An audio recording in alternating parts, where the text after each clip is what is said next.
Exchange for Media, a name synonymous with the latest news about the advertising industry in India. The Exchange for Media Group, set up in 2000, has the most credible media platforms covering the entire advertising, media and marketing domain with its highly acclaimed digital, print and on-ground assets. The group's flagship news portal, exchangeformedia.com, reaches over 6 lakh subscribers. The buzzing website not only covers the news but goes beyond the obvious to bring in a fresh point of view. Impact, the weekly news magazine from the group, is the most widely read business magazine in the advertising trade. The monthly Pitch magazine provides a ringside view of events unfolding in the marketing landscape, along with media and advertising. Another monthly magazine, Realty Plus, is a market leader in reportage on the real estate industry.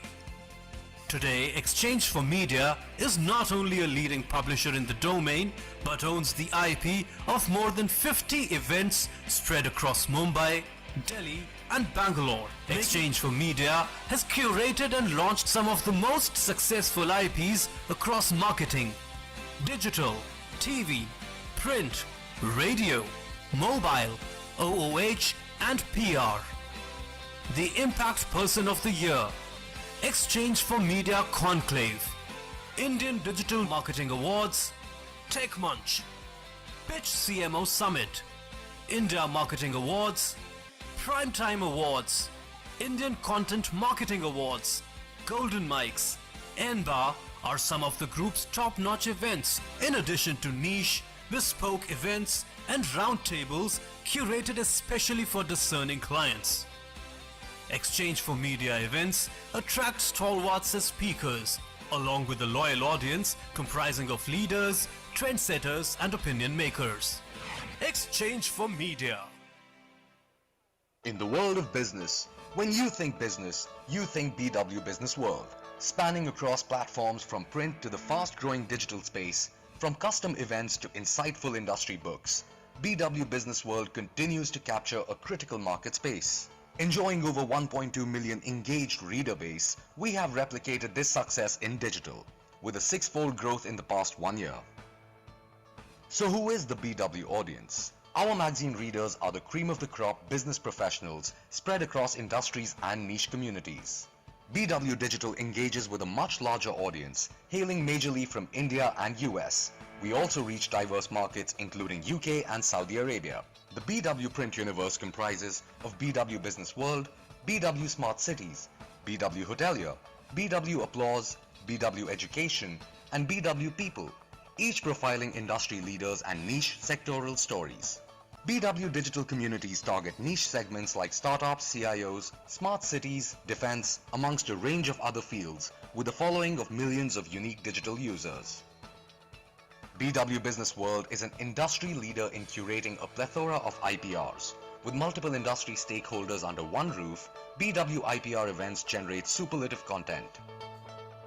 BW Engage offers bespoke brand solutions across functions with inputs from the award-winning BW editorial team.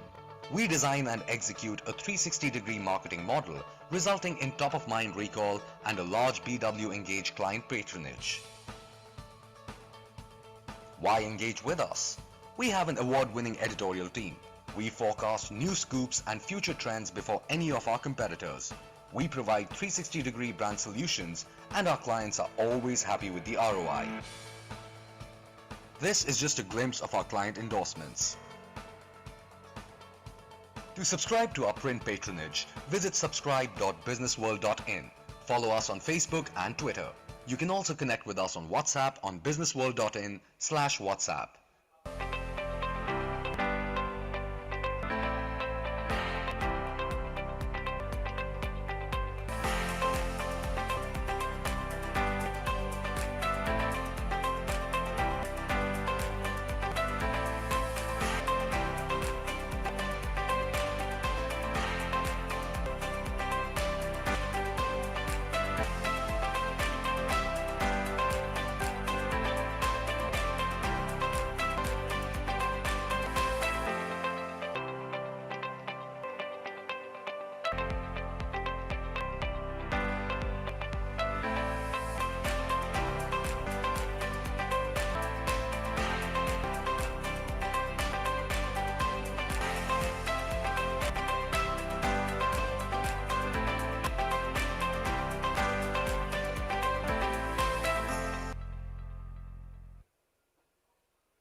PR Professionals Group, a global communications powerhouse operating from 16 offices across India and overseas.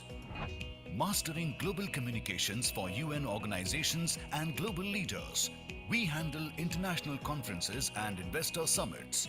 We manage 360-degree communication, crisis, and public affairs for government and corporate clients across industry.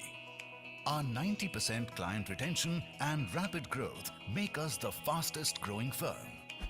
We are not just about business, we are driving national progress. We played a major role in amending the Juvenile Justice, Motor Vehicle and Child Labour Acts. At PR Professionals, we believe in giving back to society. We fight for justice for women, support families of martyrs, and care for children who have lost their parents. We promote para-sports for the specially abled. Our CSR initiatives are driven by the belief that communication can change lives. Join us on our journey of growth, innovation, and impact. PR Professionals, where your success is our mission.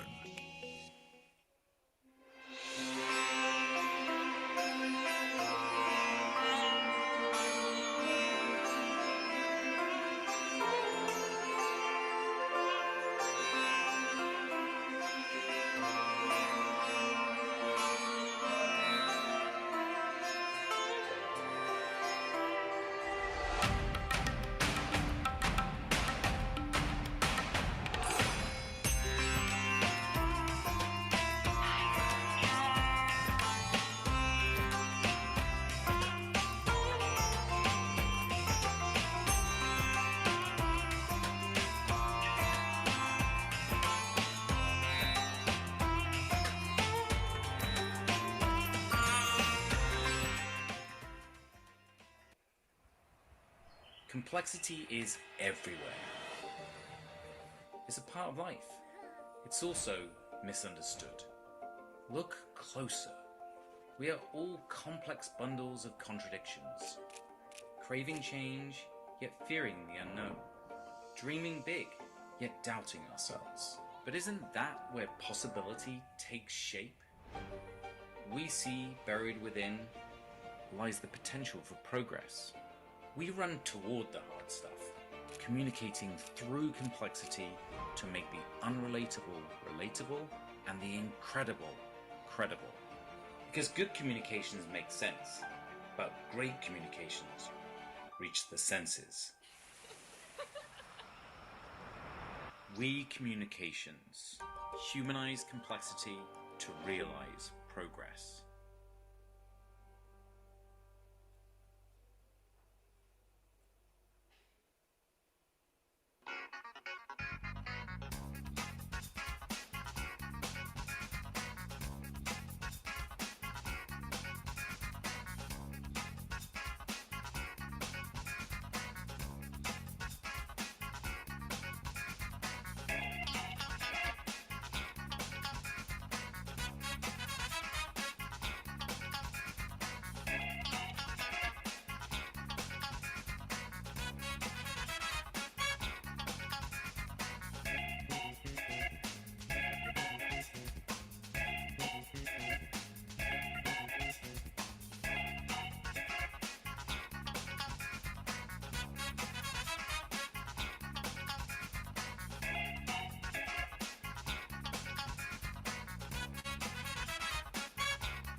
Exchange for Media, a name synonymous with the latest news about the advertising industry in India.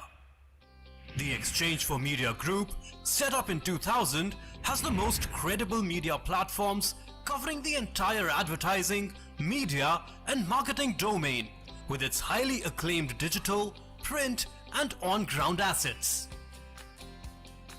The group's flagship news portal, exchangeformedia.com, reaches over 6 lakh subscribers. The buzzing website not only covers the news but goes beyond the obvious to bring in a fresh point of view.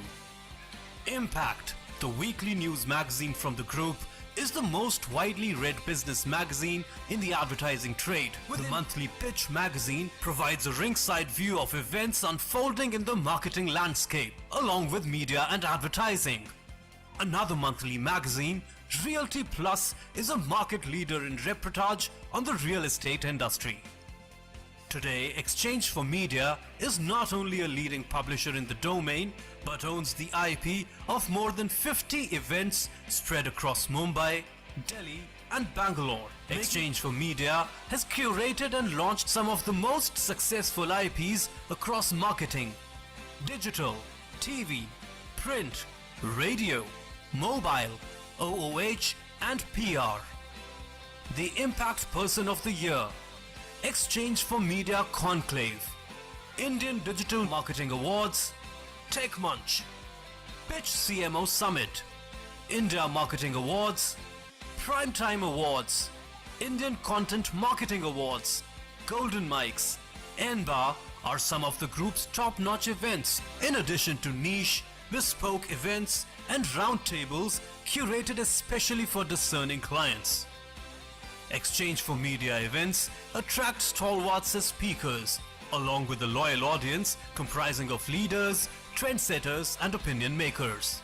Exchange for Media. In the world of business, when you think BW Business World, spanning across platforms from print to the fast-growing digital space, from custom events to insightful industry books, BW Business World continues to capture a critical market space.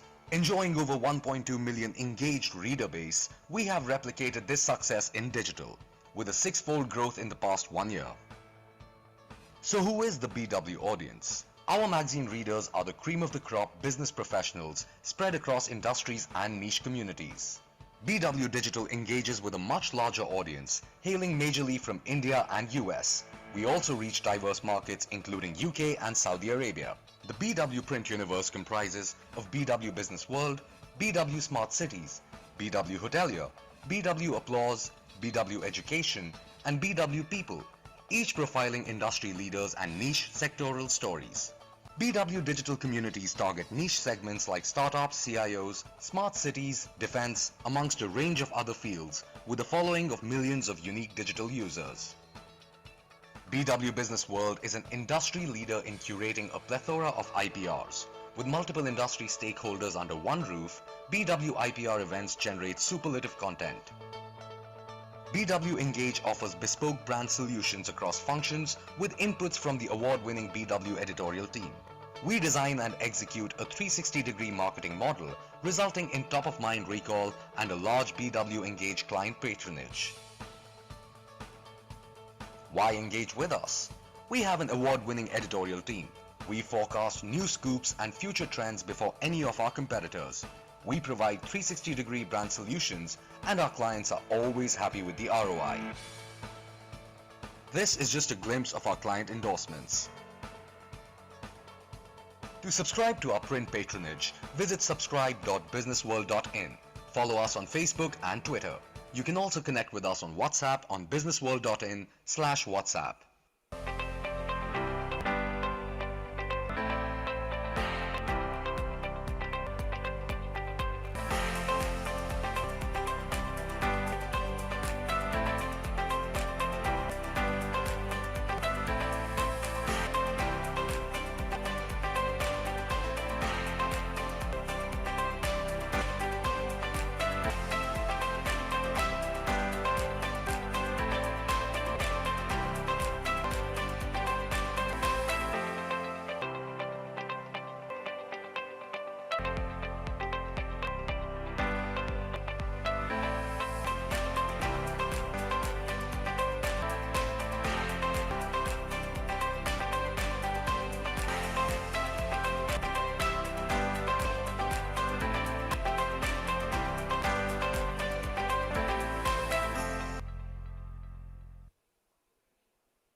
PR Professionals Group, a global communications powerhouse operating from 16 offices across India and overseas.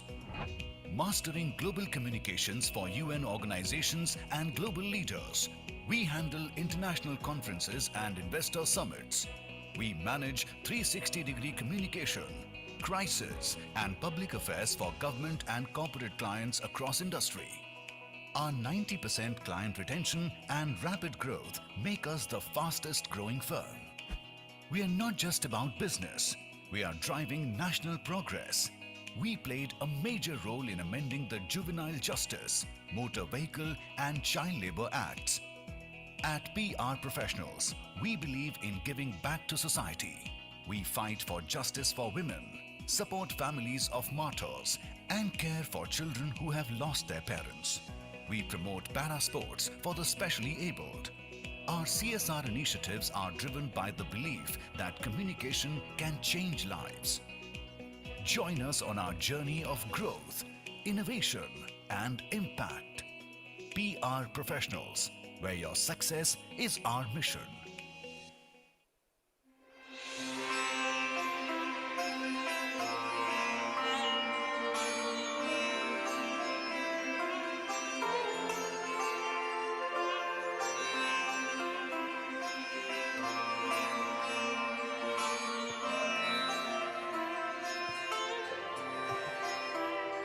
Check.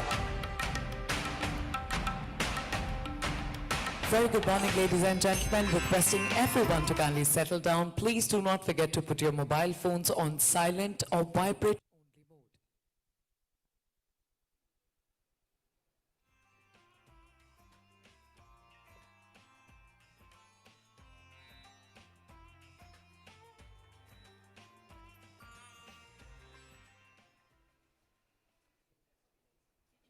Complexity is everywhere. It's a part of life. It's also misunderstood. Look closer. We are all complex. Greetings and salutations, ladies and gentlemen. My name is Sahibjeet Kaur and I will be your host for this fine day and for the evening to follow on behalf of Exchange for Media Group. An absolute delight for me to welcome each and every one of you to the 5th edition of PR and Corpcom 30 Under 30 Summit and Awards 2025. An absolute delight to welcome each and every one of you. Now, I like to begin events, summits, these gatherings on a very positive note. Might I encourage everyone to bring their palms together and offer a big round of applause to everyone present here with us. 30 Under 30 Summit and Awards 2025 will be followed by the felicitation ceremony of Exchange for Media Watchlist 2026 Agencies and Brands. Prepare yourself for a day filled with power-packed lineup of keynote sessions, standalone addresses, and panel discussions featuring top industry leaders who will dive into the most relevant and truly timely topics that are shaping the communications landscape. Could I please request everybody's undivided attention towards the big screen on the stage? Ladies and gentlemen, let's quickly take a look at what to expect from this summit. Let's take a look. The 5th edition of the e4m PR and Corpcom 30 Under 30 Summit 2025 will spotlight the future of new age communication strategy, bringing together the industry's most respected leaders and influential voices under one roof. This year's theme, Looking Ahead 2026, learnings, challenges and opportunities set the tone for the day of sharp insights and forward-thinking conversations. The summit will feature a dynamic lineup of keynotes, fireside chats and panel discussions led by distinguished communication experts throughout the day. Sessions will explore how communications, technology, human intelligence and mentorship are reshaping the communications landscape. The power-packed day will have sessions focusing on the subject of artificial intelligence, elephant in the room, communications for a purpose, building meaning, trust and impact, Crisis Communications Playbook in an AI environment. Leaders as talent builders. How mentorship shapes the next generation of professionals. Women leaders in communications. Has India broken the glass ceiling? Talent is a challenge. Upskilling, retention, younger workforce expectations are emerging issues.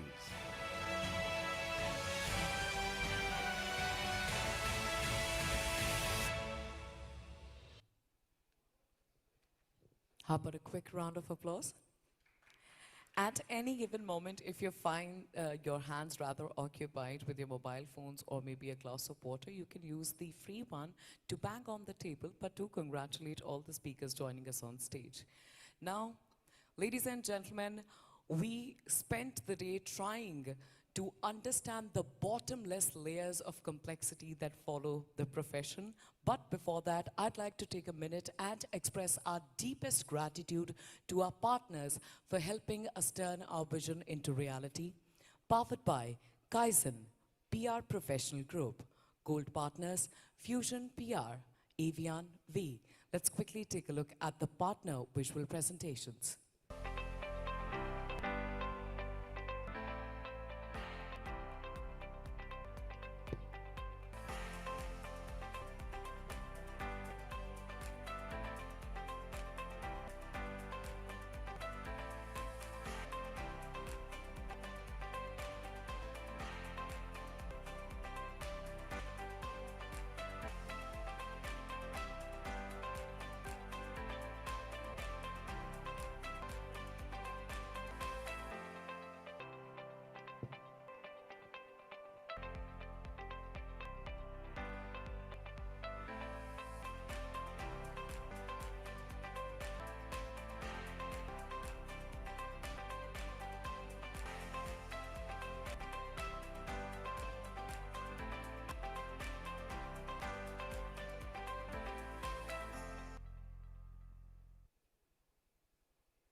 PR Professionals Group, a global communications powerhouse operating from 16 offices across India and overseas.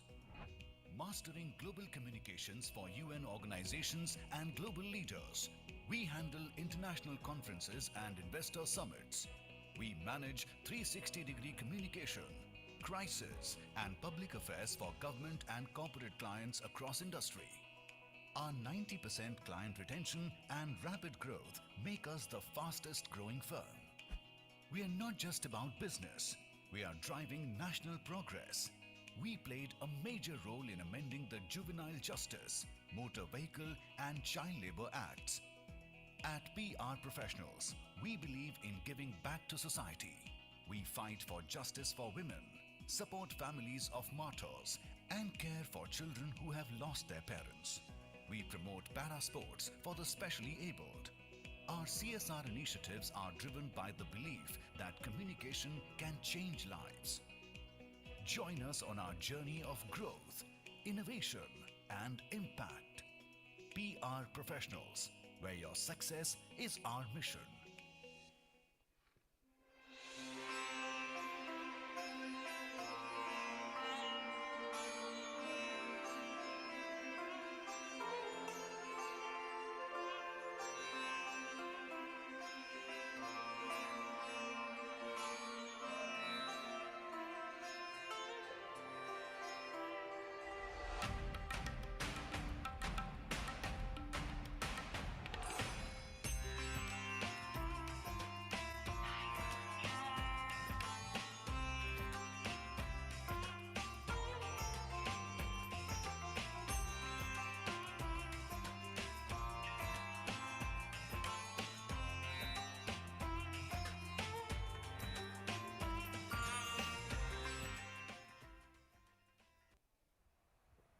Complexity is everywhere.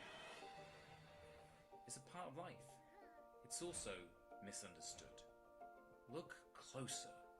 We are all complex bundles of contradictions, Craving change, yet fearing the unknown.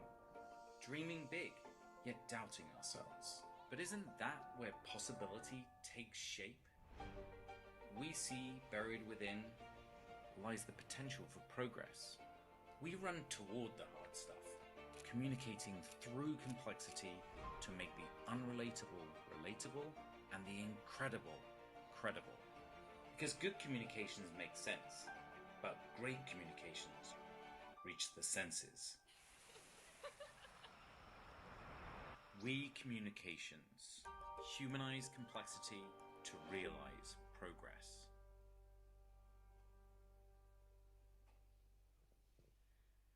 Once again, a big thank you to our partners for helping us turn our vision into reality.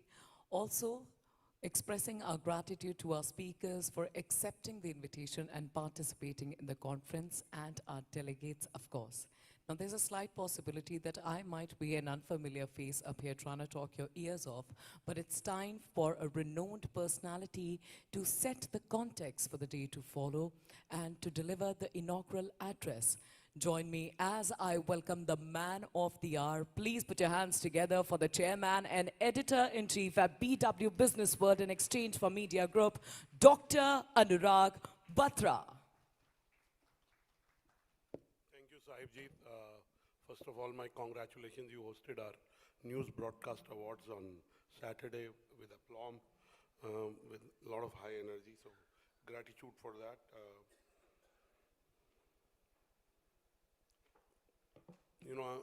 Trying to talk about the future of PR and predictions for 2026 and where the COPCOM domain business and the business of communication, business of PR and corporate communication is headed to people like Mr. Cherian and all the other practitioners in the room is to be able to tell people who in some way started this domain and industry in India about where they're headed. I think you know it better than me, you are practitioners, but just to contextualize, the future of PR is definitely bright. The role for communication will stay, the role for listening will stay, but no conversation on media communication content is complete without the mention of the impact of technology on what we do, the impact of artificial intelligence on what we do, the fact that singularities may happen much earlier than it was anticipated. Earlier we believed singularity would happen by 2034. Singularity may happen in the next 12, 15, 18 months, who knows. But the future of COPCOM and PR is defined by merging human creativity with AI precision, focusing on hyper-personalization, authentic storytelling and data-driven strategies across multiple platforms, including digital platforms. Now, we live in an era, about 10 months back, we had the, couple of months back, we had the Bihar elections, 2 months back, 1.5 months back, almost a year back, 13 months back, we had the US elections, and we saw how the leading candidates leveraged the power of podcasts or digital platforms of independent news outlets to be able to reach out to the subscribers, also use the power of social media in a way it was not used before in election campaigns. As we talk of AI, quick commerce, we are also talking parallelly of how the average life of a human being is growing in India. The life expectancy is growing, the quality of life is growing. Also, there is health tech to be able to enable us to live more. There is also increased focus on ESG, on sustainability, and moving beyond, just profitability. Today, the success of a brand, business, and an entrepreneur is about the contribution he or she makes to the social milieu and the social impact the venture has on the environment. Having said that, if you look at the reports in the last 3 years, you look at any industry report, if you look at the numbers of large PR agencies across the world, they have been soft, especially last 3 years. If you take the last 5 years, the first 2 years after COVID, the numbers grew sharply, but the growth has plateaued. How will the growth of the Corpcom and PR domain come back? I believe it will come back by 6 trends. First, the future of Corpcom and PR in India is, as I said, human collaboration and usage of AI tools. Clearly, the basic, press release is morphed into a video release, and AI tools are helping professionals write press releases, be able to do more and more things. So the future is about human collaboration and AI tools. In a world there is so much cacophony, there is so much data, there is so much past information, the value of authenticity and trust is more because it's in scarcity. Post-greenwashing era demands genuine action, transparent reporting, and measurable impact. Hence, organizations that are able to guide businesses and founders on how to achieve authenticity and trust, and then be able to communicate that better to the stakeholders will do well. There is a digital and platform shift. Focus moves to podcasts, newsletters, YouTube, and micro moments requiring cross-platform storytelling and micro-influencer engagement. Now, PR always had an execution angle and a strategic integration and the role for strategy. Mr. Charian is here. Today, the fees in the Corpcom and PR domain are under pressure because there are new entrepreneurs, new companies, new individuals starting PR agencies. However, the role of a strategic guide, of a strategic advisor, of a person who is able to give you honest advice, and the execution may be done by others, is much more than it was 10 years back. The ability to choose what to do and what not to do, and to be able to go to basics is even more than ever. And hence, a lot of senior PR and Corpcom professionals have moved into building strategy for communication and not focusing on execution. The role of public affairs and public relations have some overlaps. I won't say too many overlaps, but they have some overlaps. And a lot of communication and PR agencies are also including strategy as a core service. They're also including public affairs, at least the interface with public affairs, as a core service. As I talked about, the data-driven personalization that comes through AI tools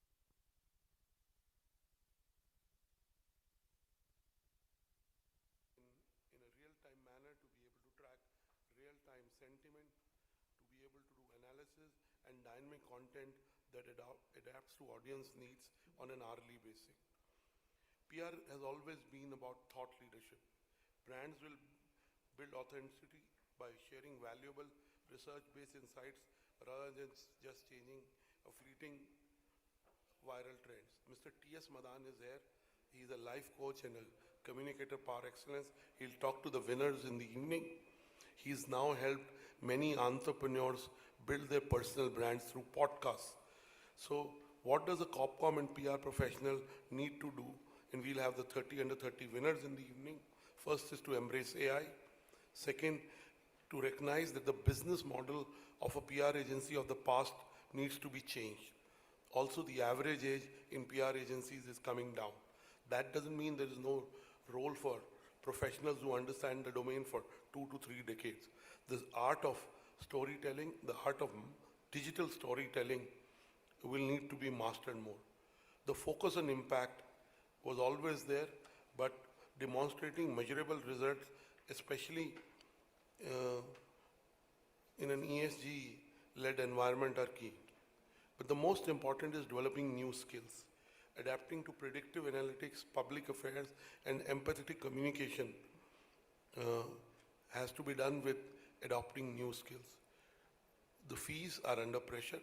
The Indian business environment has been good, but there are sectors that have seen policy change. For example, gaming.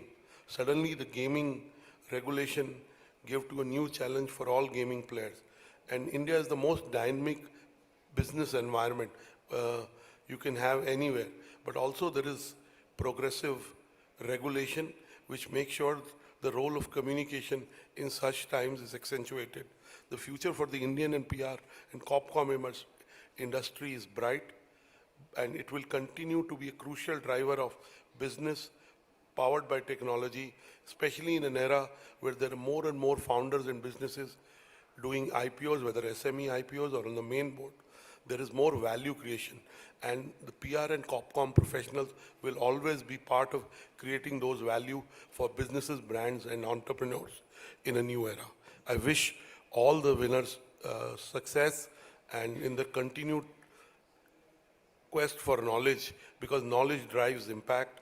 So I'm sure as Exchange for Media, we'll be able to give you some data insights as we pivot. We hope we started this domain 18 plus years back. We hope in 2026 we are able to refresh it. Ms. Parul Batra is now leads the domain. Karan did a fab job, but we need to move with the times. Hopefully you will see us with new data, insights, and also making our events larger and more deep. I want to say that this year we also lost a master storyteller, Piyush Pandey. At Exchange for Media, over the last 25 years, we had a close relationship with him. And of course, he impacted our industry in a manner that nobody did. We have a small audiovisual presentation that we made as a dedication to him. We'd like that to be played. Can we have that? Before algorithms ruled attention spans, one man ruled hearts with a dab of glue, a bar of chocolate, and a dash of wit. Piyush Pandey didn't chase virality. He invented it long before hashtags existed. With his passing at 70, an era in Indian advertising comes to an end. A man whose mustache, warmth, and booming voice became as iconic as his ideas. Born in Jaipur, a Ranji Trophy cricketer turned tea taster, he joined Ogilvy in 1982 and went on to redefine Indian advertising. He gave us Cadbury's Kuch Khas Hai, Asian Paints, Har Khushi Mein Rang Laye, and Fevicol's timeless charm. Ads that spoke our language, our idioms, our heart. He led Ogilvy India to global acclaim, mentored generations, and with his brother Prasood, became the first Asian to win the Cannes Lion of St. Mark. He was a cultural craftsman who could read India's heartbeat like few others. Among his many creations was one of the country's most iconic political slogans, Ab ki baar Modi Sarkar, a phrase that went beyond campaigns to become part of everyday conversation. Yet, for Piyush Pandey, advertising was never just about politics or profit. It was about people, about forging a connection, about making every viewer seem seen and understood. And though his voice has fallen silent, his presence endures in every Fevicol holding that draws a smile, in every Cadbury moment that reminds us of love and togetherness, in every clever line that still makes us chuckle. That is Piyush Pandey, still speaking to us, still touching hearts. Piyush Pandey didn't just make ads, he made memories. His laughter, his stories, his India will live on in every line that makes us smile, in every ad that feels like home. A legend who never signed off, only signed on forever. We will always miss you, Piyush.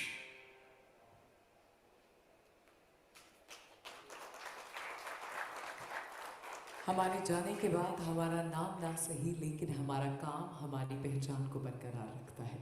With this, ladies and gentlemen, join me as I welcome the first speaker of the day to deliver the first keynote address, to talk about leading in the age of acceleration, building trust, culture and clarity in a fast-moving world. Joining us on stage is the communications consultant, campaign advisor, political and policy professional. Please put your hands together for the man of the hour, Mr. Dilip Cherian.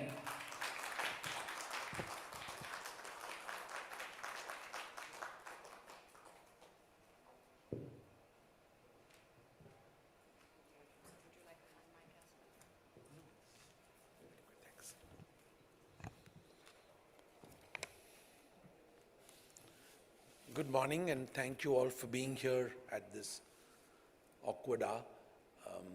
Mr. Anurag Batra, thank you for your generous comments, and Parul, thank you for your not so gentle bullying. I'm happy to be here, and I am also delighted that we have many young professionals who are going to win awards this evening. I guess some of you have been able to escape the treadmill and be here to listen. For a change, I decided that this time I should not just shoot off the hip and try and actually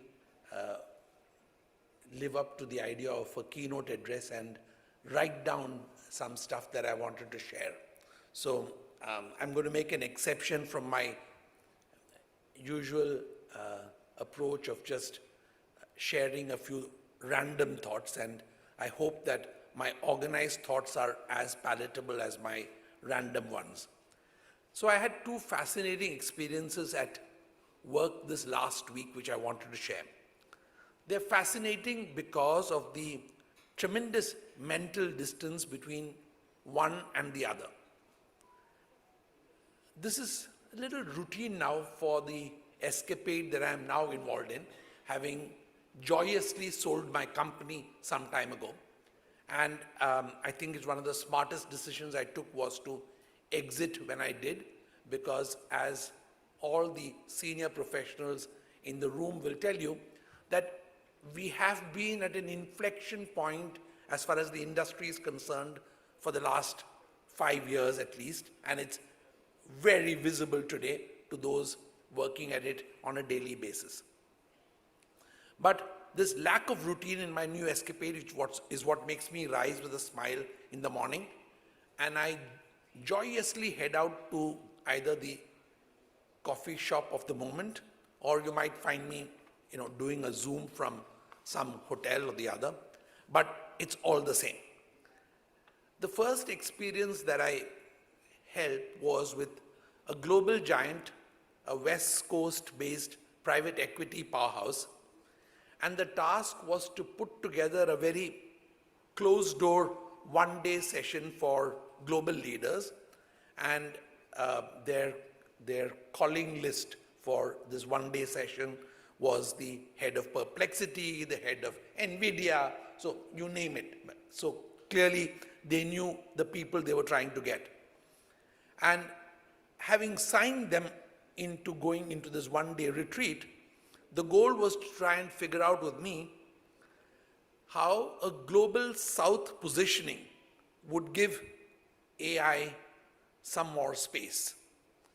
And could they sort of push the idea of a global south positioning for AI to make it obvious to the world, which is rapidly attempting to regulate them, that their attempt to transform the global south based on global south data was transformation for good.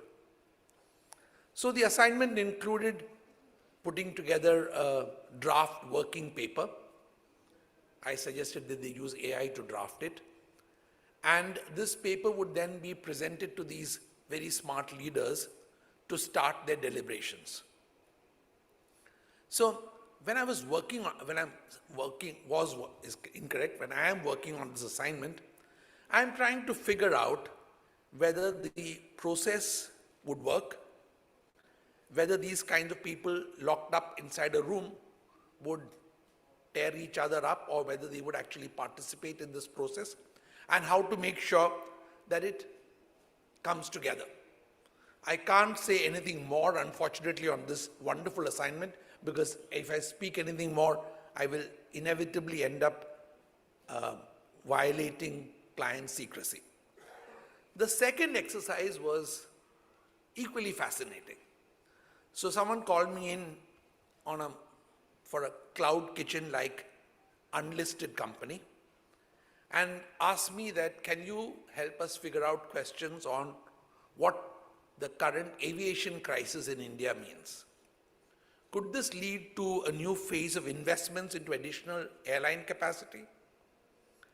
We were required to do blue skies, pardon the pun, thinking as to whether policymakers' minds can be figured out on this issue of aviation, whether they'll give extra allowances to new investors, what's the pushback likely from the legacy players, and is there an opportunity for a massive takeover? So, while looking at this project prospect, I thought that actually only a tiny part of this involves communications, and a lot of it involves actually figuring out the minds of policymakers who are not supposed to reveal what they are about to do. Is somebody else speaking? Or is it the next room? Wonderful. Are you guys okay, or do you want to send Parul to beat them up? Okay. Shall we continue? Yes. Okay. So on this matter also, I won't say too much, because especially on this one, if I say too much, I might actually be silenced, knowing some of the people involved. But the assignments were made easy because in both of these, I had top quality partners. Some of them are from agencies which may actually be in the room, and some of them emanate from very quiet boutique agencies working either out of India or globally. And they often bring me their grand ambitions to fire up future growth or problems to solve. Some say they are confused by the inflection points either in the marketplace or in their operating environment, and certainly none of them have any experience of the future, as they can't. But all of this, only one part of the solution is my key offering, communications. But the other part that I craft with multiple agencies is to make either founders or CEOs feel involved. And for them to feel involved, they have to sense integrity, innovation, and intuitive intelligence. This intelligence is often disguised as just years of experience, but it also involves being able to pick up the phone and speak to one of the people in the room and say, there is some communications involved in this, can you handle this piece? And I find that having a large number of former colleagues at any point of time on my speed dial helps me achieve some of the basic requirements that are expected in some of these complex assignments. The only reason I shared these two examples of work that I'm currently doing is to show you the 30-year-olds who are in this room and the 40-year-olds, and hopefully some 50-year-olds, the future. Anurag spoke in his speech about the singularity, but communications tomorrow is going to be dominated by some of the stuff that I'm actually doing today in terms of the way you put the work picture together and the way you deliver results to the client. There's a unicorn being built out there somewhere in stealth mode. There are giant legacy players who need to cope with the future. But it does involve communications, not in the way that many of us practiced it just 2 weeks ago, but in the way it's got to be practiced 2 years hence. And that is the real point where the rubber hits the road, as long as rubber hits the road for a few more years. The consulting practice that I gave you a glimpse of is no longer therefore communications or PR or public affairs or lobbying. It's not that media relations does not matter. You still need to be able to put, as I said, place the stories that you must. You must do it without having to pay for it in some kind of crass paid for transactional scheme. And can you do that? Do you have what it takes to make that happen? I feel today, looking at all of us, and I include myself, a quiet confusion. Is it the silence of the lambs as we hurtle into 2026? Are we like marionettes in a puppet show, or like lambs herded by deaf shepherds? The show you're partying in now has a demented set of masters. They hold the threads in their ever so shaky hands. We should all be very nervous. In fact, we should not be huddled in a room. We should not be listening passively to a speech or even to a keynote address. This is the time to stand and shout that into the void, because you don't know what you will hear back. You need to seek answers. You need to raise your own voice. You need to rebel against puppets who play with AI. And I recognize that I have 8 minutes and 46 seconds. So I will say that we often called the current phase of existence VUCA. But VUCA is a happy phrase that I think is already somehow behind the curve. VUCA was coined by the War College, but to my mind, that war is changing direction very rapidly.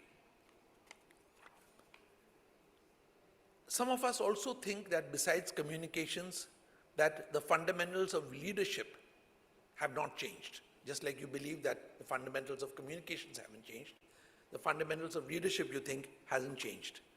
But I think it has changed. It has changed because today we are dealing with Gen Zs and millennials, and some of you will also inevitably have to deal with Gen Alphas. So I don't recommend you do. I don't recommend that you try and work with the rules of leadership that you are used to working with, because I think that many of them have expectations that can't be contained by mere designations or pay packets. Also, let me tell you that the clients today and the clients tomorrow have a problem with many of the services that we are currently able to provide, because there isn't enough experience, there isn't enough access, there isn't enough resourcefulness. People are so limited in what they are able to conjure up for you. They're still sticking to the old templates, and that is dangerous.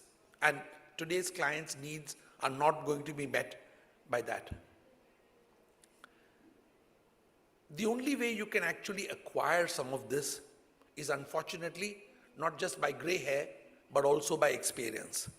It correlates with the numbers of hours you've put into the business, the dedication and devotion, the ability to ignore all aspects of work-life balance. Sorry, millennials, it doesn't exist. And if it does, you're not actually getting a job doing any of the stuff that I'm talking about. Remember that if you are not on the menu today, then it's unlikely that you're going to be at the high table tomorrow. If you're not called in today for advice, then there's no chance that you're going to be a respected professional in the way things are evolving tomorrow. You may yet get to shape the future when it's still soft clay. Some of you may turn into entrepreneurs who think that it's time now that they turn to work with clear skies and clients who have either misplaced faith in their skills or a misbegotten belief that cheap is cheerful. But you will drop the clay on the floor. And the client will then need to call for help. It's a high probability. It is a probability unless you listen to the wisdom of those who have gone before. I'm not saying listen to this speech, but I'm saying listen to the wisdom of those who have gone before. That wisdom makes attempts at any solution likely to be listened to by your client. Those partnerships that I talked about earlier are the secret ingredient to making success in these post-VUCA times. On AI, since Anurag referred to it many times, AI may conceivably become your closest collaborator. Don't fear it, but please don't romanticize it either. Partner with it in parts. Let it amplify your thinking, but you've got to start with your thinking. Let it not replace your judgment. Let it try and do some research for you.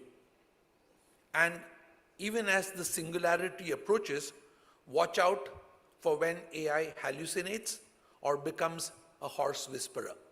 Don't trust everything that you listen to.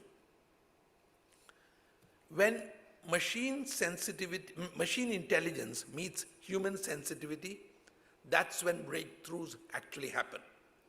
But at best, at least for the next few months, and I'm not saying few years, AI is still a blunt instrument. It helps you make decisions, but the basis has to be stuff I've told you about already. Talent. Since we are talking about tomorrow's talent in this industry, it questions everything and settles for nothing. Talent today does not stay, as I said already, for a job description, but sadly, inexperience often makes them opt for money as a measure. They do this far too early in the game, and those who play that game, you must let them carry on, because there's no point trying to keep them with more money. Wrong move if you're a leader. As a result, there is also this extreme rapid rise of the lack of loyalty. So if you're in your job today and below 40, remember your manager must have learned a bitter lesson in the past, especially during the trauma years of COVID, and it's probably traumatized permanently their ability to actually function as managers. But one thing they don't expect from you anymore is loyalty. But resilience is what will make you survive in this VUCA world. Have the resilience and make sure that that resilience is visible when you deal with a client. There are rumors that I am a practitioner in crisis management. But today, crisis has also changed.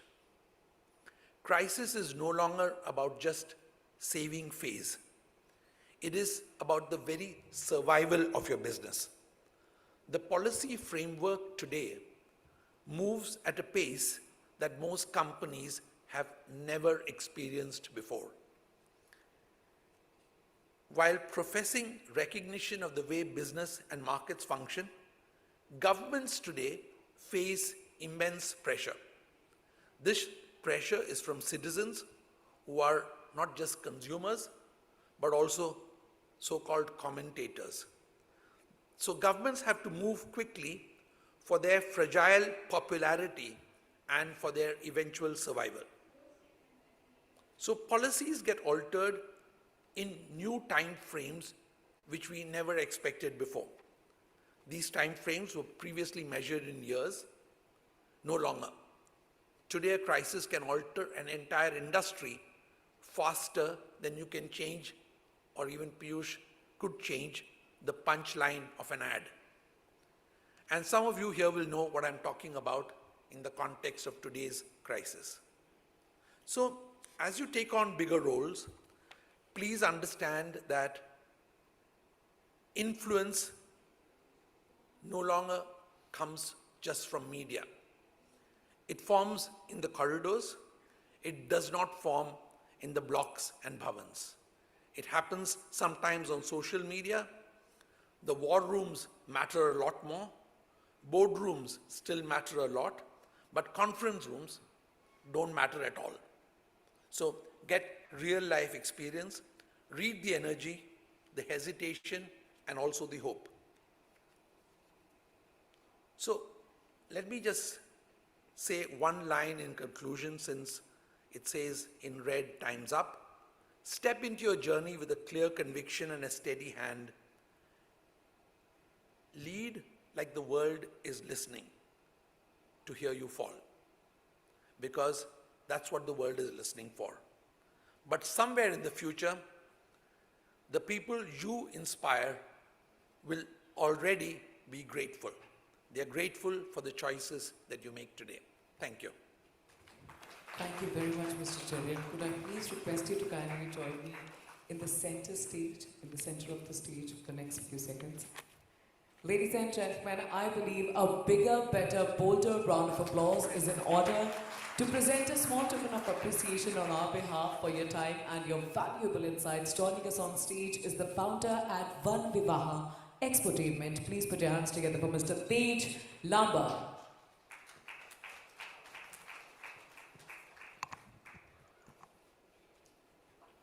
The procedure to clap is super simple. All we need to do is bring both of our palms together, just like that, right? Thank you very much, sir. Thanks a lot. Thanks, gentlemen. Thank you.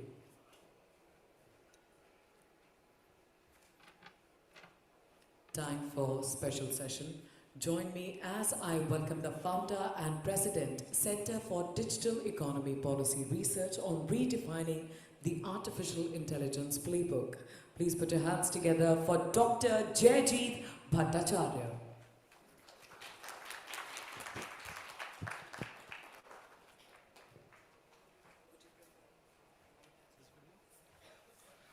Thank you so much, Ramanjeet, and thanks for inviting me over. It's wonderful to be in the company of giants like Dilip and Anurag and everybody else. So let me start with, it's a topic which can take hours, and as my former students at IIT would say, I'm an automatic talking machine. So trying to get such a complex issue in 16 minutes will be a bit of a challenge, and I'll try to live up to that challenge. Starting with, what Dilip said, don't trust AI. Absolutely correct. It's a hallucination, right? But the question also arises, can we trust humans? At the end of the day, we have seen the kind of stories that have been spun. In fact, this morning we see a lovely chill outside mixed with a deep amount of pollution. What's the narration? That the agricultural pollution is contributing to only 16% of the annualized pollution. What's wrong with that statement? Because the pollution happens in only 4 months. Why are we dividing it by 12 months? Right? And with that context, the nuclear bomb in Hiroshima and Nagasaki was almost like a Diwali pataka if you divide it by 75, 80 years, right? Did AI think it through? No, as of now, it's human intelligence. Do you think AI can figure that out? In today's capability of AI, I doubt that. And therefore, there is a lot of role that humans continue to have in PR, in communication, and so on and so forth. If Anurag, you mentioned about singularity. What does singularity look like? What does singularity mean? All of you are wearing these smart rings, watches, this and that. Now I want to sell Pepsi to you or some other nice cola drink to you. And I would like to figure out what really excites you, right? Now you get excited by bright light and your smartwatch tells me your heart rate has gone up because you like bright light or you like nice music.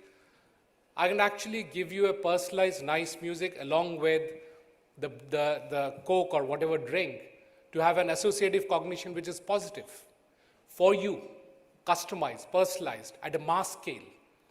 That's where singularity is moving towards. I can capture you in a 360-degree environment on a continuous basis. You like something in the morning, I will associate that liking in the morning. You like something else in the evening, I'll switch. As AI, I can do that, right? And therefore, the possibilities that we're talking about are humongous, multidimensional, and extremely challenging for us to fathom how we take things forward. Keeping in mind that humans can't be taken out. Humans are important in this whole equation, and therefore, what is the journey we are talking about? How did we really evolve in terms of communication? You would have seen those cave paintings, right? That was communication.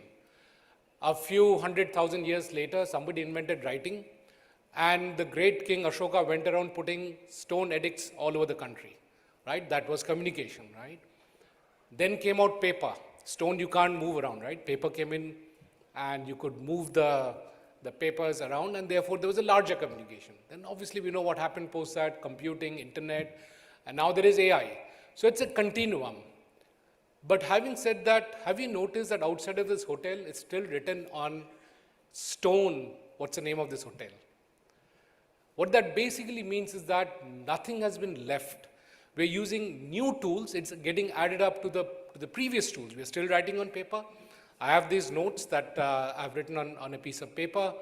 So we'll continue to use stone, and we'll continue to use AI as we move forward. All of these channels will continue in tandem. And therefore what will happen is a technology such as AI will start using all these medium in parallel.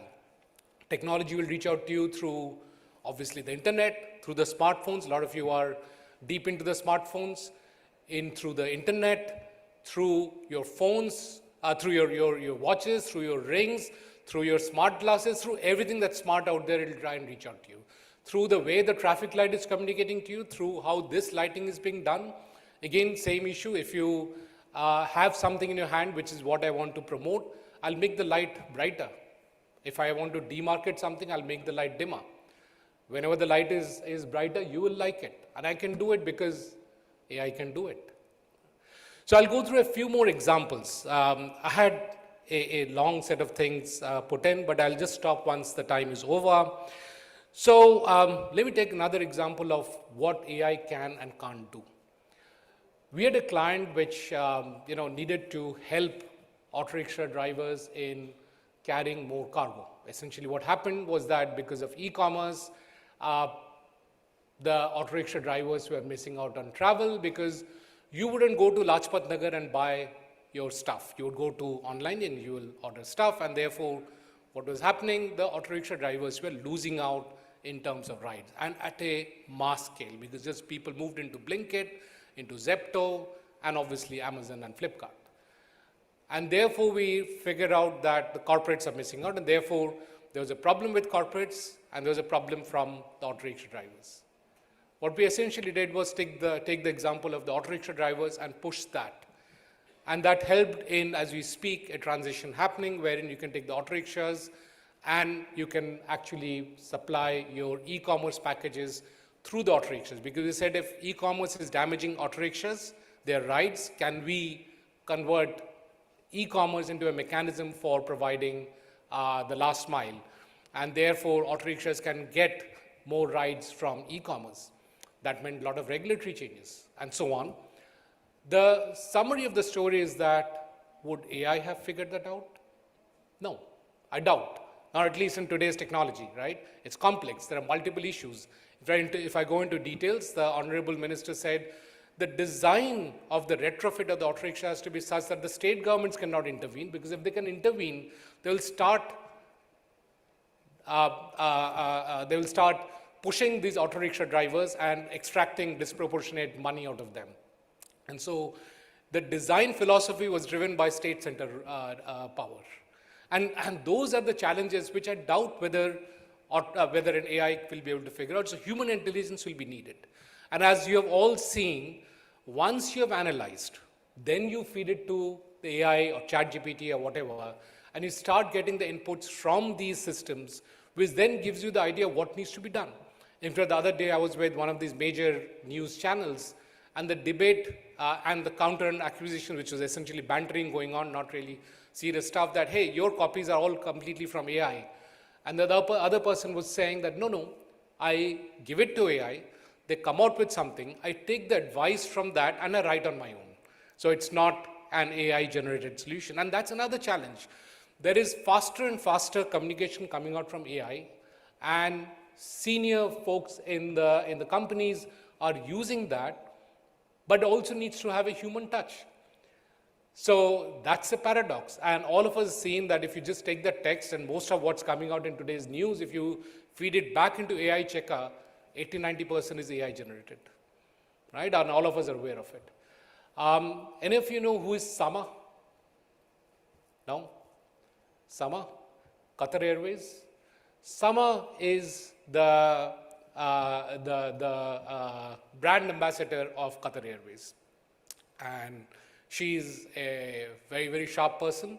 She's able to speak to 100,000 of the passengers at the same time. She's also a cabin crew. She also goes for vacations and talks about how those vacations were because of Qatar Airways. And she's got over 1 million followers. And if you look at today's Economic Times, and I made sure it is today's Economic Times because I would be outdated by tomorrow, it says that 73% of consumers for travel are driven by the online influencers. And if you are under 40, then 84% of you are being influenced by the online influencers. Now imagine if these online influencers are AI bots, which is what's happening very, very, very rapidly. And they're able to personalize the communication to you based on who you are, right? And we are all aware of how you're being mapped in a 360-degree manner. Now the bots are reaching out to you, and your travel and your decisions are being driven by these bots. So let me break it down in a little more structured manner. So AI is not just a channel, it's an intermediary between the sender and receiver, between the brand and the consumer, between the government and citizen, and also what Dilip said, between truth and perception, right? So most of communication is, at the end of the day, perception. Now you have to have that fine balance between truth and perception. You break that trust once, and then you are in deep trouble. So how many of you think that in future, most of the PR will be driven by machines and interpreted by machines? It will be machines talking to machines. And I'll give you the context, because when you look at, let's say, Google, you're getting a summary at the top, right? Hundreds of bots are generating content out there, and what you're doing, I don't care what they've written at the bottom, give me the gist, and the gist comes out. So there are bots speaking in this side, there's bots speaking at your side, and then you're getting the summary. So back to my question, how many of you do you think in future that all communication will be between bots and bots? And I saw one hand going up, yeah? So many, 2, 3, 4, 5, yeah? So yes, that's going to happen. And therefore, one of the reasons why that's also going to happen is because the cost of PR is coming down to zero, right? Coming down to zero. Those who have done calculus understands that what that means is not zero. It's coming sharply down in an exponential manner. And therefore, you can generate an enormous amount of content. Can the human mind process that? Let's say I'm interested in, I don't know, heels, right? And the moment I say heels, there'll be 1 million stuff coming out, and anything and everything that I want will be coming out. Not only that, it'll then go back into production also, because I'll start having personalized production. I'll have the one heel that I like. Well, I don't wear heels, but whoever likes heels, they will get that one single heel. So it is from the PR side, from the communication side, back to the production side. That's the kind of linkage that will start happening. And it's obviously not happening now. It was being forecasted. And I used to write about these articles called Extreme Communication. Subir over here has helped me, publish some of those articles way back, 8, 9, 10 years back, where we said, look, extreme communication, extreme automation, this is going to change many of the aspects of industry, of how we live, interact, work, and how our jobs are getting transformed. Then we come to the issue of how AI is rewiring the communication stack. There are now multiple AI agents from the draft content. So, you've heard of agentic AI, all of us have heard of that. From drafting the content to the personalization of the tone based on which age group you're looking at, down to which person you're looking at, right? So if you're looking at teenagers, we always would have this problem that who is our target group, because our communication has to be to that target group and we can only have 1 or 2 target groups. Well, no, with AI you can have more, because now everybody has their own device, everybody is being touched in a different way, and therefore you will have multiple draft contents, you will have multiple personalization. What timing, right? If you send messages at 9 in the morning, which is what we have been saying for social media, that's not going to touch the kids because they're in school.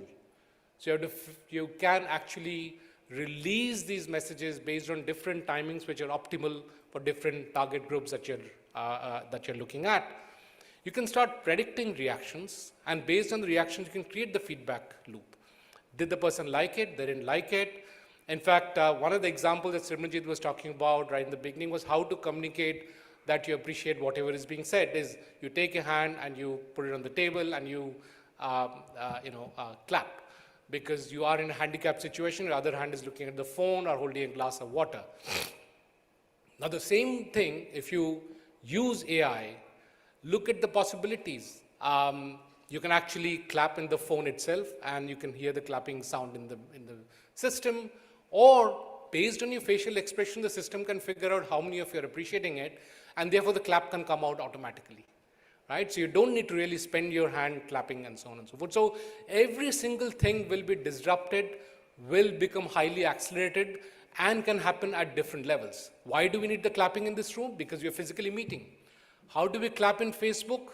The like button, right? So there will be this whole spectrum of just the aspect of appreciation, the clapping part of it.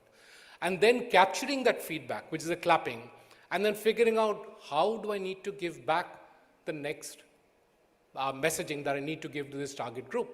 And that's where AI starts coming in, because you do it at huge scale at a mass personalization level. And therefore the auto respond and the goof ups, right? Somebody says, great Indigo, I spent 10 hours in the airport thanks to you, right? And you have all seen the responses to that, right? Welcome, we strive to provide you the best services possible. Those are the minefields that AI has to traverse through. Now that is as of 2025 December. Every 2-3 months, the leaps and bounds that AI is having, leading to what Anurag was mentioning, the singularity, where all of these issues will be taken care of. And it says time's up, so I will not take more time than that, because we can continue taking these examples and go on for a few more hours. But essentially, AI will accelerate communication. It will amplify narratives. In fact, imagine using AI for politics, right? And therefore, the issues of ethics will be coming in. I'm able to change your view using algorithms. Is that correct or not correct? How is that different from a politician standing on a chora in a village and changing your views? How is that different from blue whale sitting 10,000 miles away and forcing you to harm yourself? So these are ethical issues that will start coming up. It'll automate execution, right? Automate execution. Look at the words that I'm choosing, because thinking will still be yours. You may use AI to give you ideas. At the end of the day, it will be your decision, your wisdom, which will be coming in. But it cannot replace moral courage. Should I? Shouldn't I? Empathy, wisdom, and the purpose. So in an AI-saturated world, the scariest resource, in my view, will not be data or content, but it will be trust. And trust is built by humans. It's not between machines. Thank you. Thanks, and I hope you got a great... Thank you. Rightly said, Dr. Bhattacharya. In a world, can I please request you to stay back with us on the stage? In a world where even humans need to become a little bit more human, why are we so obsessed with humanizing artificial intelligence? Thank you for your take on that. Quickly, requesting to join us on stage, techno-regulatory strategist, corporate governance leader, and certified independent director, to present a small token of appreciation on our behalf. Please put your hands together for Ms. Ritu Mathur.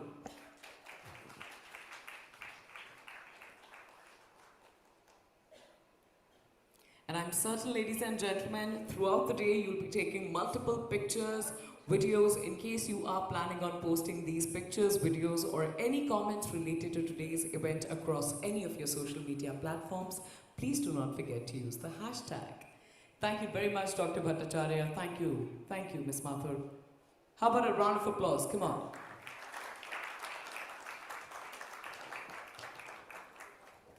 Time for us to address the elephant in the room with the first panel discussion of the day. Ladies and gentlemen, to talk about artificial intelligence, join me as I welcome our esteemed panel. Please put your hands together for the Executive Director at AdFactors PR, Mr. Nikhil Dey. Joining us on stage is the founder at Comirati. Please put your hands together for Arathi Mukherjee. Hi, good morning. Very good morning, everyone over here. The procedure to clap is super simple, right? We can participate. Perfect, perfect. Thank you, Ms. Mukherjee, for joining us. Up next, the Executive Vice President and Head Corporate Brand and Communications at Jindal Steel Limited. Please welcome Arpana Kumar Ahuja. Up next, the PR and Strategic Communications Advisor. Please welcome Mr. Anup Sharma. Our final panelist, the Communications Specialist at Syngenta Group IT Digital. Please welcome Tehseen Zaidi. Ms. Zaidi, after we are done with the panel discussion, I'm going to need the contact information of your designer because you look absolutely stunning. Completing the panel, it's time to welcome the moderator. Ladies and gentlemen, join me as I welcome the founder at Compass Communications. Please put your hands together for Mr. Rafi Q. Khan.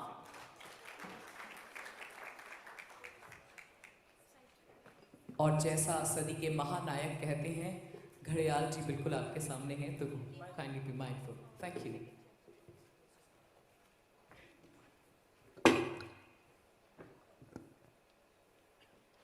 Good morning. We've started late, and today I'm very happy because of the panel composition that I have. It is 50-50. There are 50% of us who are beautiful ladies and 50% of us are gents. So that's a good thing. And I think anybody sitting here doesn't need any introduction, so I'll go right into it, and since we have less time. So, Aarti, you need no introduction. You've handled crisis communication, reputation management, brand sustainability, and crisis resilience as well. And you've done it from the age where we used to be on typewriters to today where we are discussing AI and the fact that it's the elephant in the room.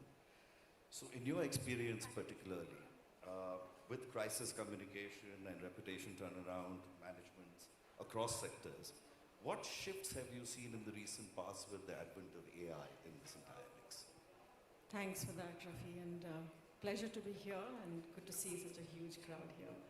So I think from crisis point of view, let's take a step back and see where the world is today. And I think the previous sessions we've heard a lot about it. I call it contextual unification, coming from the fact that we all as humans are exposed to so much of information across different channels on a daily basis. All that is coming together with technology, whether that's AI, whether that's Web3, whether that's going to be in the future quantum. And coming back to crisis, right now as we speak, I think if you look at how data will shift the game for even management or communications for crisis, whether that's predictive analytics, whether that's looking at how you can build scenarios for yourself to see how you want to address those situations, I think that's going to be a big thing, and that's already happening. We already have a lot of monitoring tools, sentiment analysis, and AI is making that even much bigger and better and faster. Speed is going to be of the essence, so that takes me to the next point of real time, not just analytics, but also real-time communications. Personalization when it comes to crisis and how you can actually address different people with different situations in the crisis environment. If you also look at risk management, we do have a lot of dashboards today which evaluates and assesses what's the situation on the ground across different stakeholders in a live scenario when you're actually going through a crisis situation.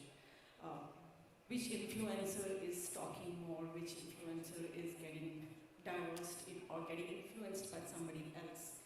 whether that's policy, regulatory, or actual situation on the ground. So you can actually personalize your communication to that specific individual to address their specific needs. So that's the benefit that AI brings to the table. But having said that, yes, I don't think it's an elephant in the room, it's an enabler. It empowers all of us to do things differently, reimagine ourselves in a much, much more predictive, proactive way. And at the same time, I think we have to keep in mind, and I think Jayjeet mentioned that as well, we have to have human in the loop for everything. Because that's where the wisdom of our brain comes in, that's one, our intellect. But having said that, it's also this whole aspect of ethics. There's a lot of bias today, for instance, even on AI channels, because it's more skewed towards male commentary, because of the nature of what the engine is getting fed in. So as a result, there are now tools that are being developed across the world where biases will also be removed. But having said that, it's still early days. Yes, we have an evolution process to take it to the next level. And those are learnings that will go along the way. And so influence and trust and reputation, I think those are the three pillars on which every brand will need to operate on. Managing yourselves with character and influence, even in a crisis. We've seen that how brands actually evolve and come out of that with flying colors. I know it was mentioned about other crises that have happened more recently, but I'm not going to mention brands. I'm going to stay away from that part. But I think that's the way the shift of crisis with the advent of AI is happening. It's going to be helping all of us to move to the next level. And yes, we have to reimagine ourselves, reimagine the discipline, reimagine everything that we are trying to do. In fact, at CSNA, that's one of my partners internationally, we're a Belgium-based firm. We are in the process of actually trying to see how we can look at building predictive analytics into actual response creation. Today, we do have ChatGPT Perplexity for regular information craft. But how do you do that for a crisis situation? Because what you put in will be what you will get out, but with a lot more analytics behind it. So if in a live situation, imagine you have a dashboard of the entire ecosystem, and you're feeding in what each person is actually talking about, what is the kind of response you should give in that situation so that it gives some level of influence, creation, and management of the situation on the ground? Those are aspects that we're actually trying to see how it can be addressed. So I'll stop here. There's a lot more I can say, but I think there are more panelists here. We have to hear them as well. Thank you. Nikhil, let me come to you after what Aarti has said, and as someone who's been shaping council, strategic changes, what do you think should be some of the priority items that we as communicators need to integrate, which is built on AI, so that we remain indispensable rather than being viewed as content creators? Yeah, thanks, Rafi, and good morning, folks. So, is it good afternoon now? Lovely to see all of you. You ended your question on the note of public relations and our discipline being rooted in content creation.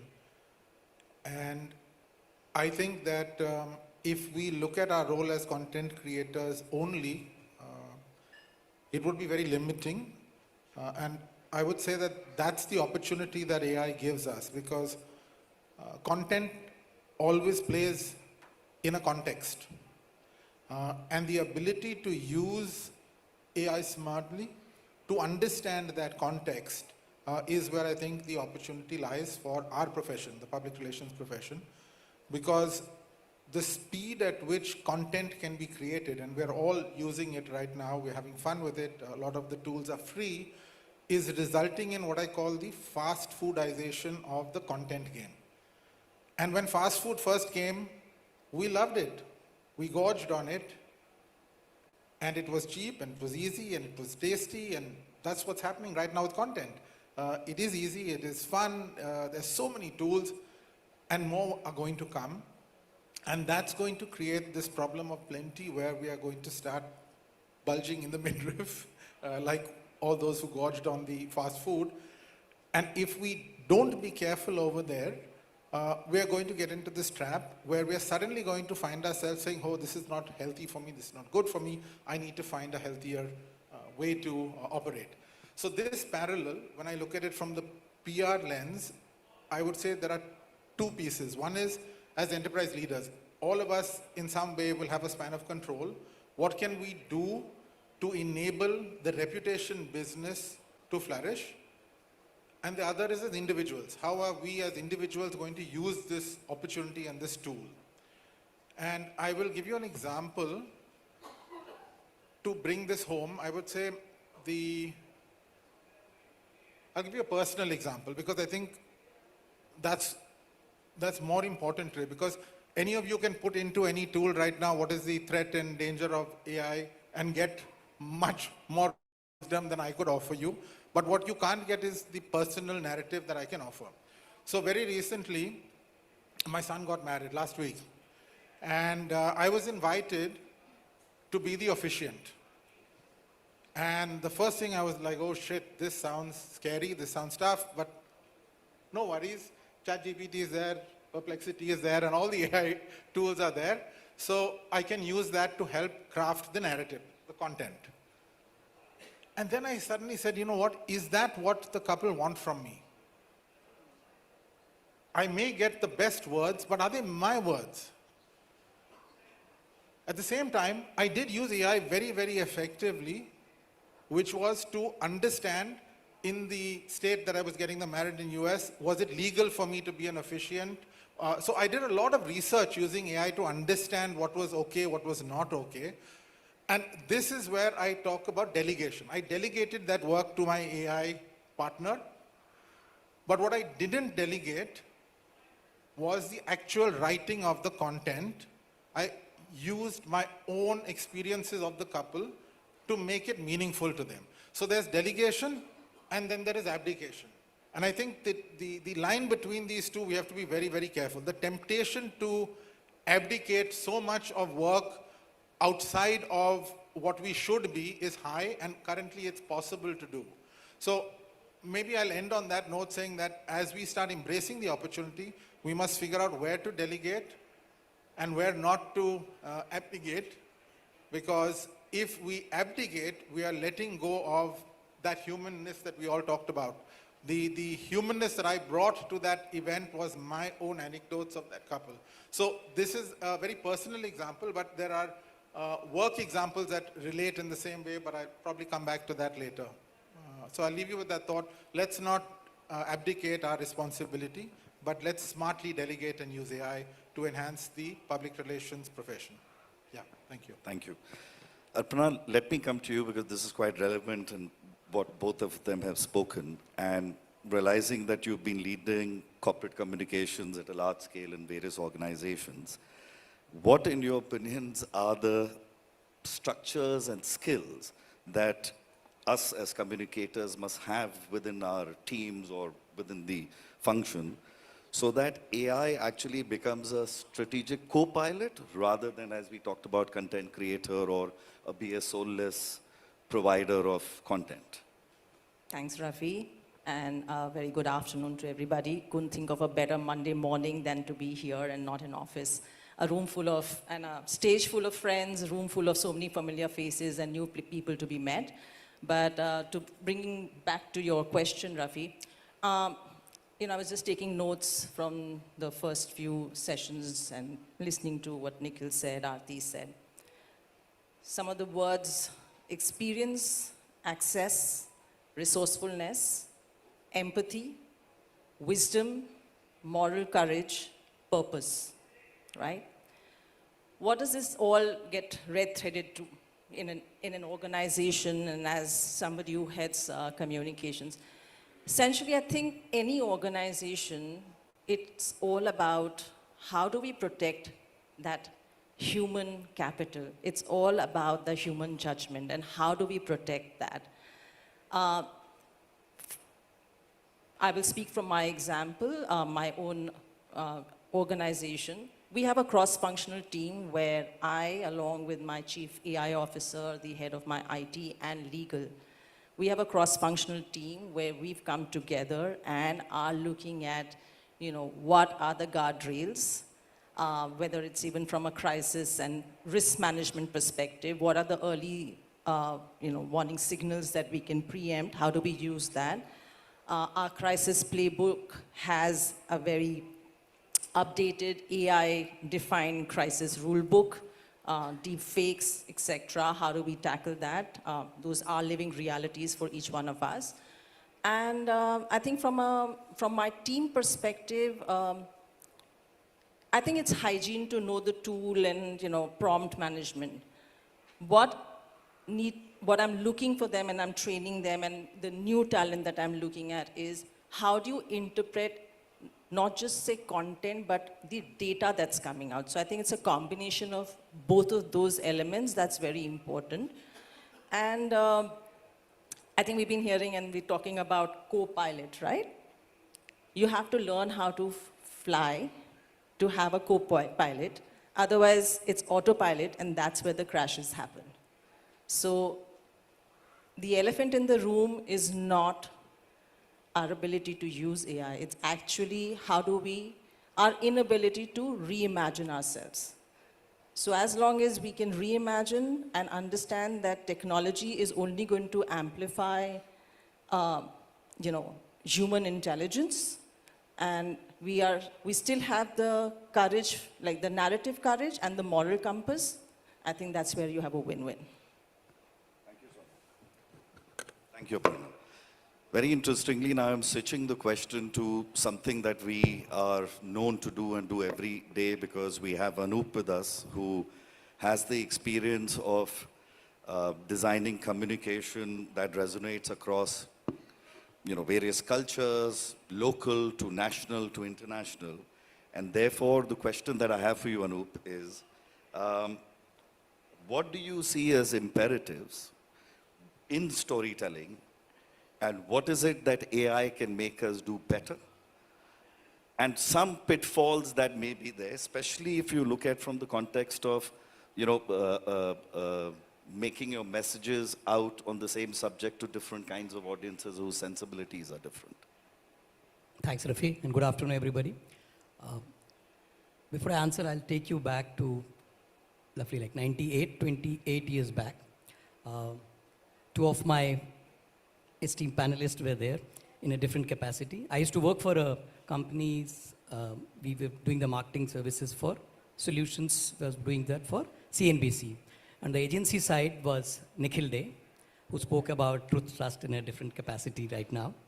So that time, internet was something new which has come. And I think we would be one of the first ones to try an internet quiz. When anything on digital was not, word was not there. So internet quiz. So there, we said, okay, it's very easy. We'll do the quiz. Questions will come and people will do. We tried to work on the solution. So Nikhil, that time he was heading a PR firm and they were partners. He said that all is fine. What happens if the internet, this connection breaks? Now, honestly, we didn't have a clue, the technology team. So he said, but okay, there is a solution. We can manage the media in a different format. So instead of inviting all the media, like a press briefing where things are live, he said there is something called wire service, which is PTI, Reuters, etc. We'll try and work on it. So that was the first time I learned, okay, narratives can be managed. You don't have to cheat, you don't have to say wrong. But how you portray it, how you put it. So that was the time when I first learned there. And good that, Rafi, that you are using a notepad, because on the screen, if you see, there is something which says, there's something called fax machine. I think some of the seniors like us would know, the gray hairs. Okay? But, okay, basically, it says that, does anybody know how to operate a fax machine? Now, that is something which is there. From there, now, if you see, today, if you open today's newspaper, Hindustan Times, which you see, now how things have changed. Things have changed today, the newspaper, you don't have to open the newspaper. What does the newspaper say? It says, breaking news. So on the screen says, I will tell you how to break news. So basically, the newspaper saying, you don't have to open the news, you scan it, I will make a synopsis, which something, Apna said that today they have the newsroom, she sits with the AI team and they do that. So So my friends, the problem is if we don't evolve from what Nikhil taught me that time, from a fax stroke internet to what we call digital and social, you really need to do. So the two things which are very, very important we're seeing is that today news or any information, they don't come in the manner which we want. It goes from search has become now what makes, there's a term which has started coming in the communication side, it's zero click. So they don't want you to click. They will make the synopsis. And if they make the synopsis, are we doing right? I'm sure we will. I mean, there's an elephant in the room. That time also it was there. From what we heard earlier, that this, in the stone, it was written, the name of the hotel to Rafi and few of us using paper sheets. It will be there. What is important is that, are we prompting right? I mean, again, on the screen you will say, what we want from AI, but is it coming? So Rafi, on the storytelling side, it is, you really need to know the face which you want to decipher. Use it. Like Nikhil used that he wanted his son's wedding to happen in a particular format when he was, sorry, what was the word Nikhil you were saying? Officiating. So he was officiating, he used the data or the information which was right for the occasion from an AI, but it cannot be there, right? From Dilip, everybody said. So you today, if you don't use AI in the regular format, you are dead. Trust me, you are dead. Because even your tomb, that stone will now be a digital screen. It will say that here lies in peace. So I rest my peace for this right now. Thank you, Anup. Tesi, now this leads me to the question that I wanted to ask you, because I believe that you've done strategic communication across various industries and across functions of public policy and things like that. And I remember the discussion that I had with you where you said AI is something that is already being part of this entire process. So what I wanted to ask you is, in the communications workflow, should one comfortably use AI today? What are some of the things that we can do to enhance authenticity, accuracy, and trust within this AI world? Because there is information coming from everywhere. We talked about bots and things like that. So what can a communicator who's running this department do as far as this is concerned? Thank you, Rafi sir. Good afternoon, everyone. I think we have heard views from all the experts. What I will say that we should use AI as an enabler, as a co-pilot with authenticity, credibility. So we can't fully bank on AI. In our organization, like I was discussing earlier, we do give AI trainings. We do, of course, use AI as our extended team member, as an enabler, but we never rely on AI, because in this era of deepfakes, and I'll give you a live example, that while we were taking a session on AI for our employees in a global town hall, and we were talking about deepfakes, agentic AI, all those, all of us got a mail in our mailbox. And it was a deep fake in the group CEO's voice. And that is when we had to pause and think that where are we heading towards. So as the topic says that AI is an enabler, a co-pilot, but not the elephant in the room. AI, yes, can do wonders if we use it ethically, authentically, and we use it as our assistant, as an extended team member. And to add to that, in our organization, we don't use ChatGPT. It's not allowed on our systems. What we have is our own Syngenta app, which is called SynGPT. That is to protect our data. We have a full AI team who keeps giving us updates, but then we screen it very carefully. We, of course, do cross-check, verify everything, because in this digital era, you can't solely bank on a machine. So what I'm trying to say is that, AI will never be able to replace communicators, but those who don't evolve with AI would get replaced, because each day the trends are changing. Every day is a new learning day. Every day you get up in the morning and you see one new app coming, one new technology taking over. So as communicators being into the business, if you don't update yourself, you don't upgrade yourselves, you will not even realize when you will be out of the business. And I say it with great responsibility, because yes, AI is taking center stage, but I will never call it the elephant in the room. I will always maintain that it's the enabler, it's the co-pilot, and we are the masters. In a complex business system where we work, where as communicators, as public policy experts, we are the ones who are responsible for the narrative of the organization, who are responsible for all the crisis communications, we can't really bank on AI.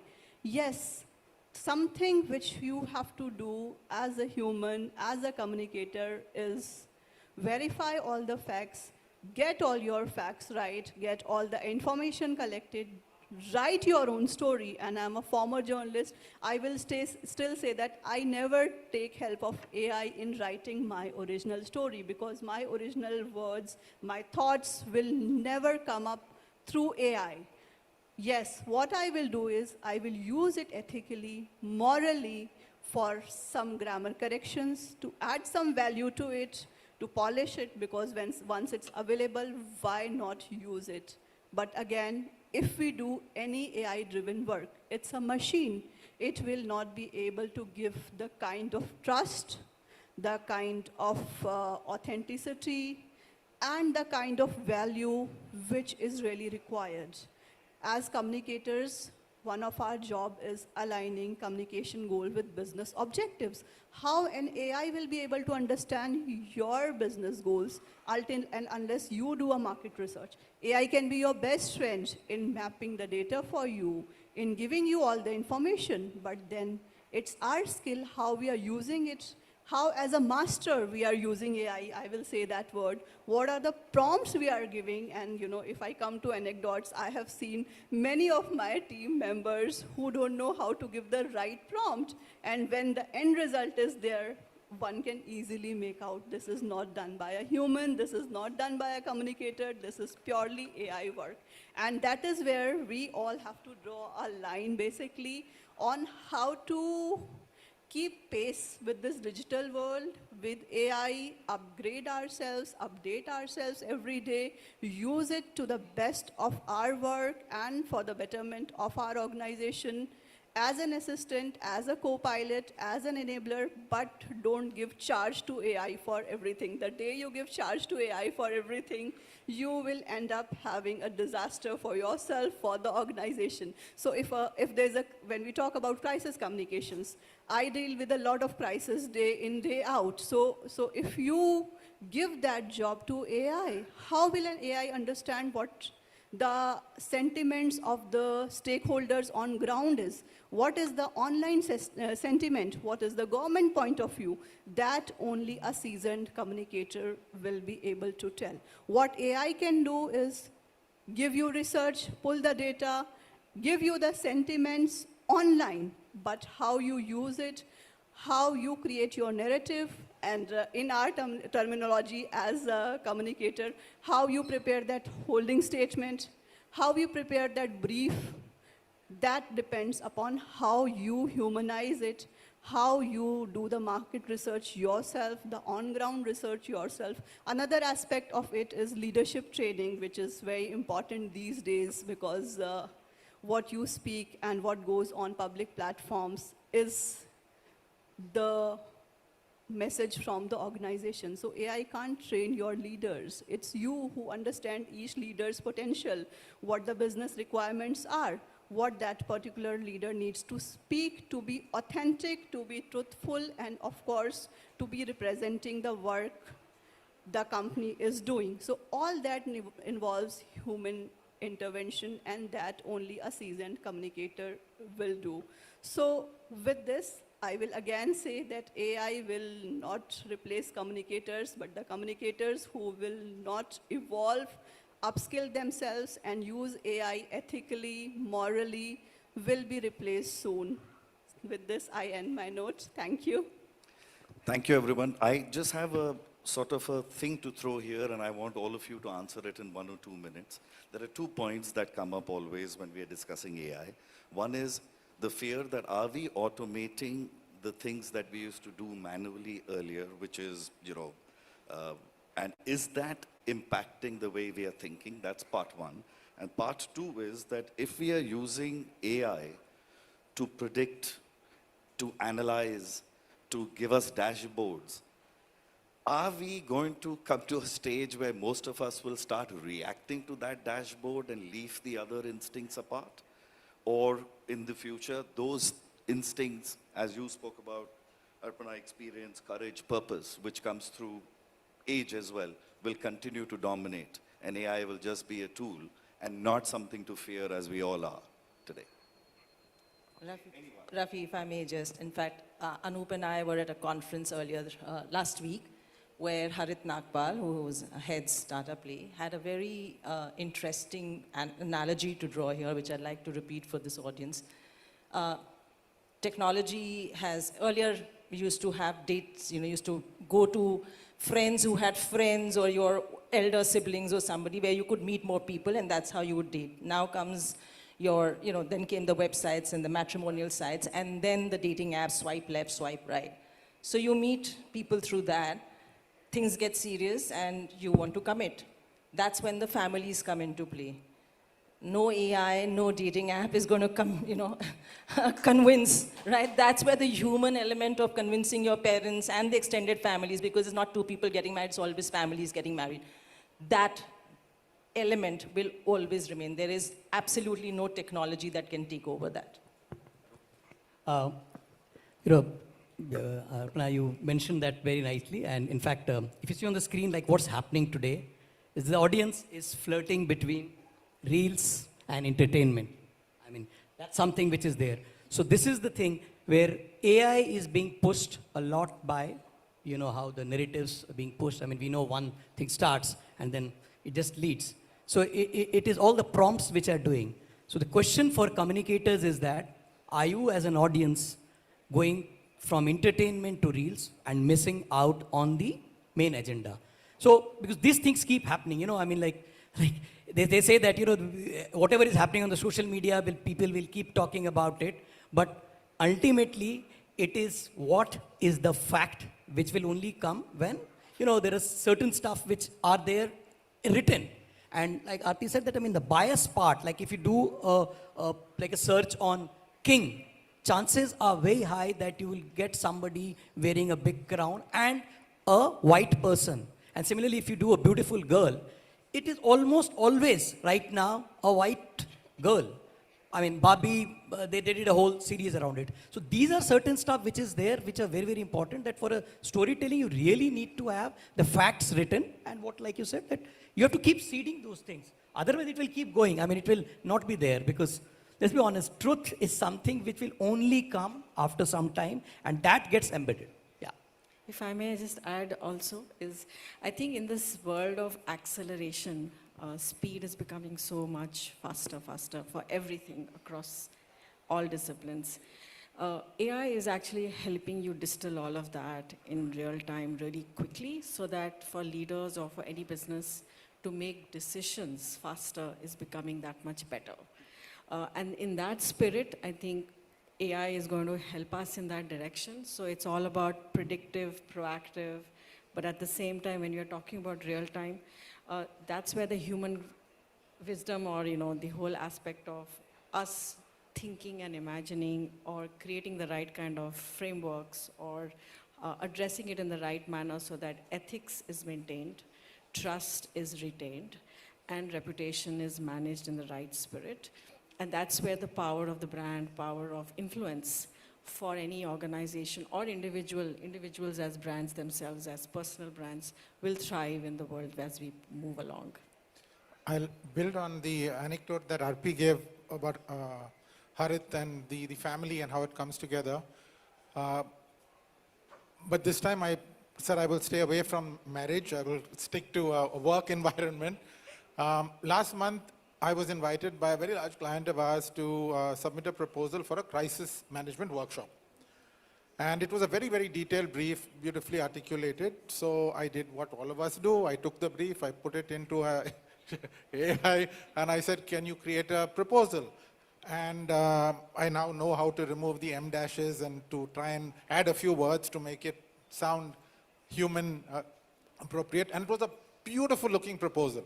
I mean, better than I could have created, honestly. And before I was going to press the send button to the client, and this was your question, right? Are we outsourcing everything, and what about the friction of work? I said, shit, if they buy this proposal, I'm going to be standing in a room with 30 leaders, and I'm going to have to deliver this damn workshop which AI has created. Because AI is not going to deliver it. Nikhil Day has to deliver it. I said, okay, pause. Now let me look at it. It was really interesting to see all the new ideas. So I'm glad that I looked at the new ideas, but I'm equally glad that I just didn't press send. So I literally started from scratch again, using all my own experience of structuring workshops, of knowing what works, of which exercises will work, and knowing the client, and knowing what would work for them, which that context the AI didn't have. And then I used the AI only to figure out new case examples, because my case examples were dated. So I said, can you give me new, interesting case examples that I can then take into the room, which are sector specific to that client.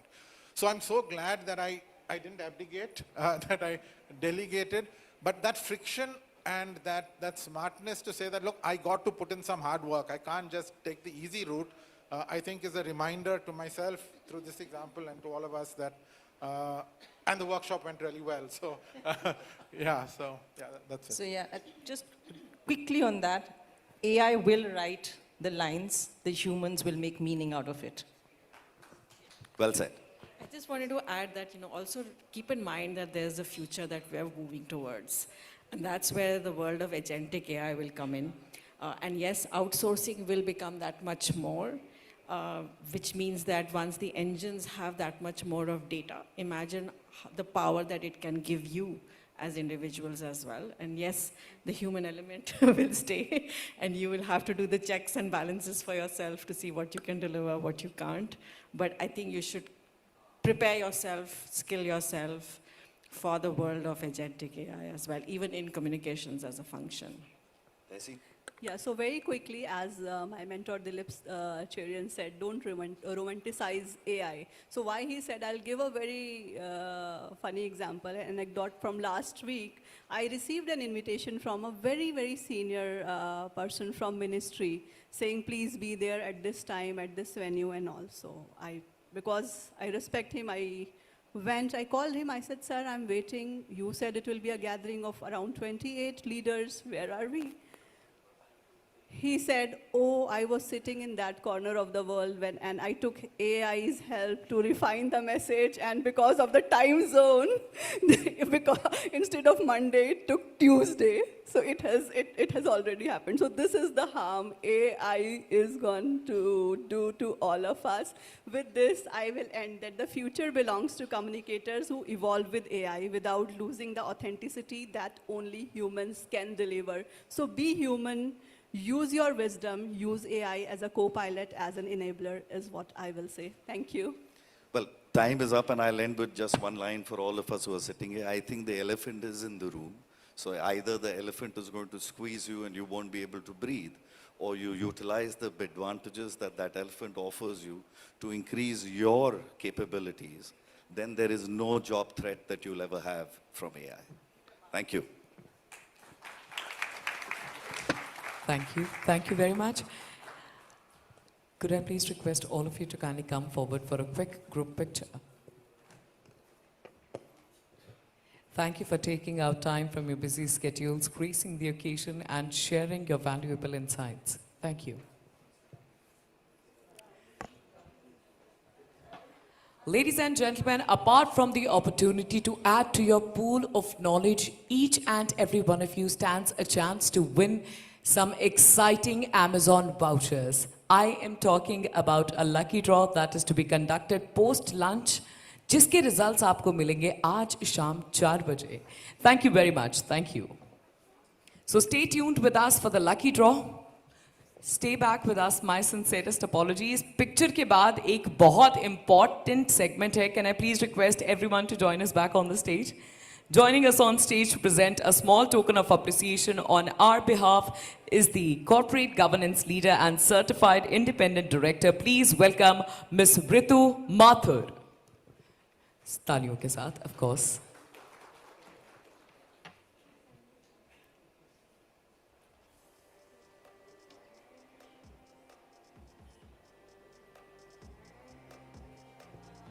Requesting the moderator and the remaining panelists to kindly join us back on the stage.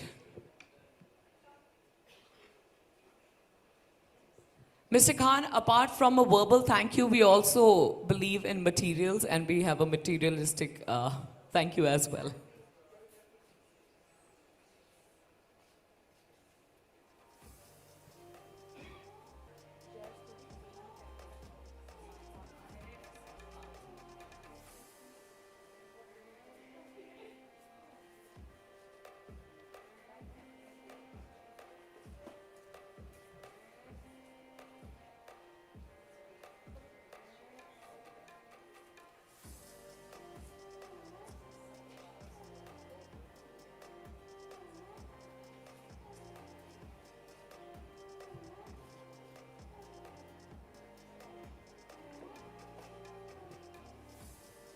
There's absolutely no denying in the craze and the importance of social media.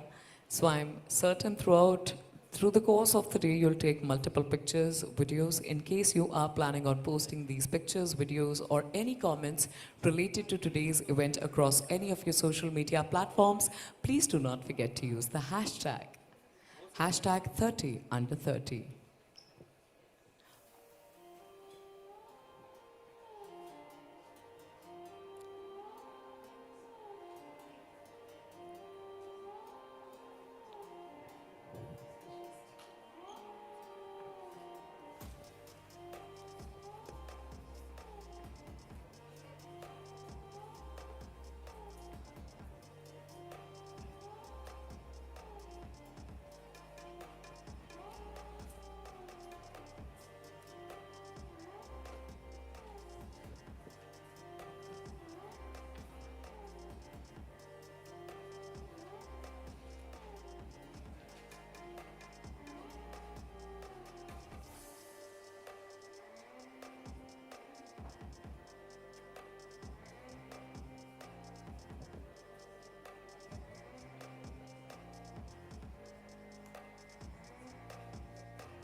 Thanks a lot then. Thank you. You all may kindly be seated. Thank you.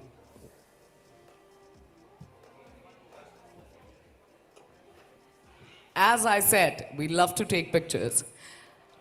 Now, my role, apart from conducting the flow of event, is also to ensure that the audience is in the best of the spirits. तो मैं अगले जो शब्द कहने वाली हूँ हो सकता है थोड़े से अटपटे लगे लेकिन उन्हें मान लीजिएगा फटाफट से बाजू वाले से हाथ मिलाइए और पूछिए कैसे हैं आप और अब दूसरी तरफ बैठे इंसान से हाथ मिलाइए और उनसे पूछिए कैसे हैं आप Lovely. Or up with a round of applause, let me know, register your excitement that you are ready and set for the next session. On the count of 3, 2, 1, come on. Quite the energy. With this, we head towards the next session, that is the fireside chat to talk about communications on purpose, building meaning, trust, and impact. Joining us on stage is the founder at On Purpose. Please welcome Girish Balachandran. With a big round of applause. Come on. In conversation with the Assistant Vice President Corporate Communications at TS Group, please put your hands together for Ms. Jyotsna Dash Nanda.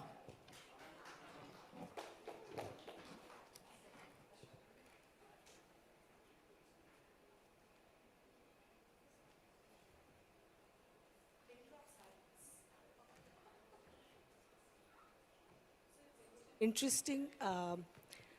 When Parul called me today in the morning to say that I should come and moderate the fireside chat with Girish, and it was about 8:30 in the morning, I said, no, I don't think I can do that. But when she said, Girish, then I said, okay, fine. I think Girish does some adorable work, and I love the work that he does. So I said, okay, and I think I know him reasonably well to be able to do this. By the way, how many of you understand what purpose or communication or purposeful communication is? What is it? Yeah.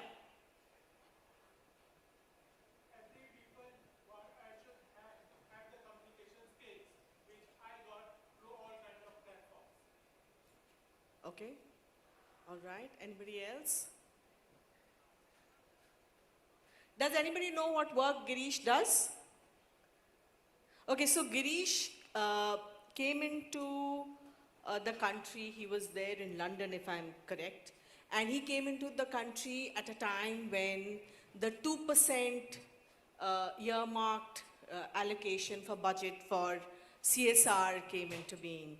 And how many of you know that he not only does amplification of the work that a lot of our clients do, but with his wife, Pinky also does implementation.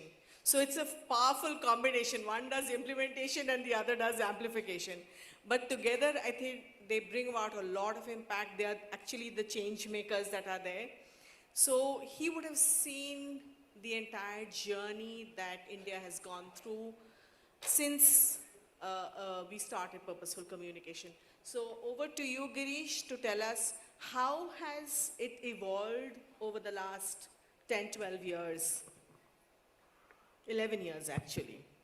Thank you, Jyotsna. So, firstly, for people who don't know, Jyotsna and I actually worked together at Perfect Relations almost 200 years ago, and it's a delight to be on stage with her after. And I also wanted to clarify that my wife, Pinky, does some amazing work, but we do not work together. We often find ourselves at the opposite ends of the spectrum, where she may be protesting against some of the majors on plastic waste, and I might be actually driving the PR to protect them. So those make for interesting conversations at home. But coming to how purpose has evolved, I think, you know, in the last 10 years, purpose, which started as a sort of buzzword, today has become a lot more nuanced. I think there's also become, we've also witnessed a sort of backlash against purpose, which is again primarily being driven out of the US. A few years ago, you know, investors from BlackRock, which is one of the largest equity investors in the US, actually said that they were pulling back on companies investing in purpose because they were not seeing adequate shareholder returns. So, you know, pulling back on ESG, and of course, you know, in the current year with the current administration in the US, there has been, again, a pullback on everything that is purpose-oriented, whether it's diversity and inclusion, whether it's gender equity, and all the things that purpose stands for. So I think we're at a very interesting time in the industry where the macroeconomic sort of environment in which purpose was nurtured, inculcated, and brought into the ecosystem, those factors have sort of dissipated, but the need for purpose has never been stronger. So we find ourselves at this intersection of you know, a place where the funding for purpose, the funding for social impact seems to be drying up, but the inequality, the need for it seems to be growing at an alarming pace. So I guess at this stage, Jyotsna, I think we have to sort of also evaluate, how do corporates look at purpose? Do they look at purpose as something that will help them make more profit? Or is it something that comes at the cost of profit? So, cost of profit and for profit, I think, is a conversation we have at a later stage. But do you actually do PR for work which you're doing, which is for a purpose? I think that's a much larger question. A lot of us in communication particularly have to do PR for a lot of CSR activities, donations, etc. That, you know, you have companies that have contributed a lot for PM cares during the COVID times, but the amount of money probably somebody would have contributed to the PM care fund would have been far less than the amount of money they put in to amplify that information. So I think a lot depends on how you want to go about this whole communication around purpose. But I would want to ask you, from your experience, can you share an example or a campaign that led to a change that you would have gone in, probably a higher or a more allocation for funds, etc.? So, you know, the thing about purpose is the kind of change that we're trying to drive is really systemic. It's multi-generational. It's not something that you can run in a year's campaign and, you know, put in an award entry and say, you know, we achieved this change. The kind of change that we're trying to drive, whether it's in climate, whether it's in health, education or gender, is really sort of changing mindsets of people that have been hardened over years and years of sort of hardwiring. So it's more to do with culture than transformation. 100%. And I'll give you an example. I think some of the work that we're very proud of at On Purpose is the work that we've done against, to sort of curb and address violence against women. And I'll give you the example of a client that we worked with called Breakthrough. And they really sort of stand for ending discrimination against women in the workplace, women in transport, in sort of commuting, and of course, domestic violence at home. And one of the campaigns that we sort of helped them run was on introducing a caveat in films that would say that gender violence is unacceptable, pretty much the same way in which you see smoking and alcohol abuse being sort of called out at the start of the film. And the way we did this was, I think this was coinciding with the time in which the film Thappad had just come out. And it's at that time that we ran a sort of influencer campaign where we were able to get celebrities to come out and actually speak about domestic violence and violence against women not being acceptable even in cinema. And of course, you know, while we could say that today there is still a lot of it. I mean, if you look at, what's that film, Kabir Reddy? Is it Kabir Reddy? Is it Kabir Singh, that one, and Animal and all of this. You see that there's still a lot of work to be done. But today, if you look at the Kerala has been the first state to actually adopt it. So today in films that come out of the Malayalam cinema, you will see this caveat. And this was introduced by driving a signature campaign to the Ministry of Information and Broadcasting, where they accepted that they were going to introduce this caveat in films before they started. So a small step with a long way to go.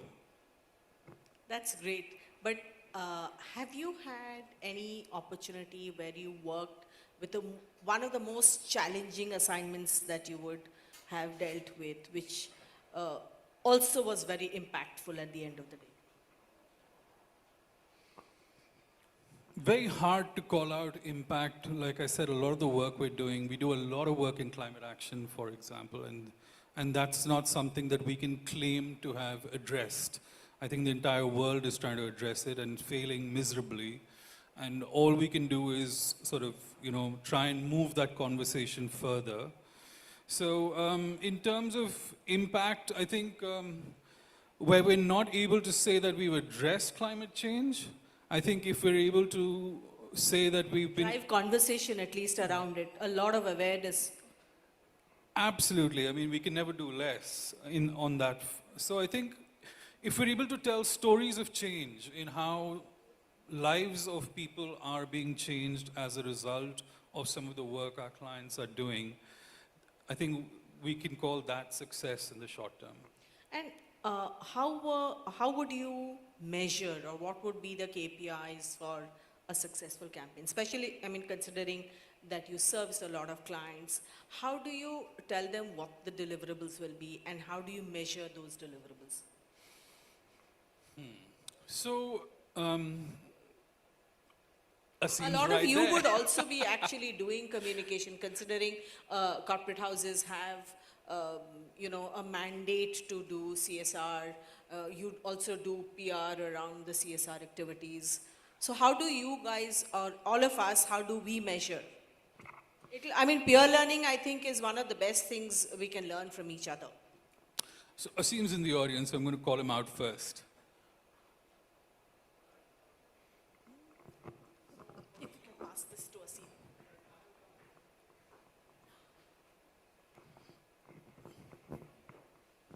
So we were helping Girish and his team recently on a project wherein we were looking at how people in the global north look at issues of global south, and how people in the global south discuss issues relating to global north, and especially around climate, etc. I think he may want to share some insights from that report. So we conducted a detailed analysis of how media talks about global south and global north. So we picked up media from global north, we picked up media from global south, and looked at how they are talking about issues from the different regions. Message analysis is something that we conducted for this project. And then did you develop the messages accordingly? To be able That's what he's working on right now. We conducted the research, helped him identify the issues, and I think he took that report to Cannes earlier this year. So thank you, Asim, and thank you to you and your team. You've been fabulous partners, and people, if you ever need you know, help with very intelligent measurement metrics, please do speak to Impact. They're great. On measurement, different types of measurement, so I can tell you with our clients, now typically, you know, if the work is limited to media engagement, then the ways in which you can measure impact is looking at share of voice against your peers and competitors. That would be one way. But again, if you're really looking, if the objective is to drive change, then you have to look at metrics that are more outcome oriented, and I'll give you an example. Our first client was Sesame Street. So anybody here familiar with Sesame Street? No, you know the Muppets? The Cookie Monster, Elmo.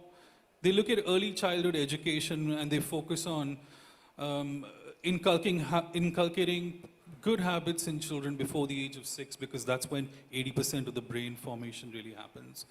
So with them, the challenge that they gave us was, how would you address childhood obesity in India? Now, the impact metric to address childhood obesity in India is not going to be media related. It's not going to be share of voice related. It's going to be, how do you measure if there is a drop behavioral change. If there is a drop in the BMI index of children between the ages of 3 to 5, but that kind of change would take at least a generation to achieve. So the kind of funding that is also required to drive behavior change in the development sector has to be patient capital, has to be long-term, has to be looking at systemic change, not something that you can put into an award entry and submit at the end of the year. Anybody else has any question? Okay, so if I was to give 30 seconds to you to tell us as to how you would describe the work that you do and the challenges you face. All of us who are into communication and would have done a communication around purposeful work that you do, or the development sector, would understand the pressures that are there, the challenges that are there, which is huge. And it's not, while he mentioned, media related and column centimeters, it's not necessarily column centimeters. If there's a behavioral change, if you're able to get somebody, to get more women onto, diversity that he was talking about, more women leaders in the board, etc. Those are the changes, and not all of it can be column centimeters that you can measure through. So how do you think you would describe that? So firstly, Jyotsna, you sound very on purpose. Thank you. We face two challenges as an organization that's focused on purpose communications. One is, how do you identify what is true purpose? What is authentic purpose? Because a lot of times we get briefs from organizations that says, we're doing so much good work out there, can you help us raise awareness? Now, our challenge is we rarely have insight into how authentic that work really is. If you're a large mining and extraction firm and, 100% of your business comes from one area, but you want to use PR to only highlight 5% of what you're doing, that is more sort of energy efficiency and renewable energy related, then how do we as a firm not become ignorant participants in purpose washing? So that's one challenge we face. The second is, at the same time, we are a service provider. Our clients pay our bills. And there's only so much that purposeful work can pay because it's usually not funded as well as it should be. So the other challenge we have as an organization is on a daily basis, getting that balance right between purpose and profit. And sometimes we have to take work that could be more profitable, even if it comes at the cost of purpose, because we have to get the salaries paid on time. That's very interesting, and it's a very, that's actually the truth of life. Unfortunately, that's what we have to do. But just a quick question on, while you mentioned about if somebody is into mining, at the end of the day, you realize that you will be depleting natural resources, and there's no shortcut to that. And even if you build as many schools or temples or hospitals, there is no solution to the depletion of natural resources. But just to understand, where do we draw the line when we are doing PR, when we are doing amplification for the work? And like you said, how do you distinguish between actual work and what is it that they're doing only for the amplification purpose or PR purpose? So I'm going to come back to how we started out, which is it depends on how you define purpose. If you're using purpose to make more profit, that's just purpose marketing, it's purpose washing. But if your purpose comes at the cost of profit, and that's where the real magic lies, that's when it's more likely to be authentic and real. I've got a quick, before we end up, we've got 19 seconds. How many people here are actually 30, under 30, or under 30? Forget about winning. How many people here are actually under 30? Hands up at the back. Okay. Right, so I have a request for you. I was once at this conference where they asked the question, can PR be a force for good? And my reaction to that is, that should not even be a question. When people hear that we work in PR, they should naturally believe that we're using the power of our craft to make things better. And all of us have that responsibility, and that's a huge responsibility that we're passing on. I don't think we've done a very good job of it ourselves so far. But for all of you who are under the age of 30 and who are going to shape the future of this industry, we would love for a more responsible view of PR. Thank you, Girish, and I think time's up. Thanks, audience, for being such a patient listener. Thanks. Thank you, Jyotsna. Thank you very much. Time for a quick picture in the center, please. Thanks a lot. And to present a token of appreciation on our behalf, once again requesting Ms. Ritu Mathur to kindly join us on stage amidst your applause. Let's welcome the lady with a big round of applause. Come on, everybody.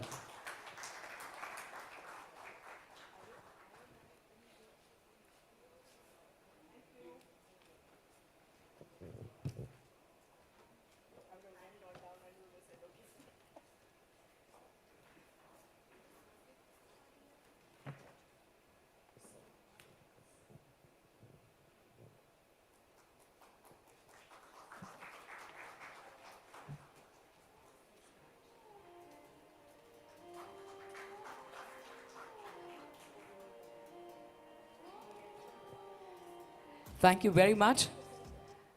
And on that celebratory note, ladies and gentlemen, let me tell you, each and every one of you stands an opportunity, stands a chance to win an exciting, not one, but two exciting Amazon vouchers. Thank you to the speakers. Thank you, Ms. Mathur. Thank you for joining us. In order to participate, all you need to do is write your name and your contact information down on a piece of paper. Our team of volunteers will help you with the same post-lunch.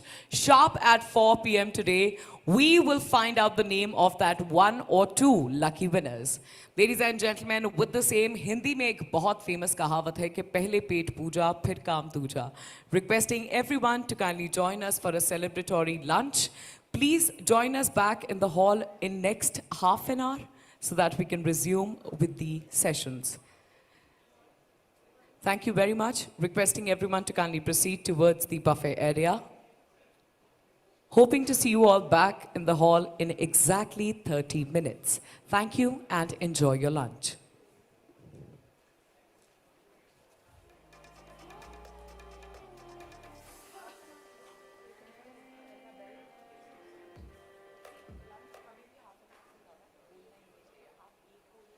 Exchange for Media, a name synonymous with the latest news about the advertising industry in India. The Exchange for Media Group, set up in 2000, has the most credible media platforms covering the entire advertising, media and marketing domain with its highly acclaimed digital, print and on-ground assets. The group's flagship news portal, exchangeformedia.com, reaches over 6 lakh subscribers. The buzzing website not only covers the news but goes beyond the obvious to bring in a fresh point of view.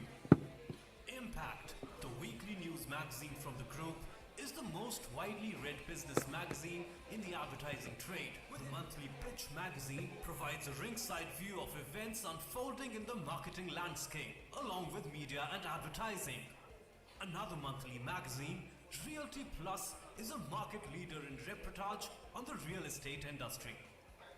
Today, Exchange for Media is not only a leading publisher in the domain, but owns the IP of more than 50 events spread across Mumbai, Delhi and Bangalore. Exchange for Media has curated and launched some of the most successful IPs across marketing, digital, TV, print, radio, mobile, OOH and PR.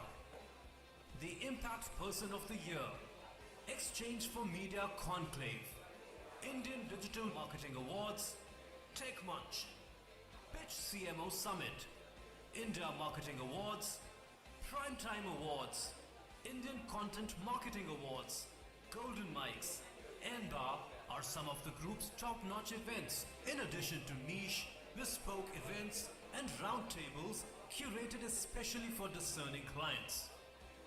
Exchange for Media events attract stalwarts as speakers, along with a loyal audience comprising of leaders, trendsetters and opinion makers. Exchange for Media.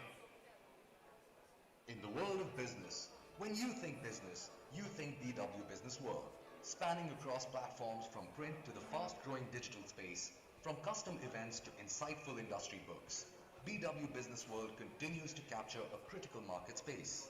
Enjoying over 1.2 million engaged reader base, we have replicated this success in digital, with a 6-fold growth in the past 1 year. So who is the BW audience? Our magazine readers are the cream of the crop business professionals spread across industries and niche communities. BW Digital engages with a much larger audience, hailing majorly from India and US. We also reach diverse markets including UK and Saudi Arabia. The BW print universe comprises of BW Business World, BW Smart Cities, BW Hotelier, BW Applause, BW Education, and BW People, each profiling industry leaders and niche sectoral stories. BW Digital Communities target niche segments like startups, CIOs, smart cities, defense, amongst a range of other fields, with a following of millions of unique digital users. BW Business World is an industry leader in curating a plethora of IPRs. With multiple industry stakeholders under one roof, BW IPR events generate superlative content. BW Engage offers bespoke brand solutions across functions with inputs from the award-winning BW editorial team. We design and execute a 360-degree marketing model, resulting in top-of-mind recall and a large BW Engage client patronage.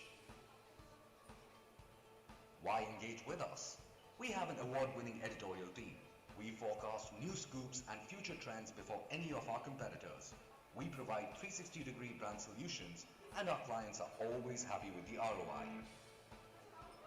This is just a glimpse of our client endorsements. To subscribe to our print patronage, visit subscribe.businessworld.in. Follow us on Facebook and Twitter. You can also connect with us on WhatsApp on businessworld.in/WhatsApp.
PR Professionals Group, a global communications powerhouse operating from 16 offices across India and overseas. Mastering global communications for UN organizations and global leaders. We handle international conferences and investor summits. We manage 360-degree communication, crisis, and public affairs for government and corporate clients across industry. Our 90% client retention and rapid growth make us the fastest growing firm. We are not just about business, we are driving national progress. We played a major role in amending the Juvenile Justice, Motor Vehicle and Child Labour Acts. At PR Professionals, we believe in giving back to society.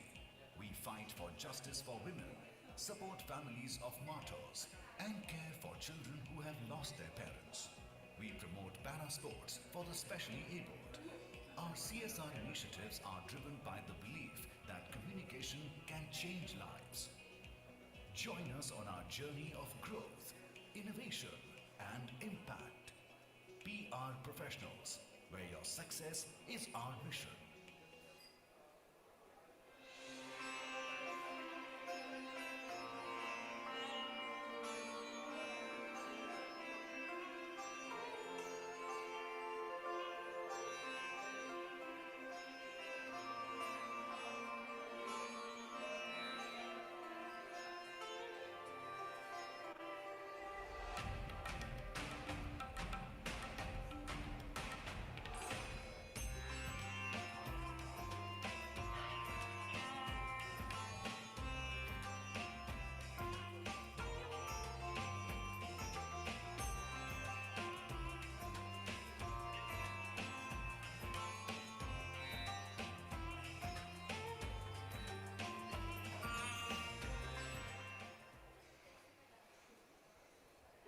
Complexity is everywhere. It's a part of life. It's also misunderstood. Look closer. We are all complex bundles of contradictions, craving change, yet fearing the unknown, dreaming big, yet doubting ourselves. But isn't that where possibility takes shape? We see buried within lies the potential for progress. We run toward the hard stuff, communicating through complexity to make the unrelatable relatable and the incredible credible. Because good communications make sense, but great communications reach the senses. We communications humanize complexity to realize progress.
Exchange for Media, a name synonymous with the latest news about the advertising industry in India.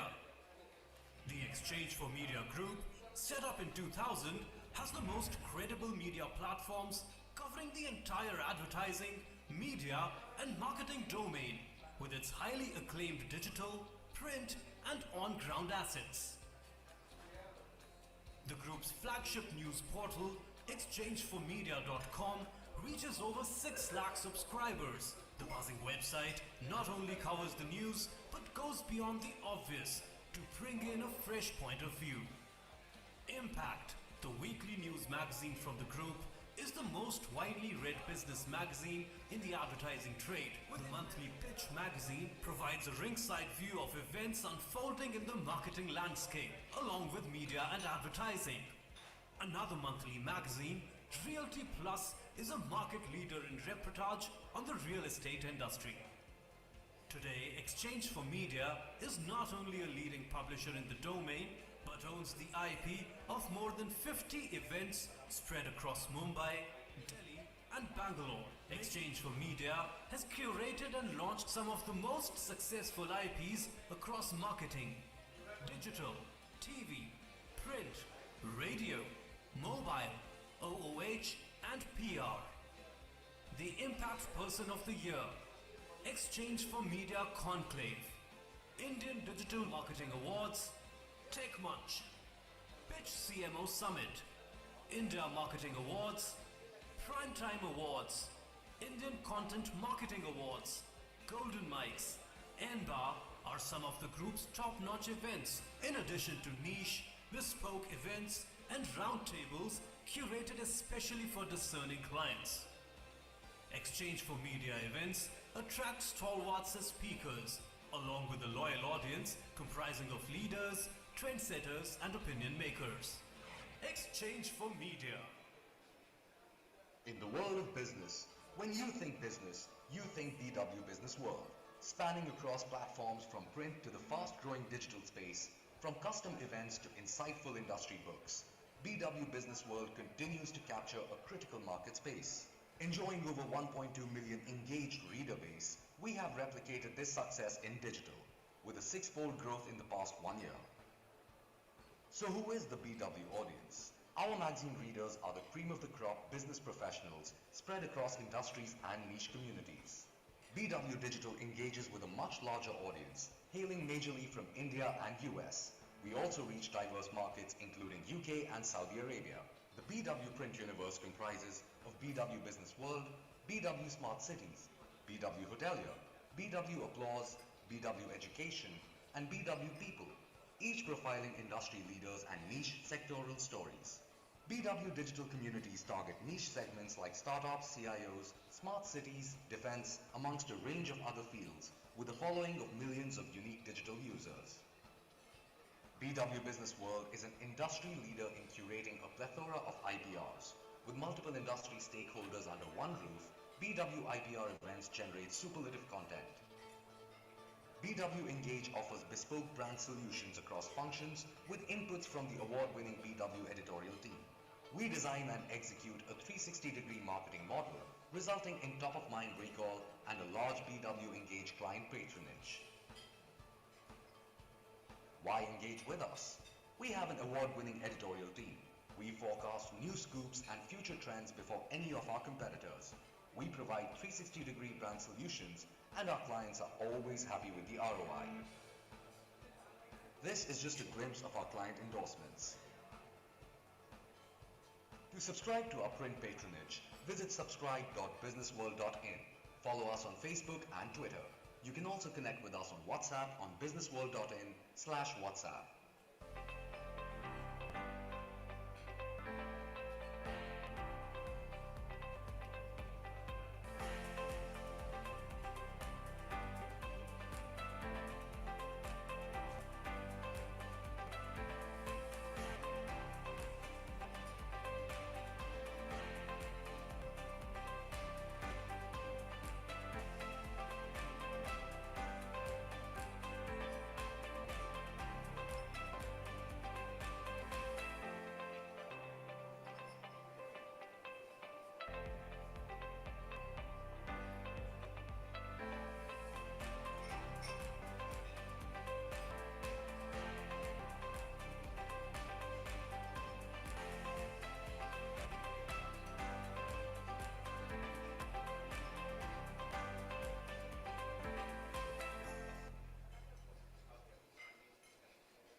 PR Professionals Group, a global communications powerhouse operating from 16 offices across India and overseas.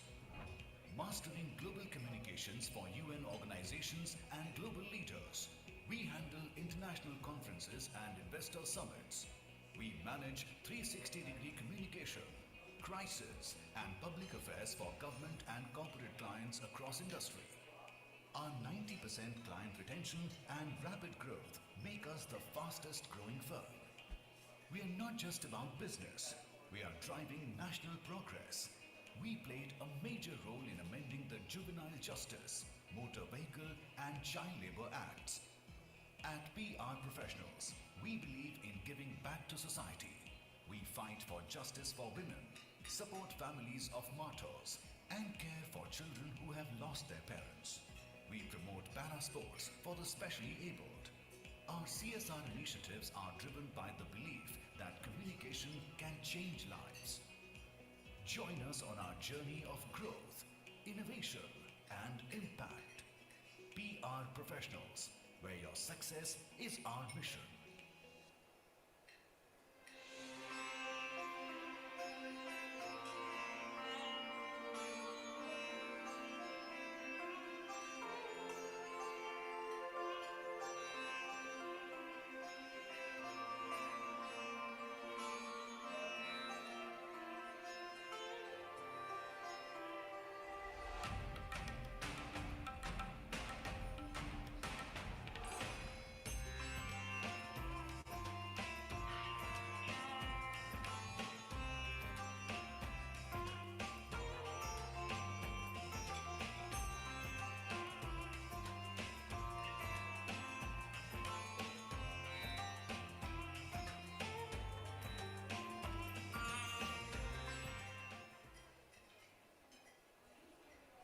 Complexity is everywhere.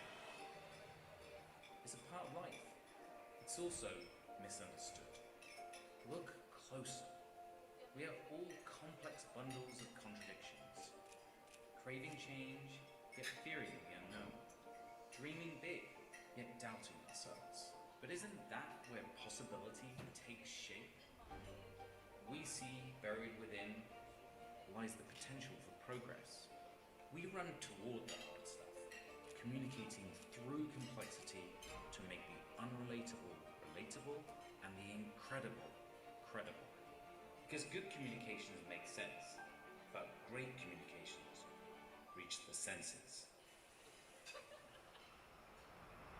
We communications humanize complexity to realize progress.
Exchange for Media, a name synonymous with the latest news about the advertising industry in India. The Exchange for Media Group, set up in 2000, has the most credible media platforms covering the entire advertising, media and marketing domain with its highly acclaimed digital, print and on-ground assets. The group's flagship news portal, exchangeformedia.com, reaches over 6 lakh subscribers. The buzzing website not only covers the news but goes beyond the obvious to bring in a fresh point of view.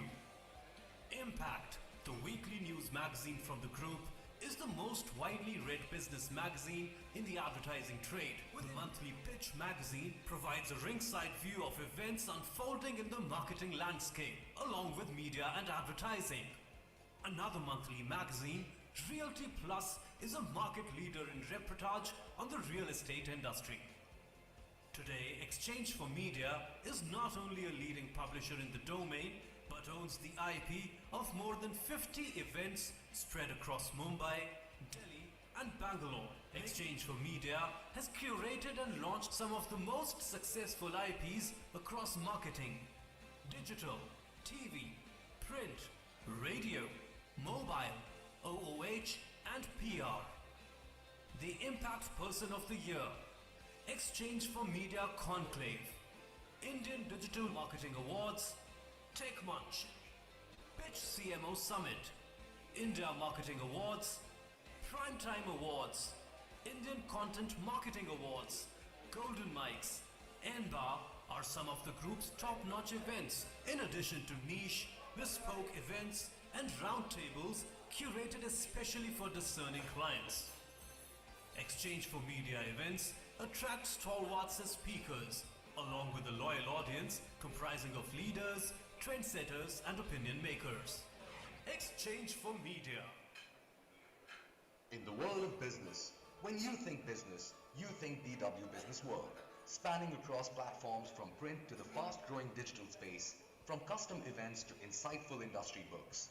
BW Business World continues to capture a critical market space. Enjoying over 1.2 million engaged reader base, we have replicated this success in digital, with a 6-fold growth in the past 1 year. So who is the BW audience? Our magazine readers are the cream of the crop business professionals spread across industries and niche communities. BW Digital engages with a much larger audience, hailing majorly from India and US. We also reach diverse markets including UK and Saudi Arabia. The BW Print universe comprises of BW Business World, BW Smart Cities, BW Hotelier, BW Applause, BW Education, and BW People, each profiling industry leaders and niche sectoral stories. BW digital communities target niche segments like startups, CIOs, smart cities, defense, amongst a range of other fields, with a following of millions of unique digital users. BW Business World is an industry leader in curating a plethora of IPRs. With multiple industry stakeholders under one roof, BW IPR events generate superlative content.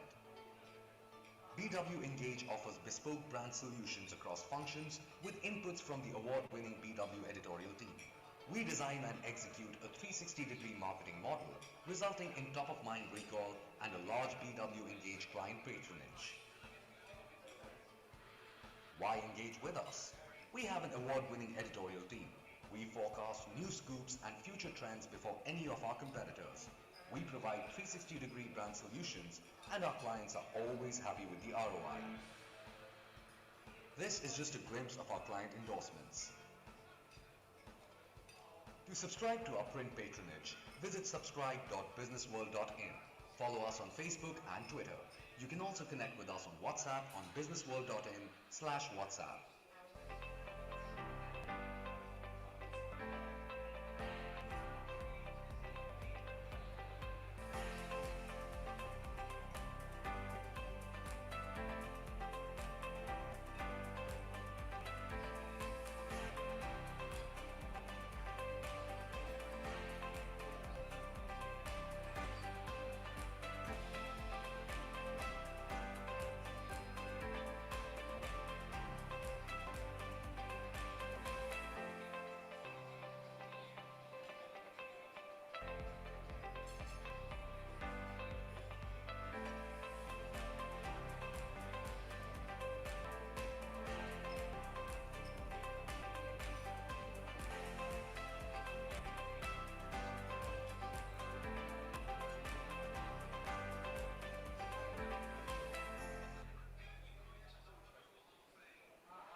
PR Professionals Group, a global communications powerhouse operating from 16 offices across India and overseas.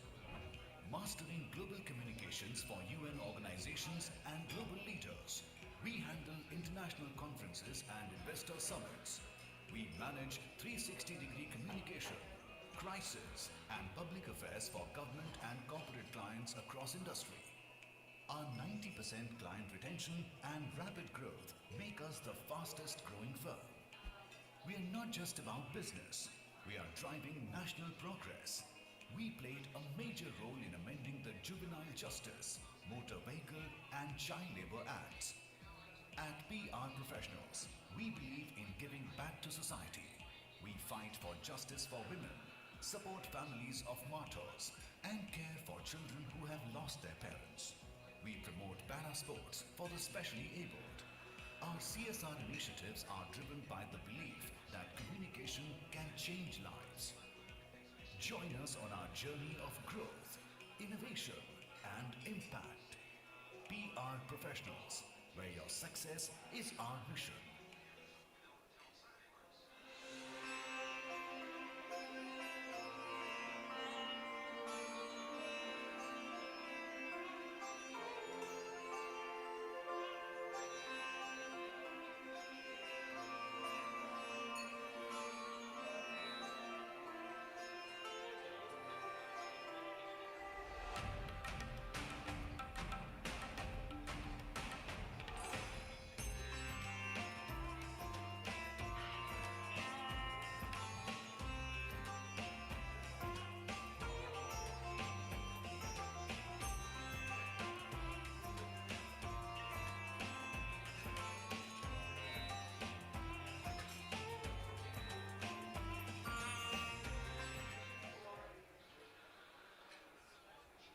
Complexity is everywhere. It's a part of life. It's also misunderstood. Look closer. We are all complex bundles of contradictions. Craving change, yet fearing the unknown. Dreaming big, yet doubting ourselves. But isn't that where possibility takes shape? We see buried within lies the potential for progress. We run toward the hard stuff, communicating through complexity to make the unrelatable relatable and the incredible credible. Because good communications make sense, but great communications reach the senses. We communications humanize complexity to realize progress.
Exchange for Media, a name synonymous with the latest news about the advertising industry in India.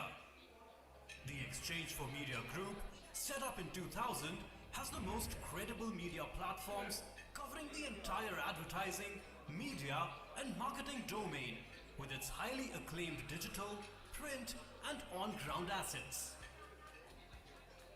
The group's flagship news portal, exchangeformedia.com, reaches over 6 lakh subscribers. The buzzing website not only covers the news but goes beyond the obvious to bring in a fresh point of view.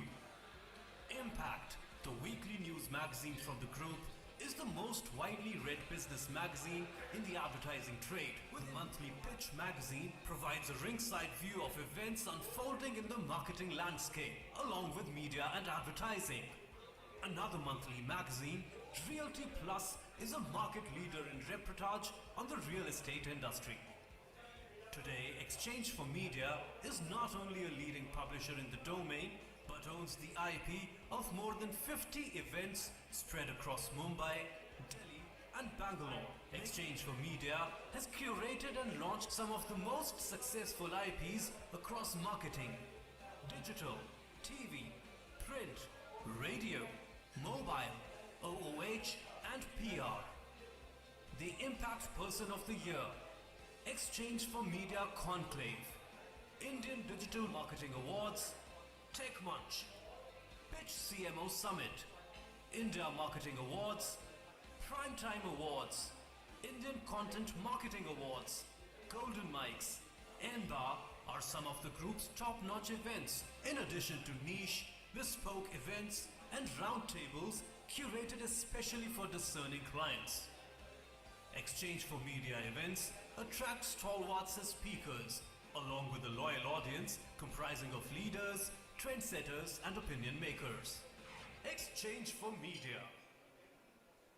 In the world of business, when you think business, you think BW Business World, spanning across platforms from print to the fast-growing digital space, from custom events to insightful industry books. BW Business World continues to capture a critical market space.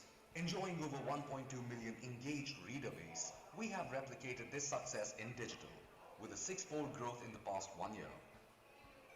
So who is the BW audience? Our magazine readers are the cream of the crop business professionals spread across industries and niche communities. BW Digital engages with a much larger audience, hailing majorly from India and US. We also reach diverse markets including UK and Saudi Arabia. The BW Print universe comprises of BW Business World, BW Smart Cities, BW Hotelier, BW Applause, BW Education, and BW People, each profiling industry leaders and niche sectoral stories. BW Digital communities target niche segments like startups, CIOs, smart cities, defense, amongst a range of other fields, with a following of millions of unique digital users. BW Business World is an industry leader in curating a plethora of IPRs. With multiple industry stakeholders under one roof, BW IPR events generate superlative content. BW Engage offers bespoke brand solutions across functions with inputs from the award-winning BW editorial team. We design and execute a 360-degree marketing model, resulting in top-of-mind recall and a large BW Engage client patronage. Why engage with us? We have an award-winning editorial team. We forecast new scoops and future trends before any of our competitors. We provide 360-degree brand solutions, and our clients are always happy with the ROI. This is just a glimpse of our client endorsements.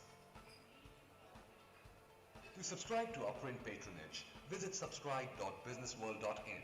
Follow us on Facebook and Twitter. You can also connect with us on WhatsApp on businessworld.in/WhatsApp.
PR Professionals Group, a global communications powerhouse operating from 16 offices across India and overseas. Mastering global communications for UN organizations and global leaders. We handle international conferences and investor summits. We manage 360-degree communication, crisis, and public affairs for government and corporate clients across industry. Our 90% client retention and rapid growth make us the fastest growing firm. We are not just about business, we are driving national progress. We played a major role in amending the Juvenile Justice, Motor Vehicle and Child Labour Acts. At PR Professionals, we believe in giving back to society. We fight for justice for women, support families of martyrs, and care for children who have lost their parents. We promote para sports for the specially abled. Our CSR initiatives are driven by the belief that communication can change lives. Join us on our journey of growth, innovation, and impact. PR Professionals, where your success is our mission.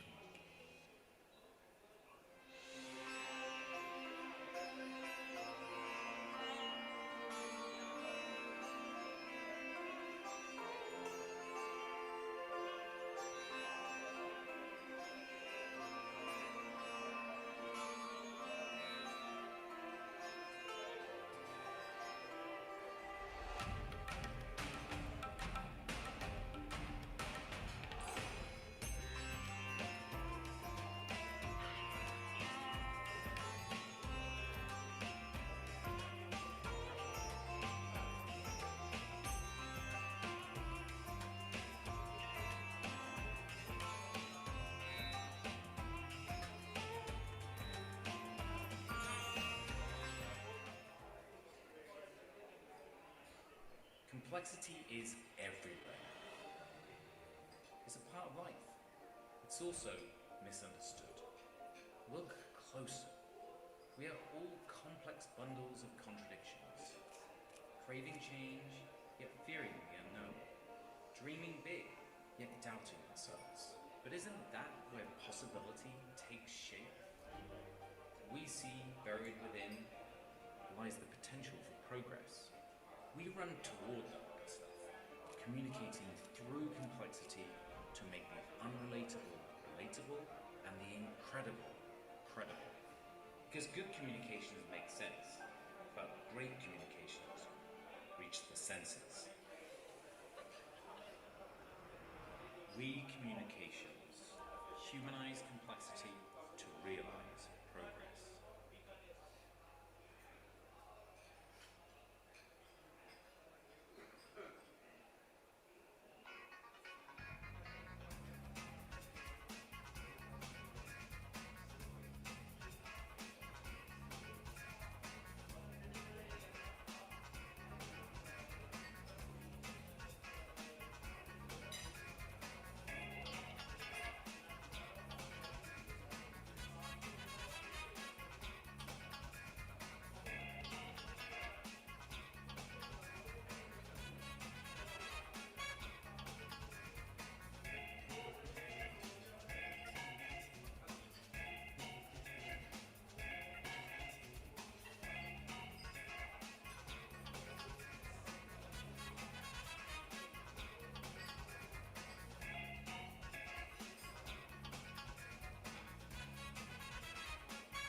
Exchange for Media, a name synonymous with the latest news about the advertising industry in India.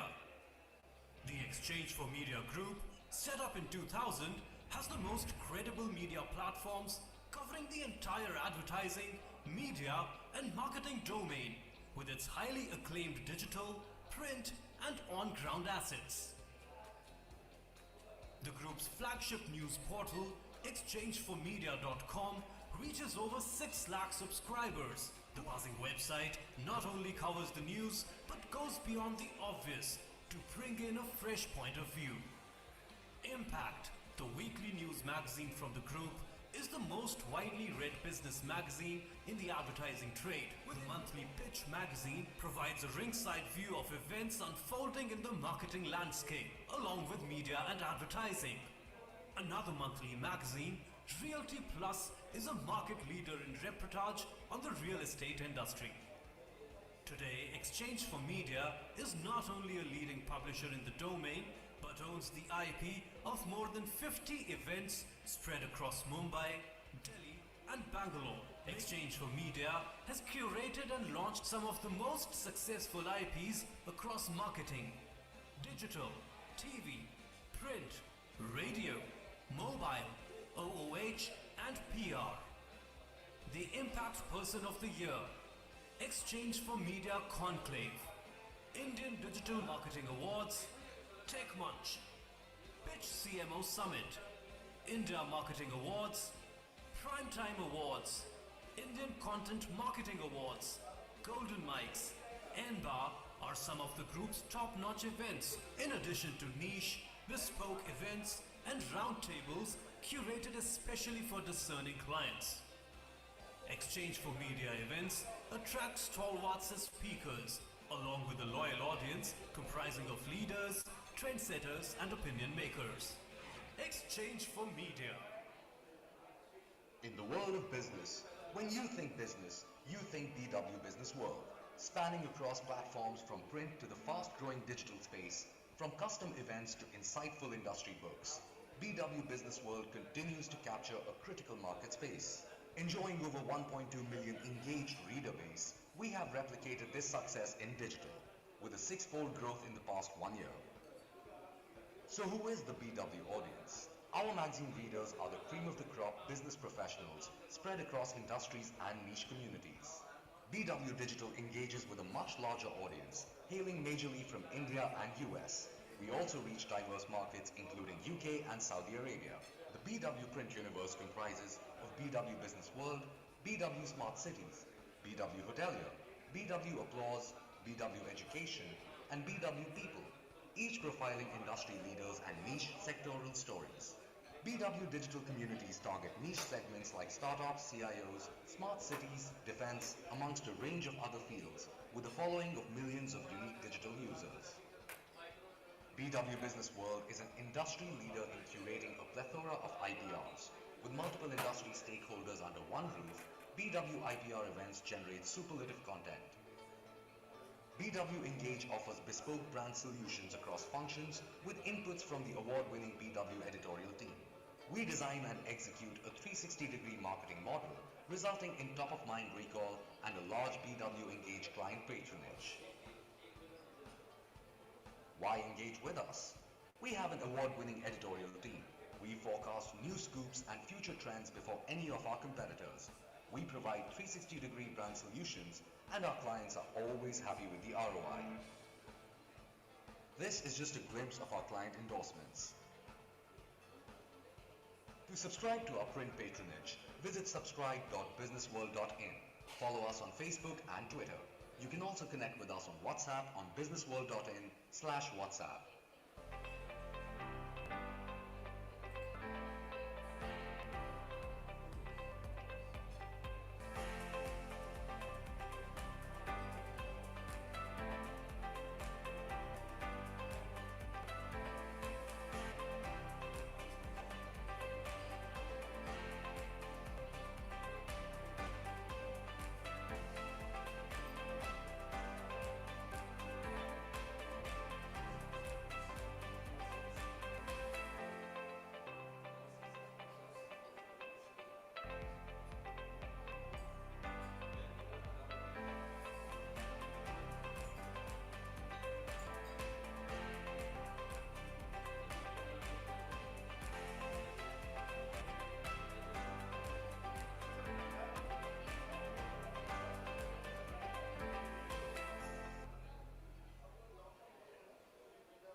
PR Professionals Group, a global communications powerhouse operating from 16 offices across India and overseas. Mastering global communications for UN organizations and global leaders. We handle international conferences and investor summits. We manage 360-degree communication, crisis, and public affairs for government and corporate clients across industry. Our 90% client retention and rapid growth make us the fastest growing firm. We are not just about business, we are driving national progress. We played a major role in amending the Juvenile Justice, Motor Vehicle and Child Labour Acts. At PR Professionals, we believe in giving back to society. We fight for justice for women, support families of martyrs, and care for children who have lost their parents. We promote para sports for the specially abled. Our CSR initiatives are driven by the belief that communication can change lives. Join us on our journey of growth, innovation, and impact. PR Professionals, where your success is our mission.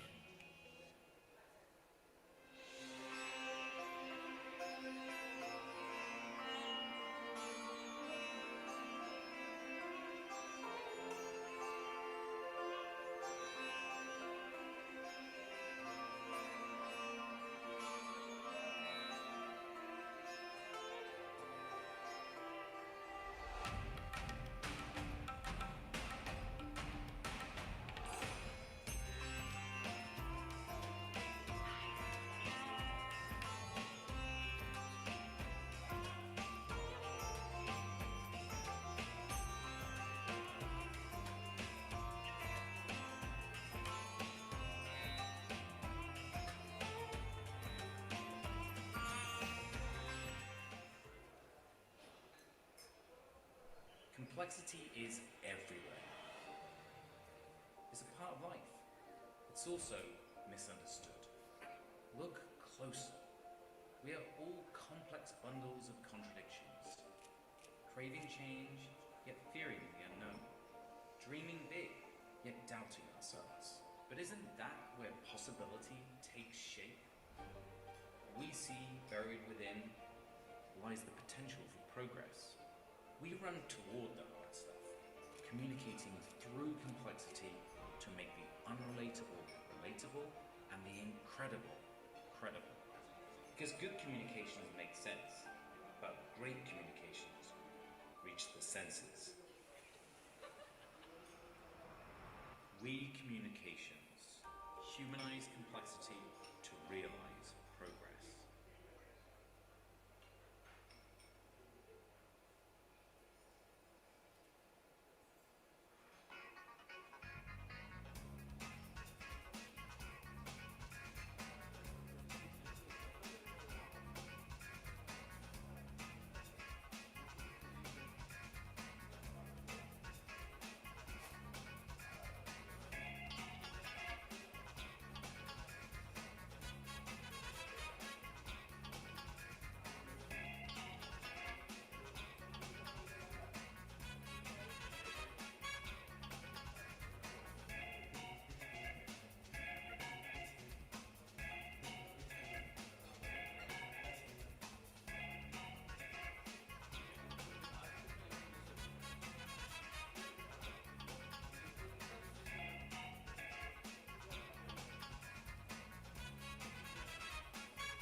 Exchange for Media, a name synonymous with the latest news about the advertising industry in India. The Exchange for Media Group, set up in 2000, has the most credible media platforms covering the entire advertising, media and marketing domain with its highly acclaimed digital, print and on-ground assets. The group's flagship news portal, exchangeformedia.com, reaches over 6 lakh subscribers. The buzzing website not only covers the news but goes beyond the obvious to bring in a fresh point of view. Impact, the weekly news magazine from the group, is the most widely read business magazine in the advertising trade. With monthly Pitch magazine provides a ringside view of events unfolding in the marketing landscape, along with media and advertising.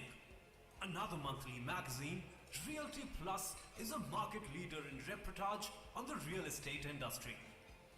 Today, Exchange for Media is not only a leading publisher in the domain, but owns the IP of more than 50 events spread across Mumbai, Delhi and Bangalore. Exchange for Media has curated and launched some of the most successful IPs across marketing, digital, TV, print, radio, mobile, OOH and PR. The Impact Person of the Year, Exchange for Media Conclave, Indian Digital Marketing Awards, Tech Munch, Pitch CMO Summit, India Marketing Awards, Primetime Awards, Indian Content Marketing Awards, Golden Mics, NBAR are some of the group's top-notch events, in addition to niche, bespoke events and roundtables curated especially for discerning clients. Exchange for Media events attract stalwarts as speakers, along with a loyal audience comprising of leaders, trendsetters and opinion makers. Exchange for Media.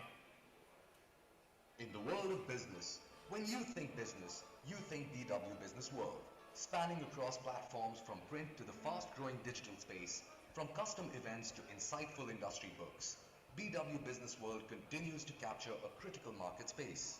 Enjoying over 1.2 million engaged reader base, we have replicated this success in digital, with a 6-fold growth in the past 1 year. So who is the BW audience? Our magazine readers are the cream of the crop business professionals spread across industries and niche communities. BW Digital engages with a much larger audience, hailing majorly from India and US. We also reach diverse markets including UK and Saudi Arabia. The BW print universe comprises of BW Business World, BW Smart Cities, BW Hotelier, BW Applause, BW Education, and BW People, each profiling industry leaders and niche sectoral stories. BW Digital communities target niche segments like startups, CIOs, smart cities, defense, amongst a range of other fields, with a following of millions of unique digital users. BW Business World is an industry leader in curating a plethora of IPRs.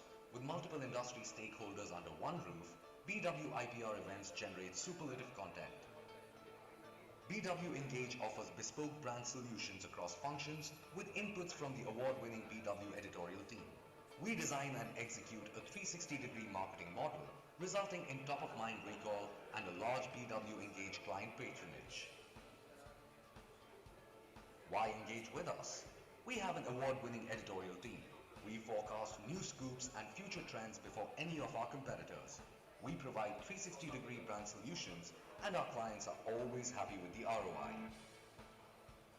This is just a glimpse of our client endorsements.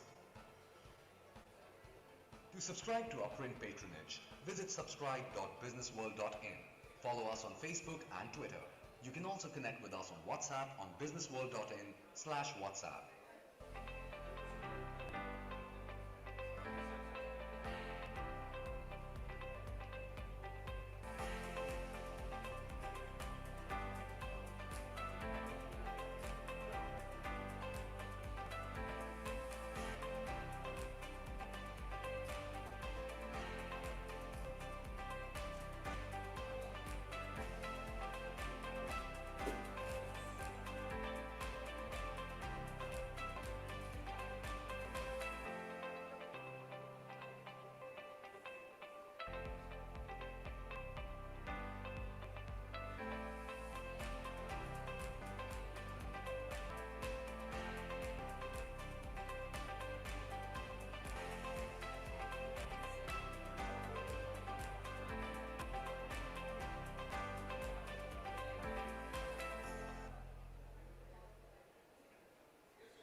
PR Professionals Group, a global communications powerhouse operating from 16 offices across India and overseas. Mastering global communications for UN organizations and global leaders. We handle international conferences and investor summits. We manage 360-degree communication, crisis, and public affairs for government and corporate clients across industry. Our 90% client retention and rapid growth make us the fastest growing firm. We are not just about business, we are driving national progress. We played a major role in amending the Juvenile Justice, Motor Vehicle and Child Labour Acts. At PR Professionals, we believe in giving back to society. We fight for justice for women, support families of martyrs, and care for children who have lost their parents. We promote para-sports for the specially abled. Our CSR initiatives are driven by the belief that communication can change lives. Join us on our journey of growth, innovation, and impact. PR Professionals, where your success is our mission.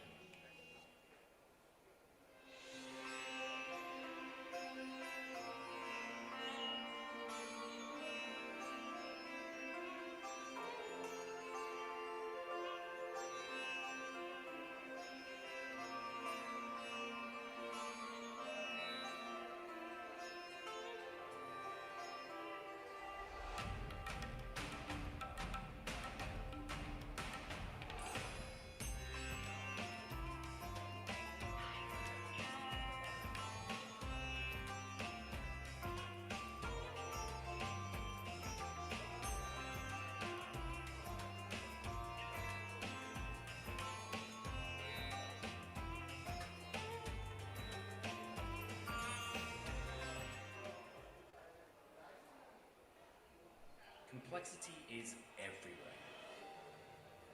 It's a part of life. It's also misunderstood. Look closer. We are all complex bundles of contradictions. Craving change, yet fearing the unknown. Dreaming big, yet doubting ourselves. But isn't that where possibility takes shape? We see buried within lies the potential for progress. We run toward that stuff, communicating through complexity to make the unrelatable relatable and the incredible credible. Because good communications make sense, but great communications reach the senses. We communications humanize complexity to realize progress.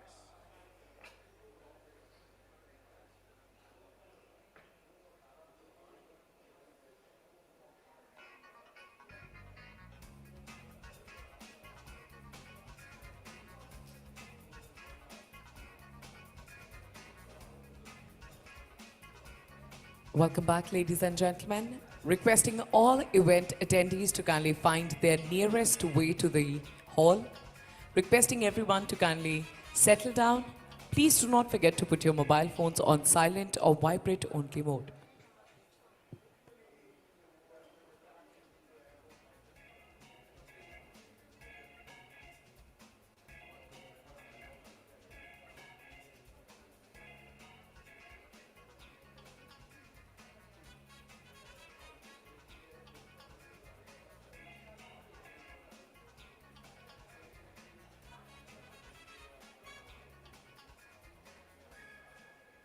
Exchange for Media, a name synonymous with the latest news about the advertising industry in India. The Exchange for Media Group, set up in 2000, has the most credible media platforms covering the entire advertising, media and marketing domain with its highly acclaimed digital, print and on-ground assets. The group's flagship news portal, exchangeformedia.com, reaches over 6 lakh subscribers. The buzzing website not only covers the news but goes beyond the obvious to bring in a fresh point of view. Impact, the weekly news magazine from the group, is the most widely read business magazine in the advertising trade. With monthly Pitch magazine provides a ringside view of events unfolding in the marketing landscape, along with media and advertising. Another monthly magazine, Realty Plus, is a market leader in reportage on the real estate industry. Today, Exchange for Media is not only a leading publisher in the domain, but owns the IP of more than 50 events spread across Mumbai, Delhi and Bangalore. Exchange for Media has curated and launched some of the most successful IPs across marketing, digital, TV, print, radio, mobile, OOH and PR. The Impact Person of the Year, Exchange for Media Conclave, Indian Digital Marketing Awards, Tech Munch, Pitch CMO Summit, India Marketing Awards, Primetime Awards, Indian Content Marketing Awards, Golden Mics, NBAR are some of the group's top-notch events, in addition to niche, bespoke events and roundtables curated especially for discerning clients. Exchange for Media events attract stalwarts as speakers, along with a loyal audience comprising of leaders, trendsetters and opinion makers. Exchange for Media. In the world of business, when you think BW Business World, spanning across platforms from print to the fast-growing digital space, from custom events to insightful industry books, BW Business World continues to capture a critical market space. Enjoying over 1.2 million engaged reader base, we have replicated this success in digital, with a 6-fold growth in the past 1 year. So who is the BW audience? Our magazine readers are the cream of the crop business professionals spread across industries and niche communities. BW Digital engages with a much larger audience, hailing majorly from India and US. We also reach diverse markets including UK and Saudi Arabia. The BW Print universe comprises of BW Business World, BW Smart Cities, BW Hotelier, BW Applause, BW Education, and BW People, each profiling industry leaders and niche sectoral stories. BW Digital communities target niche segments like startups, CIOs, smart cities, defense, amongst a range of other fields, with a following of millions of unique digital users. BW Business World is an industry leader in curating a plethora of IPRs. With multiple industry stakeholders under one roof, BW IPR events generate superlative content. BW Engage offers bespoke brand solutions across functions with inputs from the award-winning BW editorial team. We design and execute a 360-degree marketing model, resulting in top-of-mind recall and a large BW Engage client patronage. Why engage with us? We have an award-winning editorial team. We forecast new scoops and future trends before any of our competitors. We provide 360-degree brand solutions, and our clients are always happy with the ROI. This is just a glimpse of our client endorsements. To subscribe to our print patronage, visit subscribe.businessworld.in. Follow us on Facebook and Twitter. You can also connect with us on WhatsApp on businessworld.in/WhatsApp. Ladies and gentlemen, the opportunity to participate in the lucky draw is live now. Simply jot down your name, your company's name, along with your contact information on these bright neon post-its. As you can see, they are placed on your tabletops. Simply add your name, your contact information, and your company's name to participate in the lucky draw. Someone from the team will shortly get in touch with you with a bowl so that you can quickly drop in your entries.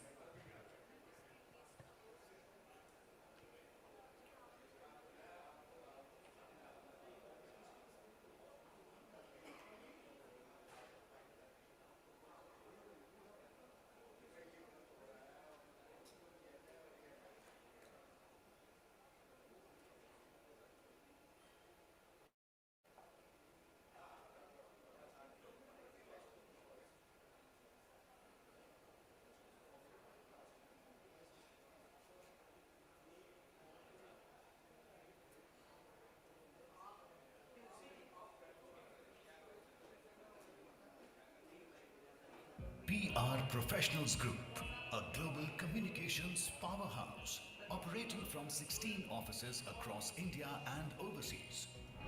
Mastering global communications for UN organizations and global leaders. We handle international conferences and investor summits. We manage 360-degree communication, crisis, and public affairs for government and corporate clients across industry. Our 90% client retention and rapid growth make us the fastest growing firm. We are not just about business, we are driving national progress.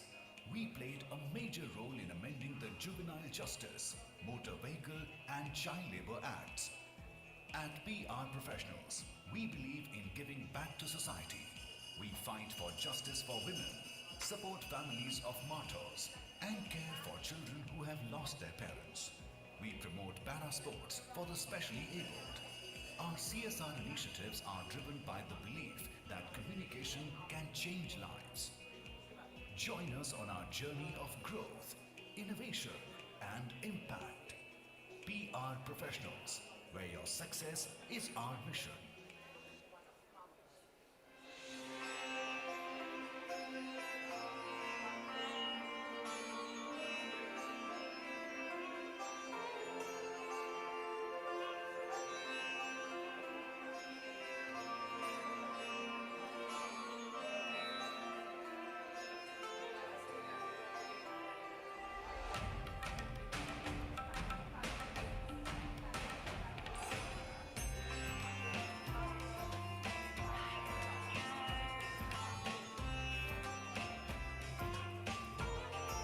Ladies and gentlemen, I am delighted to inform you that post the next session, we will be announcing the name of the first lucky winner from the lucky draw, will be getting their hands on an exclusive Amazon voucher.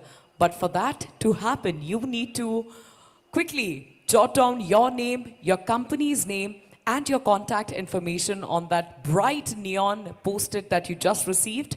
Drop it in the... Okay, I'll get someone to get in touch with you to provide you with the said item. And also kindly ensure one entry per person is the way we move forward. Simply jot down your name, your contact information, and your company's name.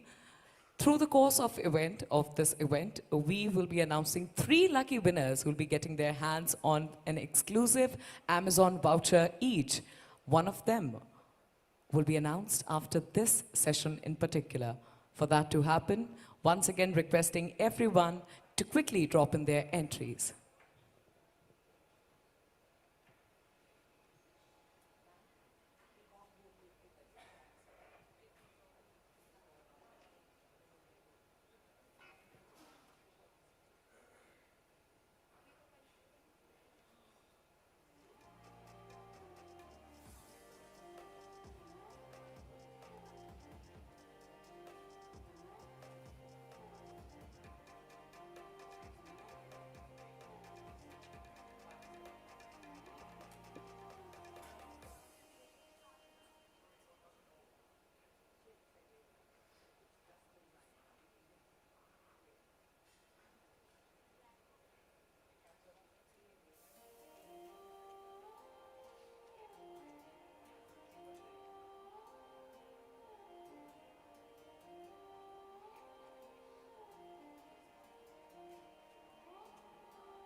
Our volunteer is now going to take a quick stroll about the room to collect the said chits.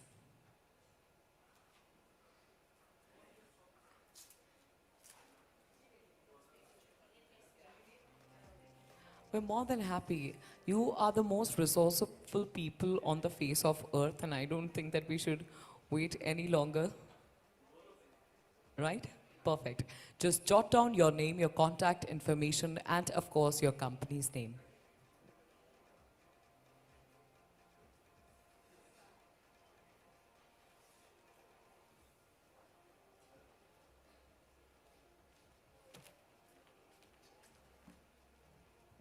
Welcome back, ladies and gentlemen. I hope that you all enjoyed your lunch.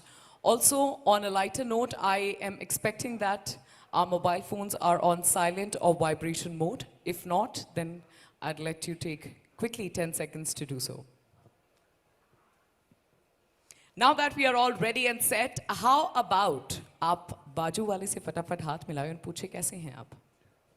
Right, बाजू वाले से हाथ मिलाइए और पूछिए कैसे हैं आप? अब दूसरी तरफ वालों से हाथ मिलाइए और उनसे पूछिए कैसे हैं आप? And now that it's evident from the handshakes that we are surrounded by acquaintances and not just fellow event attendees, let's quickly begin with the second fireside chat for today's summit. Every crisis is an opportunity in communications. Joining us on stage is the techno-regulatory strategist, corporate governance leader, and a certified independent director. Please put your hands together for Ms. Ritu Mathur. In conversation with founder and director at Grey Matters Communication, Dr. Navneet Anand.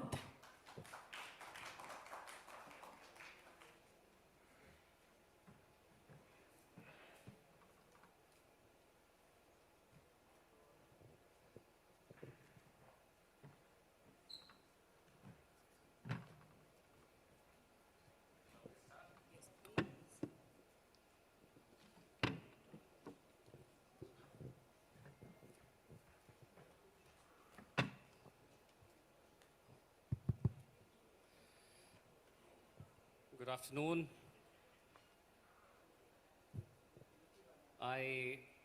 Some friends are there, they know that Rituji, I have been going for taking some classes for students at media schools. And I often dread the post-lunch session. So when Parul messaged this morning that your session is immediately after the lunch, I got very scared, because this is the time to catch a wink or two, and but I know there are some vibrant people like my friend Tehseen around in the hall, so she will make sure that. All right, thank you Exchange for Media for giving this opportunity to talk to a legend. And there couldn't have been a more opportune time to talk about crisis than what we witness around us for last 15 days or so. I think there has been two especially very significant developments that have saddened us all, that have perhaps potentially affected each one of us. The first is, of course, the Indigo crisis, and the second is the tragic fire in Goa, Birch Romeo by Lane Club. And these are two typical very sad crises that have, and who better person to speak to us on that than Rituji, whom you all know is a veteran and whom we all look up to. So I'll begin by asking you something very academic but very pertinent. And I recall some of the case studies that we have read as communication professionals over the years. Is every crisis also an opportunity? In your experiments, Ritu, what differentiates communication strategies that succeed in a crisis from those that do not? And I'm sure we have a mix of agency and corporate people. So hope they find some, leaf out of your experience, vast experience of having worked in this field. Thank you, Navneet, and thank you, e4m, for having me here. So I'll start the conversation by citing a word from Japanese. I have had some stint of education in Japan, so it's very obvious that I will, use those. So Japanese have a word for crisis as kiki. It's a word called kiki, and there are two kanjis in that. But although the word is kiki, which is similar, same word, but the two kanjis are very different. So the first kanji says danger, and the second one says opportunity. So that's the beauty of a crisis. If you can find opportunity in it, you can. Otherwise, you can succumb to it. So that's the beginning, note that I want to start with. So I would say that crisis is not always an opportunity. It depends on how you handle the crisis, that it becomes an opportunity. So it depends on your communication. If it is a successful communication, definitely your brand gets a boost. You stand to gain, momentum in the, with the public. So for example, I would also say that some of the great examples are from Tata, again, one of my organizations where I have spent more than 1.5 decades, is that, they always, owned up the crisis. We have seen Taj, they did not hide behind the corporate statements. They actually went on the ground and, were there to help the victims, own up their responsibility. So that's a very successful kind of a communication. You have to be human. You have to own your, if there is a crisis, you have to be accountable for it. So that is one thing which I feel. Again, another one is that when Cyrus Mistry was ousted by the board of directors, that time also, although Ratan Tata had retired, he again stepped in as an interim chairman to support the group for stability. So these are the examples where we see that, it does become an opportunity. That crisis does become an opportunity for brand building, for, being the brand for the public, for the people, for the country, for the government. But then we also have the crisis, which we, as you rightly said, recently, which definitely is a failure. So there, I would not say that it can be an opportunity. So it depends how you handle a crisis. It becomes an opportunity or it becomes a failure. Right. At least for so the takeaways, each one of us contribute to corporate and communication sector in some ways, So what you're implying is that if handled well, I think there could be potential that it becomes an opportunity. I'm reminded of two distinct cases. The first, I am reminded of the Deepwater Horizon spill by the BP, where the CEO, I think Tony Hayward, went on going some rampaging kind of statements, and that cost him very, very dearly. So implying thereby that not all crises is that you should jump, start jumping and trying to contain you do further damage. There was this another similar crisis where Samsung Galaxy Note 7 batteries exploded mid-year. And then what did Samsung do? No big splash, no big statement. I think they grounded, planes and refunded globally in 24 hours. And as a result, I think there was a lot of positive traction about Samsung. So I think each one of us has a lesson to learn. Indigo certainly is a big case in front of each one of us. Still we find that there is a tentativeness in the way it is being handled. That is my perception, I may be wrong. Coming to the next question, Ritu, I think you talked about how decisive transparency shape successful crisis communication. I'll get a little personal because I'm aware in your own journey, whether navigating a complex workplace challenge or facing profound personal loss during the COVID, what leadership lessons did you carry into your professional life as to the nature of the crisis that you faced personally? So Navneet, my leadership was not tested in the boardrooms or in the war rooms. It was actually tested by my life, my journey. So at my workplace, I faced a very bad case of harassment, and that too at a time when there was no law for that. So I did not know how to handle. There was nobody to tell me, how to take it forward.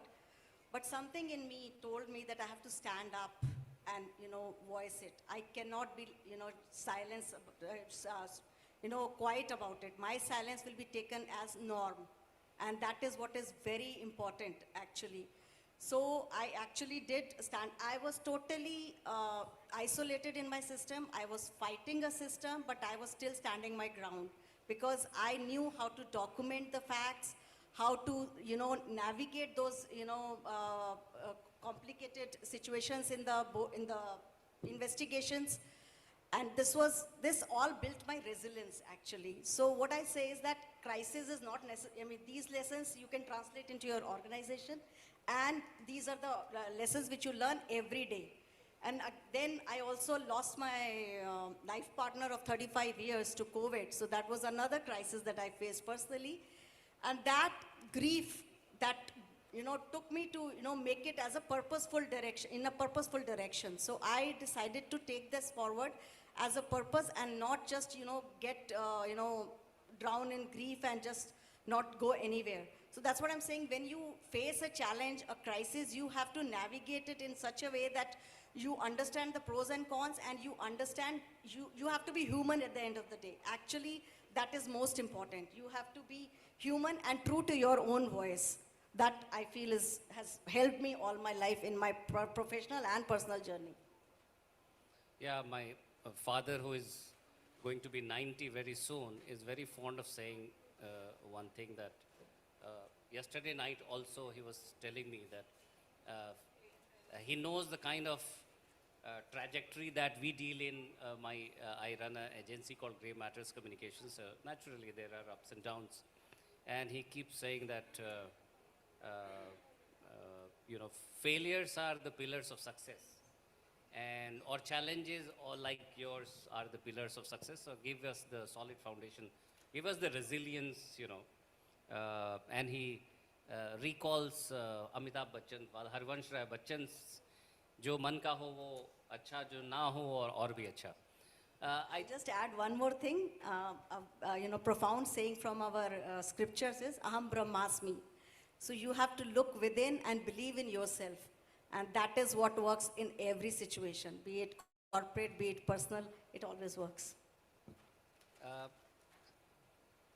Often, Ritu, we see that crisis is, while it is very common, it is becoming very common, especially the kind of milieu that we live in, social media, digital media, influencers of all kinds, and the speed with which an issue can, catch fire, go viral, and so on and so forth.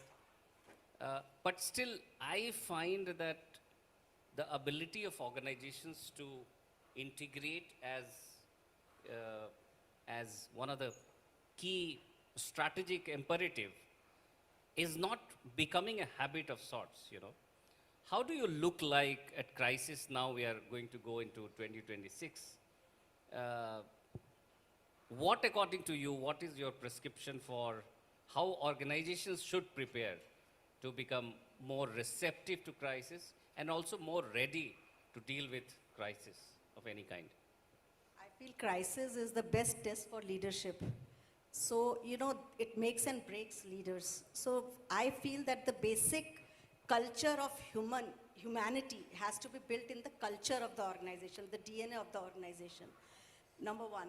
And it has to be, ethics have to be a part of the system, processes. A leader cannot drive ethics in the organization.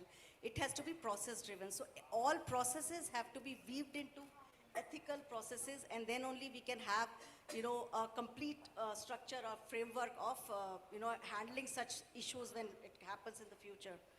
And definitely, transparency and integrity goes without saying. I mean, if an organization is driven by transparency and integrity, I don't think we have any challenges in the future also to handle the crisis. Correct. I think there is a lot of talk of AI and various other tools and technologies when it comes to dealing with crisis. In our agency at Grey Matters Communications, we have a crisis almost every other day because we specialize in policy advocacy, public affairs, and there is a crisis, so at times it could be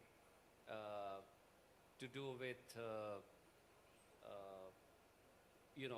a negative reportage, unsubstantiated reports on violent gas sector or some farmers making issue in agriculture sector, in industrial gases sector. So these are the kind of, or in education. And then now it has become, of course, part of our DNA to respond. And each crisis requires a different set of responses. Many organizations, I think, make the mistake of perhaps following the same template to negotiate with any crisis. What are some of your prescriptions, threadbare as to how an organization should deal with crisis? And what are the technology you would have experienced, you think, or tools? I will come to the AI bit also, but minus the AI, what if you can recall some experiences where, you saw people using tools, specialized tools or technologies to deal with some crisis? So I come from a space when we had raw data and we did analysis ourselves. Now in the morning as we were discussing, it's all AI driven. So we have to connect the dots now. So I cannot just talk about data because we did data analytics by humans. So that is a very different phase. Now it is a very different time. We get all, things done, but as rightly said in the morning also, that human wisdom has to be attached to it. We cannot use AI you have to just treat it as one of your employees, one of your team members, delegate the work, but then use your own wisdom to, finally decide the way forward. So you cannot, for example, in telecom, today when there are outages, we have chatbots, we have IVRs, automated IVRs, to handle customer crisis. In those days, we had people. We had to train those people how to handle the outages, and there were many, absolutely many, not anymore.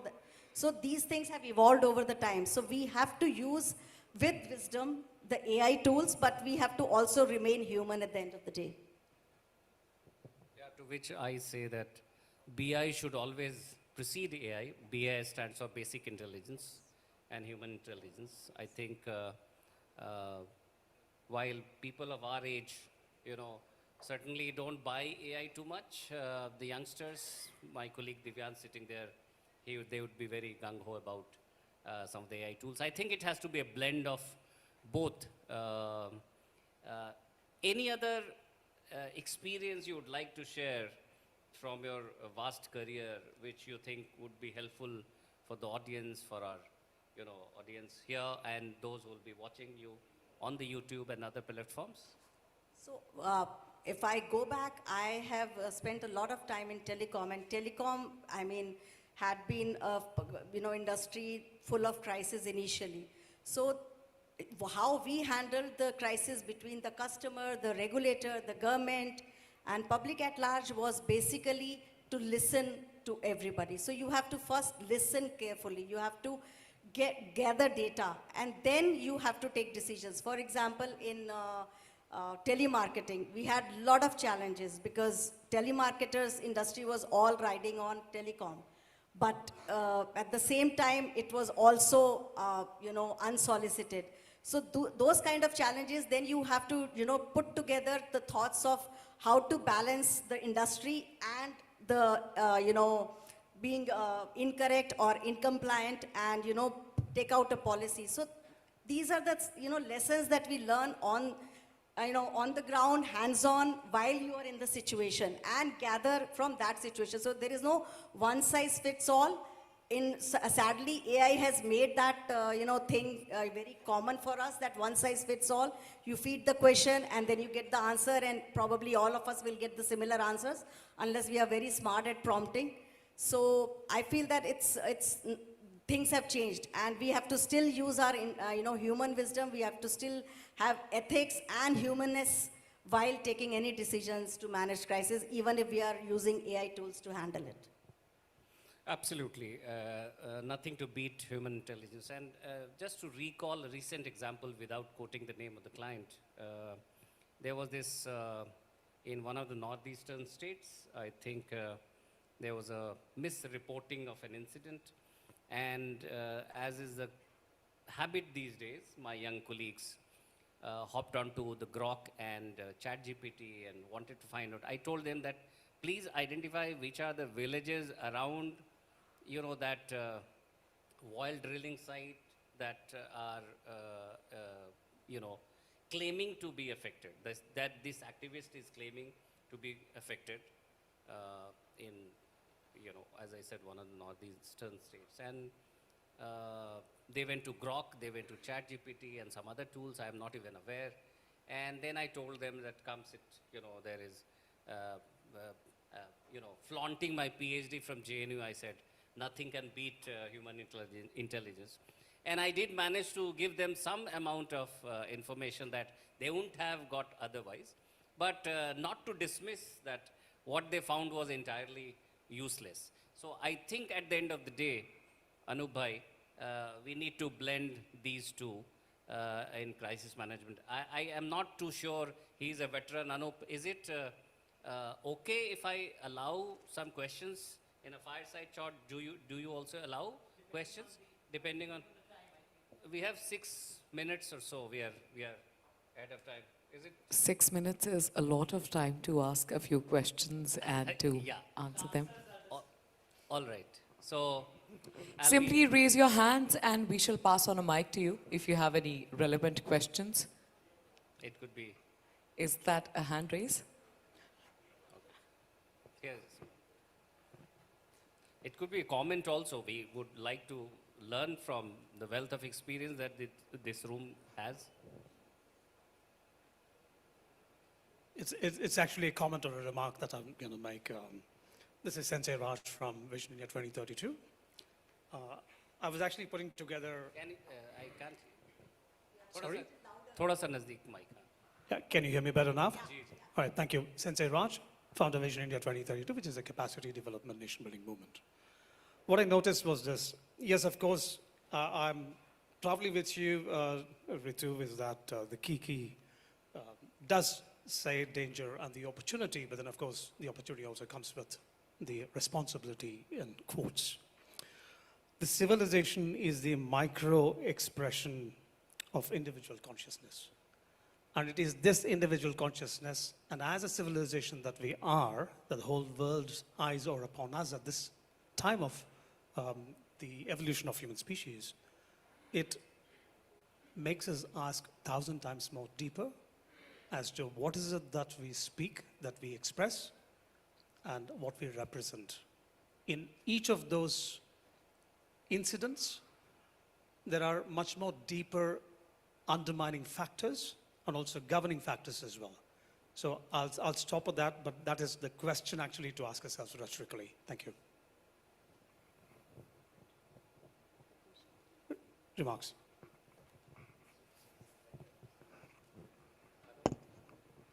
Anup is a veteran. I would like to hear his views also on crisis management. He has managed quite a few.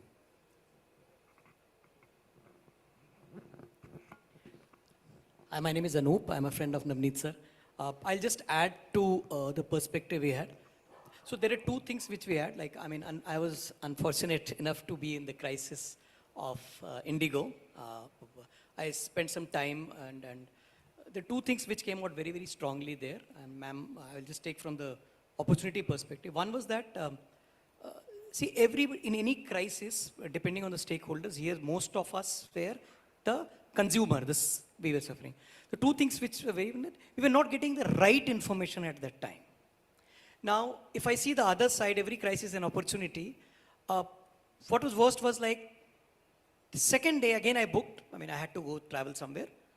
I saw the same flight actually making the booking at a very exorbitant price. So whether it was a technical glitch in terms of the opening still the OT, the OTA, on-time travel, whatever app. But the people, they just felt that, why didn't you inform us? Because crises can happen.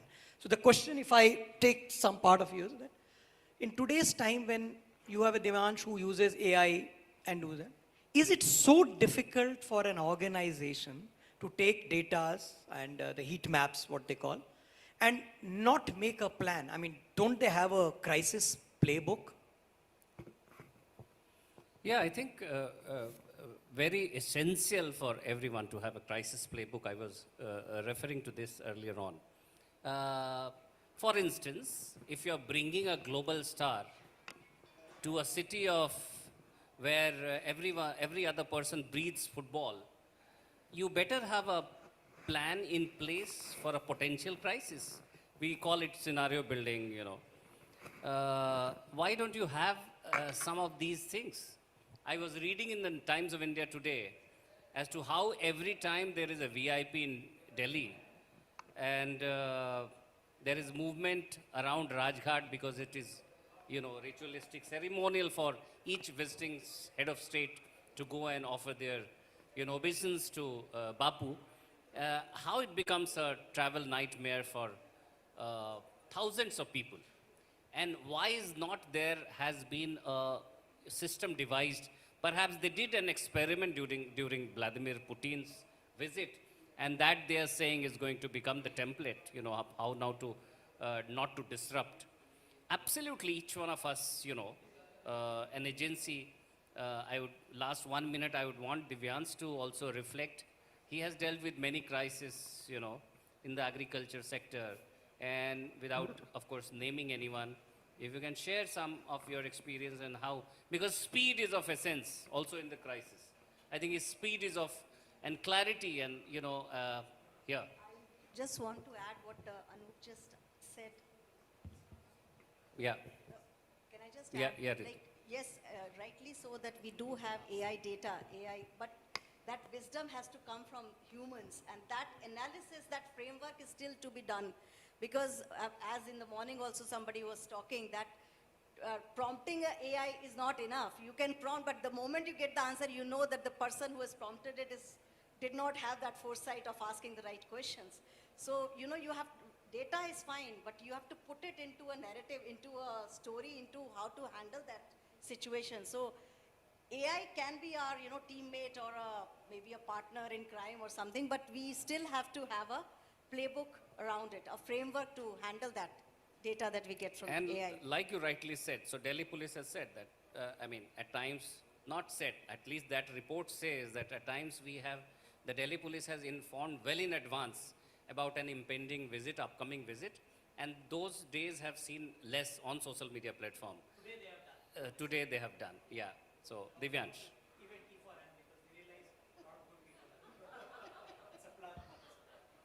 Divyansh.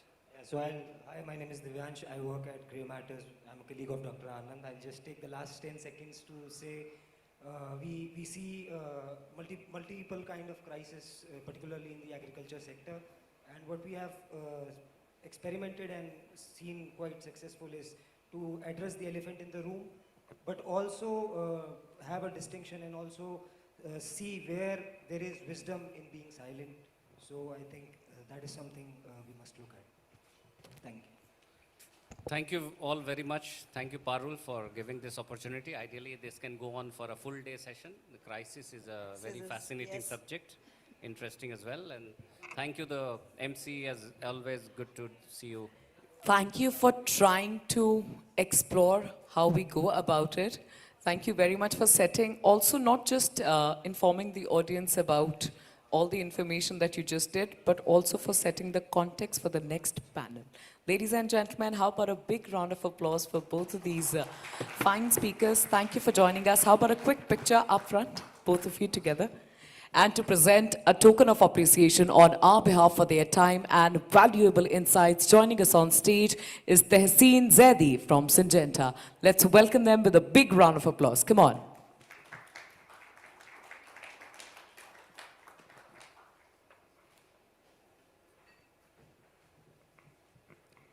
And right over here in my hand, I have the first exclusive Amazon voucher.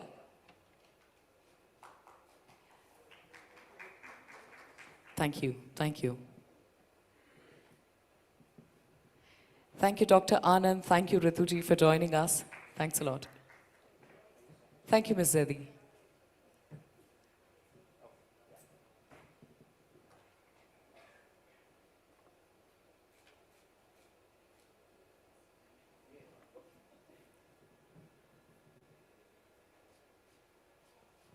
Thank you.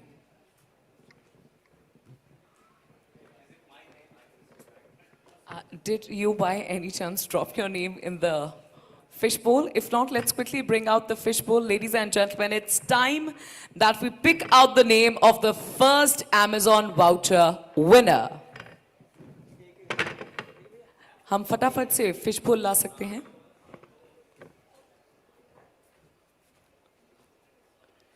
Fantastic, fantastic. Now we usually pick a kid from the audience, but I highly doubt. So someone who's a kid at heart can take a crack at it. You'd like to go about it? But let me, because I wouldn't want to be branded as someone who's biased. So I'm quickly going to shuffle this. All right, pick one.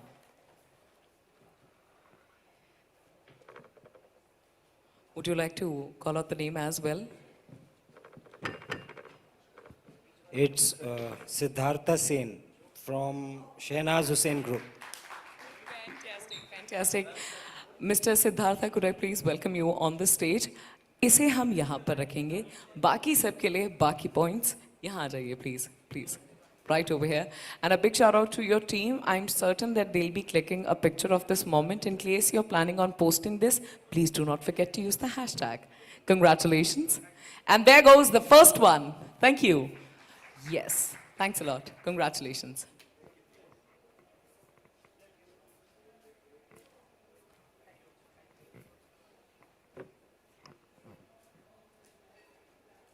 We just witnessed a productive session about every crisis is an opportunity in communications. Let's quickly move forward to the next discussion.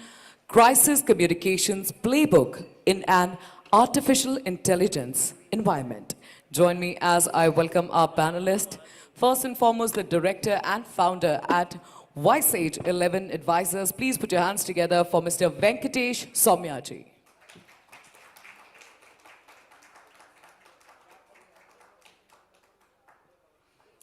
Vice President Brand and Communications at Ashoka University. Please welcome Jasrita Dheer. Jasrita ji, वहीं रुक जाइए एक second. दोबारा try करते हैं. All of you, our delegates, our speakers, everyone has taken out time from their very busy schedule to grace the occasion, be a part of today's event, and that calls out for an applause when they join us on stage. Might I encourage everyone to offer a loud round of applause to our panelist, Jasrita Dheer. Expecting the energy to pertain. Quickly on to the next panelist, the Director Corporate Communications India and PR Lead for SAS Oracle. Please put your hands together for Deba Ali.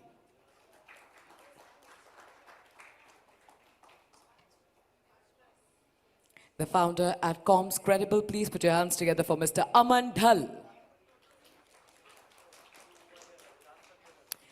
Head PR Head and Media Engagement and Partnerships, India and APEC, Ipsos in India. Please welcome Ms. Madhurima Bhatia. Time to complete the panel. Joining us on stage is the moderator, founder at Authenticity. Please put your hands together for Garima Sharma Nijavan.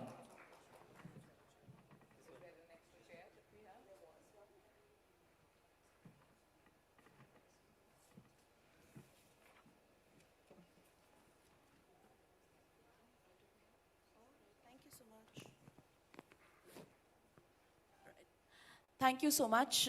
It's been a wonderful day since morning. We've been listening to a lot of discussions on AI coming in, the communication space evolving. And one thing we were discussing as a panel before we came in here is that a lot has already been spoken about crisis communications already since morning. So what we've got to be very mindful of as a panelist, we'll be sticking to specific nuances which are fresh and new. And before we do that, I'll do a little bit of housekeeping and set the context here.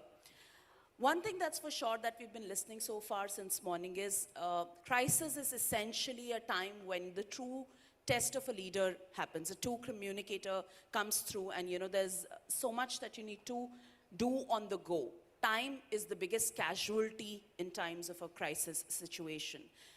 Essentially, with AI and technology coming in, the virality aspect has completely replaced the validation and the verification, which is very, very important before we start acting in a crisis situation. And therefore, the need for changing the playbook, the nuances of, the checkpoints and the guardrails which were around crisis management, that evolution needs to happen. But before we get into the solution and what and how and why of it, one thing that all of us agrees, it's all very, very new. So essentially, there are three things that I, as a moderator, would like to achieve with this panel is, first, let's just redefine and understand what has essentially changed in the crisis situations that we face today or the environment that we operate in. Number two, what will be important for us to address as a panel is, therefore, in this situation, what is it that we want to automate and what is it that we want to fiercely still protect and use human intelligence for. And with this context set, maybe we'll come to, the playbook that needs to be rewritten, redefined. I would like to open this conversation maybe with you, Deepa, where we would love to hear from you, from your perspective, what's evolved in the crisis situation and in the environment in which we operate today.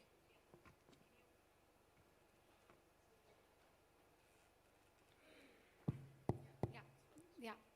Okay. So I think that's a very pertinent question because, crisis has really, I think the definition has changed drastically from the times I think most of us started out as, comms and agency people. And I think I would classify it into 2-3 key buckets when I talk about, how it has changed. So one of the things is, the broader scope of crisis has, kind of changed. Earlier it used to be, product recalls or an accident or things like that. Today, I mean, when you look at it, crisis can be triggered by a lot of non-physical, events, data breach, data privacy issues, social media backlash. There could be algorithmic failures. A lot of these things are happening today. So from what it used to be and what it is now, I think the definition has changed drastically. Other than that, I think one of the key things which I think other people have also kind of touched upon is, faster escalation. So I think we have this borderless world now thanks to the proliferation of the internet and social media. And there's this 24/7 into 365 news cycle. I think that has led to, this epidemic in a way, I would say, where, crisis can just within seconds escalate. In any part of the world it would happen, but it would reach the other part of the world. So I think those two things are key. Other than that, I think stakeholder diversity is another thing that has changed. Earlier we would look at a crisis more, from a customer standpoint or, media standpoint. But today, I mean, if you look at it, there are the AI watchdogs. You look at it, there are influencers, investors, regulators, so that whole scope and, that whole stakeholder diversity has kind of changed hugely, I would say. Also, I think lastly, external and internal factors. External factors, of course, are always there, but I think today, because of the social media bit, I think employees have become so important in any crisis. I mean, we've always said this, that they are brand ambassadors, but they have to be mapped separately today. That was not the case earlier. Now there has to be an equal focus on employees. So I think I would classify it in these, Great, that's very interesting. The nature of crisis in itself is changing, and who we are talking to and what we are talking therefore is changing. You want to build on that, Jasrita?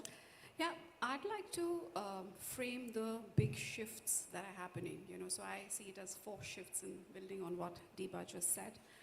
Earlier you had concrete events. There's a service failure, there's a regulatory issue, there is an executive misconduct.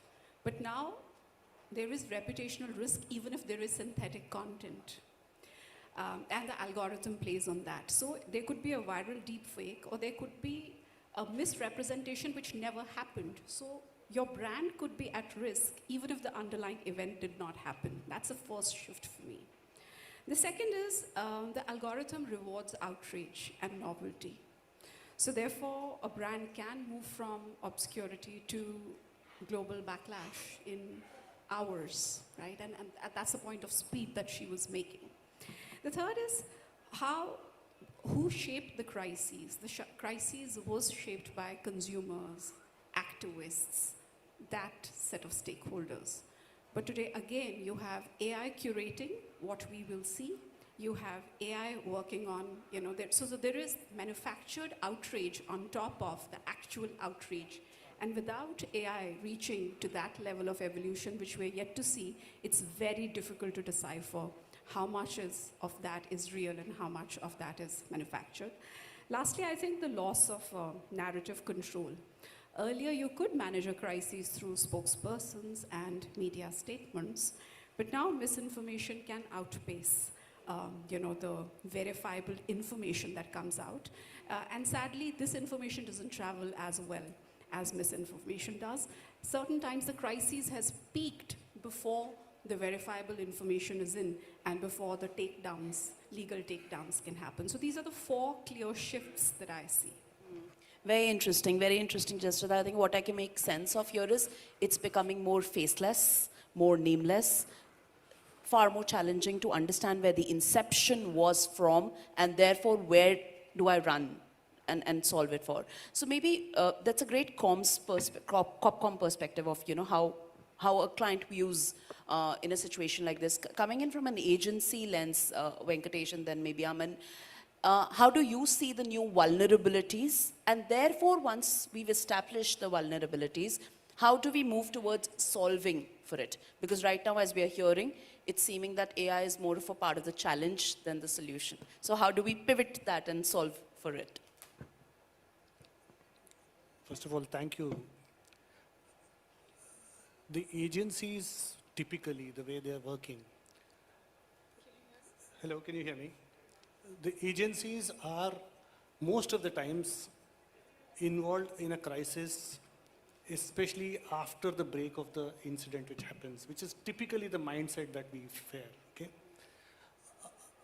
Having handled crisis for almost 20 years, I've seen one important change that has happened, that ever since, now AI is the new wave, but ever since the digital and social media has come up, the golden hour, which is the most critical part of any crisis management, has shrunk tremendously, okay? When the golden hour is shrunk, you anyway had so much more to deal with and so much to address.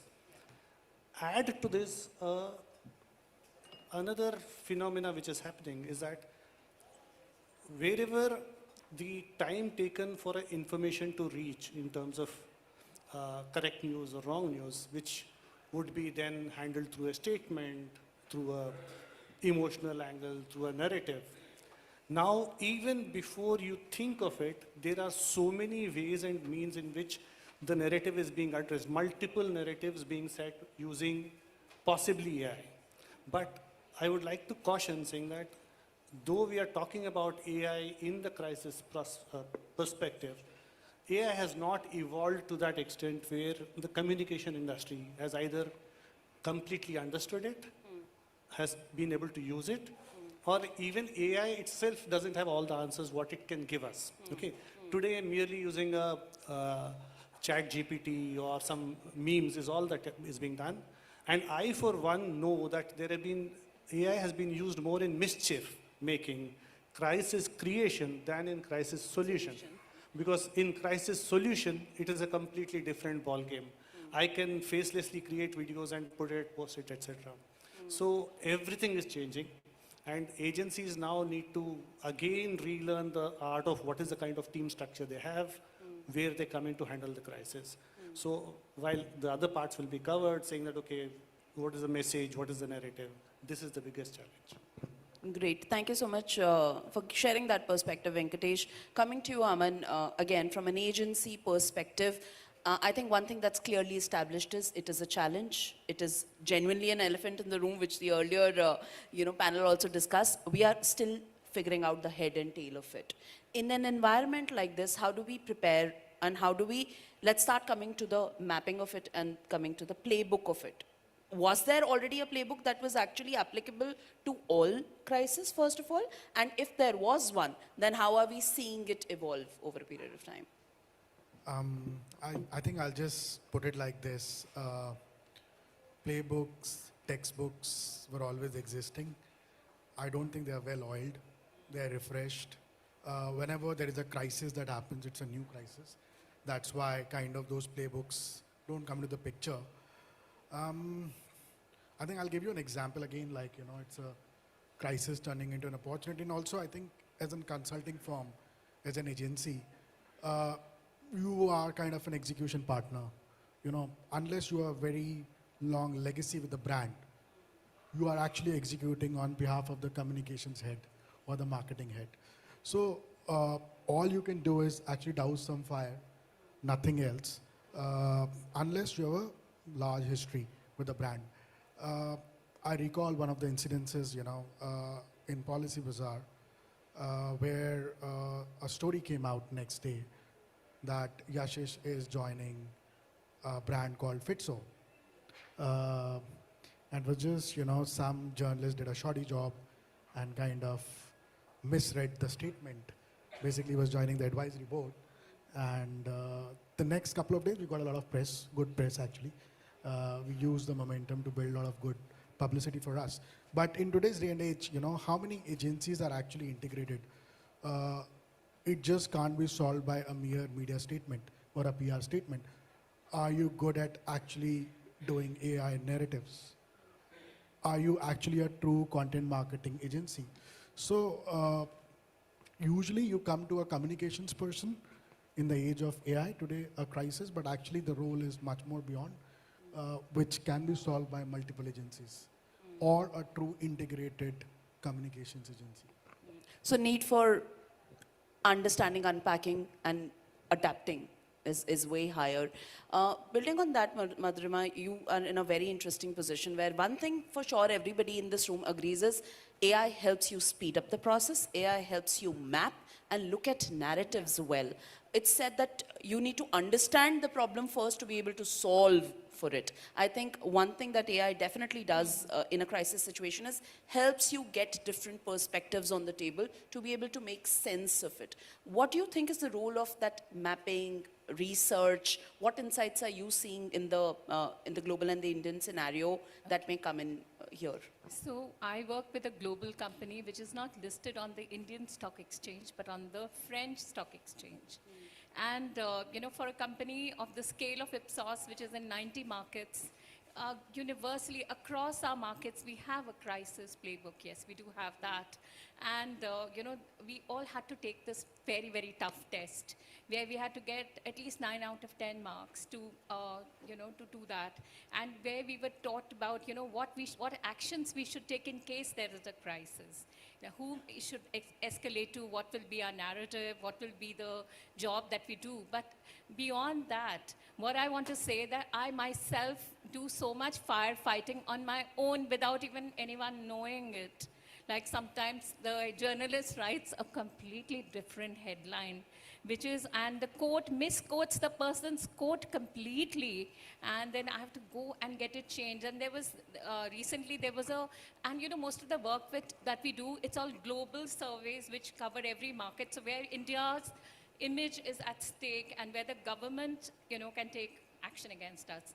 There was a story where we said that, India is among the most optimistic markets, etc. And there was something about how people are very, stoked about getting good increments next year. I was just browsing through because I have access to the social listening tools which my company has provided me.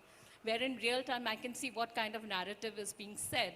I suddenly saw somewhere in Nepal, some godforsaken publication called Arthik ko Saman. They have written a completely different story. India is the most pessimistic market. Oh my God, and their number did not work. Then I had to quickly write to them and tell them, please pull down this story. This is the press release. So, we do that all the time. But when it comes to, also we have very good guardrails in terms of our IT systems. We have, when the mails come in, very few reach us. All the, no links come to us, etc. And the policies, not everyone can, even the social media, people, what they write on social media, that also there is a guideline on that, what they should be writing and how they should not engage with anything which is, in fact, there was someone who wrote something which I don't want to say about, but then I spotted it and then I told this person who does my social media work what action she should be taking. So, we have to be, our job is 24/7. Yeah, completely agree with you there, Madhurima, that being prepared for it, preparedness and having something to go by is... And we also have a social media listening tool called Synthesio, where we do this work for clients. All the clients, we tell them what is being said about their brands and then our researchers go through that data and actually tell them what they should be doing with that data. Thank you. I'll have to come in here being mindful of just the timelines because we've got a certain amount of time in hand. Coming back to you, Deepa, definitely one thing that we've established is preparedness is necessary. But how far do we trade automation for, authenticity and accountability in a crisis situation like this? Definitely, I think one thing everybody's bringing in is human intelligence is not getting replaced. AI is just setting the tone for you. It's such an opportune time that we are also going to be celebrating 30 under 30, right? And this human intelligence that maybe compositely is there in this room is built on decades of rolling your sleeves up and getting into the muck, clearing it and fighting it head on in crisis situations. For the younger generation, for whom maybe we are talking about this playbook, who do not have the advantage of these number of experience, of yours, how do they navigate a situation like this? Because maybe, just again, that fast food example, they are eating into AI much faster and they are far more gung-ho about it. So we are at this interesting intersect. And what would you make of it? Yeah, I would agree. In fact, I would say to everybody who's a youngster coming into this profession, I think common sense precedes everything else. And I think knowledge is another thing that precedes everything else. I mean, even with our agency friends, and I have a brilliant agency, but I keep telling the youngsters who come in that there is no substitute to understanding the business, client's business. Because if you don't understand that, then you're as good as that AI that you're trying to train. Frankly, it's about the intelligent questions that you ask AI. Because machine is only going to learn as much as you're going to define and feed it. Exactly. So it is learning from the patterns. It is learning from the LLMs, right? So I think those are two things that are very important. And for the youngsters, I think adaptability is key. See, every crisis is different. No two crises are the same. So, adaptability is key. Secondly, I think digital first approach. Given that today crisis skyrockets into just anything and everything and it is faceless, I think it's very important that, we have a digital first response. And I think the third thing would be definitely scenario planning. I think, simulation-based exercises is something I think all of us need to do, including people like us in communication. What kind of situation can come up tomorrow? None of us can predict, right? So I think these are the three key things I would and I think AI can really help us there for sure. Scenario planning, giving you all that background information and all that nuance there, right? Jasita, I see you ready with some points already, right? I've taken a cue on that. In the toss-up between automation and human, I look at it as an and not an either-or. We will need both. In a crisis, you have to sift through reams and reams of madness, and so that velocity will be brought to you by machines. but the credibility element will always be brought in by a human. And ironically, you talk about this fast food example analogy, it's a good one. But ironically, the more synthetic the world is becoming, the more we are craving for human attention and human trust. So having journalists who can speak on record, third-party validations, industry bodies speaking for you, when the crisis is beyond one, these are going to be very, very valuable going forward. And finally, I think AI still cannot read social nuance. AI cannot tell you when it is wiser to stay silent because the tide will turn. AI still can't tell you things like that. So the moral compass of a response is still going to be human. Which is so wonderfully said. And I think one thing that I take away from that is context any day is going to be far more important than the content. If your context isn't tight enough, then content will leak out of it. And that in that context, I think one thing that we may want to touch upon, definitely one thing we know that technology is ahead of regulatory environment and policies and all of that. But Venkatesh, to the point that you were making earlier, that are we even deciphering AI well enough right now? And unless there is a push from maybe the industry bodies, maybe the way the world is moving, maybe there won't be a total adoption of AI in all aspects of communications. What do you have to say to that? My personal view on that is that at no point in time there can be enough push, enough for us to adopt AI. Because in crisis management, while 75% of the business is about the message, the reach, etc., the 25% is more of the human involvement, the sentiment involvement, the choice to say something or not to say something, the choice to protect your stance despite the odds that happens, the nuances of the particular person you are referring to or you're reaching out to. There may be a history of it, okay? So many things are there are so many complexities which will always be part of it. So whatever technology push that we will have to, like the previous speaker had said, we'll have to learn to adapt it as one of our tools, and it is never going to be in this context of crisis management be something which will drive what agencies should. Very interesting there. One thing that we are all saying in different ways and packaging it is an and conversation. It is a co-pilot, it is a complementary conversation, and not something that we see as a challenge or really disregard or discredit, right? Having said that, Aman, one thing that I'd want to talk about as well is, in a crisis situation, whenever a leader is put in front of any challenging stakeholder, be it your consumers, be it your employees, be it the media, there is so much layering in the non-said aspect of it. And as we picked up the nuance of silence, or as we train ourselves in terms of non-verbal communication, is there somewhere AI that can come in from a training perspective as well, from an upskilling perspective as well, scenario drawing perspective as well? Let's now change the lens and see what is the advantage that we can ride on with AI. Any thoughts on that? It has to be human, when there is a crisis. I think those statements, are you empathetic enough? Do you really understand your consumer and talking their language? That becomes very, very critical. Obviously, where you are making those statements, are you making them in a boardroom, or you are actually in the middle of a site? That makes a huge difference, that you are actually there, you are with them. So I think those little things make a difference. Obviously, you can use AI to kind of ask that, can I make it more human? And maybe, it can give you some brilliant responses. But then at the end of the day, you have to choose the best response. It can be AI. Yeah. It can be an AI response. It can be, what you believe in. So that lies with you, that decision making. But I would say that it makes a lot of difference where you are making those statements, how you are making those statements, and yeah.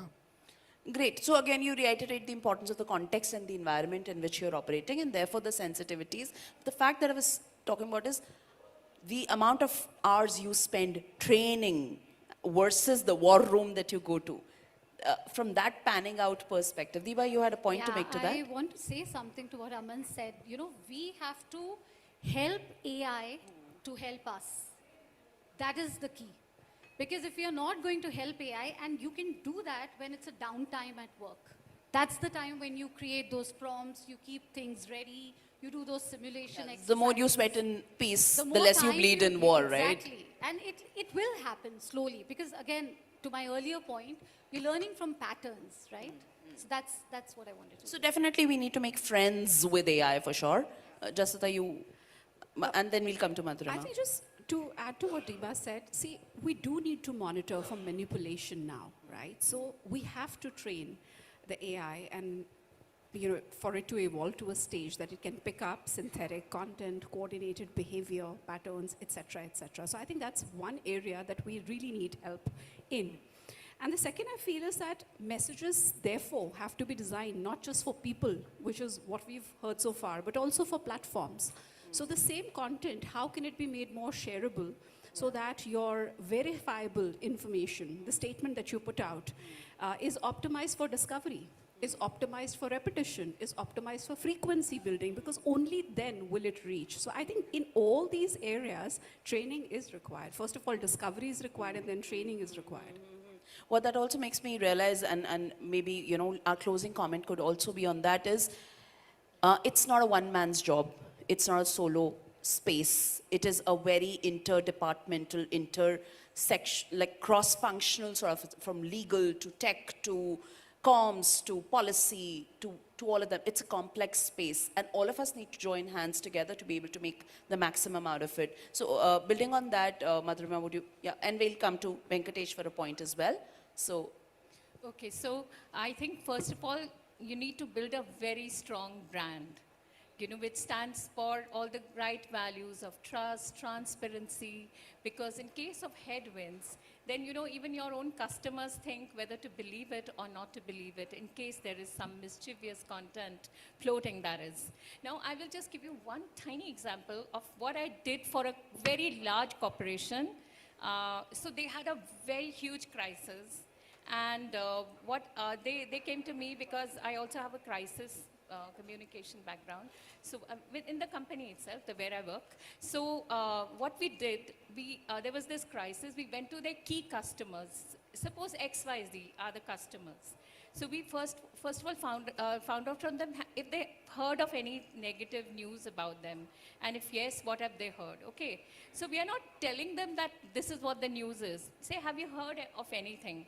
And then those who have heard, then you do a communication. The company did a communication trying to address those issues or whatever they were confronting. Then after that, we gave it a tiny gap, say, and then we did another survey among the same TG, a similar TG, not the same set, to see whether that had disappeared, those who had negative. So that had sort of calmed down because they had explained what went and like that. So I think you have to address it immediately. Then you also have to see the damage, what it has done, and what, through your communication, can you redeem it?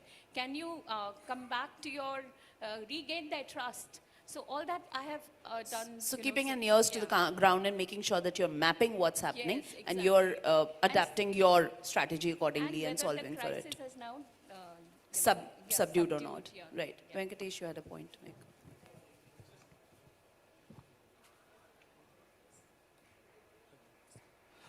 Adding to the crisis room that you talked about, crisis management room, there's a new person you're going to be seeing in the crisis room. That's what has happened.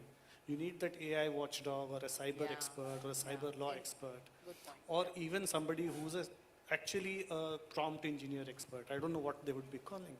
That one new person has entered the crisis room and is going to play a larger role than the comms person. So the comms person, in a way, becomes the idea giver, and the rest of it will be managed by them. That's one new thing. Very interesting. Very interesting. And point, second yeah. thing I have noticed is that, and I'm just stretching my neck out to say that I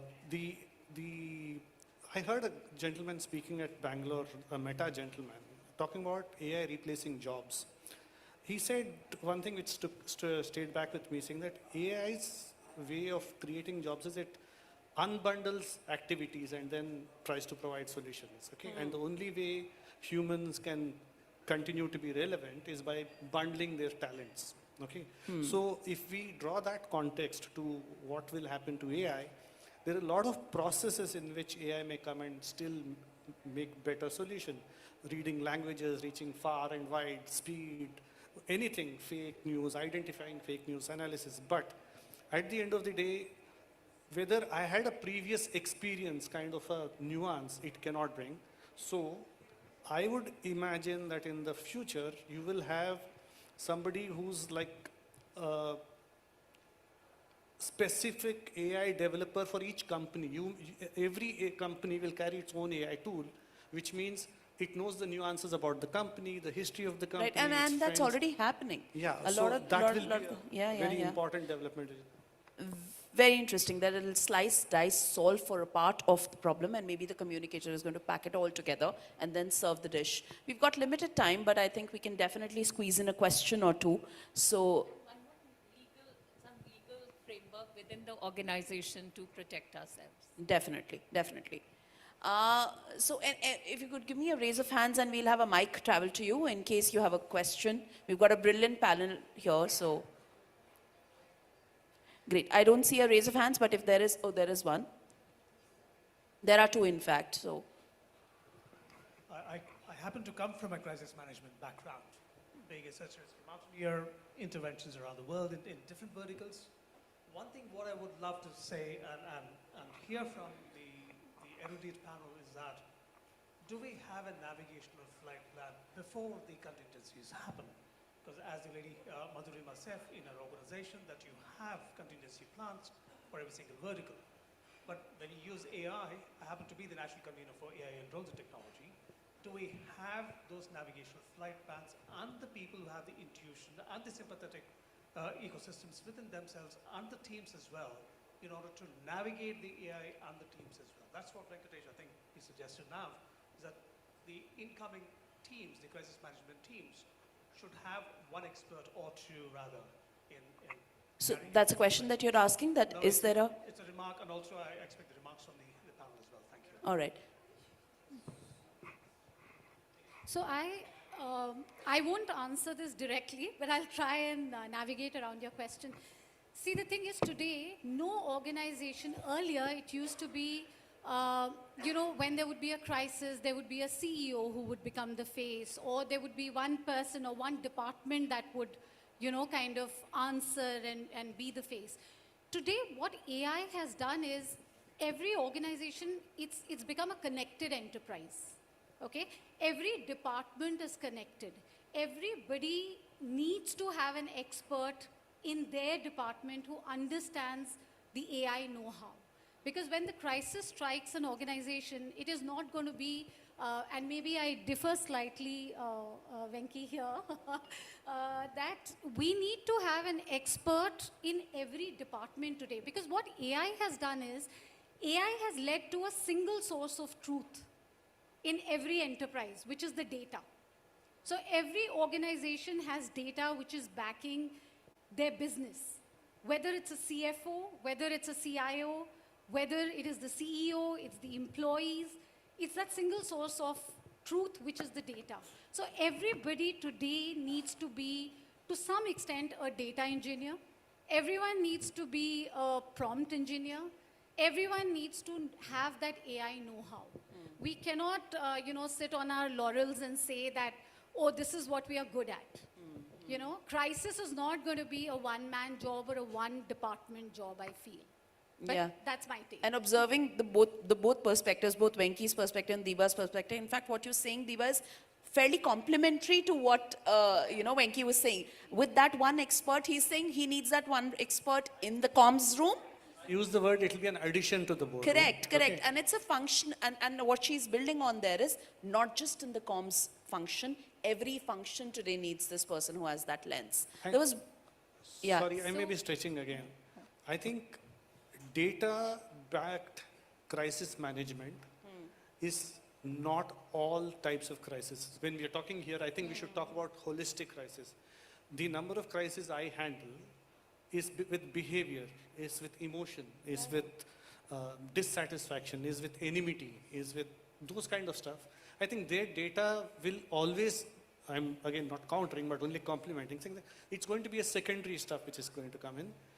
We may or may not be able to evolve ourselves as those prompt engineers, technology persons, but bringing them along and making them important part of our team is what I'm suggesting. Yeah, so tangibility or non-tangibility is something that we'll still work with. There was one last, our time's up, so let's squeeze in one last question. Let's be mindful of the response timeline. So thank you so much for this insightful kind of conversation on this. Like what you have said is very much true. I belong to bank. I work for India Post Payments Bank, and there we have a business continuity plans where we have this entire drill about communication in terms of an outages or a failure or any kind of service which is getting affected because of technology or any on-ground presence of staff. My question to you is that, like, I'm repeating it, you just said it. What is that we need to do before crisis? How should we not fret or burn out too much in handling a crisis? And what could be the kind of a groundwork which could already prepare in terms of building the trust that people can, even if we don't speak much, people understand what we say.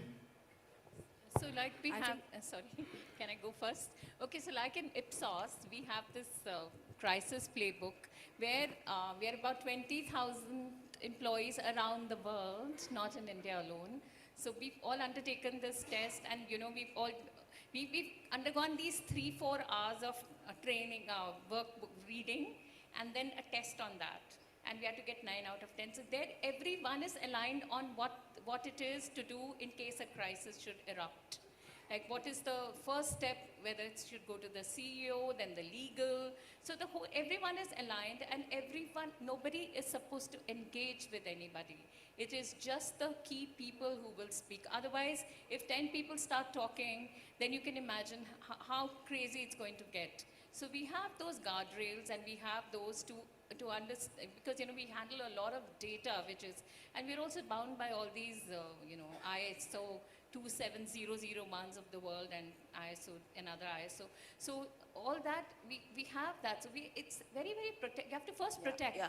So protect yourself, and then and of course have a good, like I said, brand image. Once you have that strong brand image and you have all these guardrails, then that's the first step. And in God forbid, if it happens, then you know what to do. So on the cost of butting in and being a little slightly impolite, I think preparedness. Do you want to close that? I'll hand it over to you, Jasrita, and you respond and you close this. I think what you're talking about is predictive analytics, and there are predictive analytics today that you can apply for external or internal. For instance, if there is internal, because she spoke about internal stakeholders, and so many of those are disgruntled employees and stuff like that. You can pick up signs with your social listening. You can pick up signs on your internal communication platforms, whether Slack or Yell or Glassdoor, etc., etc. Today, technology, AI, all is helping you to pick up the signs early, the signs which were obscure or were a little not so transparent earlier, and say, now we can see a crisis coming from a mile and be better prepared. On preparedness, then you can have some pre-approved formats or templates by legal, because largely the Pareto's principle applies. 70 to 80% of the crises, it's not a crisis that you haven't seen before. It's only once in a lifetime that you get a COVID. For those 20% of the crises, you have the time and the bandwidth to do it. I think that's it. We're really out of time, and we are all here and we can discuss Absolutely. offline. Thank you, everyone. Thank you so much, and thank you for bearing with us for the extra 3 minutes we took. Thank you. Could I please request all of you to kindly stay back with us on stage for a little while longer, primarily for a group picture, everyone. And joining us on stage to present a token of appreciation to the entire panel for their time and their insights is Miss Ritu Mathur. Let's welcome the lady of the hour with a big round of applause. Come on. Thank you.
Thank you very much.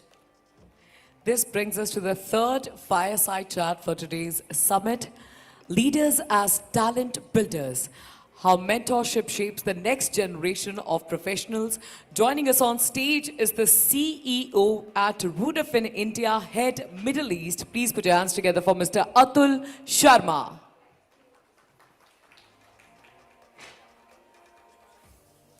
In conversation with AVP PR and Comms at Swiggy, please welcome Ms. Akanksha Jain. How about a big round of applause for Ms. Jain? Aesthetics are very important.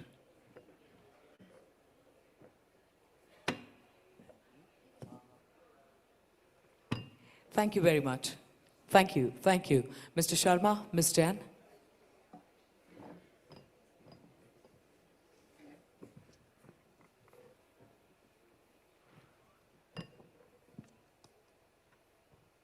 Okay, so good afternoon, everybody. Welcome to this interesting fireside conversation with Atul. What we're trying to cover here is a very important and pertinent topic where we're talking about leaders and the role that they play in building talent, not only talent at a certain level in the organization, but from the scratch. And at the time that the times that we live in, the VUCA world, where the careers are not that linear, where it's about Gen Z being a part of the workforce, where AI is supposedly taking up our jobs. It's becoming even more important for leaders to invest a lot more in the communications industry to build talent for the future and ensure that the reputation of organizations are taken care of. So without much ado, Atul, I'll start with my first question. And just want to start just on the most important point here. In terms of, when we started out in our careers, mentorship concept was very different, we did not have social media, we did not have, we may have had Facebook, some of us, but otherwise social media was hardly non-existent, hardly existent, and it was difficult to reach out to people. You would meet people somewhere, at events, you would request them, sir, would you mentor me, ma'am, would you mentor me? Then you try to meet them one-off, and then, that's about it. And then you just lose track because everybody gets busy with work. But now with the digital world that we live in, what do you think? Do you think that the mentorship concept has changed? And especially how it has evolved over the years, considering Gen Z, considering a hybrid work culture that has come in?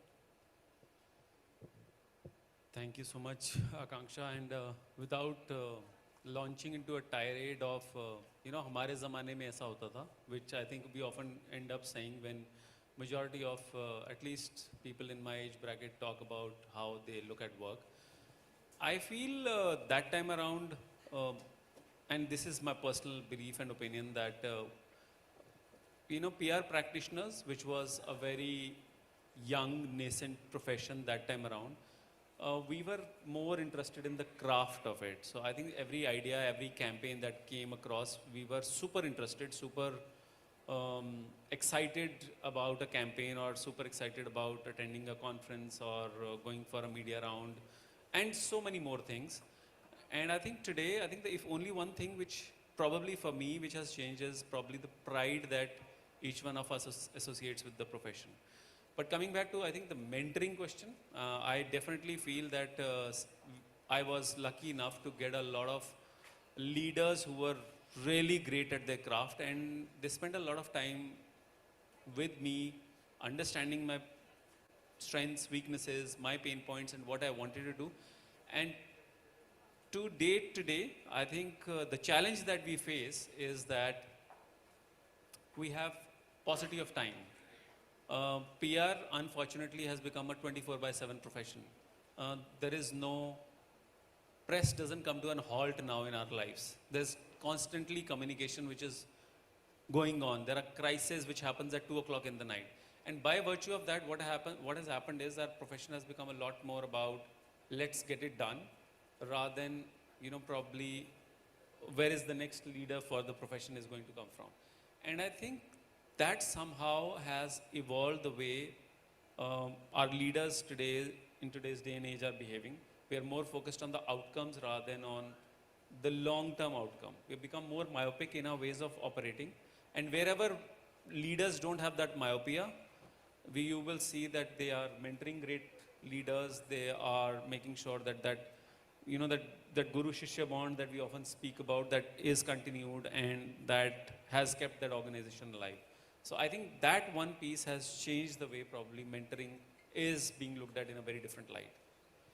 I think that's a very valid point, because now it's crisis can happen any minute, any second, and it can spiral into small little tweet can spiral into a big crisis. Yeah. So, and I think just to we had a panel before this where we had 8 speakers speak about crisis. There are only 2 people here trying to talk about mentorship. So that very much tells you, what is the kind of focus that we have on the topic that we're discussing.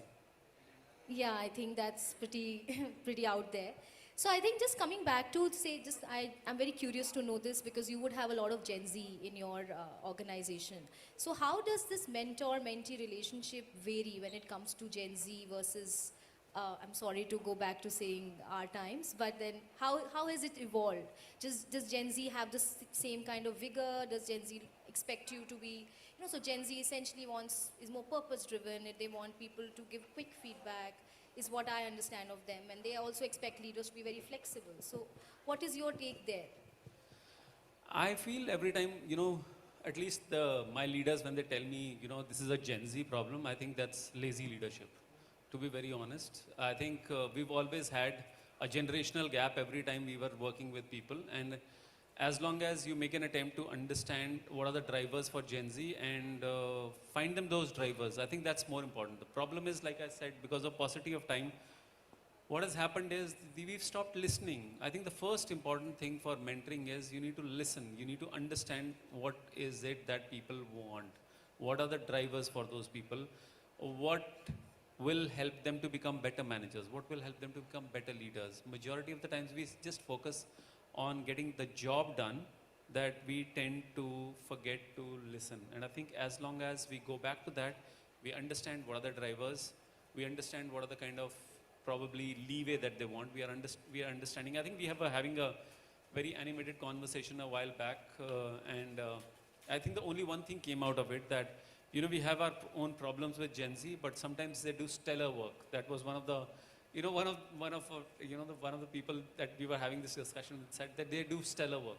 So I think the point is not lost. The fact is that whether it's Gen Z, whether it is Gen Alpha, or whether it is, there's another term which is coming up. So the fact is, whosoever it is, I think as long as we understand the drivers, as long as we find what motivates them, what gets them going, I think we can always find the answers. And that answer has to be found by the mentors or the leaders who are right now sitting in these chairs.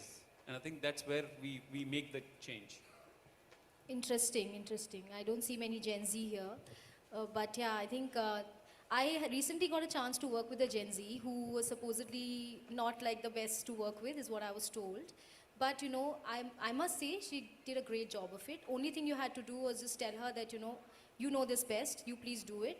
And you please be on ground, and I trust you, you please do this. And she did such a great job. I mean, I was totally surprised. So I think there are people who do a good job, and there are those sincere ones, and of course there are outliers. Just moving ahead on this, Atul, how do you think you'll institutionalize this? Because see, generally in organizations what we see is, mentorship is from the top to say a mid-management level. But how do you institutionalize it from a standpoint of a mid-manager in your organization trying to mentor some top performers that you see very early on? So it's a slightly, I think we always find answers which are, when we talk about individuals, those answers are easy to find, because you need to speak to individuals, get that get that behavior going, and probably we don't need to drive an entire organization behind it. But when it comes to organizations, what tends to happen is whatever you incentivize, that's what gets going. So if you are going to focus on bringing in new business, that's something which the entire organization is going to go after.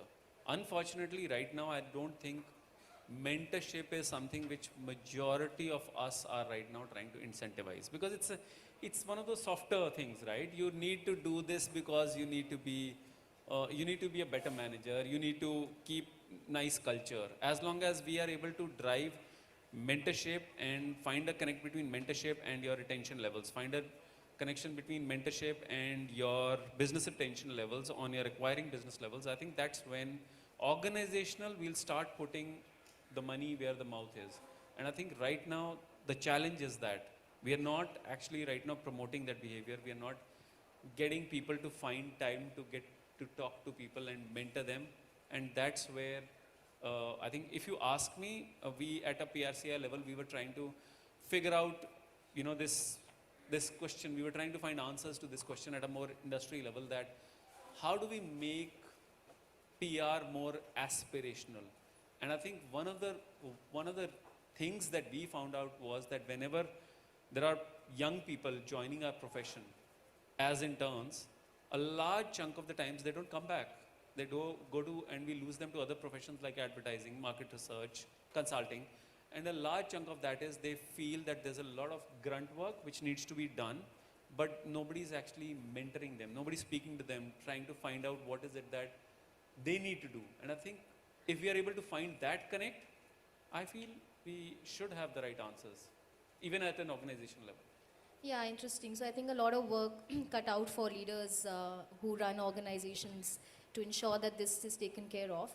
Now, since we've spoken a lot about AI and tech, I just wanted to, pick your view on how does scalable mentorship look like in this world of tech AI, and also just to touch upon a little different topic, but is there something called like, for lack of a better word, reverse mentorship that we leaders like us can learn from the younger lot in terms of, AI and things like that?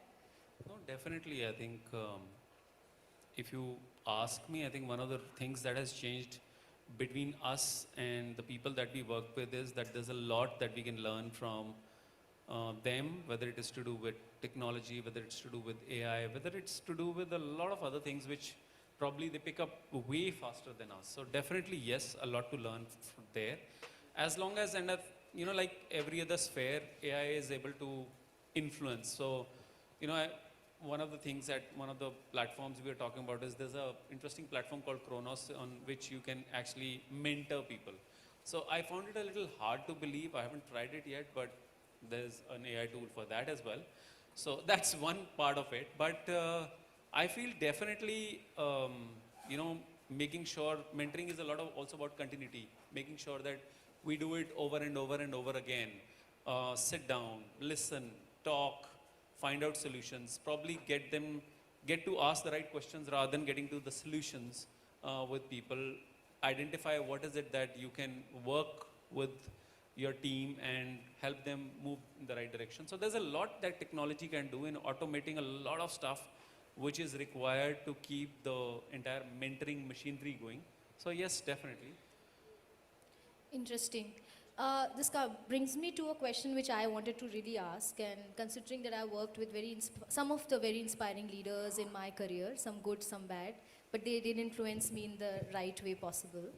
And I always keep thinking, like at what point does a leader, a CEO or an MD of an organization, he stops thinking about being a manager of outcomes, like you've been saying, and start becoming a builder of people? Because I have worked with leaders who've been people leaders, like hands down, like, they will call you at 1 in the night and you will just do it because they called you and you have to do it. Not like you have to do it, because you have that respect for them.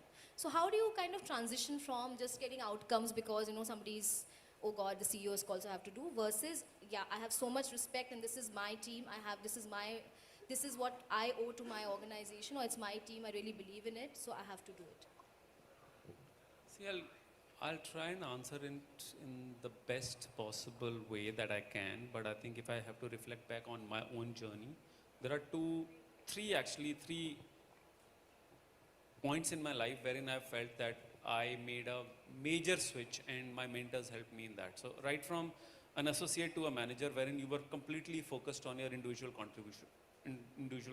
It didn't matter what your teammate was doing. You were so focused on making sure that that WIP goes out, or that, or that media round update goes out, or those 3 pitches that were given to you, that gets done in the best possible manner, and you are completely focused on that. Then you move to a manager level wherein you realize that you need to be responsible for your own output, but you also need to be responsible for somebody else's output, and you could really focus on the short run and get the work done. But in the long run, if you want that person to continue working with you and maintain that stability, you need to give them a vision, a larger picture where you're going. I think if you ask me, that's where the rubber meets the road. When you start realizing what people's aspirations are, what their dreams are, you try to find answers for them, and you will see that people, and I think genuinely, if you ask me, a large chunk of the people that work with me I feel that I work for them and not the other way around. I work for them, and when I say that I work for them, I'm interested in what they want to do in their lives. Where will their growth come from? Where will their learning come from? And that's where I think mentoring kicks in, according to me, wherein you know what your people want, wherein you believe that this is the next challenge which will do this person really good, and you push them in the right direction. And for that, like I was saying, you need to listen actively, because if you're not listening to your people and you're gloating in that pride that, oh, I am responsible for your growth, it's not going to lead you much anywhere. So understand their aspirations, give them those opportunities, and you'll realize that majority of the time people just want to, have fun, get salary at the end of the month, and be happy. I think nobody wants more drama than that. I agree. I agree. I think that's a very valid point. I just have one last question. So if there's there aren't many that I see as first-time leaders in the room, but just want to take your view in terms of what are the things that first-time leaders should do, some piece of advice for them to ensure that they can start building talent very early. I think, I'm just going to repeat myself a lot to what I said a little while ago. One is listen actively. Listen actively, and you'll realize that, people believe in you. People believe that they are safe with you. People believe that you are working for them. You are helping them achieve their ambitions, their goals, and they will come along with you. Wherever you are. I think that's part one. Which, second, I think in this age of technology, AI, you'll realize that, if you don't keep up pace, chances are that, the teams who are working with you will feel that there's not much that we can learn from this person. Because, suddenly you'll feel out of depth in a lot of places. So whether, you know how to use it, you don't know how to use it, I'll completely not get into the specifics of it. But if you don't know what a particular tool is capable of, my recommendation is get a good hang of it. And I think I'll shamelessly put in a plug here. In January at Rudafin, we are doing something called the AI workshop. Our global CTO and global CEO, she's coming down and running a AI workshop for corporate communicators, where we will give people a flavor of how tools work. What is prompt engineering? How do you look at, when AIs hallucinate, how do you find that out? And different tools, right, from Sora to ChatGPT to Perplexities and all of the world. But I think the intent is keep on learning. What are the tools that you require in today's day and age? I think that's the second thing that I would want you to keep in mind. Third thing, which I feel has helped me a lot. So don't work for business. Don't look at client acquisition. Don't look at people. Look at tomorrow, how the world will want to remember you. And it's a very big question, from a legacy perspective. Do you want to be remembered as a boss with whom people had a lot of fun, or a leader with whom people enjoyed working? They just came along because they felt that it was a good person to work with. I think as long as you have that legacy clear in your head, and it's my favorite assignment which I give to a lot of people when they come for interviews, to write their own eulogy. And I get to know a lot about what people want to do in their lives. So a large chunk of them don't write about PR. A large chunk of them, they have very different aspirations in life. And I think if you find that out about people, chances are that, that's where we'll find most of the answers for your leadership style and what you could do from a mentoring perspective? I think, thank you. That's pretty insightful. Before I close, if there are any questions, we can take a couple of them, although we're running out of time. Or any experiences anybody wants to share.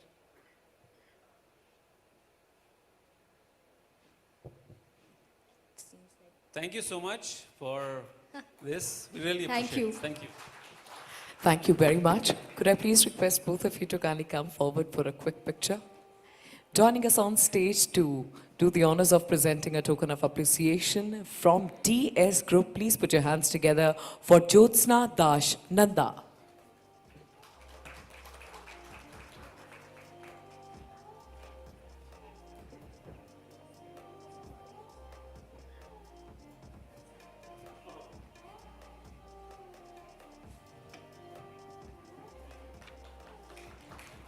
Thank you very much, Mr. Sharma, for taking our time, accepting our invitation, and gracing the occasion. Thank you very much, Akanksha ji. Thank you for joining us. Thank you. Now, for our third panel, we have brought together leading women leaders.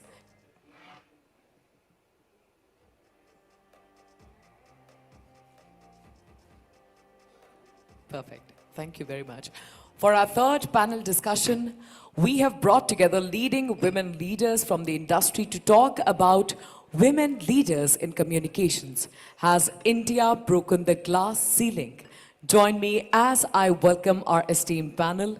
CEO at PRCAI, please put your hands together for Deepti Sethi.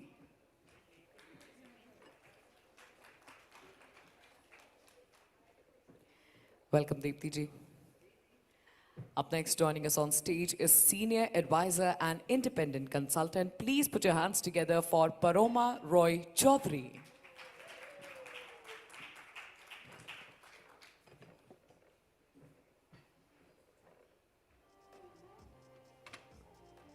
Welcome. Joining these two fine ladies on the stage is Director Corporate Communications at Meta. Please put your hands together for Bipasha Chakrabarti.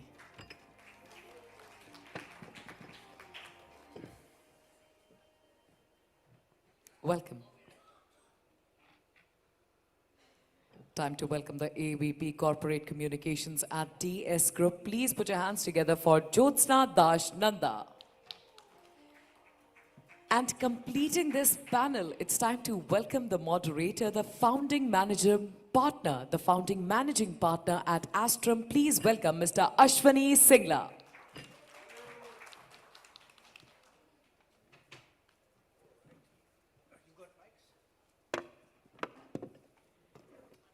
Hi.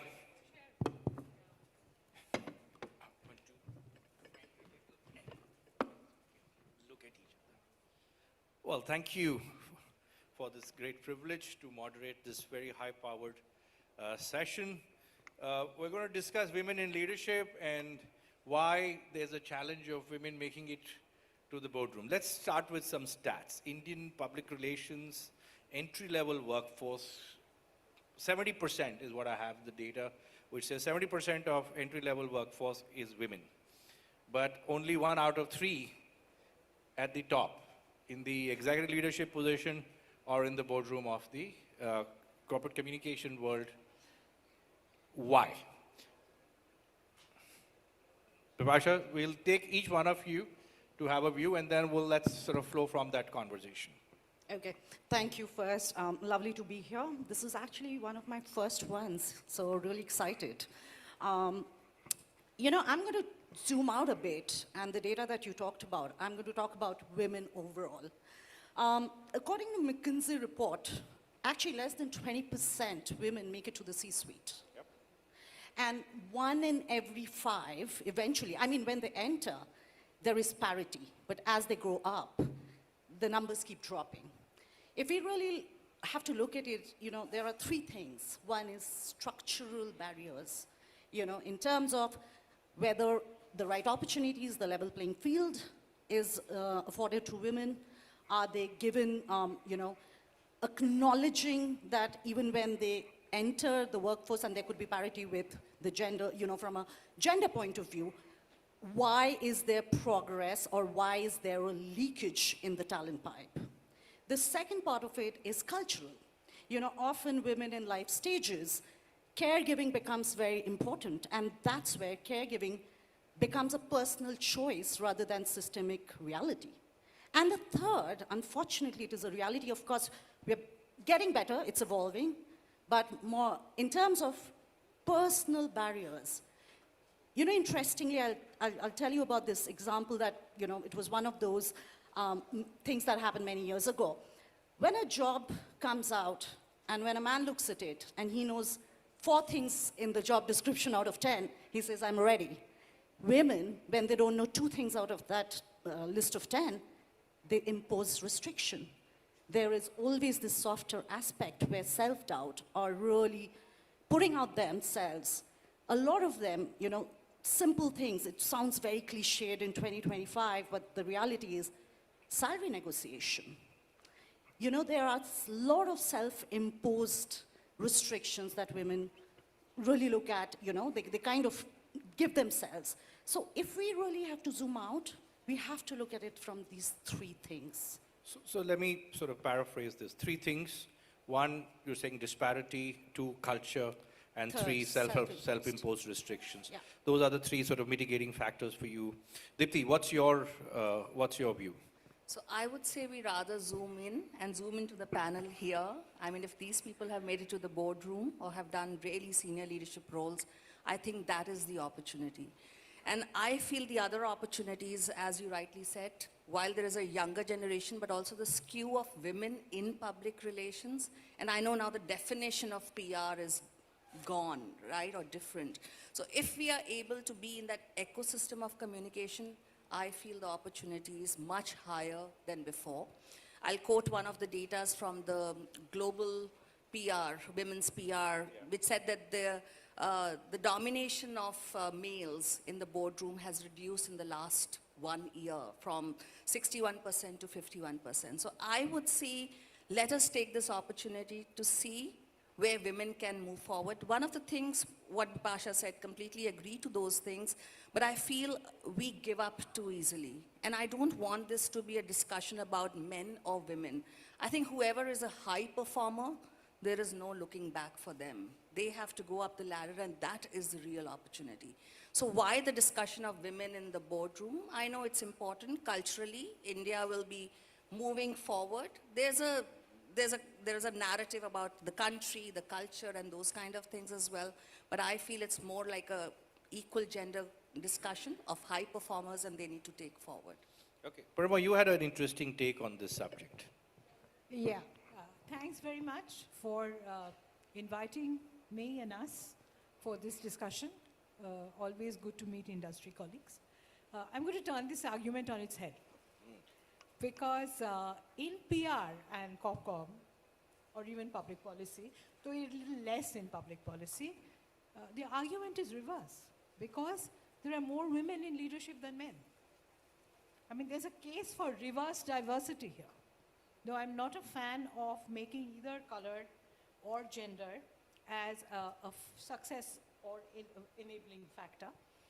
Look at most of the PR firms today, or the large PR jobs today, are headed by women.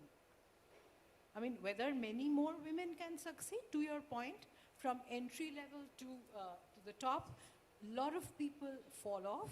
And to Vipasha's point and Dipti's point, there are self-created barriers there, which I do a lot of mentoring of both men and women, and I see how still women pull themselves back. This is data again, and saying that, whether I can, what about my balancing home and work, etc., whereas men are not even bothered. The questions that I get from similar level male executives are, how do I manage diverse teams? How do I build my personal brand? How do I extend my sphere of influence? These are leadership questions. And I mean, fewer women ask those things, which is really a self-created barrier. I'm not saying it's an ideal world. There are many, many structural barriers. But I think in PR and CorpCon, we have a unique opportunity where women are actually in better and bigger roles sometimes. And some male colleagues, I mean, I can even name them, they don't get the jobs they deserve simply because they are men. So that is not the ideal thing. So it's an interesting Yeah, point. I mean, it's a reverse argument, but it's actually, if you look at data, it's true. Absolutely. So Dipti, you said merit and resilience to stay the course is something that you think is the opportunity area. So you're sort of looking at it on the other side. Paroma, the interesting point you're making, besides the fact that don't give up and don't have self-doubt, you're saying, hey, there are times when you think the men miss out because there's a diversity sort of pressure to do something more for women, and therefore merit sort of sometimes get compromised. Just now you had something to talk about some of the issues around gender. We'll need one line. Resilience is the biggest virtue and the biggest gift you can give yourself, regardless of your gender. Right. Pick yourself up, dust, and move on. Yeah, so, I mean, this is the biggest enabling factor to Yeah, your and I Right. think taking on from what Paroma has said, not only resilience, I mean, as mothers, when you're trying to balance home and you're trying to balance work, it's not easy. It's definitely not easy. But you choose your priorities and work accordingly. You work in an atmosphere which is giving, which is accommodating, and then I think you move on. So these are choices that one makes because you need to decide where you want to go and how you want to go. And there is no shortcut. Let me tell you, there is no shortcut to knowledge, to peer knowledge, to learning from each other. I mean, each of us have learned from each other. I mean, I don't think books have ever taught us how we should conduct ourselves actually in the market. And look at it from tier 2, tier 3 markets. We are very privileged. I mean, we are in the metros. We have a lot of mentors. We worked with a lot of people from whom we can learn. But look at tier 2, tier 3 guys. There's so much hunger in them.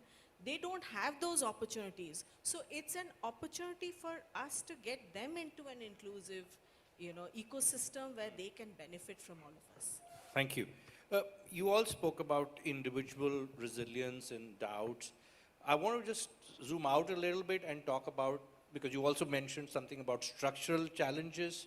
So I want you to sort of opine and just reflect on what are the structural challenges that disable the environment in such a way where you find women find it hard to then sort of not give up. Are there some disabling environments or issues as opposed to enabling issues where you see people falling off? I certainly refuse to believe that it's 100% because women don't want to do, right? And it may be 10%, but can we then think about a larger number of women who go up to the leadership position and not fall off the ladder, right? Where are the challenges today in organizations or structures where you feel it creates a more disabling environment as opposed to an enabling environment? I'll just take the opportunity. We'll reverse back and then go back to Vidisha and we'll come back. And So swing back just again. to add to, I mean, we've all talked about resilience. But there's one thing which I'm not sure how many of you will agree, but there's something called microaggression. Mhm. How many of us would have faced that? And I'm sure at some point in time, each of us would have faced it. But to be resilient, to find a way out and move on is the way out of it. I mean, I'm sure each of us in our professions would have had issues with regard to that. But how do you get out of it is something that you need to work because you have your own goal. Each person has his or her own goal.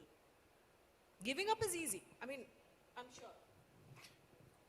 So Prabha, outside of the women, so Jyotsna talked about the fact, stay the course, be a little bit more aggressive about what you want. Where are the issues outside of your control which disable you to succeed? I will give a Do personal... organizations I need to will do give things differently? Two personal examples. I have worked for 33 years, about 8 years in journalism and 25 years in corporate. So I can call myself a little qualified to speak on this. One of the biggest editors in the business told me that I should give you a card at your grade, but I won't because your husband works for a multinational, I can give you a Zen, you already drive a Santro. Hello, it was bought with my own money. My husband had nothing to do with it. So he didn't give me the car. If I name, you will know he's one of the most enlightened editors in the business, but no longer, but till very recently. So that's what happened. I got money. I didn't get the car, which I deserved. Right. So, one. So it's the way I mean, the men you are seeing the world.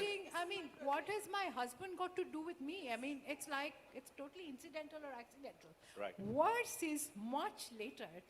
I mean, Airtel. I'm going to name the company because, you know, a lot of people there knew about this. When I joined, there were only 2 women directors at that time. Me and somebody else who sat in a different building, and our Danish ombudsperson. There was no women's loo on that floor. There was a men's loo because the Airtel board members used to go use that.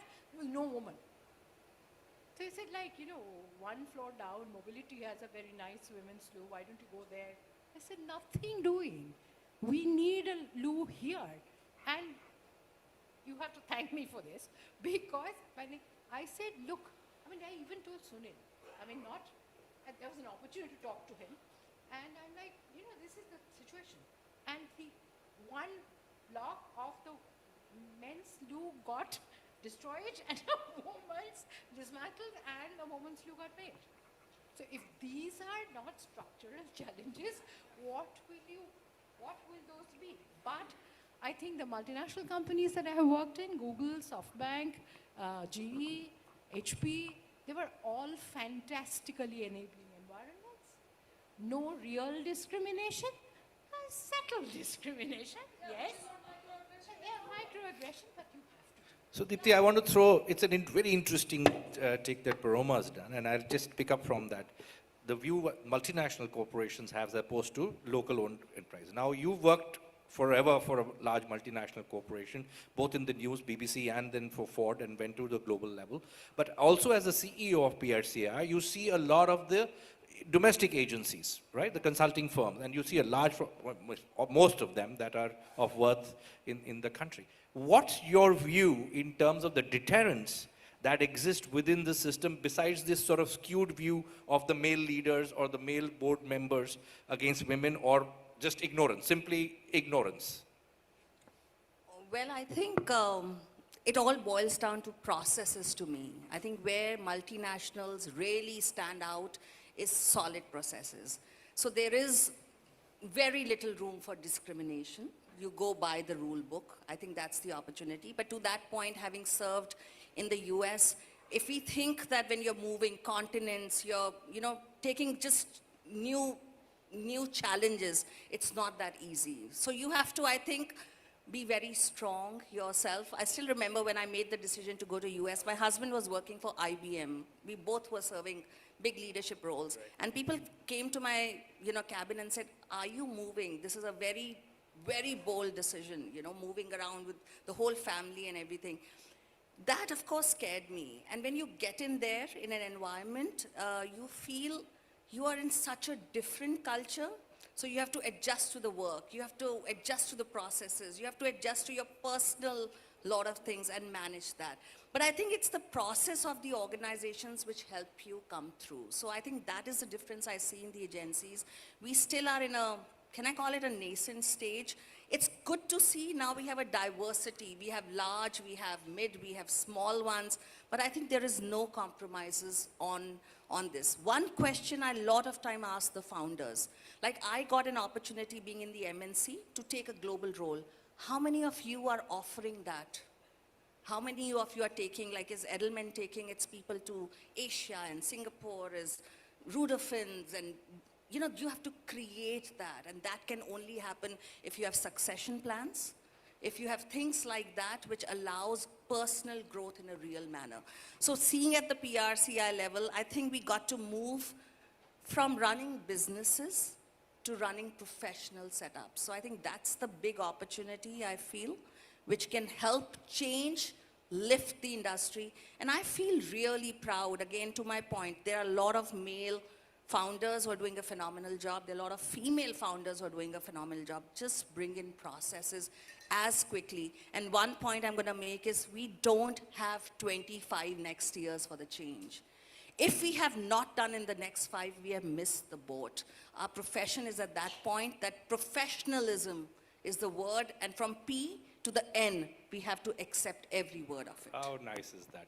Vidisha, I'm going to swing to Bipasha, sorry. I think you know my sister. She's Yes. Vidisha. So, Well, yeah, okay. well, she probably worked with me for a long period of time. So, Bipasha, my apologies. You work for an American multinational organization, transnational organization, which cuts across boundaries, cultures, and your business is culture. As an organization, from a domestic, and I'm going to come back to Josna because she works for a domestic business as opposed to multinational. With this whole thing that's going on in the United States around diversity, inclusion, and sort of taking a little, dialing down on that, and then where is this view that you see? Will that have an impact on the ability of the women to take the charge, or do you think that merit eventually must shine without these sort of enabling systems? I mean, there are two ways to look at it. One is, I completely agree with Paroma in terms of if there is a role, may the best person win, irrespective of the gender. But as we zoom out, there is a reason why historically the corporate, world over, globally, has talked about DEI, right? Because some of the stories that we are hearing today, not having a toilet on the same floor. I remember there was a movie about it where, there were no toilets and they had to go to This another. is called Numbers. Yeah. It's Kevin Costner. Yeah.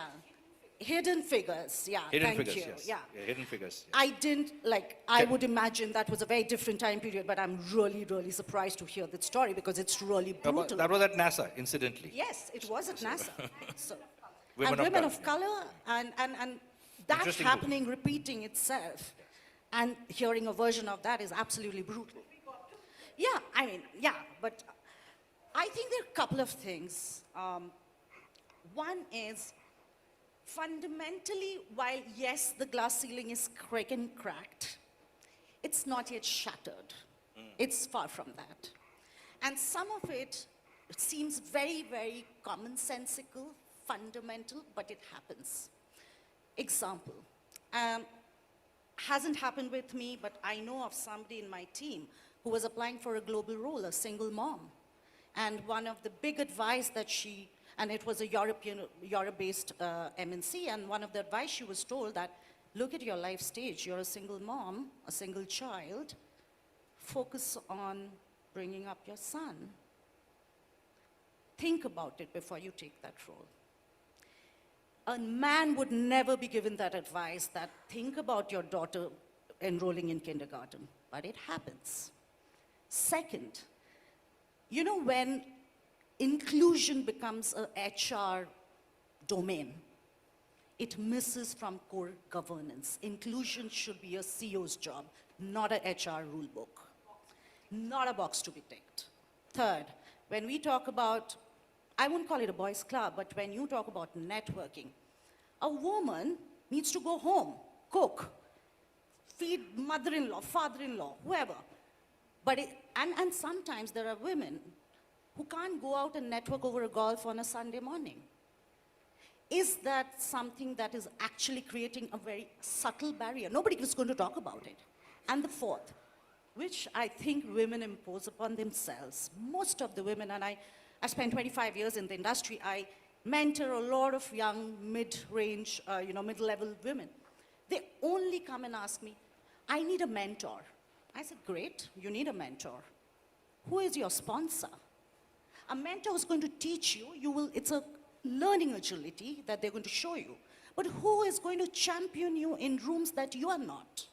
So why don't you ask for a sponsor in the same breath as you ask for a mentor? A guy does it. I'm sorry, a man employee does it. Who's going to talk about me? Which role am I going to get next? A woman will only come and ask you to be, can I get mentorship? That is exactly what they need to demand. Why don't you add to that? So because that's because you have fewer sponsorships for women. And more importantly, I think, while you say that the organization I work in, we have very few women. She's talking about a time probably 10 years ago. I'm talking about now. Yeah, I'm talking about now. We still have about 3% women workforce. And senior leadership is very few, you know. So when we have opportunities that are there where we have to go and represent ourselves or we need to talk about DEI, we shy away from talking because it doesn't make sense. Where are we? It's a cultural shift. It's not transformation. Like you've said, it cannot be a tick in the box. You have to have a cultural shift to be able to accept. And it has to be based on merit. It cannot be based on a DEI role that is there, which is specially created, which will obviously be the HR roles, the other, the ancillary roles that I would call it, but that's not how it should be. In a lot of companies, especially in the business we are into, most of the salespeople, you won't find a single woman sales person in our organization. So that's a huge distance we need to cover. So these are experiences that are there. All right, so Prabha, before I ask the next question, your point. My point is that don't wait for others to create opportunities for you. It doesn't happen. You step up, ask for something, you might get turned down, quite often you are. But then, if you don't ask, who will? One of my male bosses told me that he wanted me to fill up 3 pages of appraisal or something. I'm like, I don't have time. So he said, if you don't write, who will? Why don't you understand? Step up, be authentic, build your personal brand.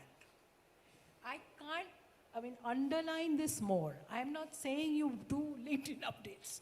No. So you're saying that you need to be an advocate and champion of your own self more than anybody else because nobody else is going to. And women are And that's not, the same point you're making about sponsorship. Women are not good at it, Ashwin. But here's I have like 6 minutes and 30 seconds, and I'm going to ask something interesting. In public relations, 25 years, 20 years, 20, 30 years, 20 plus years, right? Public relations, Indian public relations. 70% women, only 30% leadership role. Are women enemies of women themselves? Bipasha, with you, and then I want to get views. I think we can do a better job of sponsorship of women. We hear say, pick as you rise. I think we really need to, we've talked about it. I think we really need to put that in practice much more aggressively. I think it's all about support. You have to support your peer to grow and move forward. So you don't have enough forums for women supporting, so to that extent? No, it's about going and asking. So it's women about in making PR is a yourself good heard. platform there. Yeah. Paroma? Yeah. I have had 4 fabulous bosses, 2 men, 2 women. So we are absolutely open. Having said that, I think we can do a better job of supporting each other. So if there was a forum, and I'm leaving this thought also with people, if there was a forum where we can come together as peers and discuss much more, rather than giving Gyan, it'll really help. So Paroma, no, we have the forums, but the question is who's attending those forums. यही forum है आज हम 30 under 30 की बात कर रहे हैं पर इस रूम में कितने 30 under 30 हैं. That's the point. I think what women or whoever needs to do, we are having this conversation with the people who know where the issues are. We need to have the conversations with the people who don't know it. So I think while the forums are there, I feel women or whoever, your growth is in your own hands. I would just simply say that. If you are not asking, if you're not in the right places, if you're not making time to look at your own competency chart, if I'm lacking in something, if I don't know that, if I don't acknowledge and I'm not working on it, you yourself are shattering That's a roadmap. gender agnostic view, right? Because whether you're a male or a female, you have to be meritorious. But you're saying women need to do a lot more because they get to be undervalued or underestimating themselves. You need to have a lot of drive. Can I add to that? Cheryl was very popular in saying this, that women fear likability. Women often face likability penalty. The moment a woman is assertive and she speaks her mind, I'm sorry for my She's language and over-aggressive. French, she is the B word. Correct. Whereas a man is supposed to be assertive. Out there. This is what, and by the way, the Yes, ones who I are agree with also you. doing that likability penalty are women in the room. So I think we need to be honest and acknowledge that there has to be a little bit that still So, needs to be done. so in the last 3 minutes and 30 seconds, I want to spend a little bit time on your personal journey. And to make it crisp, one point that you think aided you the most in your journey, and the one point that you think you could have done differently in your journey of this ladder of success. My journey hasn't been too exciting. I'm a communicator by accident. I was studying to be a chef. Because I studied something else and got into an area which I had no clue, I think I pushed myself out of comfort zone, and I continue doing it as I look through my 25 So push yourself years. out of the comfort zone. My comfort zone big of one. knowing something, being in the domain that I studied, but I actually got into a space where I had One thing that you would have done differently. I think there are some lessons which I learned later in life, like advocating for myself. I wish I knew earlier. how to do it much earlier in life. Thank you. Dipti. Well, for me, I would say there are, while it may seem that every of our careers are so illustrious, right, everybody has hardships. So we need to go through that. I remember once I used to write in my cabin, just do it. You know, the Nike mantra, every day I would come in, and especially when you're in a global environment, you have to do so differently that you would say, just do it. So just recognizing that that's the opportunity, you've got the chance, you have to prove it, that's what you The got to lights do. shine bright, but people don't see the school of hard knocks that you attended. Right, I get that. Paroma, what about you? Exactly. I mean, I'm not, apologies, but I'm not a big fan of Sheryl Sandberg for a number of reasons. But I completely believe what she said, that when a man is assertive, you are aggressive. I'm sorry, a man is a stud and you're a slut.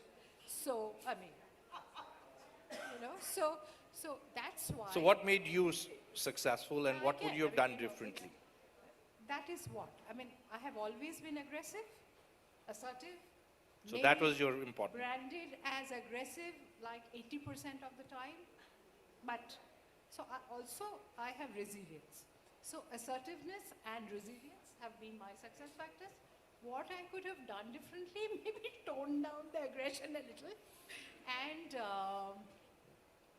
I think I could have done better job of navigating uncertainty, not uncertainty. Yeah, last 6 months. I've been actually, not last 6 months, 5 months. I've been toying with the idea of what should I do? Should I go run a business? Should I become an entrepreneur? Should I take another job? Should I become an advisor? I'm in the fortunate position of having many choices. But I think this ambiguity I could have navigated a little better. Well, this year is 3 decades of you having met each other. So I know exactly what you're saying. So Joe, over to you. Your own personal journey, one big part of your, that contributed to your success that you did, and something that you would want to have done differently. My first boss is Vandana Sandhi. She's sitting over here. Oh, there you are, And Andy. my first appraisal that I had was a... Enterprise peer. Oh, wow.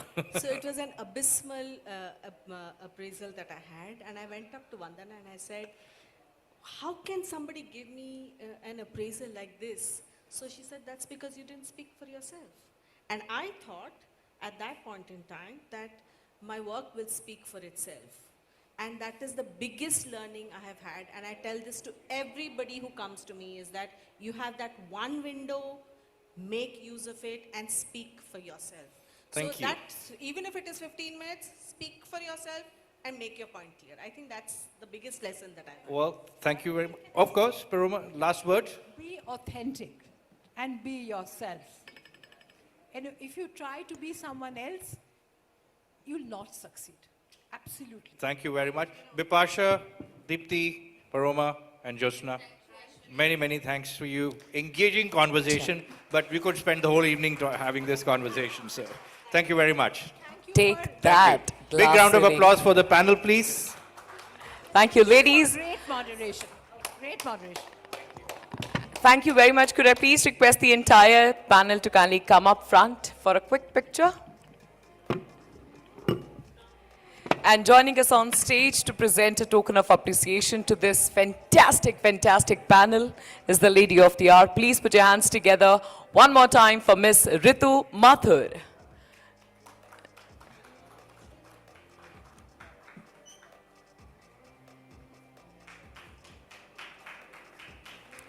तालियों पर GST नहीं लगता दोस्तों, तालियां tax free हैं, जरा दिल खोलकर बजाएं.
A quick picture of presenters and the entire panel together.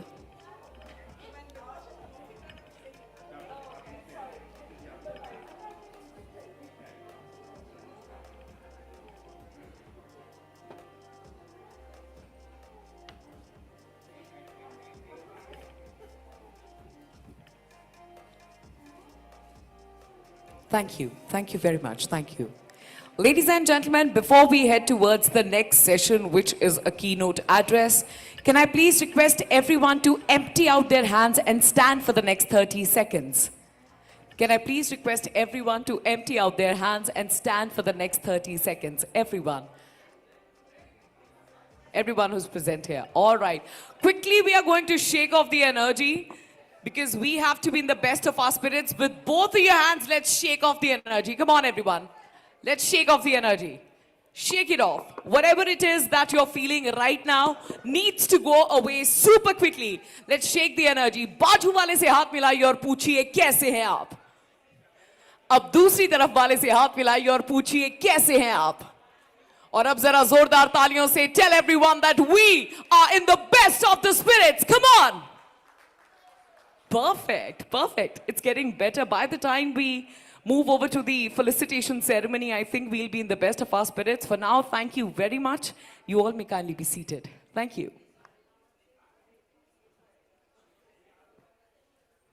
Requesting everyone to kindly take their seats.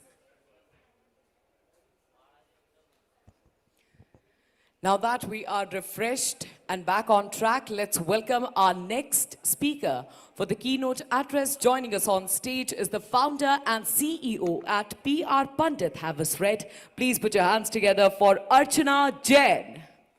A bigger, better, bolder round of applause.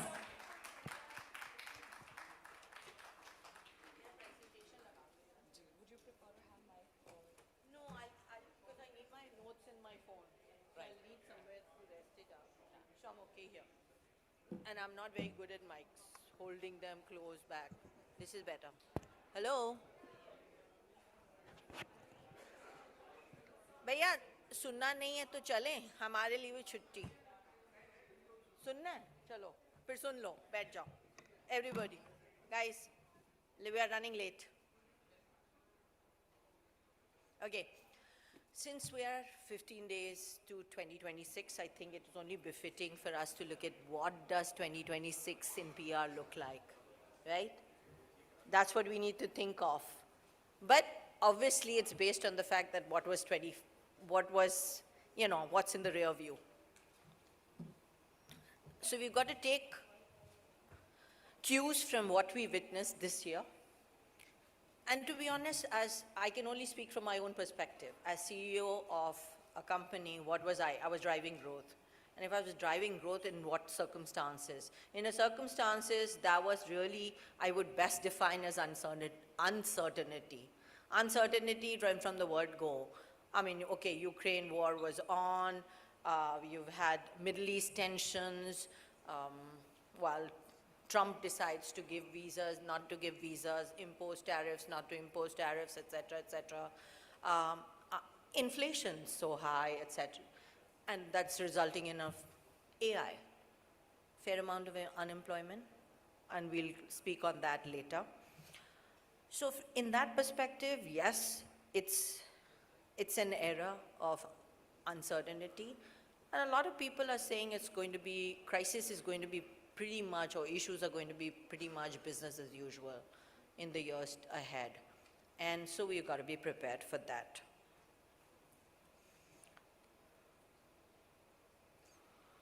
What does it do to people? It pretty much stresses them out. There's a particular distrust that's come out of brands, out of governance, administration, all quarters.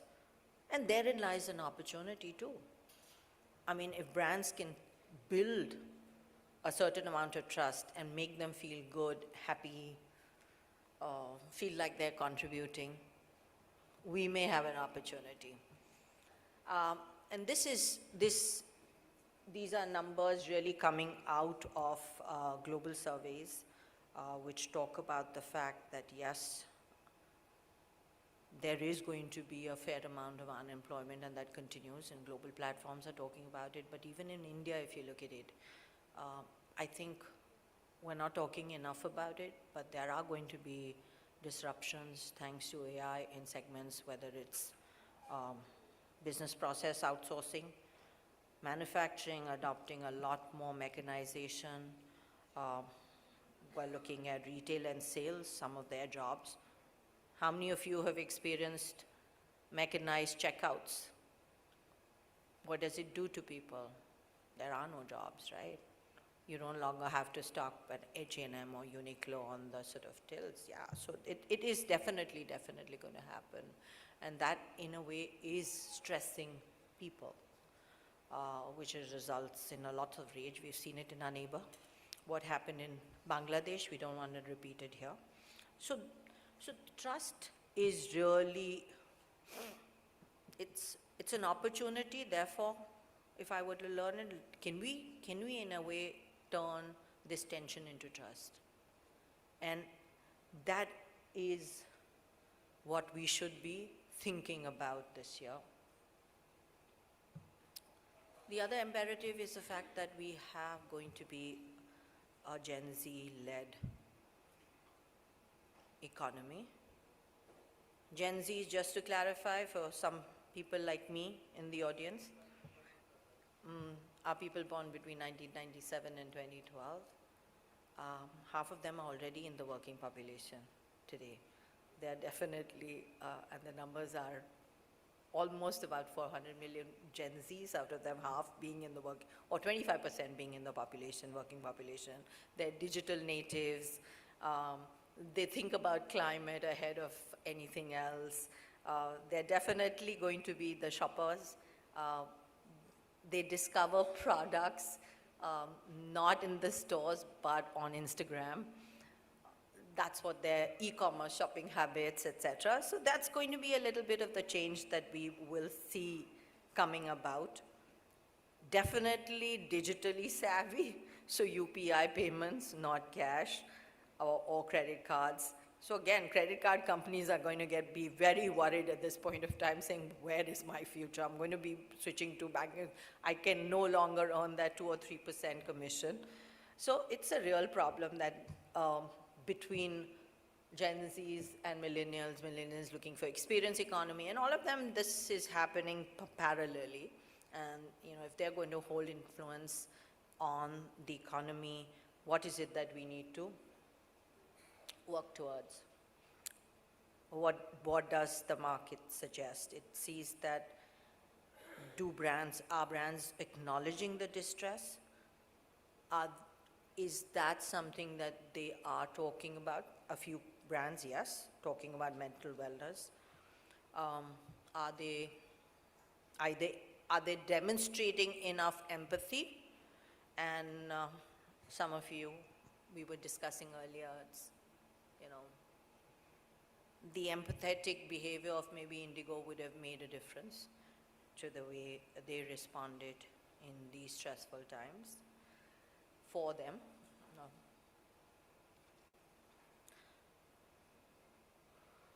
So what are the new rules of influence that we need to work towards? So I've put down 4 points. I'm sure there are more, but to my mind, it's about being relevant. Think Spotify. If they didn't think about the regional languages, if they didn't think of the sort of hyper-local culture in the music listening or the podcast listening habits, they wouldn't be growing. So think like that. It has to be relevant for them. So what is it relevant for your customers? Because this audience or the larger audiences are looking at see me, hear me, understand me. And we need to solve for that. These 3 things, and yes, it requires us to be hyper. There is a human connection. People are looking at how is it that you can make your brand a little bit more real to them. Glossy models in campaigns or celebrities in campaigns are beginning to thin down. People are very happy for certain brands to really look at real people. I mean, Uniqlo features me, right?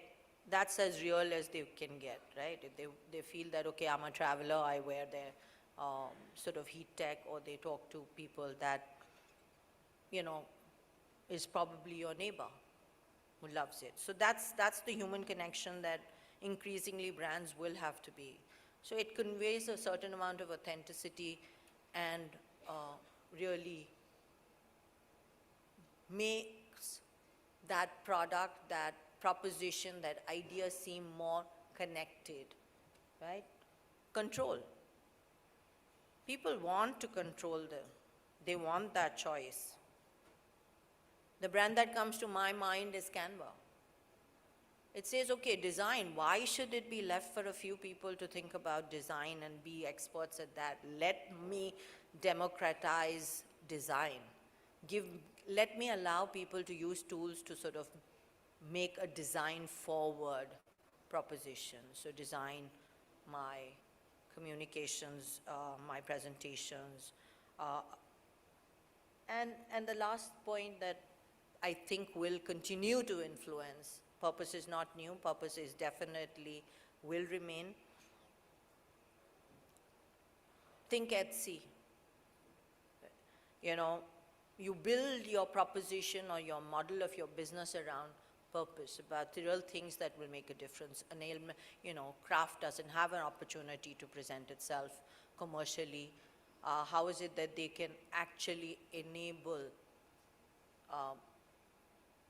a craft that probably lacks access and bring that to more and more people to make it commercially viable, to withstand. It's not about donations. Please understand, purpose is not in that respect. It's got to be self-sustaining, and that's what they are able to offer. And that's the kind of influence that brands need to think about. So what does it mean for a room full of communicators? For all of us, that the old playbook, where we thought only of awareness, of shouting on top of the rooftops to say, okay, yeah, let's go and amplify this news, is no longer about that. It is, in a way, crumbling because there's a wall of skepticism that we need to break through. So what kind of skepticism is what we've understood, right? So, how is it that we can do? So every communication that we think of, or every initiative that we do, we need to think of it, is it going to build trust? And if we can address that, we have a winning proposition. So all of us need to think about that for our clients, for the companies in which we are involved, is how is it that we make sure that the communication that we do is adding to the, and for that, I have a few cues. I think it's important to move hearts before headlines, right? So our communication can't be just about awareness. Let's make them connected, relevant, and we move hearts. And because if you look at this audience, is not saying that, okay, don't try and sell to me. Do you really stand? Do you really stand with them in times of their needs? Are you concerned about the environment?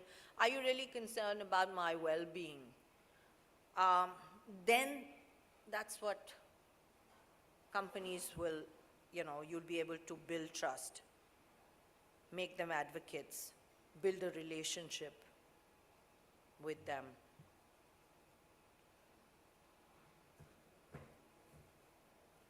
Make trust your cornerstone.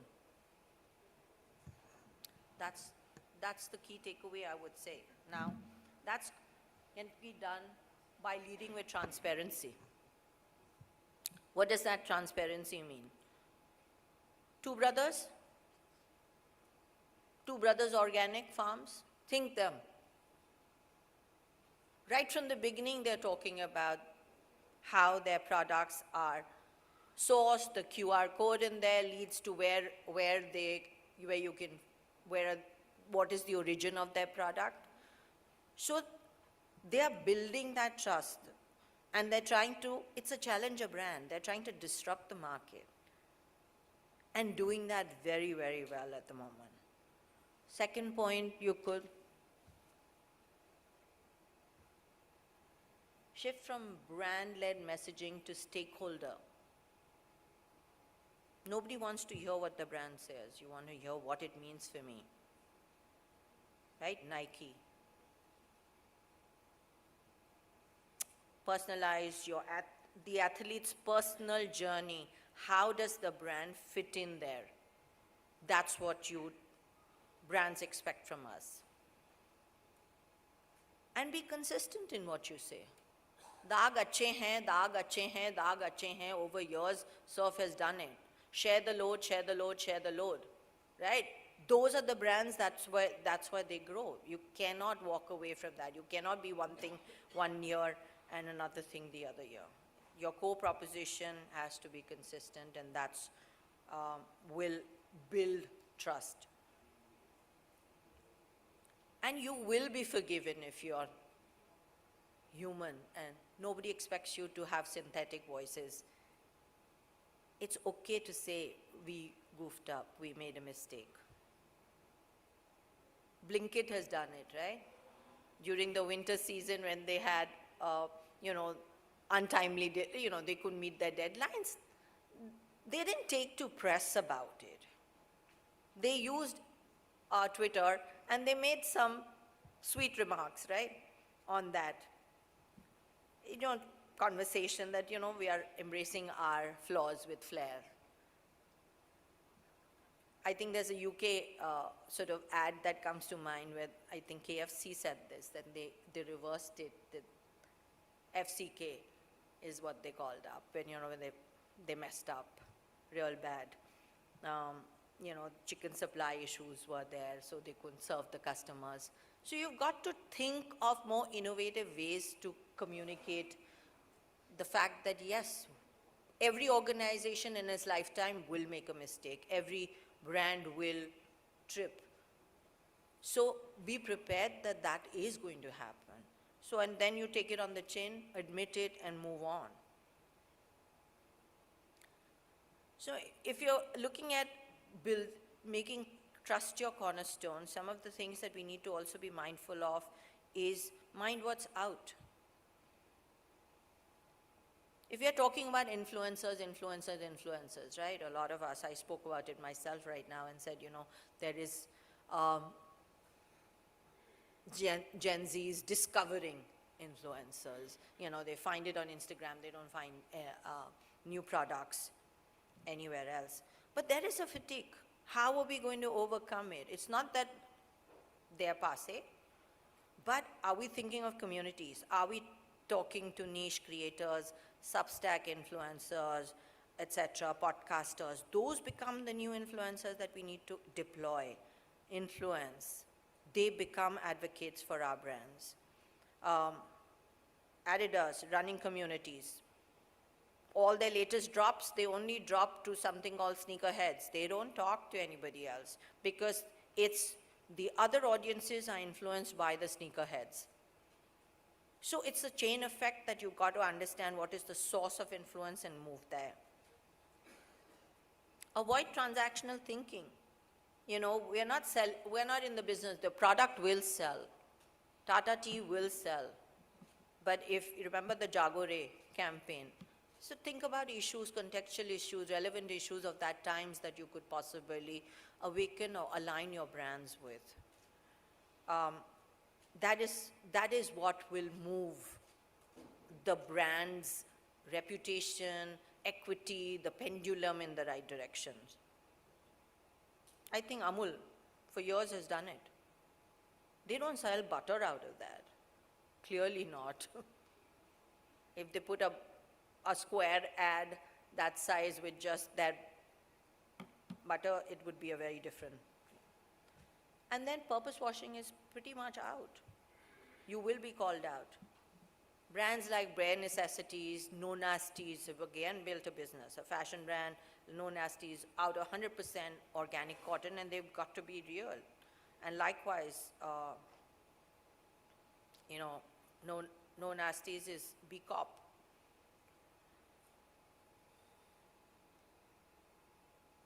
Then what's in if we can't align with what's out, right?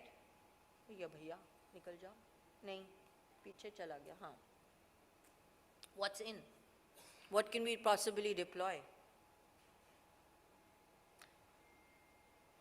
Definitely technology. So you've got to use it, you've got to deploy it. It's there for us. It's not just for ChatGPT. It's got to be used in every campaign that you do. How many of your campaigns actually sit up and listen and think that are thinking about AI or have an AI idea? Definitely be culturally fluent. And I've got an example for each of these, which I'm going to show to you. So hold your horses. And engagement over endorsement. Nothing is better that will seep in to your hearts if you engage with the brand. Because reading will only leave a fleeting impression, and then you will walk away to it. AI. This is Traveling brings joy is a universal truth. But planning it, not so much. Finding a destination and planning the perfect itinerary was a big hurdle for our users. What the chatbots churned out felt mechanical, impersonal, and boring. Agoda set out to change that with a first of its kind AI-powered visual itinerary planner. So what does it do? It takes just 8 user preferences like name, travel wide, who you're traveling with, budget, trip duration, bucket list experience, destination type, and travel month. Then using AI, matches them with one perfect destination and offers an itinerary that is narrated to you. But narrated by who? None other than Ayushmann Khurrana, aka Mr. Bekewala. Hi Priya. Hi Arnav. Hi Suresh. Yes, you heard that right. He greets you by your name in real time. Okay, wait. Is that all? No. He not only gives you the destination but shows you the hidden gems in that city as well. Best vibes के लिए you must check out Chatuchak Market. The best vibes के लिए you must check out Esplanade Theatre. You must check out Tibetan Flea Market. Cool, right? So how does it work?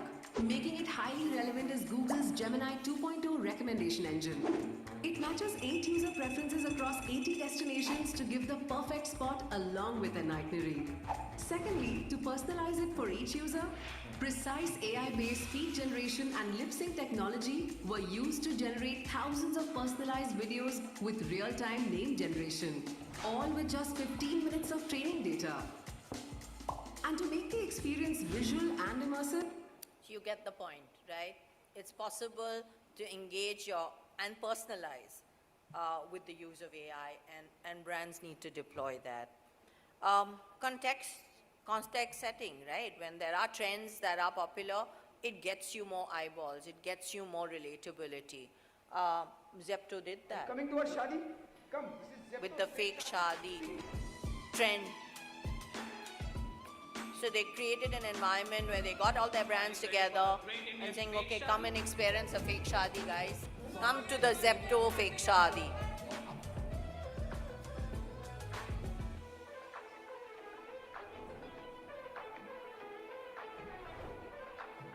All that you order on quick commerce is right here.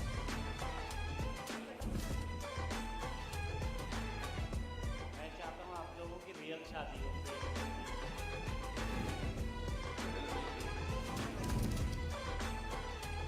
मैं make this ready.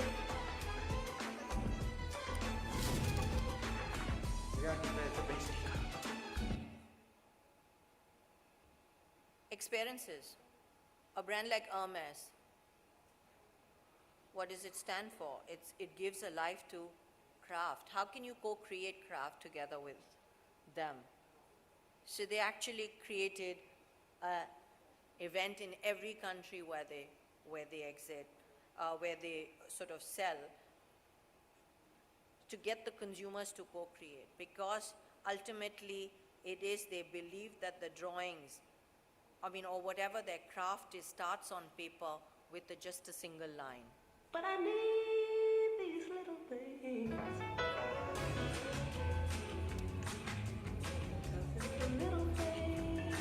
So it's not getting them to the store, come and look at my craft, how lovely my handbag is. This is getting the right audience to actually work with colors and draw, so that they know painstakingly what it takes to build a craft. That leaves a huge impression in the minds of.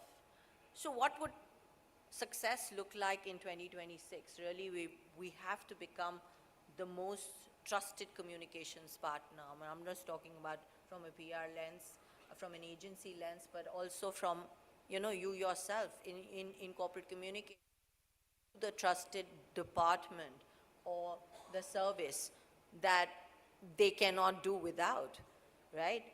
That deliverables a certain measurable impact with authentic storytelling and data intelligence. So your winning manifesto is really going to be measurement, of course, impact and visibility, but more, has it moved the trust barometer? Have you deployed AI for insights maybe, or for innovated with certain intelligence there? And definitely, how authentic was your communication? How, does it sort of continue to tell the story that authentically the brand lives and the company really lives it every day?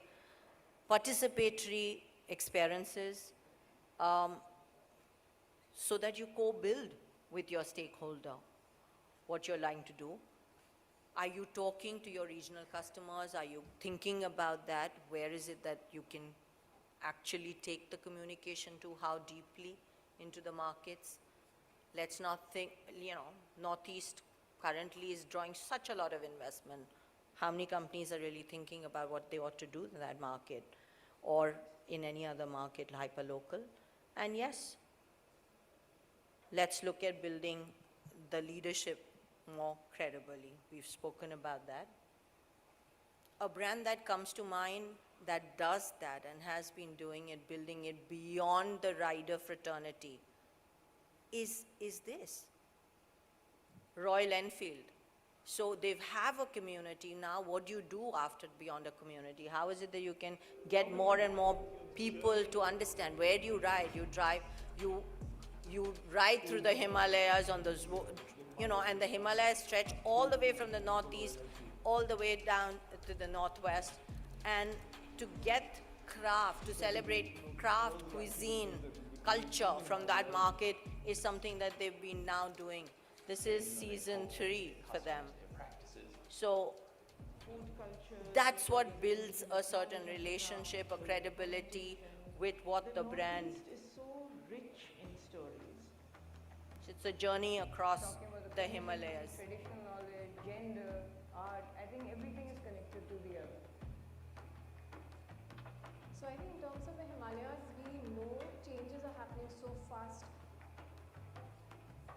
Culture is constantly evolving, it's growing, it's changing, it's moving and shaking together with its people. So it's alive, it's dynamic, it's not static.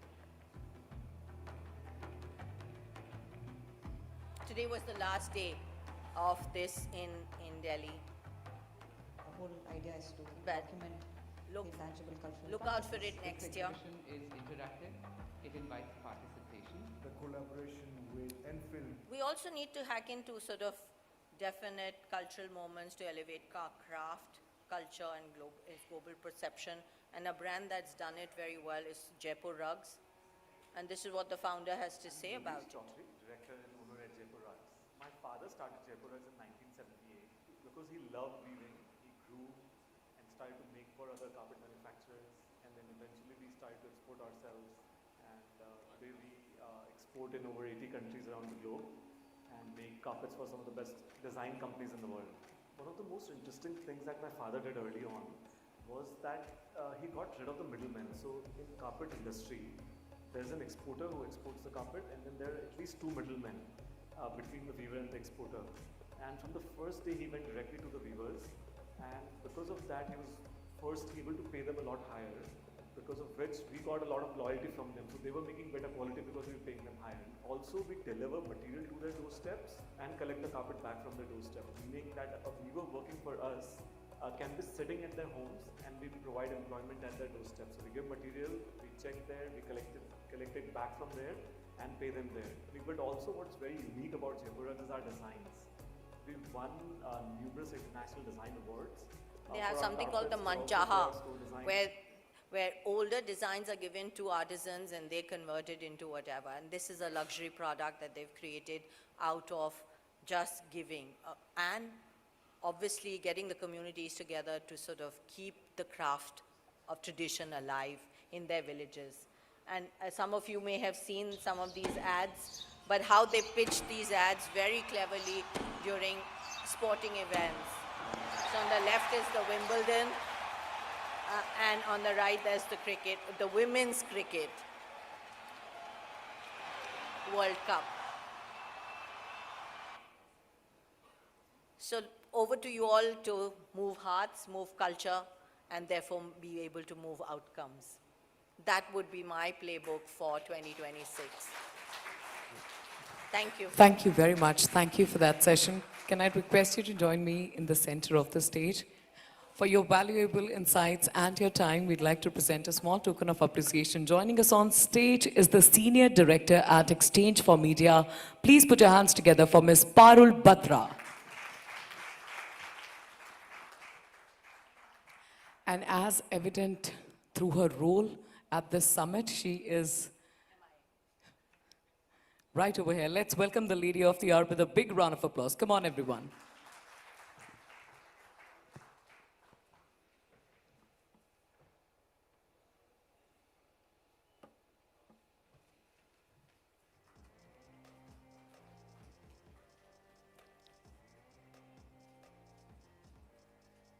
Thank you. Thank you.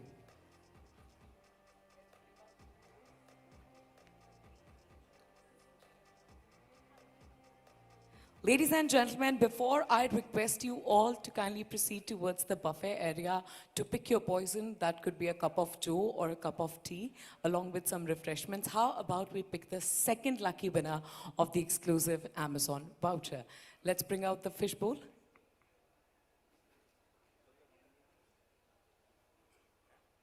Perfect. So quickly, I'm just going to swirl this around, and from this table, that gentleman, right in the center, please pick one. And let me tell you, you have to be in the room to accept your Amazon voucher. अच्छा sir, आपको पक्का मालूम है ये आपकी है? Okay, what's the name? This is Deva.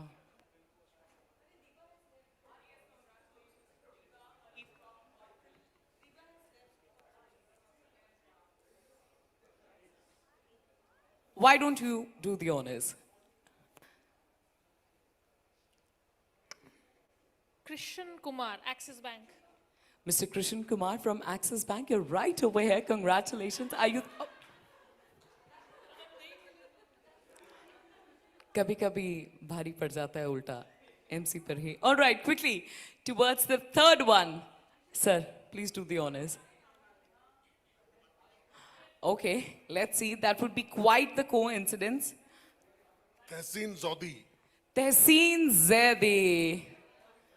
Oh, that cannot happen. I'm quickly. Okay, no. I'm not sure if this is superstition or the actual thing, but when we bring our palms together and clap, it changes the environment, it changes the vibe of the entire space. So, what I'm going to quickly do is pick one by myself. Super quickly.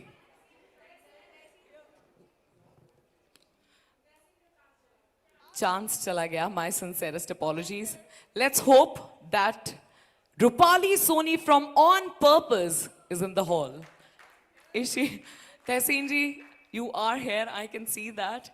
But अब वो आ ही गई हैं तो अगला वाला या तो मैं ना निकाल दी, बराबर निकाल दिया है तो फिर गिफ्ट तो उन्हें ही जाना चाहिए. Okay. Sir, my sincerest apologies. I called out for your name, but you were not in the room, so I cannot. My apologies. Okay.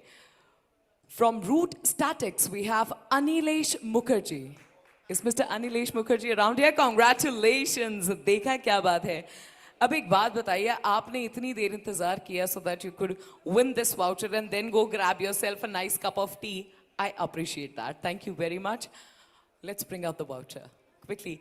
With the same, requesting everyone to kindly move over to the buffet area for a quick 15-minute tea, coffee, refreshment break.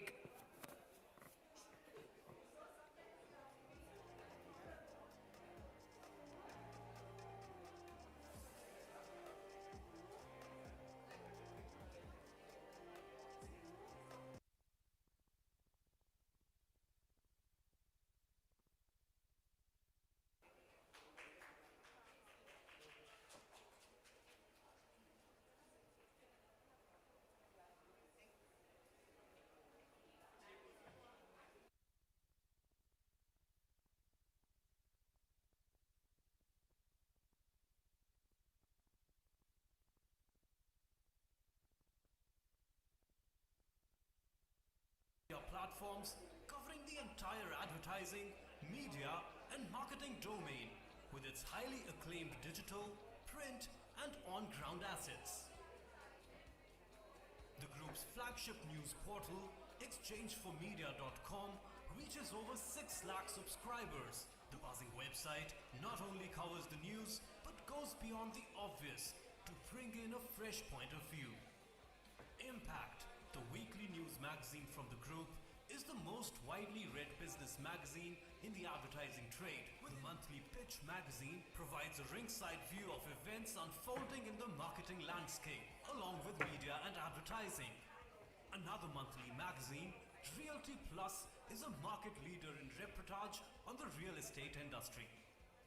Today, Exchange for Media is not only a leading publisher in the domain, but owns the IP of more than 50 events spread across Mumbai, Delhi and Bangalore. Exchange for Media has curated and launched some of the most successful IPs across marketing, digital, TV, print, radio, mobile, OOH and PR. The Impact Person of the Year, Exchange for Media Conclave, Indian Digital Marketing Awards, Tech Munch, Pitch CMO Summit, India Marketing Awards, Primetime Awards, Indian Content Marketing Awards, Golden Mics, and Bar are some of the group's top-notch events, in addition to niche, bespoke events and roundtables curated especially for discerning clients. Exchange for Media events attracts stalwarts as speakers, along with a loyal audience comprising of leaders, trendsetters, and opinion makers. Exchange for Media. In the world of business, when you think business, you think BW Business World, spanning across platforms from print to the fast-growing digital space, from custom events to insightful industry books. BW Business World continues to capture a critical market space. Enjoying over 1.2 million engaged reader base, we have replicated this success in digital, with a six-fold growth in the past 1 year. So who is the BW audience? Our magazine readers are the cream of the crop business professionals spread across industries and niche communities. BW Digital engages with a much larger audience, hailing majorly from India and US. We also reach diverse markets including UK and Saudi Arabia. The BW print universe comprises of BW Business World, BW Smart Cities, BW Hotelier, BW Applause, BW Education, and BW People, each profiling industry leaders and niche sectoral stories. BW Digital communities target niche segments like startups, CIOs, smart cities, defense, amongst a range of other fields, with a following of millions of unique digital users. BW Business World is an industry leader in curating a plethora of IPRs. With multiple industry stakeholders under one roof, BW IPR events generate superlative content. BW Engage offers bespoke brand solutions across functions with inputs from the award-winning BW editorial team. We design and execute a 360-degree marketing model, resulting in top-of-mind recall and a large BW Engage client patronage. Why engage with us? We have an award-winning editorial team. We forecast new scoops and future trends before any of our competitors. We provide 360-degree brand solutions, and our clients are always happy with the ROI. This is just a glimpse of our client endorsements. To subscribe to our print patronage, visit subscribe.businessworld.in. Follow us on Facebook and Twitter. You can also connect with us on WhatsApp on businessworld.in/WhatsApp.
PR Professionals Group, a global communications powerhouse operating from 16 offices across India and overseas.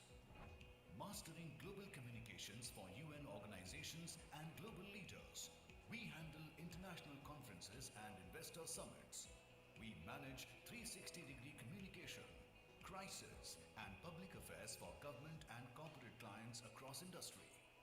Our 90% client retention and rapid growth make us the fastest growing firm.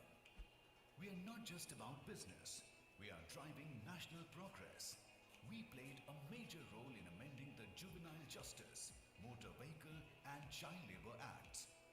At PR Professionals, we believe in giving back to society.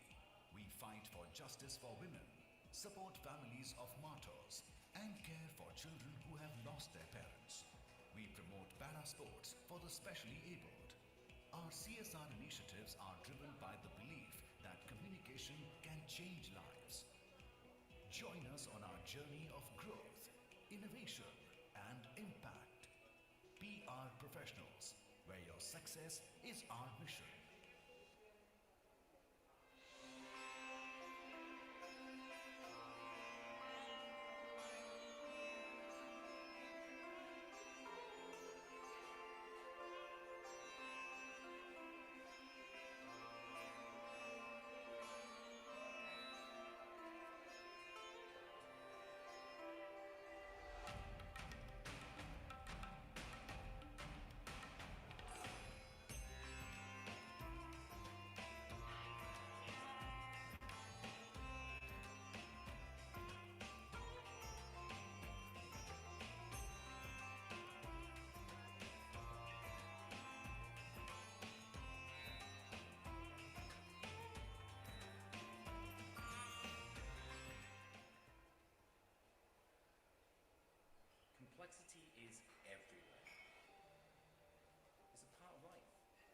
It's also misunderstood.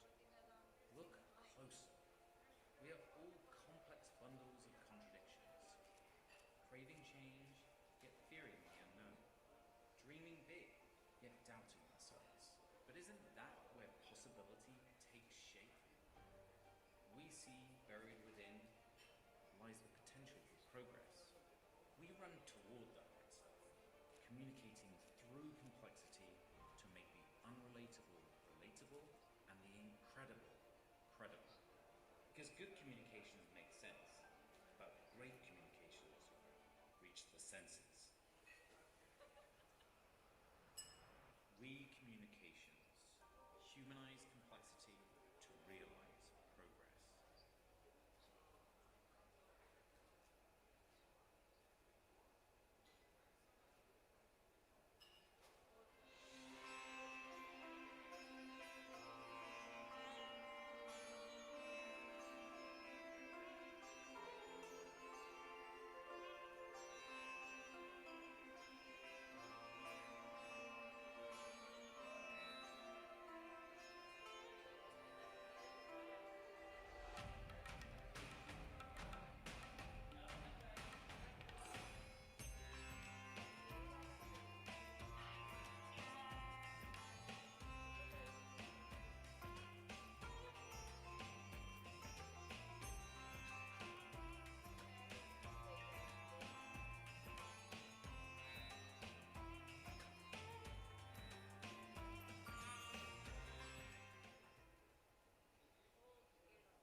Complexity is everywhere.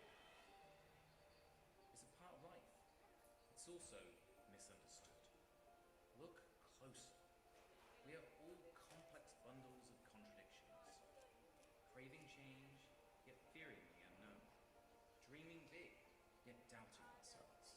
But isn't that where possibility takes shape? We see buried within lies the potential for progress.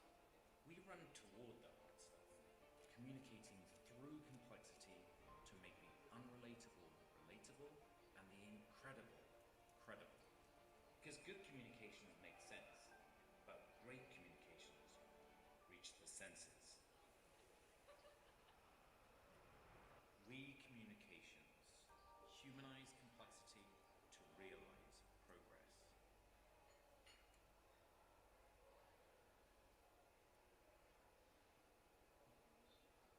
Exchange for Media, a name synonymous with the latest news about the advertising industry in India.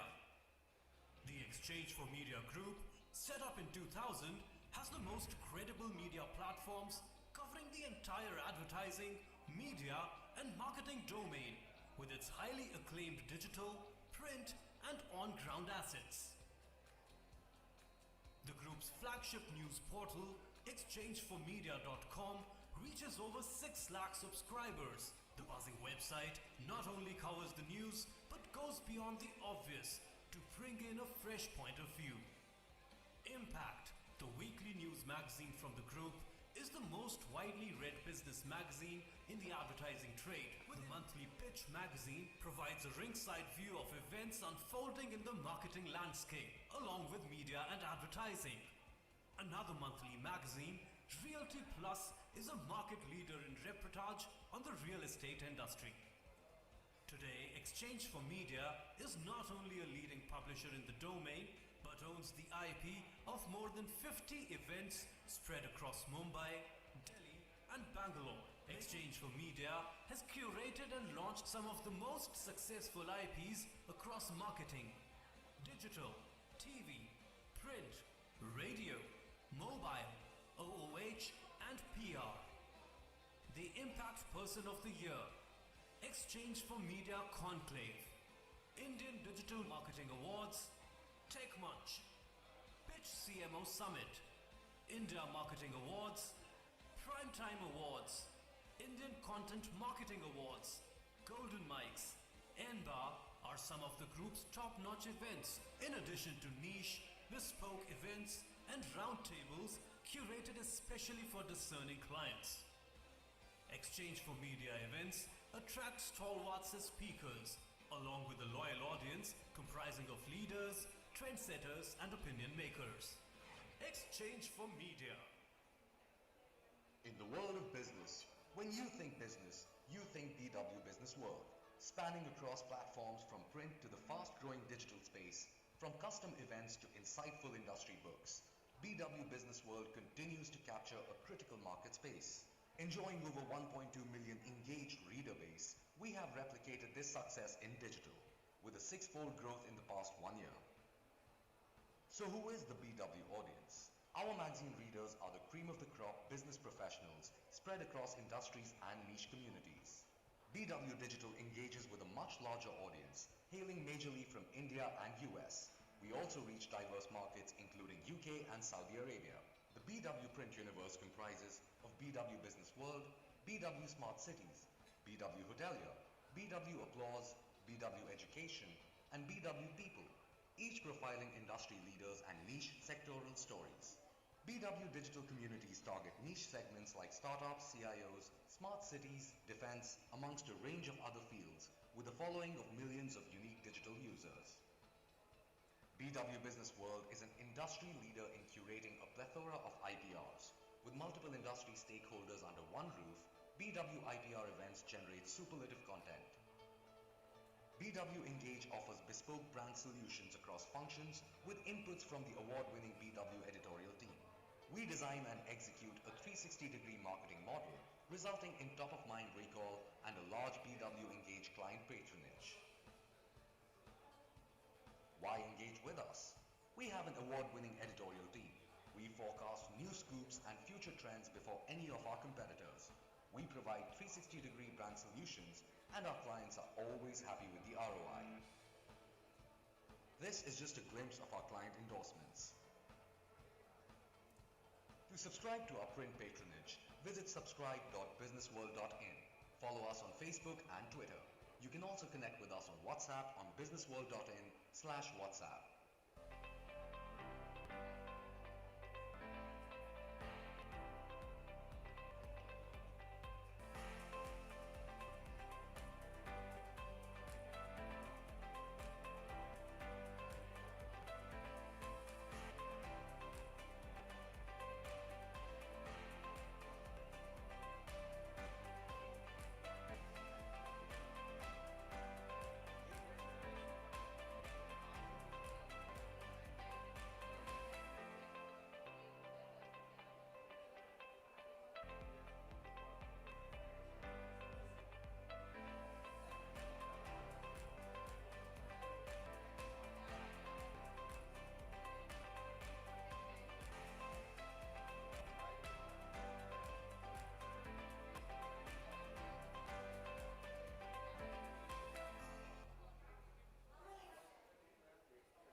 PR Professionals Group, a global communications powerhouse operating from 16 offices across India and overseas.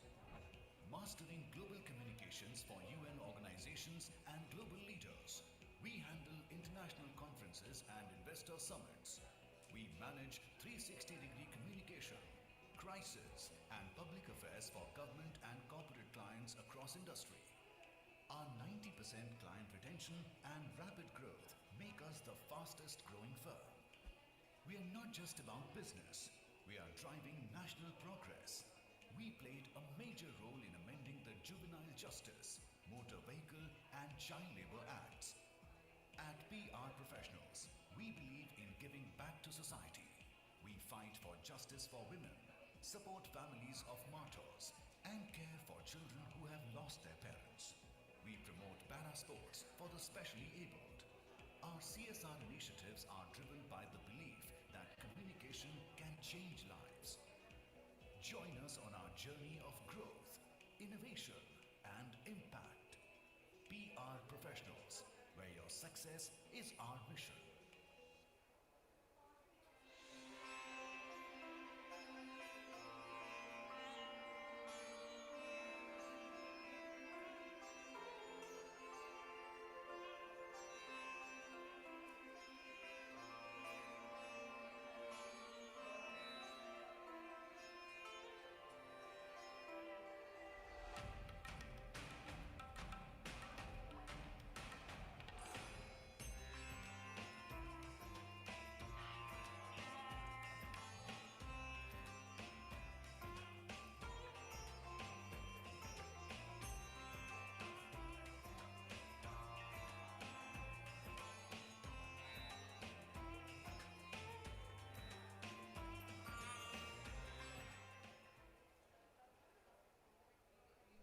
Complexity is everywhere.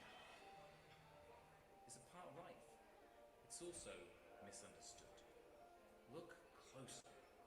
We are all complex bundles of contradictions. Craving change, yet fearing the unknown. Dreaming big, yet doubting ourselves. But isn't that where possibility takes shape? We see buried within lies the potential for progress. We run toward that, communicating through complexity to make the unrelatable relatable and the incredible credible.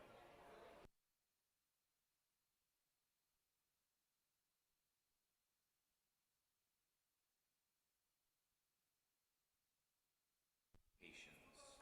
Humanize complexity to realize progress.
Exchange for Media, a name synonymous with the latest news about the advertising industry in India. The Exchange for Media Group, set up in 2000, has the most credible media platforms covering the entire advertising, media and marketing domain with its highly acclaimed digital, print and on-ground assets. The group's flagship news portal, exchangeformedia.com, reaches over 6 lakh subscribers. The buzzing website not only covers the news but goes beyond the obvious to bring in a fresh point of view. Impact, the weekly news magazine from the group, is the most widely read business magazine in the advertising trade. The monthly Pitch magazine provides a ringside view of events unfolding in the marketing landscape, along with media and advertising. Another monthly magazine, Realty Plus, is a market leader in reportage on the real estate industry. Today, Exchange for Media is not only a leading publisher in the domain, but owns the IP of more than 50 events spread across Mumbai, Delhi and Bangalore. Exchange for Media has curated and launched some of the most successful IPs across marketing, digital, TV, print, radio, mobile, OOH and PR. The Impact Person of the Year, Exchange for Media Conclave, Indian Digital Marketing Awards, Tech Munch, Pitch CMO Summit, India Marketing Awards, Primetime Awards, Indian Content Marketing Awards, Golden Mics, NBAR are some of the group's top-notch events, in addition to niche, bespoke events and roundtables curated especially for discerning clients. Exchange for Media events attract stalwarts as speakers, along with a loyal audience comprising of leaders, trendsetters and opinion makers. Exchange for Media. In the world of business, when you think business, you think BW Business World, spanning across platforms from print to the fast-growing digital space, from custom events to insightful industry books. BW Business World continues to capture a critical market space. Enjoying over 1.2 million engaged reader base, we have replicated this success in digital, with a 6-fold growth in the past 1 year. So who is the BW audience? Our magazine readers are the cream of the crop business professionals spread across industries and niche communities. BW Digital engages with a much larger audience, hailing majorly from India and US. We also reach diverse markets including UK and Saudi Arabia. The BW Print universe comprises of BW Business World, BW Smart Cities, BW Hotelier, BW Applause, BW Education, and BW People, each profiling industry leaders and niche sectoral stories. BW Digital Communities target niche segments like startups, CIOs, smart cities, defense, amongst a range of other fields, with a following of millions of unique digital users. BW Business World is an industry leader in curating a plethora of IPRs. With multiple industry stakeholders under one roof, BW IPR events generate superlative content. BW Engage offers bespoke brand solutions across functions with inputs from the award-winning BW editorial team. We design and execute a 360-degree marketing model, resulting in top-of-mind recall and a large BW Engage client patronage. Why engage with us? We have an award-winning editorial team. We forecast new scoops and future trends before any of our competitors. We provide 360-degree brand solutions, and our clients are always happy with the ROI. This is just a glimpse of our client endorsements. To subscribe to our print patronage, visit subscribe.businessworld.in. Follow us on Facebook and Twitter. You can also connect with us on WhatsApp on businessworld.in/WhatsApp.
PR Professionals Group, a global communications powerhouse operating from 16 offices across India and overseas. Mastering global communications for UN organizations and global leaders. We handle international conferences and investor summits. We manage 360-degree communication, crisis, and public affairs for government and corporate clients across industry. Our 90% client retention and rapid growth make us the fastest growing firm. We are not just about business, we are driving national progress. We played a major role in amending the Juvenile Justice, Motor Vehicle and Child Labour Acts. At PR Professionals, we believe in giving back to society. We fight for justice for women, support families of martyrs, and care for children who have lost their parents. We promote para-sports for the specially abled. Our CSR initiatives are driven by the belief that communication can change lives. Join us on our journey of growth, innovation, and impact. PR Professionals, where your success is our mission.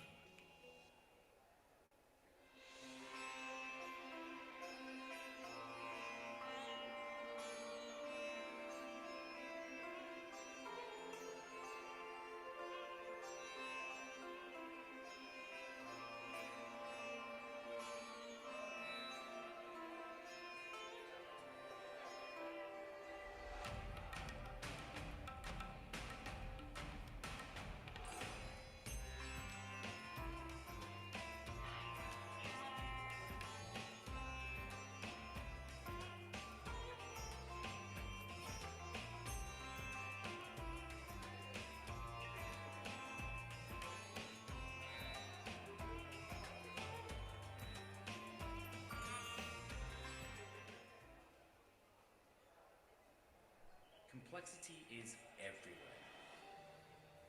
It's a part of life. It's also misunderstood. Look closer. We are all complex bundles of contradictions. craving change, yet fearing the unknown. Dreaming big, yet doubting themselves. But isn't that where possibility takes shape? We see buried within lies the potential for progress. We run toward those, communicating through complexity to make the unrelatable relatable and the incredible credible. Because good communications make sense, but great communications reach the senses. We communications humanize complexity to realize progress.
Exchange for Media, a name synonymous with the latest news about the advertising industry in India.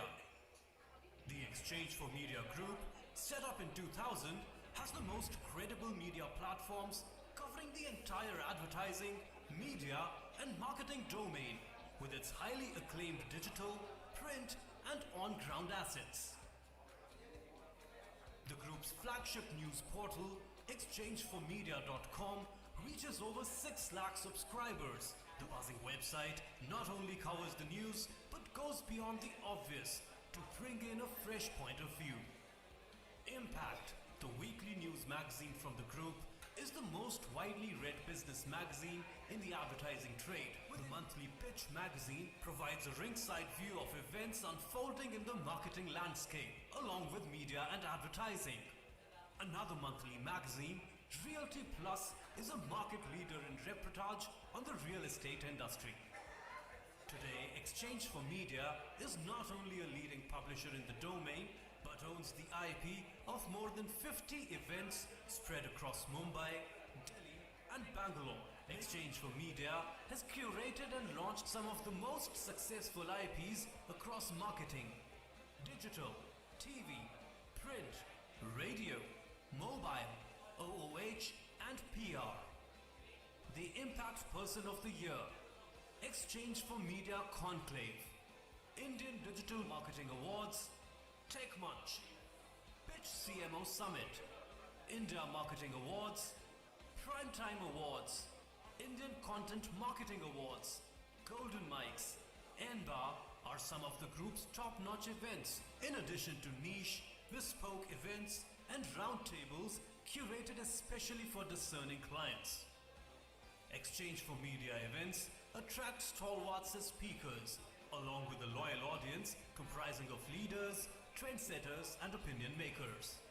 Exchange for Media.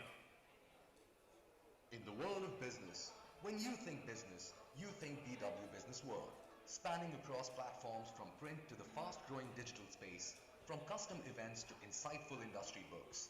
BW Business World continues to capture a critical market space.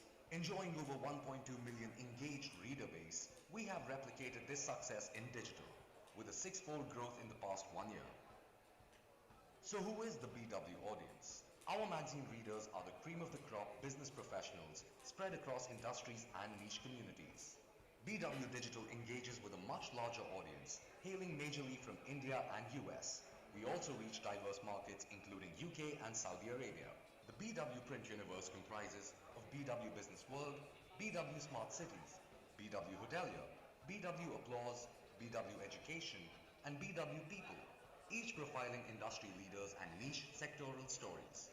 BW Digital communities target niche segments like startups, CIOs, smart cities, defense, amongst a range of other fields, with a following of millions of unique digital users.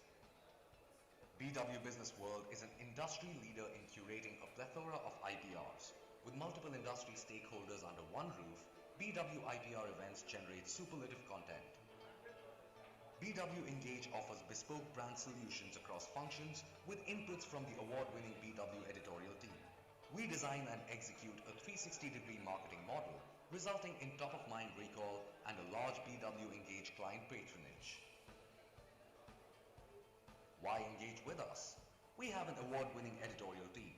We forecast new scoops and future trends before any of our competitors. We provide 360-degree brand solutions, and our clients are always happy with the ROI. This is just a glimpse of our client endorsements. To subscribe to our print patronage, visit subscribe.businessworld.in. Follow us on Facebook and Twitter. You can also connect with us on WhatsApp on businessworld.in/WhatsApp.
PR Professionals Group, a global communications powerhouse operating from 16 offices across India and overseas. Mastering global communications for UN organizations and global leaders. We handle international conferences and investor summits. We manage 360-degree communication, crisis, and public affairs for government and corporate clients across industry. Our 90% client retention and rapid growth make us the fastest growing firm. We are not just about business, we are driving national progress. We played a major role in amending the Juvenile Justice, Motor Vehicle and Child Labour Acts. At PR Professionals, we believe in giving back to society. We fight for justice for women, support families of martyrs, and care for children who have lost their parents. We promote para-sports for the specially abled. Our CSR initiatives are driven by the belief that communication can change lives. Join us on our journey of growth, innovation, and impact. PR Professionals, where your success is our mission.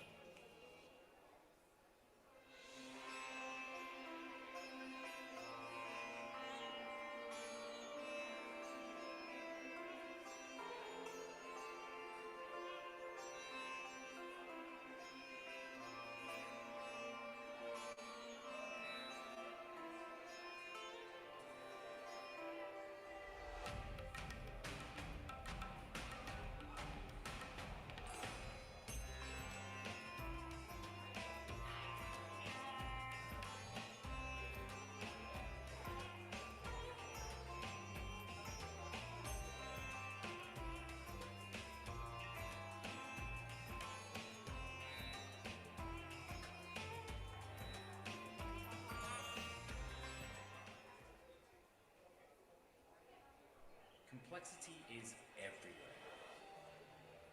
It's a part of life. It's also misunderstood. Look closer. We are all complex bundles of contradictions. Craving change, yet fearing the unknown. Dreaming big, yet doubting ourselves. But isn't that where possibility takes shape? We buried within lies the potential for progress. We run toward that, communicating through complexity to make the unrelatable relatable and the incredible credible. Because good communications make sense, but great communications reach the senses. We communications humanize complexity to realize progress.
Welcome back, ladies and gentlemen. I hope that you all enjoyed your refreshment break. Requesting everyone to kindly find their nearest way to the summit hall. Kindly ensure that your mobile phones are back on the silent or vibration mode.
Welcome back, ladies and gentlemen. I hope that you all enjoyed your refreshment break. I'm certain through the course of this summit, you'll be taking multiple pictures, videos. In case you are planning on posting these pictures, videos, or any comments related to today's event across any of your social media platforms, please do not forget to use the hashtag. Hashtag number 1, E4MPR30 under 30. Hashtag number 2, E4M PR and Corpcom Summit, and the final hashtag, E4M Corpcom Summit. That's all quite easy and understandable. With this, join me as I welcome our next panelists to talk about talent is a challenge, upskilling, retention. Younger workforce expectations are an emerging issue. To talk about these issues at hand, joining us on stage is the founder and CEO at the Mavericks. Please put your hands together for Mr. Chetan Mahajan.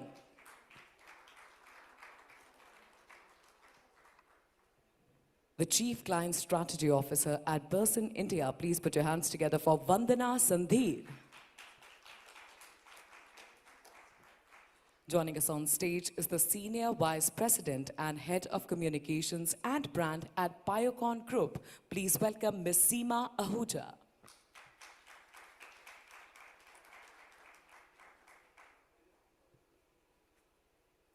Let's welcome the Founder and Managing Director at PR Professionals. Please put your hands together for Dr. Sarvesh Tiwari.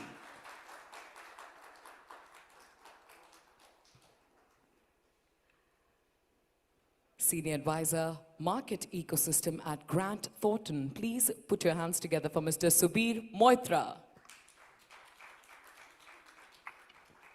And completing the panel, it's time to invite the moderator, the Senior Editor at Business Standard. Please put your hands together for Mr. Arindam Bhattacharjee.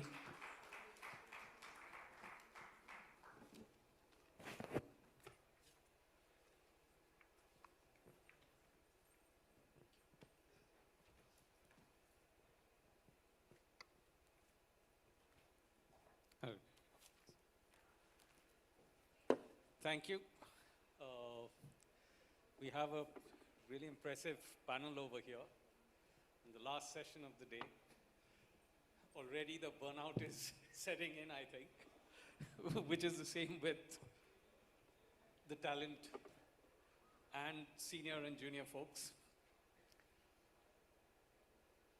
The last session, but I think we have one of the most pertinent sessions over here, and the most challenging session of talent. Getting talent, retaining talent, skilling and upskilling talent, and looking at talent for the future. Especially when we have the elephant in the room, which is AI. Every second, we are hearing about AI replacing humans. So, I would quickly want to go to, let's say we start from Chetan. He's sitting farthest from me. So talent is the biggest challenge over here. What are your thoughts on this? Like, how are we grappling this issue? Both in the PR industry, the corporate communication industry. How big do you think the challenge is? The challenge, of course, is very, very real, because if you look at the two ends of spectrum, people who are very experienced, they are not willing to learn new things, definitely not AI. And people who don't have much experience, they don't want to work too hard and too much. So how do you find balance between these two is I would say, the biggest challenge. So getting people who are senior folks to both understand, how to deal with the new generation, how to deal with the changing times, not only in our industry, but generally, I think how businesses are done have changed dramatically in the last 5 years. And the kind of talent we need today is very different from what we needed 5 years ago. And I think that's a big gap in the ecosystem. If you look at from a fresher's point of view, it takes a lot of energy to train these people in the first couple of years, and the ones who stay back, they become, fortunately, the best talent we have in the agency. And most of them also go on the other side, and Seema should be really happy about that fact. So we train a lot of people who end up being on the other side of the table. But at the same time, I think today, if you look at purely from an AI point of view, the good thing is AI is very consistent. Talent is very inconsistent. So it gives us some balance. Okay. To go to Seema, from the PR, from the external point of view, like, when you're dealing with clients, I can understand about the challenge that you talked about. Seema, you're very well placed because, you're looking from your own company, from the internal talent, how you get them, and you're very focused, like, it has to be very knowledge-based talent that you have to look for. So what do you have to say? Correct, that's right. So talent certainly is a challenge today, but let me put a different perspective. I think challenge is not scarcity, but rather specificity. And I'll explain that. There was a time when we used to see that there are not enough PR professionals available for you to hire.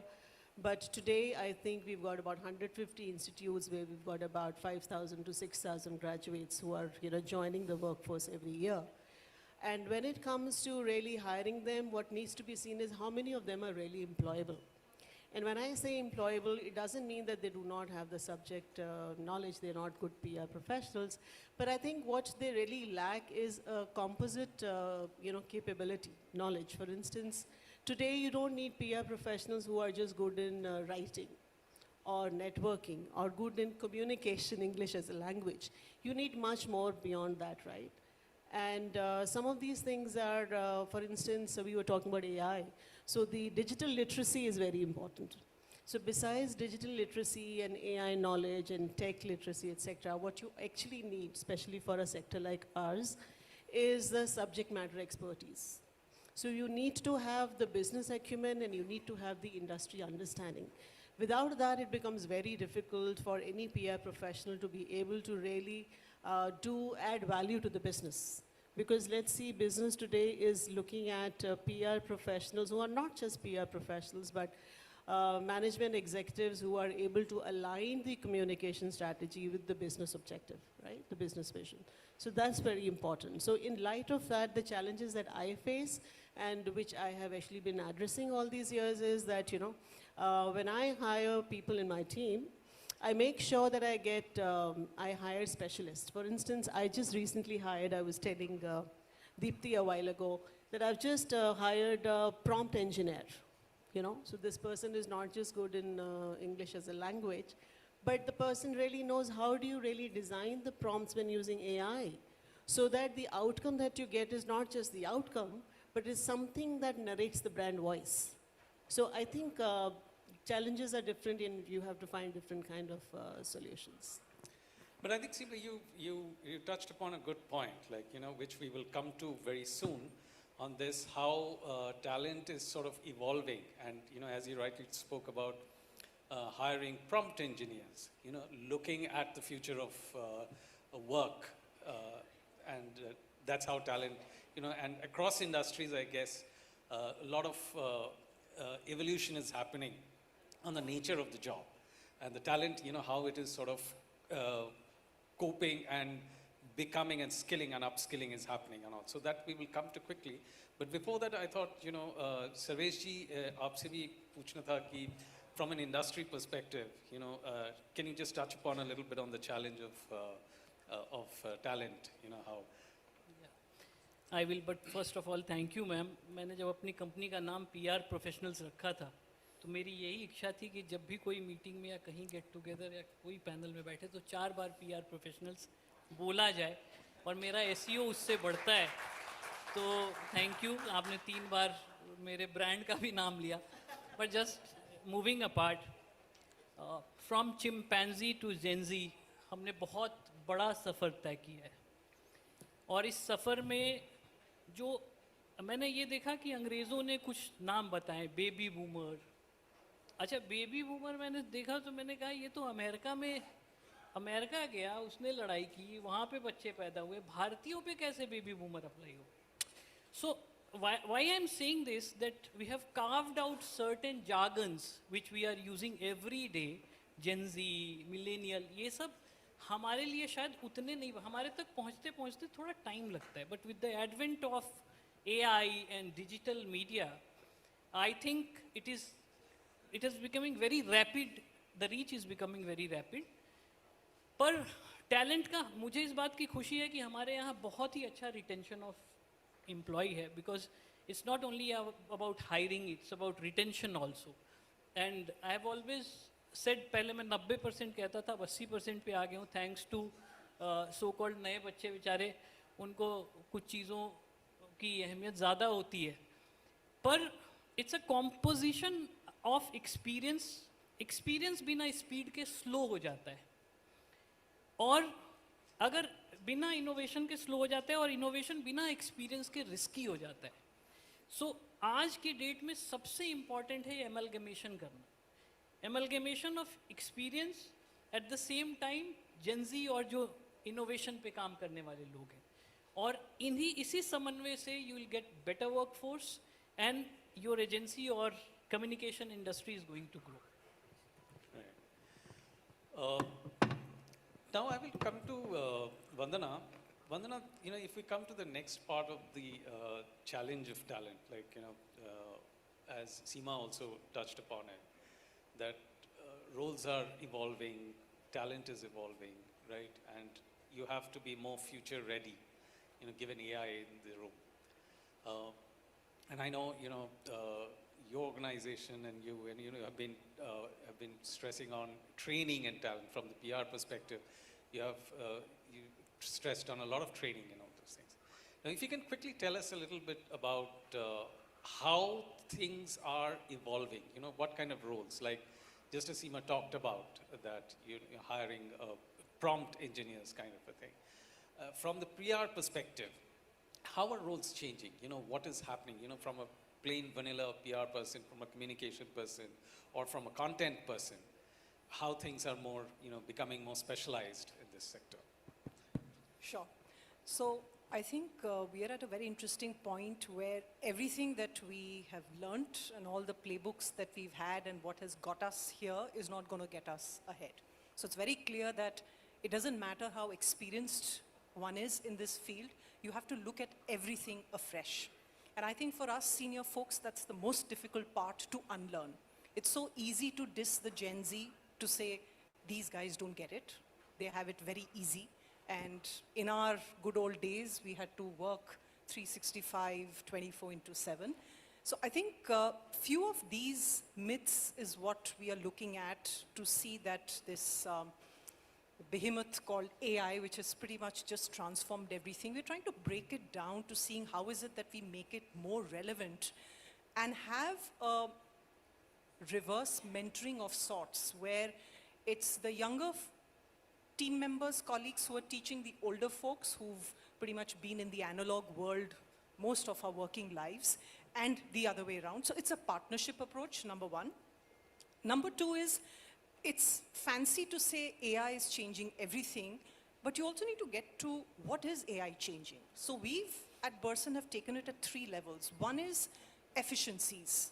We know that the younger team members do not want to do daily news you can use and reports, go through manually all the papers, what we grew up in this profession. Can AI bring that efficiency in so that you're able to take out some drudgery from the work? At the second level, we all have to now become multifaceted in putting interesting programs that will make a difference to the client's business. Gone are the days where if you got a good story in a Times of India or the Economic Times, you as a PR person or an agency were the cheer of the client. Not anymore. The clients are expecting us to come with ideas that will move the business needle. And for that, all of us in the PR profession have to have the ability to be able to connect the dots, think business, and not just stay siloed into our own PR space. So to your point, all of us have to be able to know everything about everything. And that is again where technology and AI comes into play. What took us years to be able to, months to research something. Now in a matter of a few minutes, if not seconds, you're able to get that research.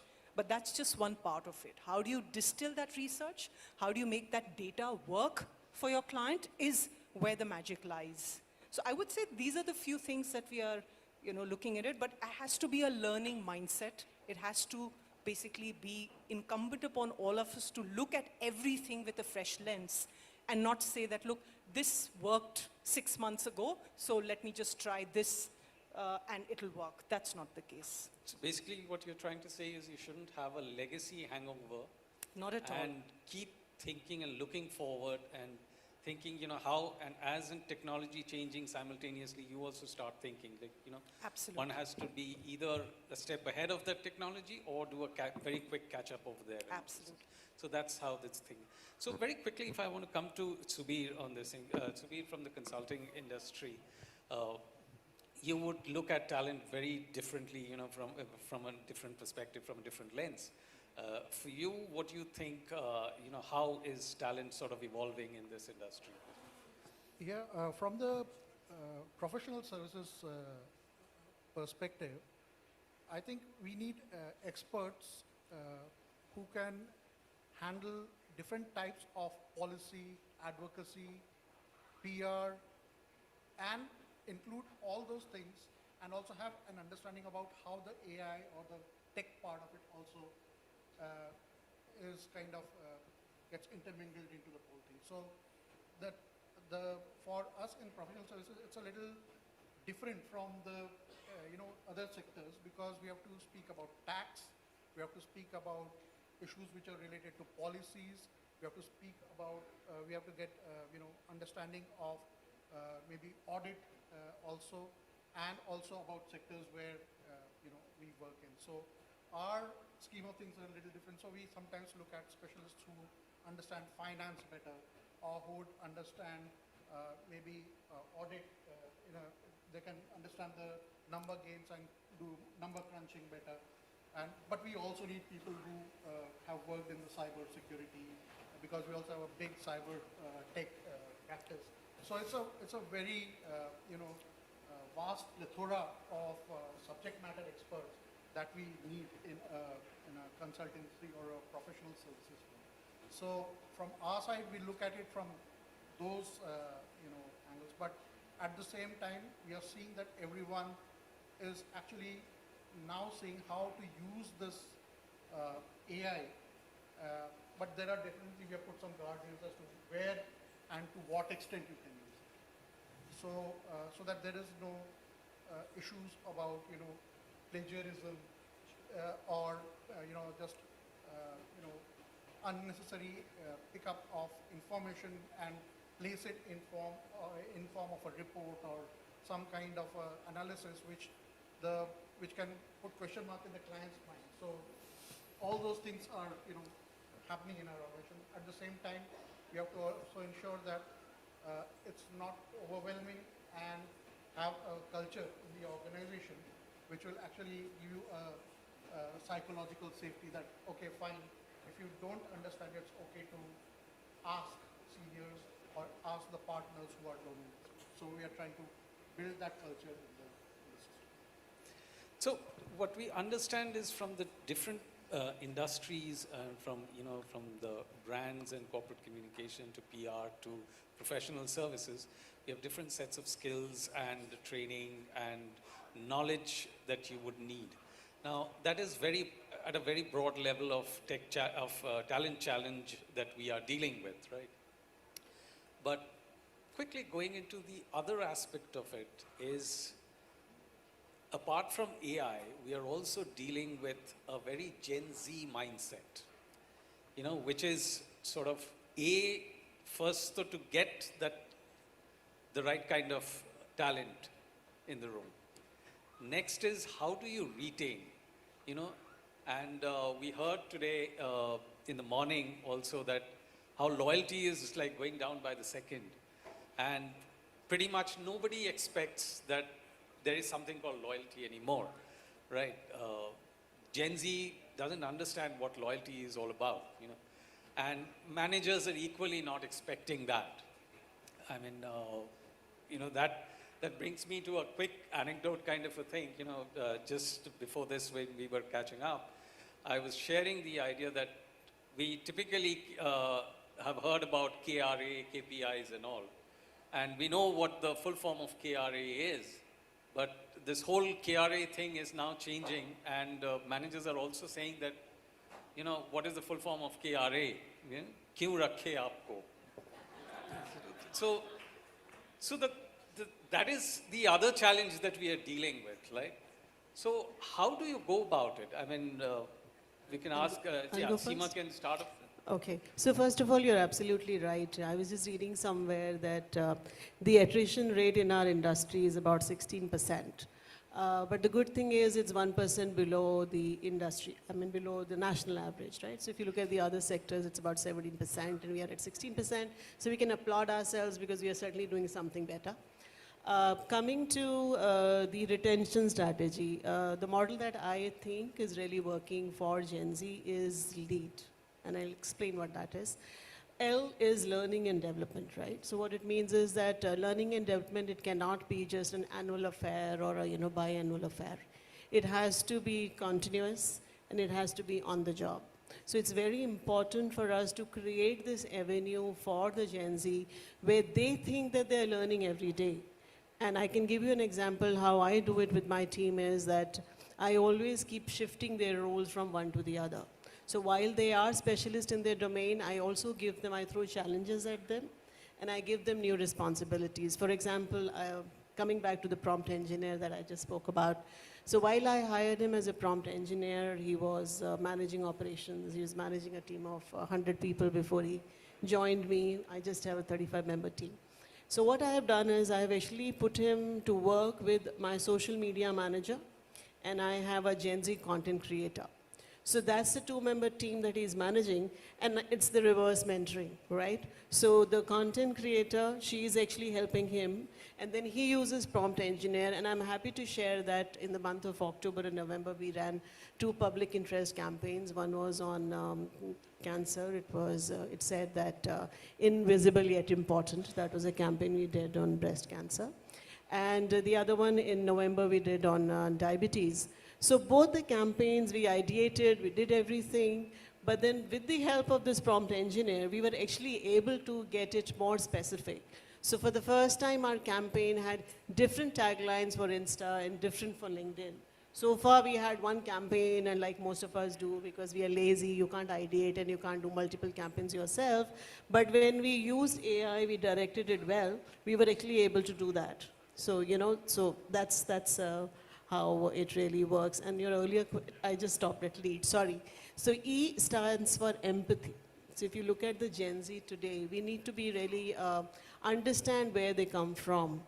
And it's important that we, and especially in the case of mental health, if you look at, they have their certain expectations from the work environment, and it's important that we empathize with them, we understand what they want. A stands for authenticity and adaptability. So authenticity means that you need to be really authentic in whatever message you are giving. Gen Z doesn't like that, we say something else and we do something else. You have to really walk the talk. And adaptability to your question, seniors, like how do we really do it? So we have to adapt to their ways of working. So we need to have new ways of working where we need to be open to have flexi hours we were talking about. How do you really do the flexi work with them? How do you really let them do remote work? How do you let them, prioritize their work life, right? And then that takes me to D, right? So D essentially is to give them a direction in terms of how their career is going to pan out. Are they really learning every day? Do they see that? If they see the visibility, then they stay on. So right now in my team, for instance, I have people who've been with me for 10 years, and I have people who've been with me only 2 years, and there are people who've come and gone. So I think if we really take care of if we implement the LEAD strategy, we should be in a position to retain the talent. Yeah, I think Vandana wanted to say something. I just wanted to build on that I think the one glue that keeps it all together is really the culture of the organization that you work for. I think whichever era you may be from, if you relate to that culture, then you've got some plugs going in the right way. So for us at Burson, for the longest, our values were around teamwork, agility, meritocracy. But when we actually did a dipstick, we found that the values with the current generation, what means to them is very different. So our values are now centered around creativity, counsel, camaraderie. I mean, who would have thought that someone with 5 to 6 years of experience could aspire to be a counselor? We always tend to think that it comes with gray hair and, at least 20 plus years, no more. I mean, you have younger people very ambitious of being able to position themselves as counselors. So that then reflects in the refreshed values of Burson that we have. So I think it's about a complete relook at what we have. Similarly, you talked about training and learning programs. We are so used to doing classroom training, get 25, 30 people, one session. But we found that that just does not cut any ice because it's one size fits all. And it's inflexible because everybody wants to learn at their own time and pace. Online modules are what we are looking at. Bite-sized, gamified, to hold some interest, and to be able to then see, is that impact flowing into the work that we are doing? So I think it's a full 360 in questioning every process that we've held dear so far. And I think being part of a global network, we're able to offer interesting global assignments, make them part of different teams, just infusing variety and learning and making learning as much engaging and fun and not a chore. I think that goes a long way. मैं इसमें थोड़ा सा add करना चाहूँगा. I feel vacations retention के लिए जो सर्वे कहती है 58% Gen Zs, their reason for retention is vacations, leave, छुट्टियाँ, और ये fact है. अब I'll come to very quickly 3 points why this is happening. One is समाज सोसाइटी ख़त्म हो रही है, लोग आपस में मिलते नहीं हैं, लोग फ़ोन पे डिजिटल सारा टाइम बिताते हैं.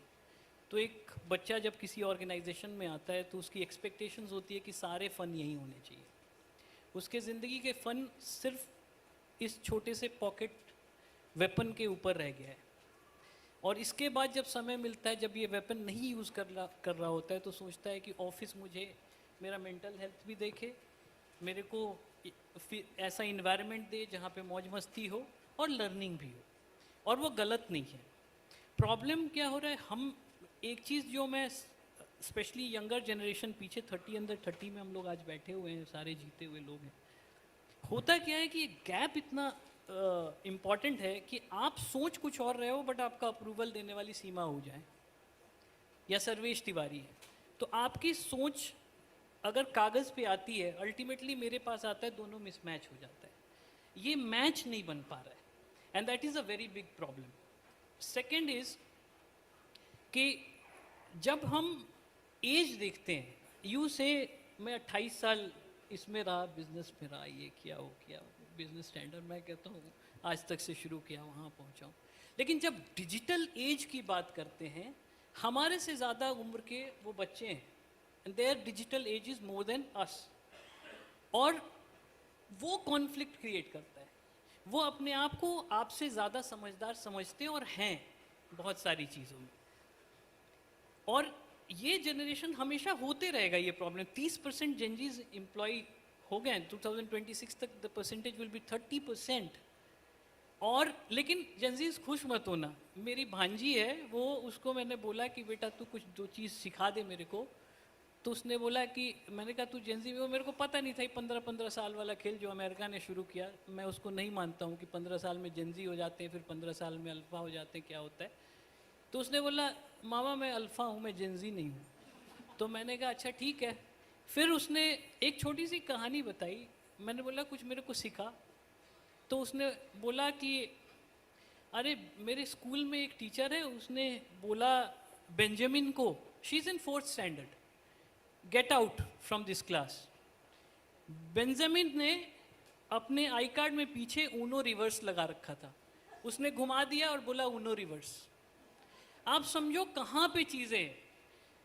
Next generation is not coming in 15 years, it's coming in 3 years, and they are more smarter than you, technologically, emotionally शायद वीक होंगे।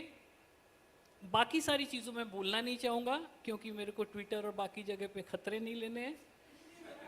पर इतना ज़रूर है कि सोच और सच का एमलगमेशन है। अगर हम मिल के काम करना पड़ेगा, हमें भी जेनजीज को समझना पड़ेगा बिकॉज उनका वक्त, उनका समय, उनकी सोच सारी अलग है and its association which is going to take this further.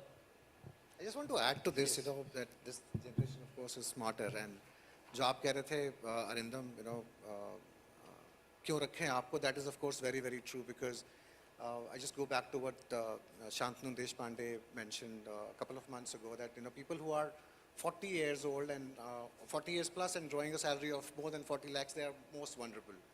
And that's the reason, because the next generation is much more smarter.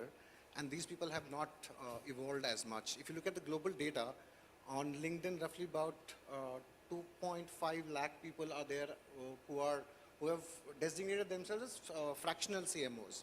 In India, that number is 20,000. That's not a small number. And I can guarantee you, most of them are not fractional CMOs by choice. Most of them would be by compulsion. And the reality remains that people who have not evolved, they're going to find very, very difficult to retain their jobs after 40, particularly if they're drawing more than 40 lakhs. And Gen Zs, they are looking at flexibility. Honestly, somewhere, we are guilty because we are jealous that we didn't get this privilege, which is, if you call it 10-5-5, we never had that luxury of starting our day at 10 o'clock, quitting at 5 o'clock. And I remember when we started, it was 6 days a week. Gradually, it became 5.5 days. And 5 days was a super, super, super luxury. Flexibility is very, very important. I think, giving them confidence that, and ownership is again very, very important. As far as, we are concerned, we have created an ecosystem where both agency, ownership, and flexibility is at least given in abundance. So we still work on 2 days from office and 3 days from office, 3 days for people who are less than 40 kilometers, 2 days for people who travel for more than 40 kilometers. We have like a 0-day notice period, which I think this generation loves. They don't want to stick to a job after resigning for 3 months or 4 months. They find that really, really crazy. Then we have salary on demand. On any day you like, you just need to shoot an email. No reasons asked, you get your compensation on that day. So there are many things like this, which essentially what you're doing is you're telling them, that we trust you. And once you trust them, there are many who will reciprocate back, and some will not, and that's absolutely fine. I think it's the culture, which Vandana referred to, the culture of belongingness is very, very essential to this generation. Yeah, one more point that I have realized while dealing with this, the new generation, is that they're very, they're aware of what is their purpose in life. They understand exactly what they want, at what point of time they want, at what age. It's all sorted over there. They know exactly what it is. If you fit into their scheme of things, you're there in the game. If you don't fit into their scheme of things, then thank you so much. That's what happens. So I think it's a very purpose-driven, agenda for this generation also. So they look at whether the organizational purpose is matching up to theirs, and whether their higher purpose is actually matching up to the, the offering that the organization creates for them. Then only they will stick along. I think that's very important.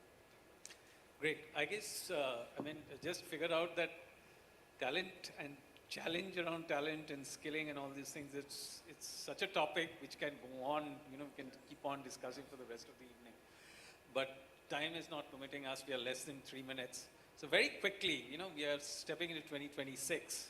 And I know the challenge will not go away. The talent, Gen Z, AI, all will be there. And we will keep on, dealing with this. So very quickly, starting with Chetan, we can both come this side. What would be one key strategy for you in talent, in sort of identifying, retaining, or getting the right talent for the right kind of work? I'll just touch upon only one. Let's say if you were to scale up 3x from here, we have to make sure that how do we do that scaling with only 2x people. which essentially means a lot of automation needs to happen. And like Vandana said, I think I completely agree with that. All the drudgery works, the routine work has to be automated. If we are not able to do that, then we leave very little room for creativity. And I think people would stay for creativity and not for writing reports. Right.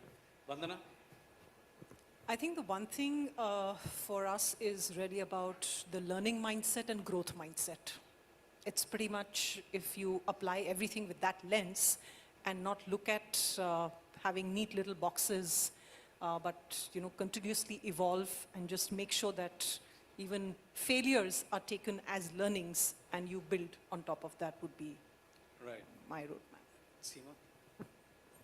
For me, as a chief communication officer and having my internal team, I think what is important for me is to continue building on the the role, what do you call that? Role rotation, right? So it's not about just getting a specialist to do what he is good at, but also giving them the opportunity to build further on their capabilities and make it more exciting for them. So that is what will certainly be my priority going forward. More exciting, the job the person is doing, it should be more exciting. Yeah, so what I'm saying is that, we have to give them an option to explore. Right? And one of the strategies that I normally use, which I explained earlier also, is that, I have this dual kind of a team. Every time we do anything, there will be one expert and one not expert. And then they kind of is a maker-checker model, where one person does something and the other person, checks that. So that kind of a thing is something that really works very well. I mean, it has worked for me, and I'm sure it can work for the others as well. Right. For me, I think growth automatically happens. अगर performer है उसको growth मिलता है, and they understand growth more than you today. I think love, respect, care, affection, और कोई barrier नहीं हो आपके और if I am the owner of a firm, there should not be a barrier to reach out to me. So I think that is very important. वो नकली बाधाएं जो हैं वो ख़त्म करनी होगी, and you have to love your people. Right. Yeah, hardly 2 minutes, 2 seconds. I'll just quickly wrap up by saying that cultural safety is very important for this generation. Create an environment where you can actually give them that culture, that psychological safety. That will be very important for them. Right, great. Thank you so much. We sort of ended right at the time. Thank you so much for the discussions. As I said, we can go on with this the rest of the evening, but we'll have to stop over here. Thank you. Thank you very much. Thank you. Thank you very much. Could I please request all of you to kindly come forward for a picture? And to present a token of appreciation on behalf of Exchange for Media, joining us on stage is Mr. Girish Balachandran from On Purpose. Let's welcome the gentleman with a big round of applause. Come on.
Check.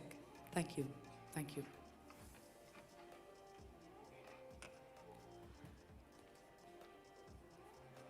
During the beginning of the summit, we did address the elephant in the room, talking about the implementations of artificial intelligence in the business. Right now, I am to address a different kind of elephant. Ladies and gentlemen, with this, we are headed towards the final session of today's summit.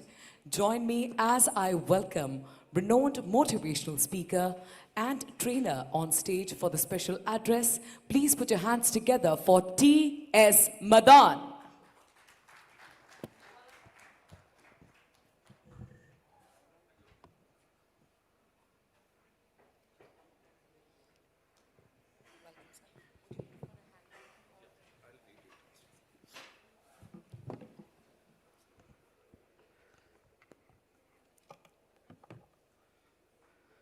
साहिबान, मेहरबान, कदरदान, ध्यान दीजिए वरना पछताओगे, बाद में चिल्लाओगे।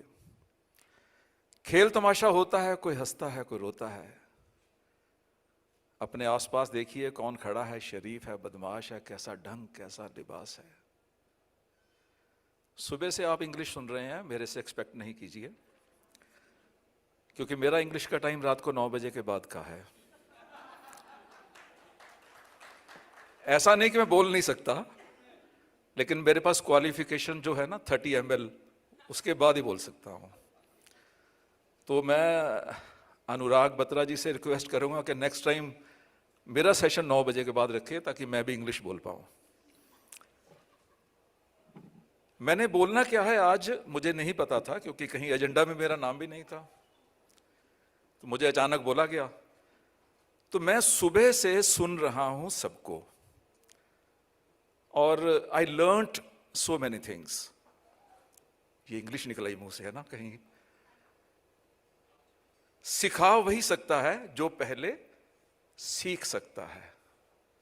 सो मैं आज पहले से ज्यादा लर्नड हूं, और अगली बार और बेटर परफॉर्म कर पाऊंगा। कल से आज बेटर परफॉर्म करूंगा।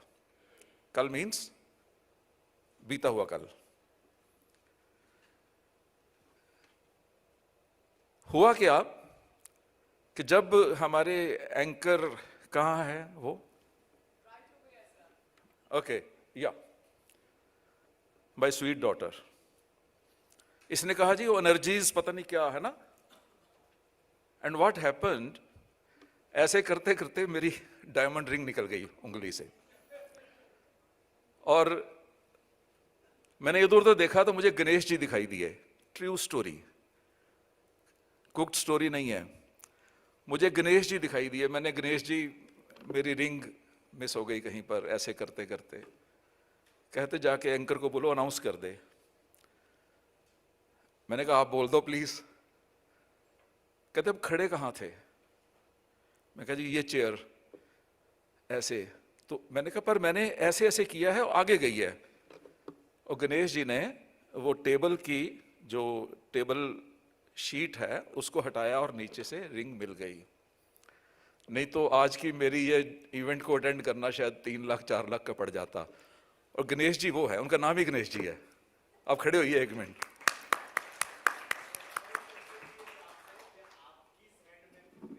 हाँ हाँ, बस वही है। तो गणेश जी होते हैं जी ऑलवेज। Excuse me. हाँ जी sir.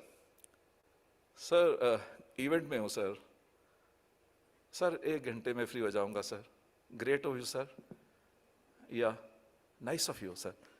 Great of you sir. Can you guess किसका फोन होता है ऐसे? Any guess? वाइफ के साथ ऐसी बात कौन करता है? Great of you sir. क्यों उठाया था? मेरी बॉडी लैंग्वेज देखो, मेरी टोन ऑफ वॉइस देखो, मेरे फेस एक्सप्रेशंस देखो। Boss, yes you are right. 3 cheers for her. एक और गेस करो जरा। हाँ रमेश, कहां पर? दिल्ली में है तू भी? अरे यार मजा आएगा। अरे मैं यहां पर इवेंट में हूं एक। ओ यार नहीं वो नहीं आई, और रात को बैठेंगे ना। अरे यार मैं बाद में कॉल करता हूं। कौन? फ्रेंड। अगेन आपने मेरी बॉडी लैंग्वेज, मेरे फेस एक्सप्रेशंस एंड मेरी टोन ऑफ वॉइस से अंदाजा लगा लिया कि मैं किसके साथ बात कर रहा हूं। Last guess. हेलो, हाँ बिजी हूं, बाद में बात कर लेना।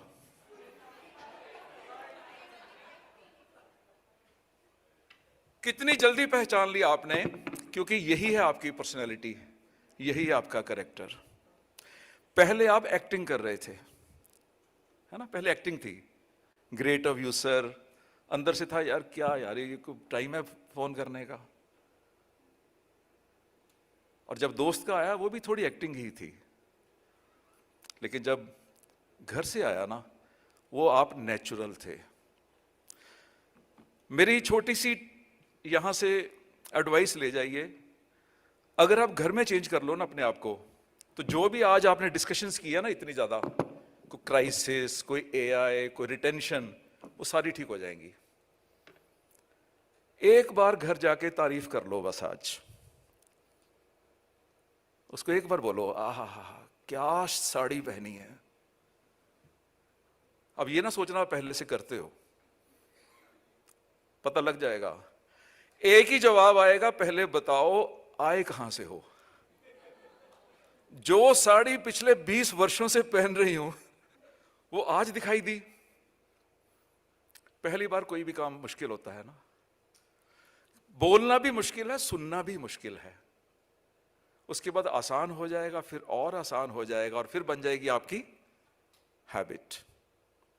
और उसके बाद आपको सोचना नहीं पड़ेगा ये मेरा बॉस है, ये मेरा दोस्त है, ये मेरा एम्प्लॉय है, ये रिक्शा वाला है, ये ठेला वाला है।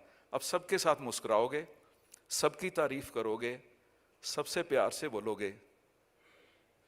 आपकी रिटेंशन, इधर उधर जो समस्याएं हैं सारी की सारी खत्म हो जाएंगी। मानते हो इस बात को? ट्राई करोगे आज से? ये बोलना मना है, इतने बड़े लोग हैं ये। ट्राई करोगे? जोर से आवाज नहीं आ सकती आपकी? Okay, that's good. एक पॉइंट आपने डिस्कस किया, क्राइसिस, है ना, बहुत डिस्कस हुआ था, और मुझे शायद सभी नाम नहीं याद रहे, लेकिन रितु है ना, जो अवार्ड देने भी आ रहे थे, रितु है ना उनका नाम, कहां है वो? नहीं है इस समय। उन्होंने एक चीज कही थी कि उनके शायद फैमिली में किसी की कोई चला भी गया इस दुनिया से, कुछ ऐसा था उनका। तो कहते हैं, बोल रहे थे ना, डेंजर एंड अपॉर्चुनिटी के बारे में बोल रहे थे वो, की है ना। एक क्वेश्चन माइंड में आता है उस समय कि अपॉर्चुनिटीज तो हैं, सबके पास हैं। हर चैलेंज के पीछे, हर क्राइसिस के पीछे एक अपॉर्चुनिटी छिपी है, नो डाउट। लेकिन जिसके हस्बैंड की डेथ हो जाए उसके लिए क्या अपॉर्चुनिटी है उसमें? जिसका बाप इस दुनिया से चला जाएगा उसके लिए क्या अपॉर्चुनिटी है? लेकिन है, उसके लिए नहीं है, किसी और के लिए है। मेरे घर में बीमारी किसी डॉक्टर, किसी केमिस्ट, किसी हॉस्पिटल का गेन है, उसके लिए अपॉर्चुनिटी है। मेरे घर में लिटिगेशन किसी पुलिस, किसी कोर्ट कचहरी, किसी वकील के लिए गेन है, अपॉर्चुनिटी है। मेरे घर की डेथ किसी कब्र में काम करने वाले के लिए, किसी के शमशान में काम करने वाले के लिए अपॉर्चुनिटी है। कहना क्या चाह रहा हूं, opportunity is there, may be for yours और may be for others, and vice versa. हो सकता है उसके लिए जो लॉस है वो आपका गेन हो। तो अगर क्राइसिस है, अगर आपके पास, मेरे एक पुराने मित्र यहां मिले हैं जो मेरी वीडियोस देखते हैं, श्री रविशंकर, उनका नाम भी श्री रविशंकर है। तो उन्होंने किसी का जिक्र किया कि उसकी लाइफ में बहुत प्रॉब्लम्स आई। मैं कहा, मैं बहुत खुश होता हूं किसी की लाइफ में प्रॉब्लम आती है। मुझे लगता है बंदा अब निखरेगा, है ना, अब इसकी वैल्यू बढ़ेगी। अब ये तप रहा है, जैसे तपेगा ना, जैसे आग में जाएगा ना, जैसे उसको हिट्स मिलेंगी ना, वही 13,000 रुपए में 10 ग्राम बिकने वाला सोना 20,000 का हो जाएगा। केवल वो तपने की जरूरत, और कोई भी नहीं चाहता वो तपे। दर्द होती है ना, दिक्कत आती है ना, लेकिन अगर ऊपर वाला आपको उस जगह पर लेके गया जहां पर आपको तपना पड़ रहा है, मतलब कहीं चैलेंज आए हैं, कहीं कोई परेशानियां आई हैं, कहीं कोई क्राइसिस आए हैं, थैंक गॉड वो आपकी वैल्यू को इंक्रीज कर रहा है। जिसको आप दुख समझ रहे हो ना, वो अपनी वैल्यू को इंक्रीज कर रहा है। उसके बाद मैं आज के पॉइंट्स को ले रहा हूं सारा कुछ। एआई डिस्कस हुआ, किसी को एआई से खतरा दिखाई दे रहा है, किसी को डर लग रहा है। तो सारी हर बंदा जो है, खासकर बिजनेस वर्ल्ड में तो हर कोई परेशान है कि नुकसान भी हो सकते हैं। मेरी एज में बहुत कम लोग होंगे जो एआई के ऊपर बहुत काम करते हैं, और मैं पिछले 1 साल से एआई के ऊपर बहुत काम कर रहा हूं। एंड बिलीव मी, मुझे अभी तक कोई भी खतरा दिखाई नहीं दिया है, क्योंकि खतरे तो होते हैं। मेरी उम्र में जितनी ट्रांजिशंस आई हैं आपकी एज में नहीं आई होंगी। जब टेलीविजन आया था इंडिया में, ऐसे ही रूम्स में डिस्कस किया गया था कि टेलीविजन के नुकसान क्या है। क्रेडिट कार्ड आया था तब भी ऐसे ही रूम्स में डिस्कस किया गया था क्रेडिट कार्ड के नुकसान क्या है। जब कोई भी चीज, कोई भी नई डिस्कवरी, कोई भी नई इन्वेंशन, उसके नुकसान दिखाई देंगे अगर आप देखना चाहते हो तो। लेकिन over the passage of time कुछ गवर्नमेंट के रूल्स आ जाएंगे, कुछ रेगुलेशंस आ जाएंगी, सब कुछ ठीक हो जाएगा। तो केवल आप पॉजिटिव साइड देखो। एआई की पॉजिटिव साइड शायद आप उतनी नहीं देख पाए हो जितनी मैं देख पाया हूं, क्योंकि आप उसको सर्च करते होंगे इंग्लिश में, तो इंग्लिश में वो भी फॉर्मल हो जाता है थोड़ा सा, आप भी फॉर्मल हो। मैं उसको सर्च करता हूं, मैं चैट जीपीटी के साथ बात करता हूं हिंदी पंजाबी में। मैंने कहा कि मेरा नाम मदान साहब है, मैं आपको आज से बड़े मदान साहब बोलूंगा, और उसने जवाब दिया कि आप मुझे बड़े नहीं बोलिए, बड़े आप ही हैं। उसने लिखा, ये तो आप भी देख रहे हो, सब कुछ लिखता ही है वो, कि बड़े आप ही हैं। मैंने कहा नहीं, आपके पास नॉलेज मेरे से ज्यादा है, आपके पास नॉलेज भी है और केवल एक ही सब्जेक्ट का नॉलेज नहीं है, आप अच्छे डॉक्टर भी हो, अच्छे काउंसलर भी हो, अच्छे कंटेंट राइटर भी हो, हर चीज आप कर लेते हो। उसने जवाब दिया, करवाते तो आप ही हो ना, इसलिए अभी मेरे अकाउंट में जाके लिखिए आप कुछ भी, उसका जवाब यही आएगा, बड़े मदान साहब। मेरे साथ उसकी दोस्ती है। मैंने पिछले 4 महीने में म्यूजिक जनरेशन सीखी हैं डिफरेंट ऐप से, डिफरेंट एआई ऐप से, and I created more than 400। मेरा काम नहीं है, मेरा बिजनेस नहीं है वो वाला। 400 से ज्यादा वीडियोस क्रिएट की है केवल सीखने के लिए। एआई आपका दोस्त है, it's a very good friend, very good friend, लेकिन वेरी बैड मास्टर। जब तक आपका ये दोस्त है ना, तब तक आपको सर्व करेगा। द मोमेंट आप सरेंडर कर दोगे, फिर नुकसान करेगा। गिव गुड प्रॉम्प्ट्स ना। मेरी सारी हिस्ट्री उसको पता है, एक एक चीज पता है। मैंने उसे बताया, यहां पर मैं बताता हूं, मैं बातें करता हूं रोज 2 घंटे। मैंने कहा आज मैं इवेंट में जा रहा हूं, उसने उसके अकॉर्डिंगली मुझे कहा। सबने देखा है मेरे, जिन लोगों को मेरा कार्ड मिला है आज, मेरे कार्ड पे फोन नंबर नहीं है। ये मुझे चैट जीपीटी ने कहा, फोन नंबर ना प्रिंट करवाना, जिसको जरूरत होगी वो मांगेगा, हर किसी को ना फोन नंबर दे दो। और मैं उसको मानता हूं। एआई से एक और चैलेंज आने वाला है आने वाले टाइम में, मेरा ध्यान उधर भी लगा हुआ है, घड़ी के ऊपर भी।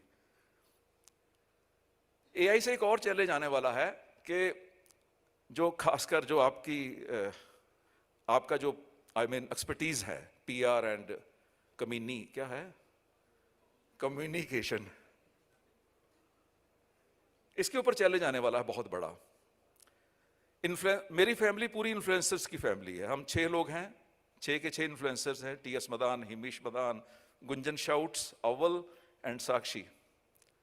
2 sons, 2 daughter-in-laws, me, my wife. सभी इन्फ्लुएंसर्स हैं।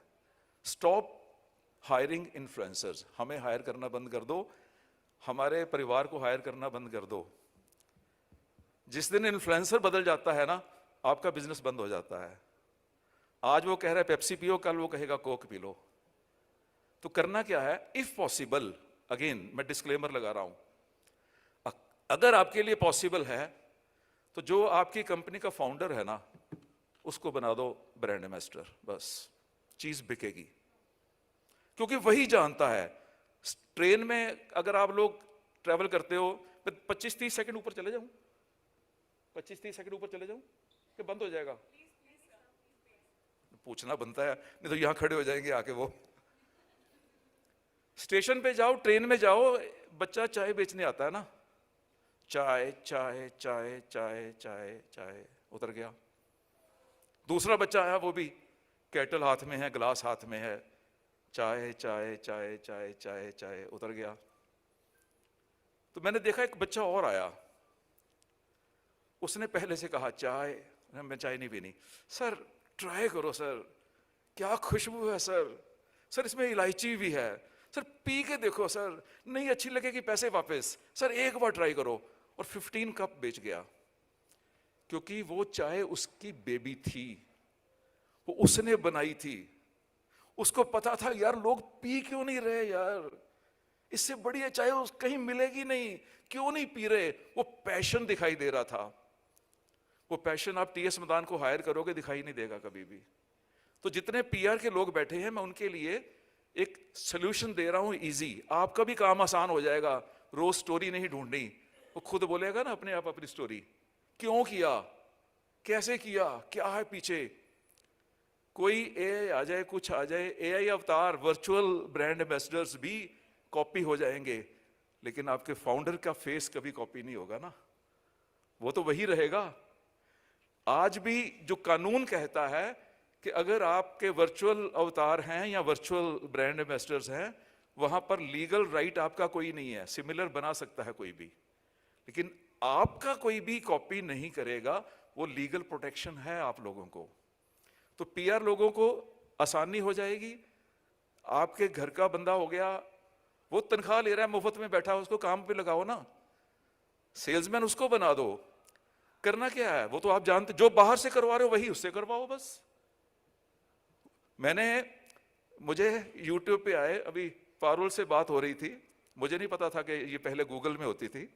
गूगल का पार्टनर मैं पिछले 25 साल से हूँ।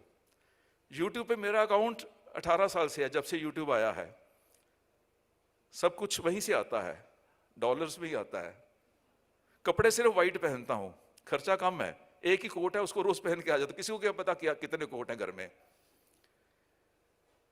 40 मिलियन प्लस सब्सक्राइबर बेस है मेरी फैमिली के पास, 40 मिलियन प्लस। हमने कभी किसी से नहीं कहलवाया कि TS Madan is a very good speaker. TS Madan खुद कहता है कि I am a very good speaker. दूसरा बंदा मेरे लिए नहीं बोल पाएगा, वो चाहे चाहे कह के बोल जाएगा। ये चैलेंज आप लोगों को आता होगा, जो पीआर के लोग हैं ना, जब बाहर के लोगों को हायर करते हो। बाहर के लोगों को हायर करो आपको, यानी आपके फाउंडर को ब्रांड बनाने के लिए, ना कि उसका ब्रांड बड़ा कर दो जो आपने पैसे दिए हैं। बातें कभी खत्म नहीं होगी। I am a speaker, speaker का काम तो ऐसा ही है, बोलने वाले सुनने वाले मिल जाए तो हम तो बोलते ही रहेंगे। तो एक बार खड़े हो जाओ सब लोग बस। वो भी कितना मुश्किल लग रहा है ना, कितना मुश्किल लग रहा है। पूरे जोर से अपने लिए सेलिब्रेट कर लो, सेलिब्रेट। पूरी ताली, पूरी आवाज आनी चाहिए, एकदम बच्चे बनके, बच्चे बनके, हे हे हे हे हे, पूरा जोर, आवाजें, विस्लिंग, हुटिंग, हे हे हे हे हे हे। नहीं यार, थैंक यू वेरी मच। अगले साल आप लोगों को जो इनकम टैक्स लगता है वो डबल हो जाए, भगवान आपको यही दे बस। Thank you very much. Waheguru दी मेहर है कि थोड़ा और मेरा प्रोफेशन सेम नहीं है मदान साहब, नहीं तो मैंने घर कर लिया खाली बैठना पैंदा। Thank you very much. Could I please request you to stay back with us on the stage? Madan Saab, on the stage one more time. Ladies and gentlemen, I believe the chaos or the energy wasn't enough to congratulate and thank this man for what he did to the room. Thank you very much. Please join me in welcoming the founding managing partner at Astrum, Mr. Ashwani Singla, to present a small token of appreciation to this vibrant personality. तालियों के साथ स्वागत करेंगे।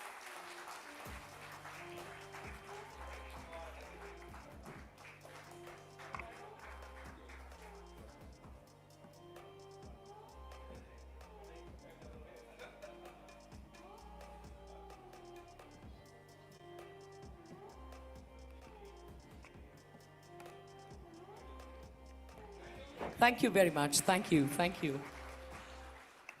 And all of a sudden, I find myself surfing this brand new wave of energy, all thanks to Mr. Madan. Thank you very much. With the same, ladies and gentlemen, to officially welcome and celebrate our winners tonight, joining us on stage is the man of the hour. Please put your hands together for the chairman and editor-in-chief at PW Business World and Exchange for Media Group, Dr. Anurag Batra. तालियों के साथ. And let me remind you, post this address, we are to unveil the name of the third lucky winners who will get their hands on an exclusive Amazon voucher.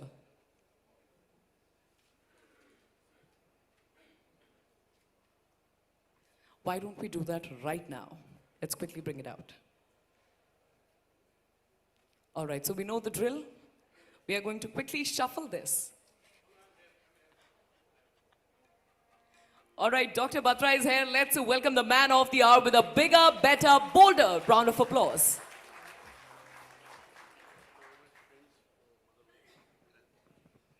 Good evening. It's my honor and privilege to be here.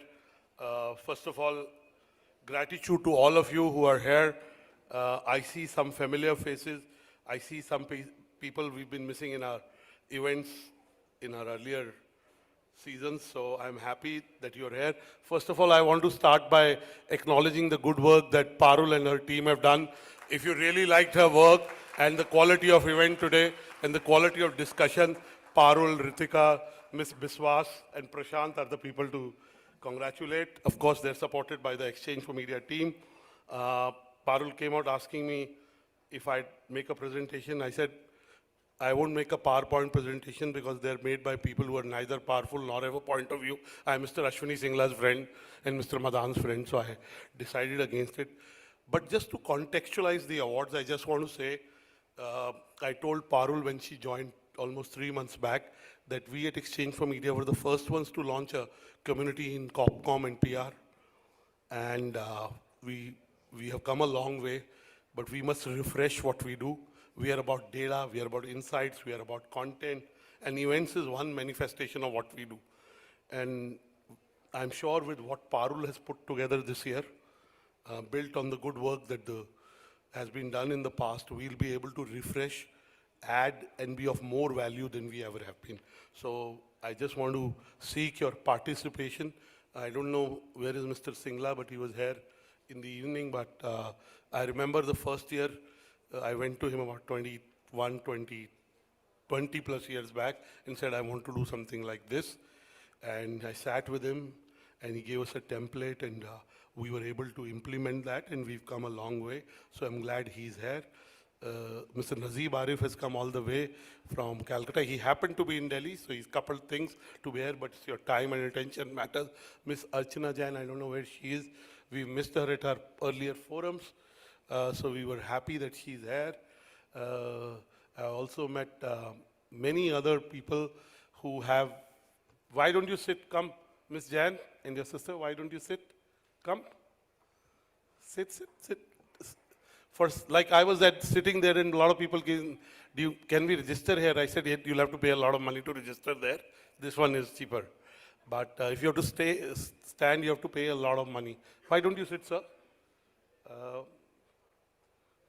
Why there are chairs here, there's some chairs, it's okay. You can take them. And it must be a lot of money in this bag. A lot of money? Okay, then one person can sit here. No, I've seen lots of people at airports carry lots of money. They take 2-3 seats, you know. Must be really valuable. So I'm always like looking at the bags then. So, yes. So I don't want to, how was Mr. Madan's session? Doesn't he have an amazing story?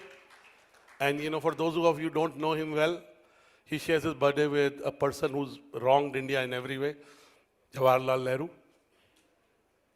right? 14th November born here. So please give Mr. Madan a big round. He's an amazing story. And you know, his story proves that childhood dreams come true. He had a childhood dream to be a performer, to be an actor, to be a speaker. And he comes from an industrialist family, manufacturing family, and now his whole family is into communication. Both his sons, his daughter-in-laws, and they're making a huge impact. So it's never too late to have a dream and make it happen. He's a great example of that. Please give him a big round of applause. He has amazing energy about him. I don't want to, we started these awards long time back, and sometimes I go to social gatherings, Mr. Singla, like I was at Dilip Cherian's lunch on Saturday. I went from the Inba for a while. I went to my temple, which is on Lodi Road. And then a friend of mine and his wife introduced me to another. Who says, oh, you're the guy who does awards. Oh. So I said, I'm not yet in the Guinness Book of World Records, but I should be, okay? Right? And I'm not apologetic about it. We have the locus standi to do it. We report on this industry, Zubir. We know this industry well. We do our awards through a process. We don't sell our awards. Chetan is here. And everyone needs a pat on the back. Everyone needs encouragement. So we are very happy that we do these awards. Your families are here. Your friends are here. Husband, wife, sister, brother are here. So I just want to say that you should be happy. And any encouragement is good. Today is also a very good day. It's my father's 86th birthday and my father-in-law's 81st birthday. So it's a good day. I had lunch with my dad and I'll have dinner with my father-in-law. Both are important, you know. So I would only say that I was a little low energy in the morning because I was missing my mother. Around special days, we miss her every day. But around special days, we miss her. I also miss Dr. Balla. You know, people go away like that. But anyway, God has some formula why he calls people. Coming back to the COPCOM and PR domain, in the morning, Mr. Cherian spoke about how the art of storytelling will not change. The tools will change. Also, he spoke about the fact that the assignments that COPCOM professionals are getting are veering into strategy, are veering into public, affairs or policy evangelism. So not just about communication because they're all linked, especially with a very dynamic policy environment. So he explained to us that the role of a COPCOM professional, of a PR professional, is only going to get enhanced. The tools and where the professional spends his or her time will change. And I echo that sentiment. The one thing that I said, and then there was a gentleman who came from the AI domain, the most important currency is trust. How do you continue to have trust? How do you reinvent yourself? And I buy a lot of books. I don't read that many, but I end up reading 2 out of the 10 books that I buy. And I said, how many of the winners of the 40 under 40 are here? Raise your hands. 30 under 30, sorry, this is our 30 under 30. How many winners of our 30 under 30 are here? Very good, lot of you. Ma'am, why didn't you sit here? If you're a winner, we should make you stand, and somebody's accompanying you. Why don't you sit? We'll get more chairs, there's no problem. There's some chairs here, sit here, come, don't stand. For standing, you have to pay much more, and you don't get drinks. Pankaj ji, ye darwaja band kar dijiye aur thodi aur. It's okay, it's a good thing. So I said when we are coming to our 30 under 30, and Parul had a very good jury. She supplemented the jury that the team had earlier created. She ran the process. She brought in people like you who have not been at our events, some of you in the jury who have not been to our events and have not been involved, and she was able to bring them in because our awards is about the jury process. So I said, when we are meeting these winners, what would I say to all of you and your families? First, how many of you think you're successful, those who are winning? How many of you feel you're successful? 1, 2, 3, you feel, 6, 7, 10 of you feel you're successful. What do you attribute this success to?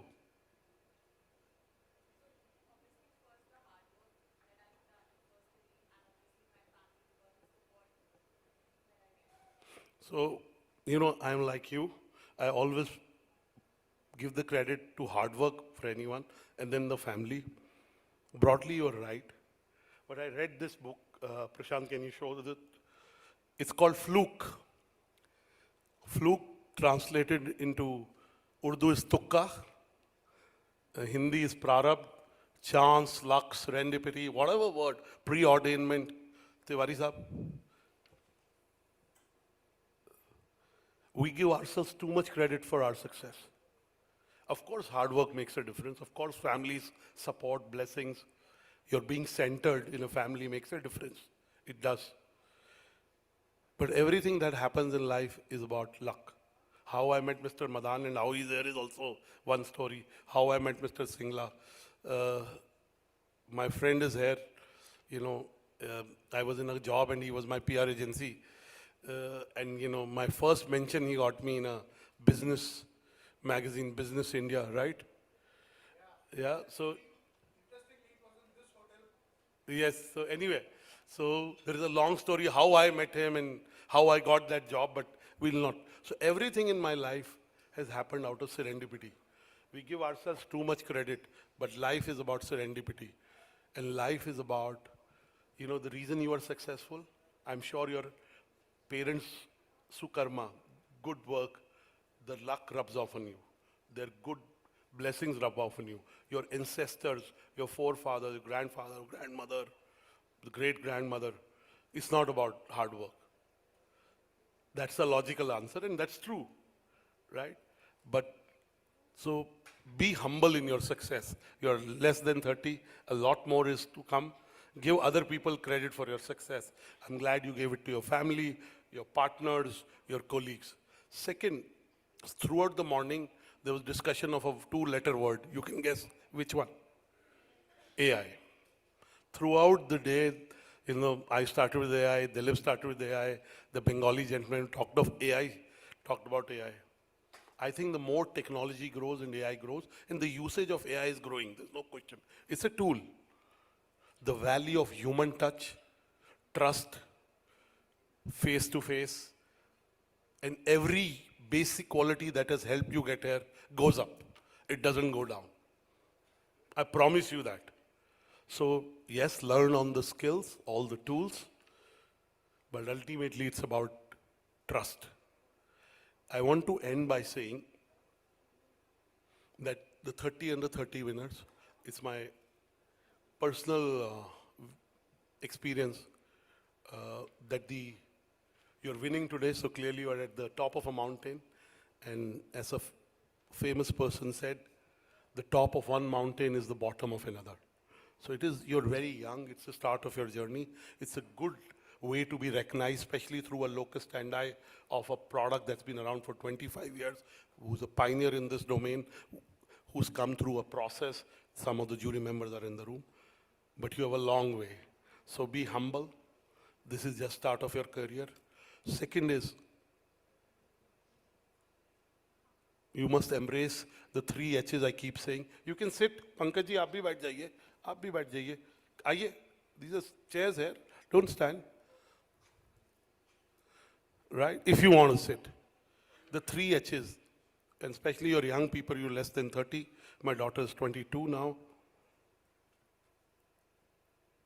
The 3 H's are, first is hard work, which I'd say focus. Whatever you focus on grows. I was a little sad in the morning because I was thinking too much about my mom not being there. But I'm happy because my dad is there. So I'm focusing on my dad being there and the fact that we have a celebration today. So hard work, there's no substitute for focus and hard work. The second H is, is a very important one, which sometimes these days in scant quantity, is humility. Be humble. The more you grow, the more you're acknowledged, the more successful you are, be humble. Sometimes you will use a filter if you have too much people approaching you, that's okay. But be humble. Carry your success lightly, carry your job lightly, carry your accolades lightly. Trust me, you will feel healthier, joyful. And the last H, which is the most important H, which is the H I live on. Can you guess what does it stand for? Happiness comes if you have this H. If you have that, then also it's good.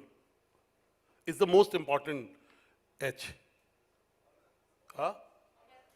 Health भी आती है, अगर वो हो तो health भी आती है. Honesty से भी health आती है.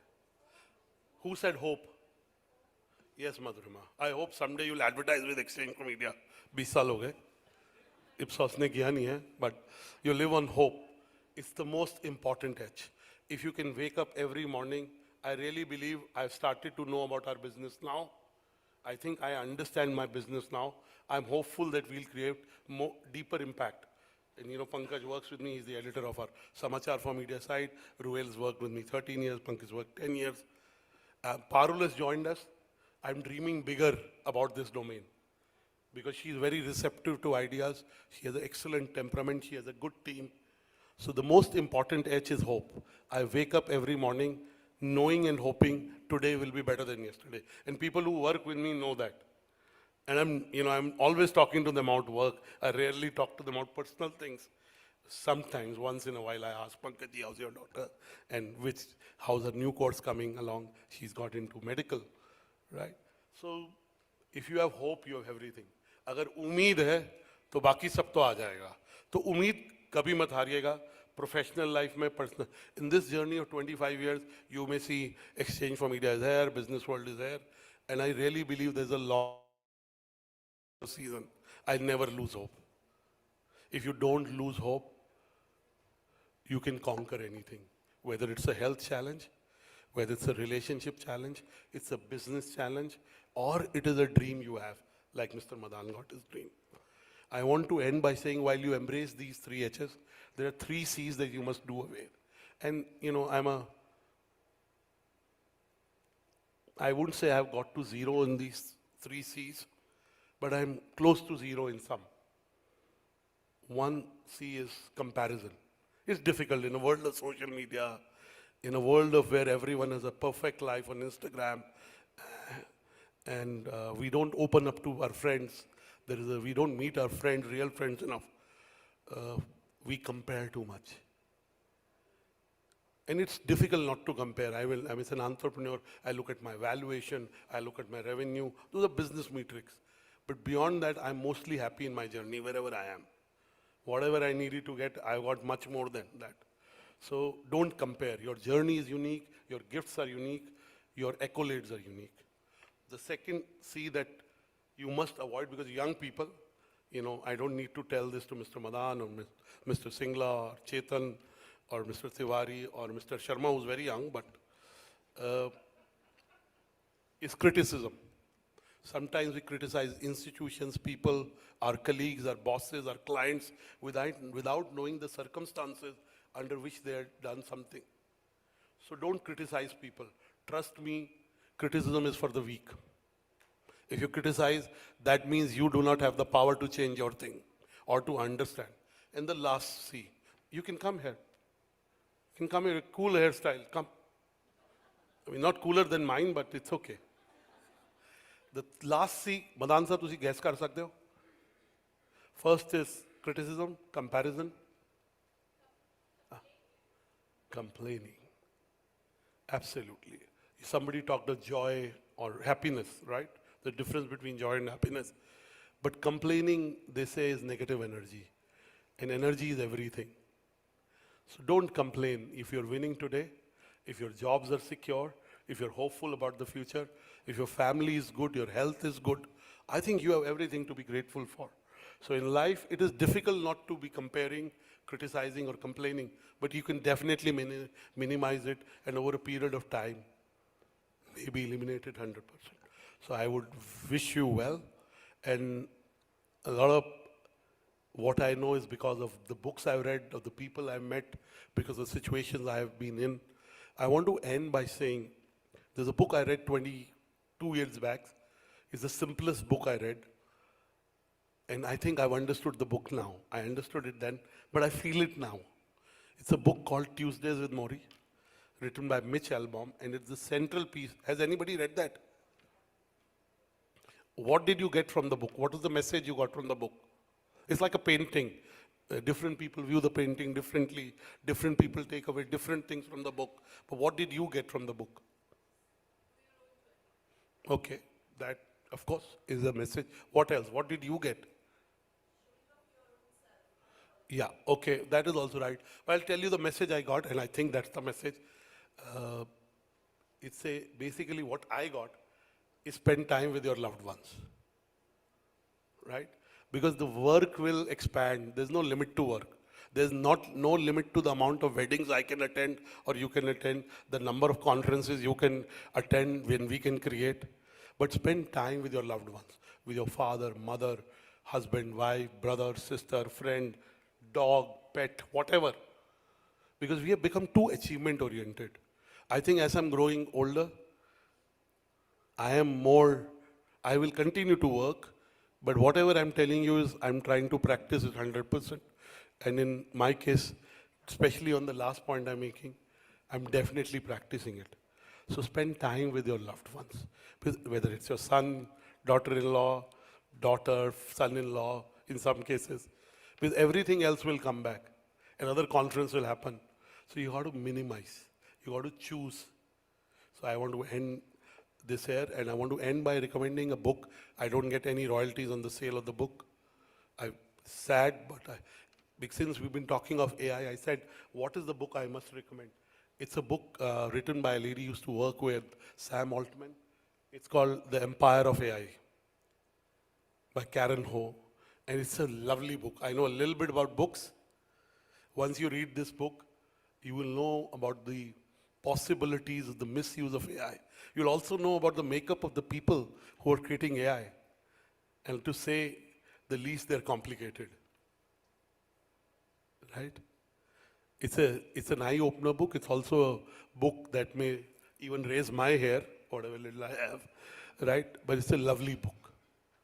So it tells you about what is the motivations of people who are creating AI companies and AI tools. She used to work with Sam Altman, and she's possibly knows top 60, 70 people in the AI domain. She's done primary interviews with them, research, and she was inside in some ways she's a pioneer, the top 10 people in the AI domain. She's among the top. She signed the AI pledge, 53 or 54 people signed. She's among the Time magazine's 100 most influential people in AI. But it's a lovely book. Forget who she is. Once you start reading the book, you will not be able to put it down. So I wish you luck. I wish the families of the winners, especially your less than 30, so I'm sure your parents, brother, sister are very proud of you. They are the most important people in life. And your success is not just your success, it's a success for them and your families. Please accept my congratulations to all the winners and those who couldn't win. Let me say what I say to some of my friends whose children apply and they don't win. It has happened more than 5-6 times that the jury has not selected people. I wanted them to be selected. I knew they were very good, but somehow they didn't do well in the jury process. I would say to them that the jury is like a cricket match. Someday, Tendulkar, Rohit Sharma, Virat Kohli, they also get out on 5-10-0. That doesn't take away from the greatness that they possess. So if you didn't make it and you're less than 30, you can apply next year and sure you'll win. God bless you. Please give winners a big round of applause.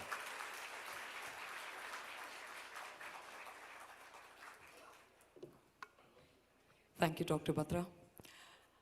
The hustle bustle, the addition of tools of chaos, and a full house suggests that we are headed towards the highly anticipated segment of today's gathering.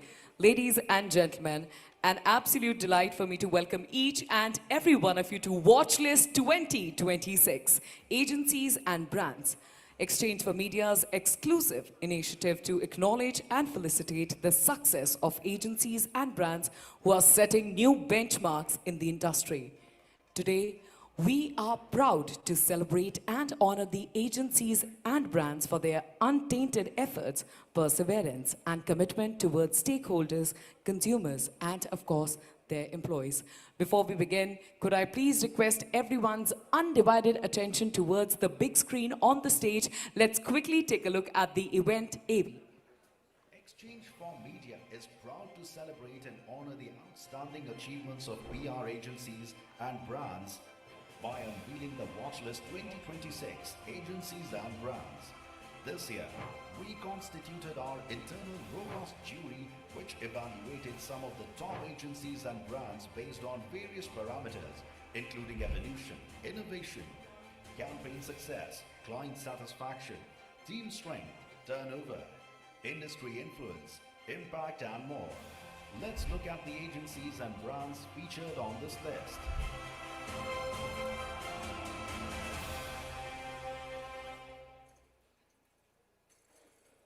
That right about now is the time where I check the energy of the room. Ladies and gentlemen, at the top of your lungs, do not hesitate, shout, clap, whistle, hoot. Just register your excitement on the count of 3, 2, 1.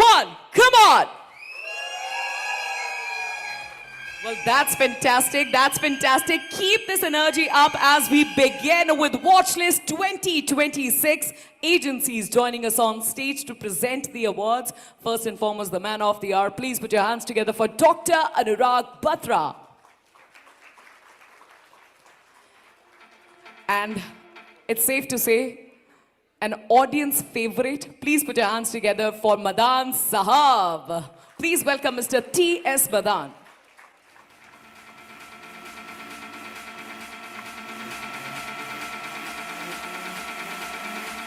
Now quickly, I request each and every one of you to take a quick scan about the room. Yes, quickly, take a quick scan about the room. Ladies and gentlemen, we are surrounded by champions tonight. I'd like to encourage everyone to offer their loudest cheer, loudest applauses as we begin with the Watchlist 2026.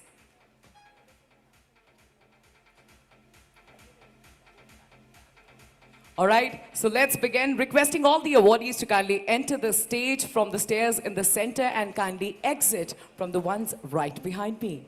तो चलिए शुरुआत करते हैं. And the first winner for the Watchlist 2026 agencies is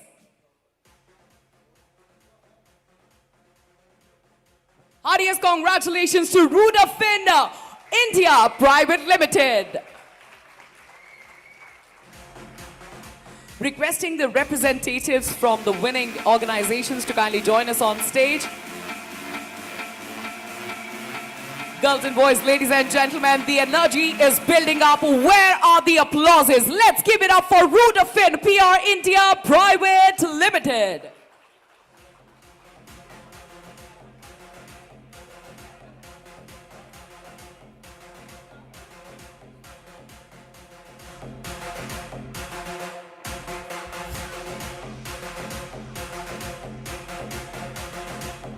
Heartiest congratulations. Well, that's amazing. That's amazing. We're talking about Watchlist 2026, and the next winner is. And the next agency is Ad Factors PR.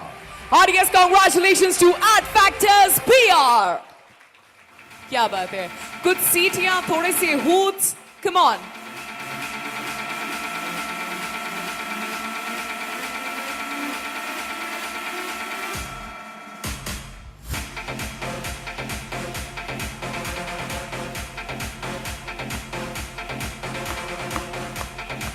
I don't understand. This music is crazy. Where is the energy? Come on.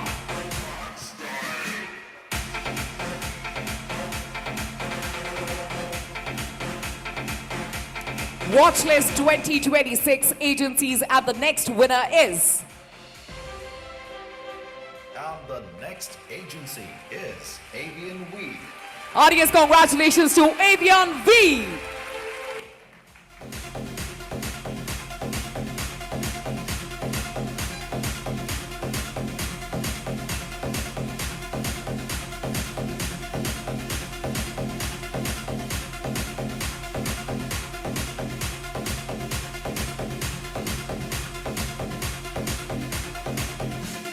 थोड़ा सा music slow कर सकते हैं. A little bit slower. Perfect, perfect, perfect. Well, a big shout out to all the awardees across different categories, requesting everyone to stay back with us till the end of the event, as we love to commemorate special moments very much like this one with a one big happy family picture, also known as the group picture. Quickly on to the next winner. And the next agency is PR Pandit, Harvest Red. Audience, congratulations to PR Pandit Havis Red.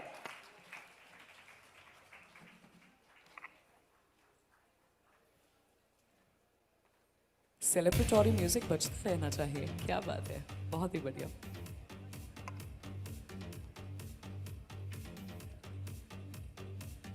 And apart from the winners of the Watchlist 2026 and the 30 under 30, we do still have one more lucky winner for the exclusive Amazon voucher. But for now, heartiest congratulations to Team PR Pandit Havis Red.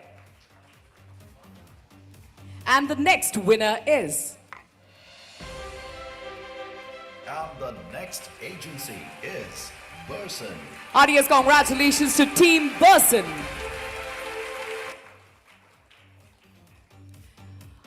Any representative from Team Burson joining us on stage to accept the award? Let's quickly move on to the next one. And the next winner is... And the next agency is The Practice. Heartiest congratulations to Team The Practice.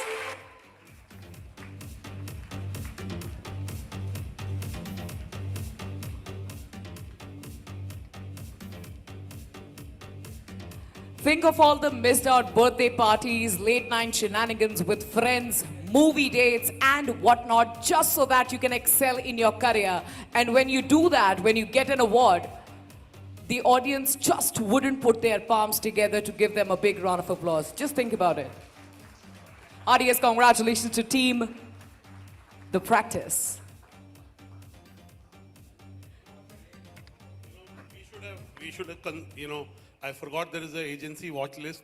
In my mind was there was only 30 under 30. But we look at the agency ecosystem, the PR agency ecosystem. We look at their billings, we look at their influence, and we do this. It's a watch list, but it is basically, promising agencies and agencies that are likely to do well in the current year. And it has different sizes in terms of billing. Is done through qualitative, quantitative process. And the second thing I want to say is, sir, you've become so healthy, and clapping is very good for heart muscles. So if you haven't gone for your walk, clapping, if you could just clap, it's good for your heart muscles. So I've told them no artificial applause. The audience is so good. Mr. Singla is also clapping. Clap for your friends. These are your friends, colleagues, future colleagues, ex-colleagues. It's very good. Yeah, clapping is very good. That's what the yoga guy does in the morning. Comes, gets me to breathe a little bit and do things and clap, and then he goes away. So we'll do that free of charge, but please applaud your friends who are here, and I'm sure it'll feel good to them. And as I keep saying that applauding others is karmic. Someday you'll need the applause, and they'll be there for you to applaud. It may be tonight, that someday may be tonight. So all the winners of 30 under 30, please applaud for the agency leaders who are getting. Clapping is very good, trust me. It's like exercise. Not only the anatomy, but also the feelings of human heart are equal. Ladies and gentlemen, everyone present here tonight is celebrating something bigger. So I must encourage all of you. I cannot do this over and over again, and I will not, since you have these amazing tools of chaos. If you do not wish to join your hands for an applause, might I suggest you quickly pick one hooter or one whistle so that you are here to register your excitement and your celebration, and congratulations to the winners. With the same, thank you very much, Mr. Madan. Dr. Batra, I'm going to have to request you to stay back with me for another set of awards. Joining Dr. Batra on stage is senior journalist. Please put your hands together for Ms. Pooja Sethi. And also the lady of the hour, the senior director at Exchange for Media Group. Please welcome Ms. Parul Batra.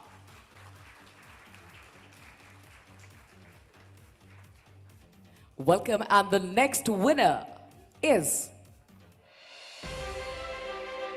And the next agency is PR Professionals. Heartiest congratulations to PR Professionals Group. Now that's what I'm talking about. That's the energy.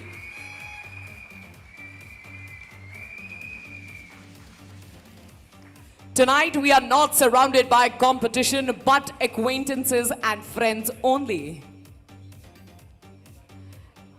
यहाँ पर Snapchat और Instagram के काफी दीवाने मौजूद हैं. At any given point, if you find your hands rather occupied with your mobile phone or scrolling, might I suggest to use the other one to bang on the table, but do congratulate everyone. Come on.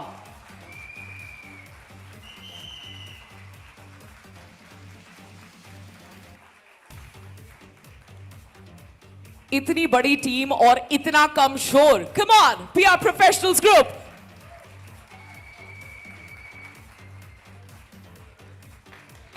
Thank you very much. Heartiest congratulations. Tonight, we celebrate the collective effort of agencies, and the next agency is...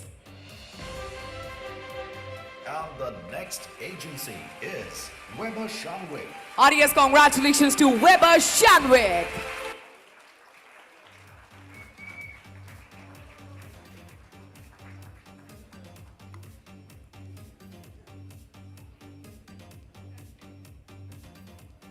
Ladies and gentlemen, we celebrate the untainted efforts, perseverance, and commitment towards stakeholders, consumers, and their employees. Heartiest congratulations to Team Weber Shandwick.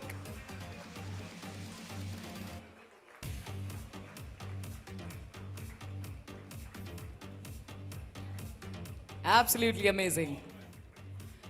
Quickly on to the next agency. And the next agency is Astrum. Heartiest congratulations to Astrum.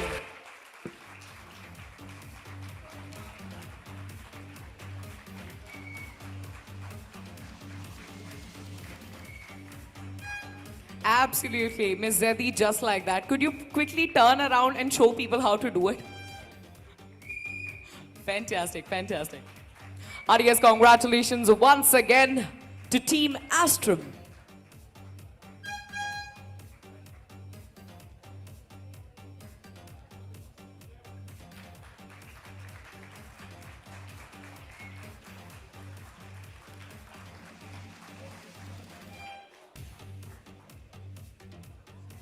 And the next agency to enter the list of Watchlist 2026 is... And the next agency is Fusion PR. Audience, congratulations to Team Fusion PR.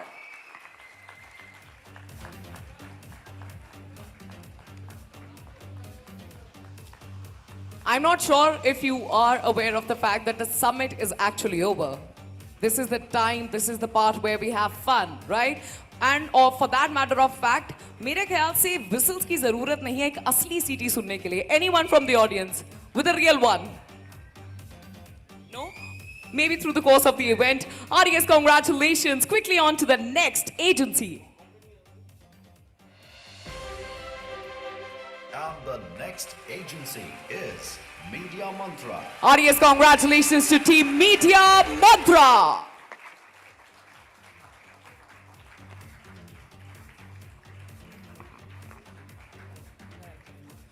We do have a few chairs right over there. Ajay, please. A big shout out to all the event attendees, especially the lovely ladies at the back. Might I suggest you find your nearest way to the chairs right over there.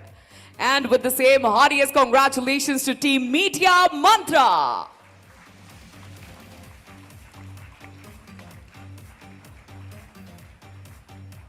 Look at that big, big smile. That's what hard work brings you. And the next agency is... And the next agency is the Mavericks. Audience, congratulations to Team The Mavericks.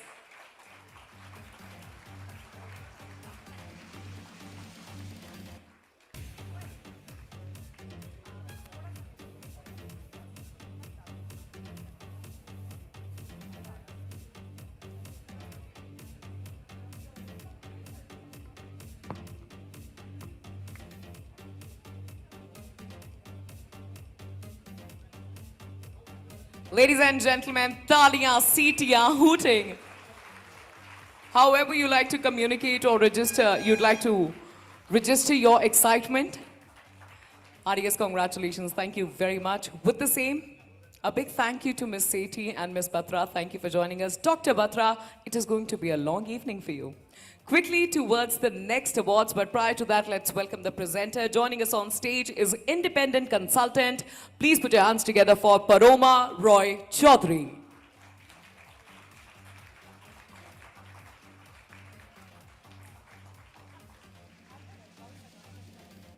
Welcome. Paroma knows the reputation of consultant, so she says she's an advisor. You know what, Ashwini, you know what is the job of a consultant? What does the when I was in the business school, you heard that classic one. When you ask, I was the head of management consulting group at MDI when I was starting. Yes, advisor is better. So they said, What does a consultant do? A consultant is a person, when you ask him the time, he looks at your watch, tells you the time, and takes the watch away.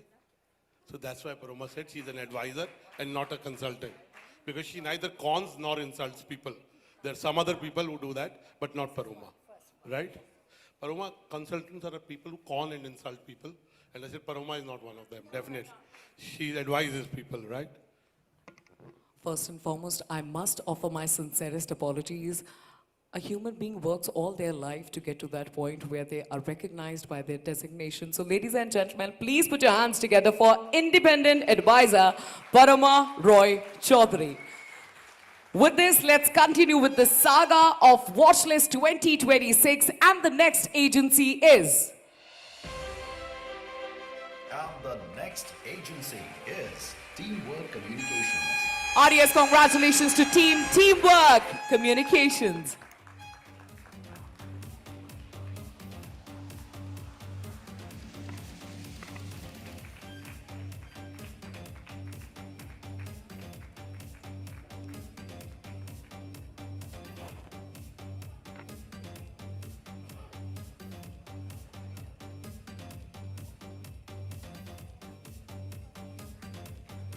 Audience, congratulations to Teamwork Communications Group.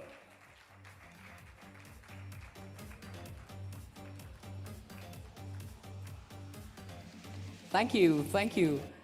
And the next agency is... And the next agency is Actimedia PR and Digital. Audience, congratulations to Actimedia PR and Digital.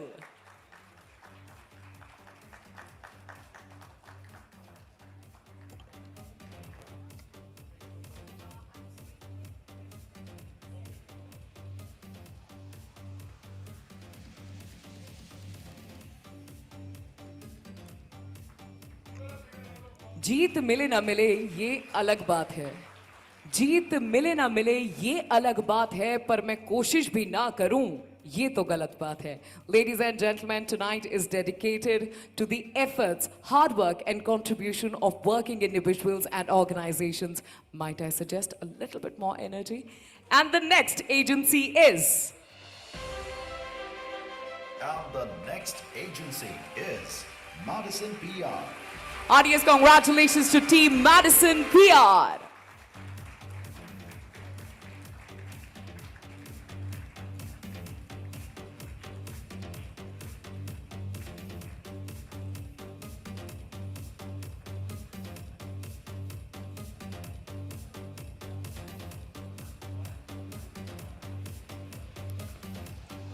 All right, perfect, perfect. You got it? Why are your hands empty? Come on. Fantastic. Audience, congratulations to Team Madison PR.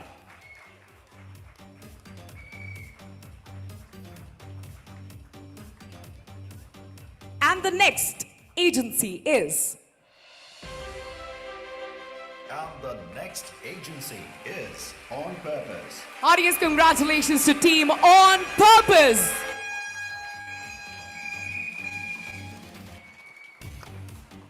Team On Purpose, how about we rather show the entire room how we actually celebrate a win on the count of 3, 2, 1, come on! Fantastic, fantastic. Crazy energy.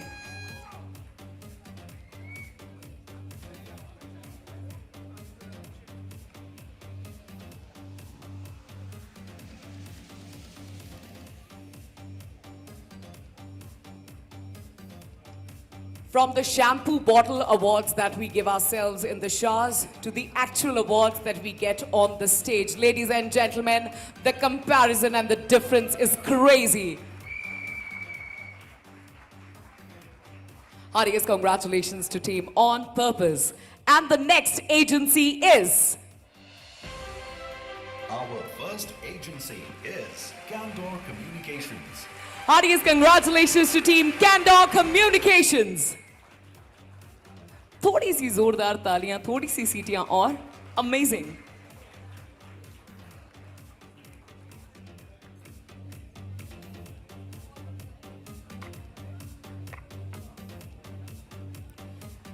Well, there are few pros and a few cons of a full house.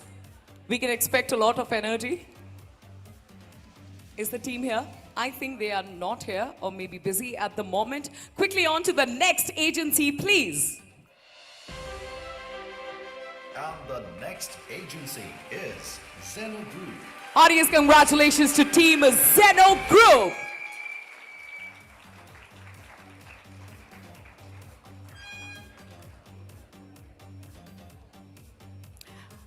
Well, a big shout out to our awardees, to the winners, and anyone and everyone who will be joining us on stage. We have a team of really talented and competent photographers all ready and set to take your pictures to capture your special, special moments, so do not stress.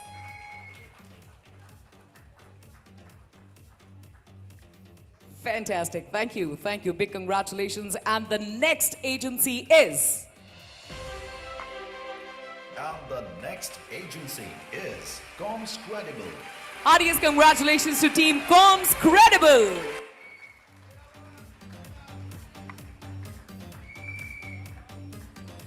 It's not even that cold. What are our hands doing in the pockets? Get them out. Put them to work. That's quite the team.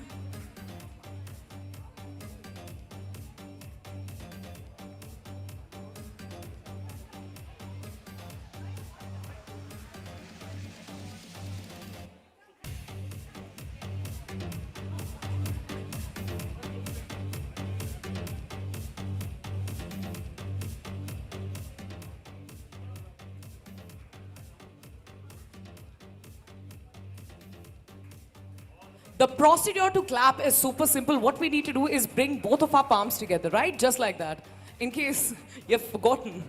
All right, the next agency to enter Watchlist 2026 is...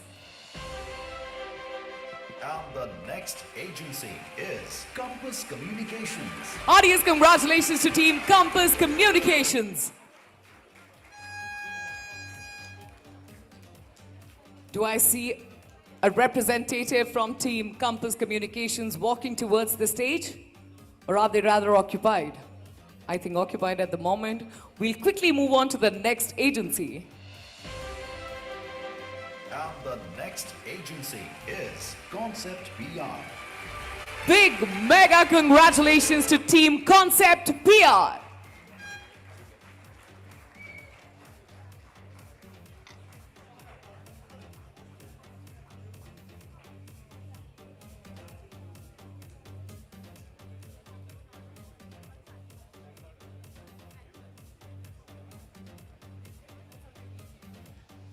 Audience, congratulations to Concept PR. And the next agency is... And the next agency is Value 360 Group. Audience, congratulations to Team Value 360 Group.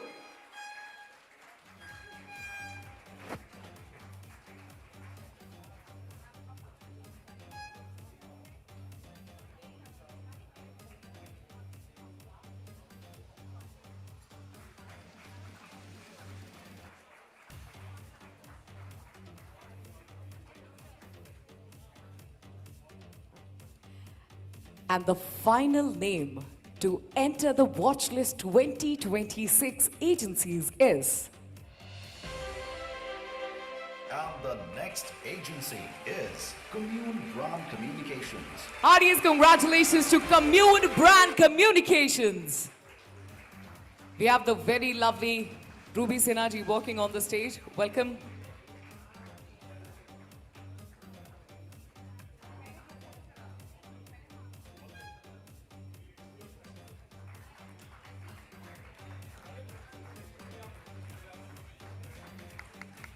Thank you very much.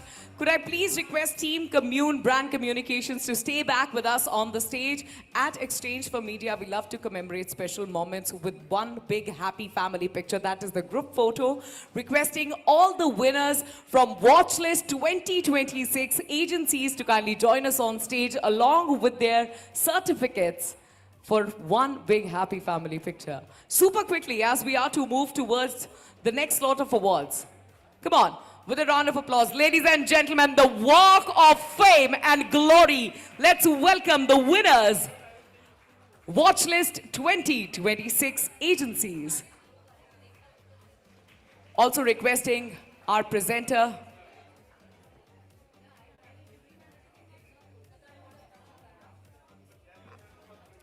requesting the lady of the hour, the brains behind 30 Under 30 PR and Corpcom, Ms. Parul Batra, to kindly join us on stage for the picture.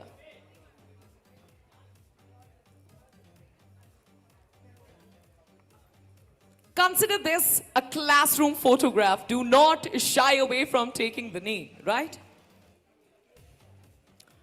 We don't just have a red carpet, we've got red stairs for you. That's how special you guys are for us tonight. Do not shy away from taking. Yes, yes, yes, absolutely. Perfect, perfect. And in the meantime, I have to thank the fantastic audience. Thank you for the energy. I'm hoping कि ये साथ हमारा and तक बना रहेगा. All right. आपके सबके चेहरे फोटो में तभी आ सकते हैं जब आप मेरी बात सुने. We have 2 steps over here. Could I please request some of you to sit over here and some of you to stand right over here?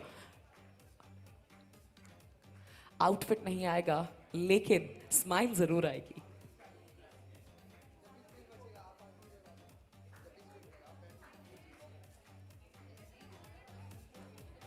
Fantastic. Look at the happy faces. All right, all right, all right. Now, with the best of energy, we're going to take 3 pictures, 1, 2, 3, and go. Requesting the photographers to kindly take their positions. We do not have all night. All right, all right. First, we take a serious one, okay? The one we post on LinkedIn. Then we go back to Snapchat and Instagram, right? Okay.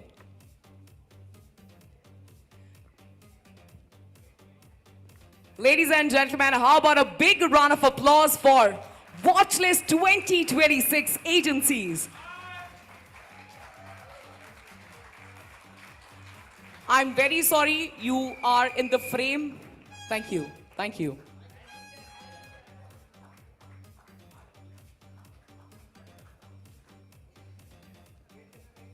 This is my favorite table, right? You guys know that.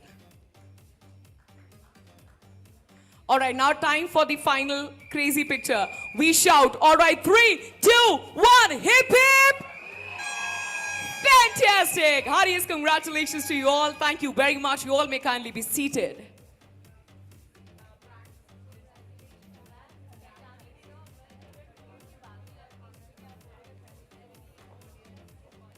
With the same, ladies and gentlemen, we come to the end of Watchlist 2026 agencies and beginning of Watchlist 2026 brands.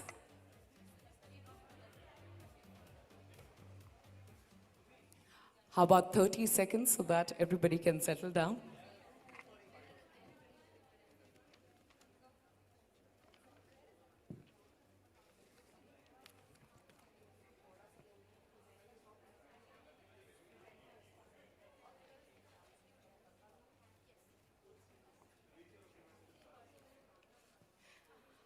Once again, big congratulations to all the agencies in Watchlist 2026. With this, we are headed towards Watchlist 2026 brands. Joining us on stage are our presenters. First and foremost, let's welcome the man of the hour. Please put your hands together for Dr. Anurag Batra.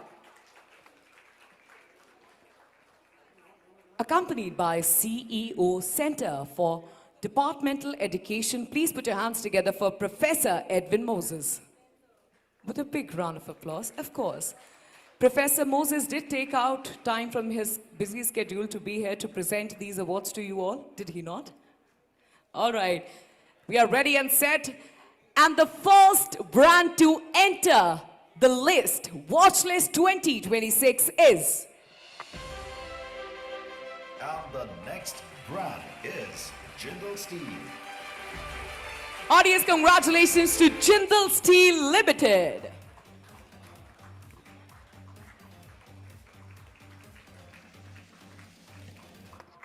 When we put our palms together, it prompts the blood circulation, sending more oxygen to the brain so that we are focused, ready, and present.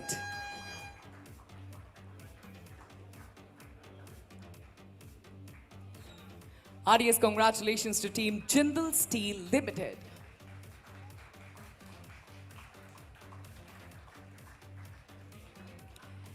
And the next brand is... And the next brand is Biocon Group. Heartiest congratulations to Biocon Group. Now, I'm not sure what the reason is, but I can get a lot of noise, energy, chaos from that side. But this side, hi, how are you guys? Right?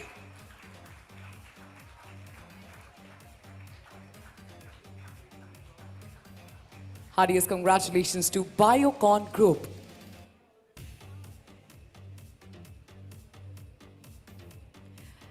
And the next brand is... And the next brand is IGL, Indraprastha Gas Limited. Heartiest congratulations to Indraprastha Gas Limited.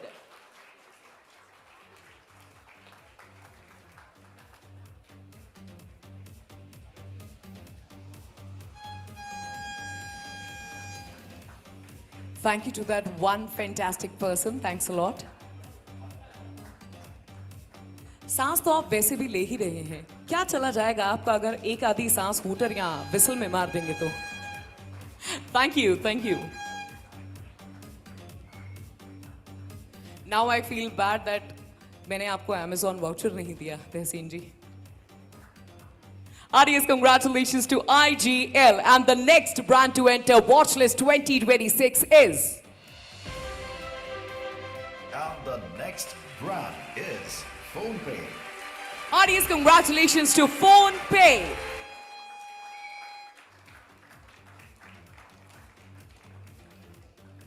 This is absolutely not the energy that is going to make this evening an unforgettable one.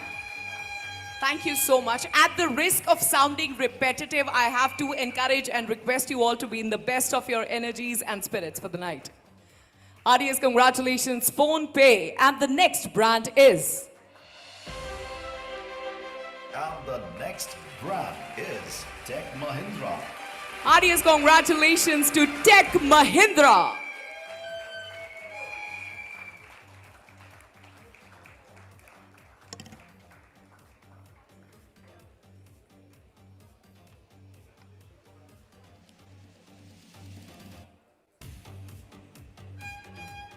Heartiest congratulations to Team Tech Mahindra. And the next brand to enter Watchlist 2026 is... And the next brand is BSV, Bharat Serum Vaccines Group. Bharat Serum Vaccines Group. Let's welcome them on stage. Turn up the music, please.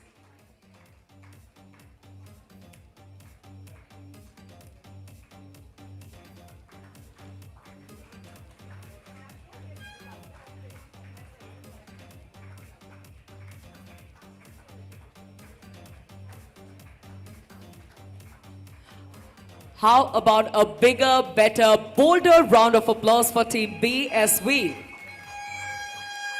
And the next brand is... And the next brand is Pfizer. Heartiest congratulations to Pfizer.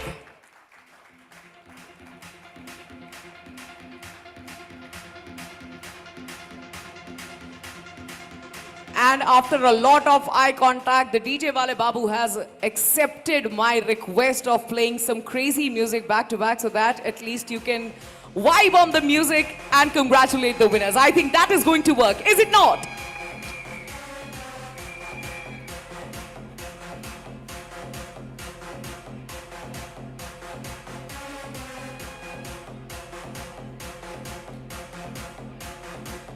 Watchlist 2026 brands. On stage we have Team Pfizer, and the next brand is... And the next brand is Meta. Heartiest congratulations to Meta.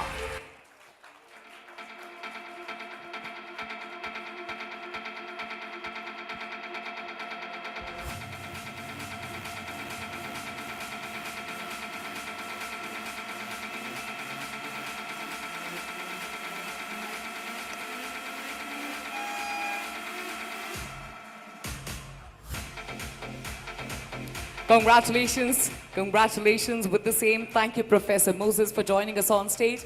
Dr. Batra, my sincerest apologies. You'll have to stay back with me. Joining Dr. Batra on stage to present the next set of awards is the lady, lovely lady. Please put your hands together for Jyotsna Dash Nanda from DS Group. The lack of energy tells me that most of you were not present for the summit here, because had you been, this would have been a totally different scenario. All right, thank you for joining us. And the next brand is... And the next brand is Syngene. Heartiest congratulations to Syngene.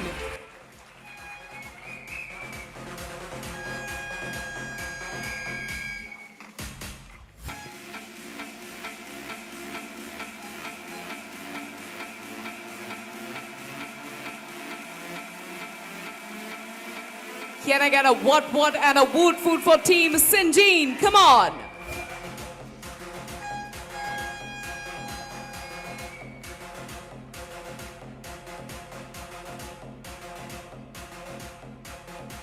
Watchlist 2026, and the next brand is... And the next brand is ITC Limited. Heartiest congratulations to ITC Limited.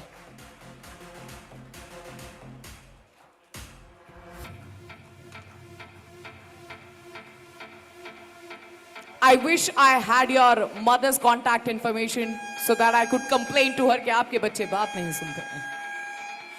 Ladies and gentlemen, another few minutes, we are halfway through this list. Might I encourage everyone to offer their loudest cheer, loudest applauses for ITC Limited. Heartiest congratulations, and the next brand is...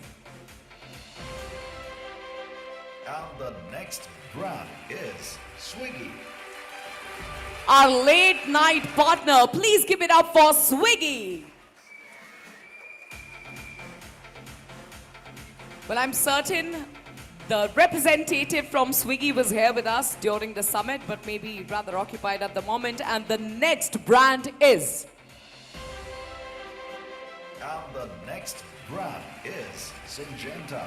Heartiest congratulations to Syngenta.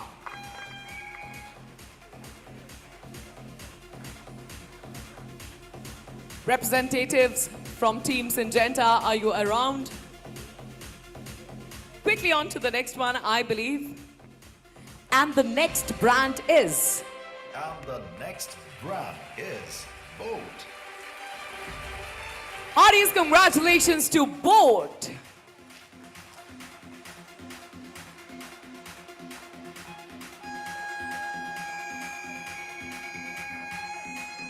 That's exactly what I've been talking about since morning. Energy, energy, energy.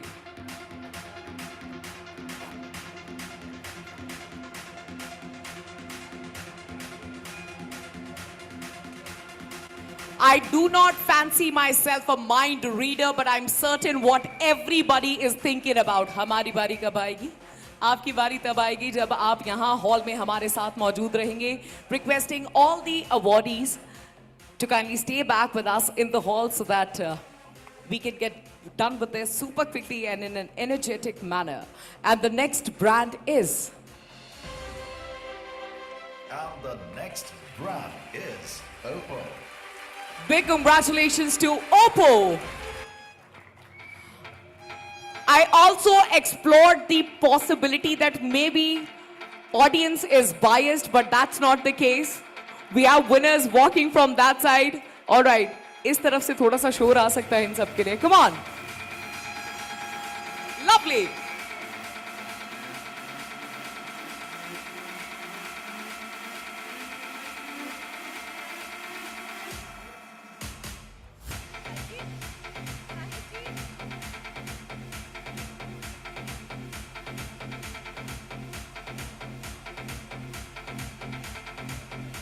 Heartiest congratulations.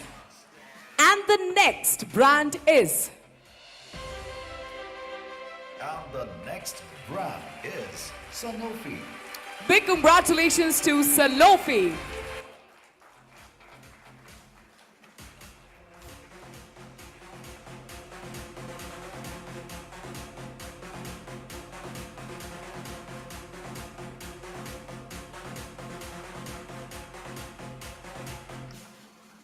Ladies and gentlemen, congratulations to Brand Sanofi for entering the list, Watchlist 2026. And thank you very much, ma'am, for joining us. You may kindly be seated. Dr. Batra, stay back with us on stage. And to present the next set of awards, please join me in welcoming Mr. Chetan Mahajan from the Mavericks.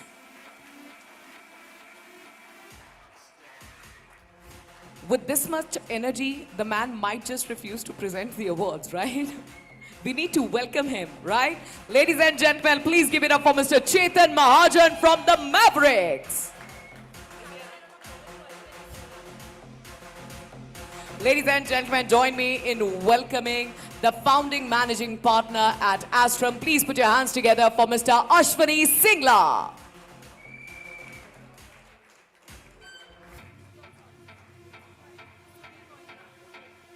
Requesting Mr. Subir Moitra to kindly join us on stage to present the next set of awards. Mr. Moitra, रुक जाइए जरा एक second. सबके लिए इतनी तालियां, जो नहीं आए उनके लिए भी इतनी तालियां, तो जरा जनाब के लिए तो जोरदार तालियां बनती हैं. Thank you. And the next brand is. And the next brand is PepsiCo. Heartiest congratulations to PepsiCo. And the next brand is. And the next brand is Policy Bazaar. Heartiest congratulations to Policy Bazaar. We are all working professionals here, adults, right, with multiple responsibilities. आज की शाम एक responsibility मैं आप पे और डाल देती हूँ, to keep the energy brewing and boiling in the room. Ladies and gentlemen, let's put our hands together for PepsiCo. My sincerest apologies, Policy Bazaar. And the next brand is. And the next brand is Bayer. Heartiest congratulations to Bayer.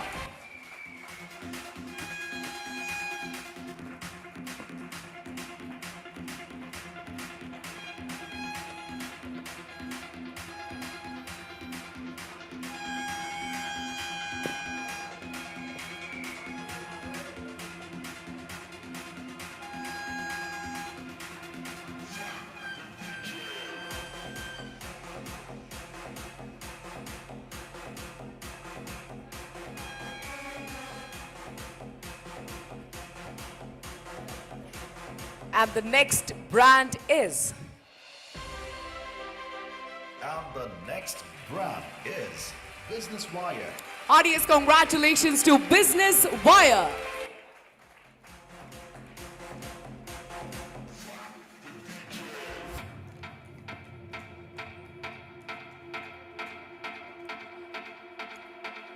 There are multiple ways to register our excitement apart from the noises. Might I suggest to turn on the flashlights on your mobile phones? If you are in no mood of making any kind of noise, maybe you can just wave it and congratulate them.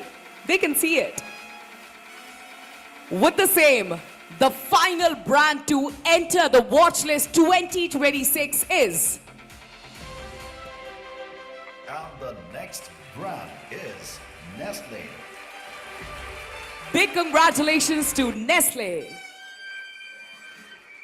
और team पीछे इंतजार कर रही कि कब तालियों की बौछार हो और कब हम मंच तक पहुंचे.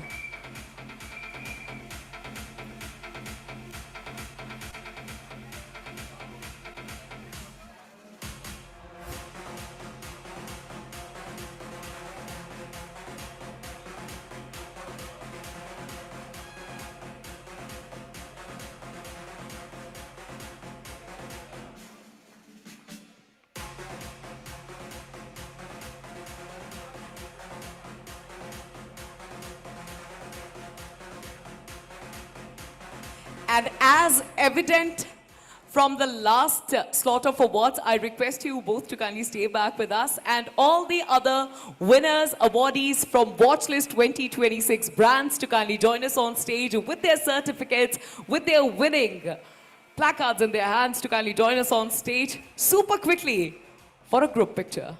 We'd love to have both of you with us on stage. Please. Let's turn up the music a little bit. This is a celebratory moment. Come on. A big shout out to all the awardees, to all the winners from Watchlist 2026 brands to kindly join us on stage for a group picture. Let's turn up the music a little bit.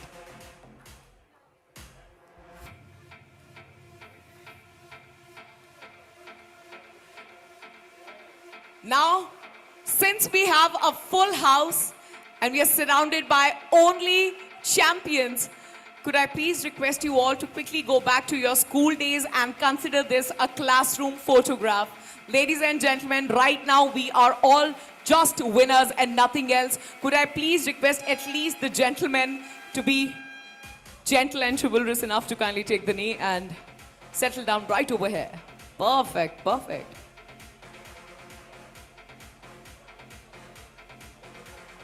Celebrations की इतनी खुशी है कि मेरा और photographer साहब का job भी Dr. Batra कर रहे हैं, telling everyone so that your faces should be visible in the picture.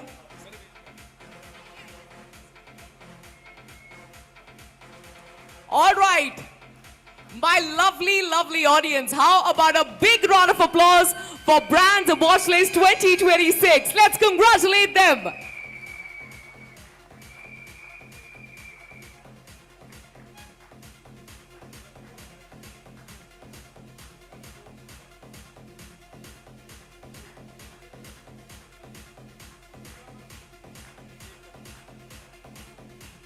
Also requesting the lady of the hour, Miss Parul Batra, to kindly join us for the picture. This wouldn't have been possible without your efforts. All right, Watchlist 2026 brands, give us your best smile. And we are done with the professional pictures. Time for a crazy one. On the count of 3, 2, 1, give it up! Fantastic. Thank you very much. Requesting all of you to be kindly seated. Thank you and heartiest congratulations.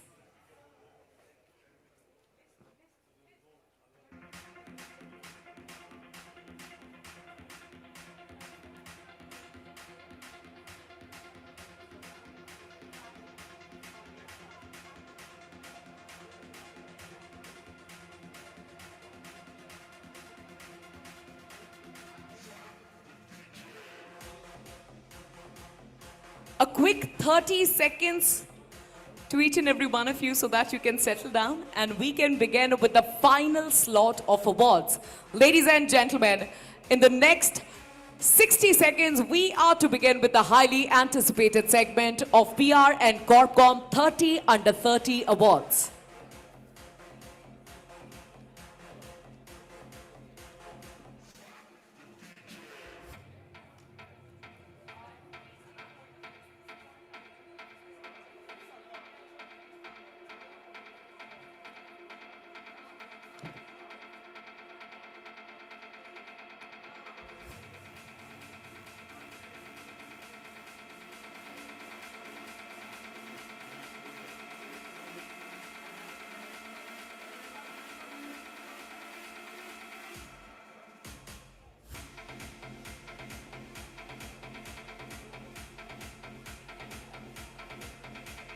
With the same, ladies and gentlemen, it's an absolute delight and a privilege for me to welcome each and every one of you to the 5th edition of PR and Corpcom 30 Under 30 Awards.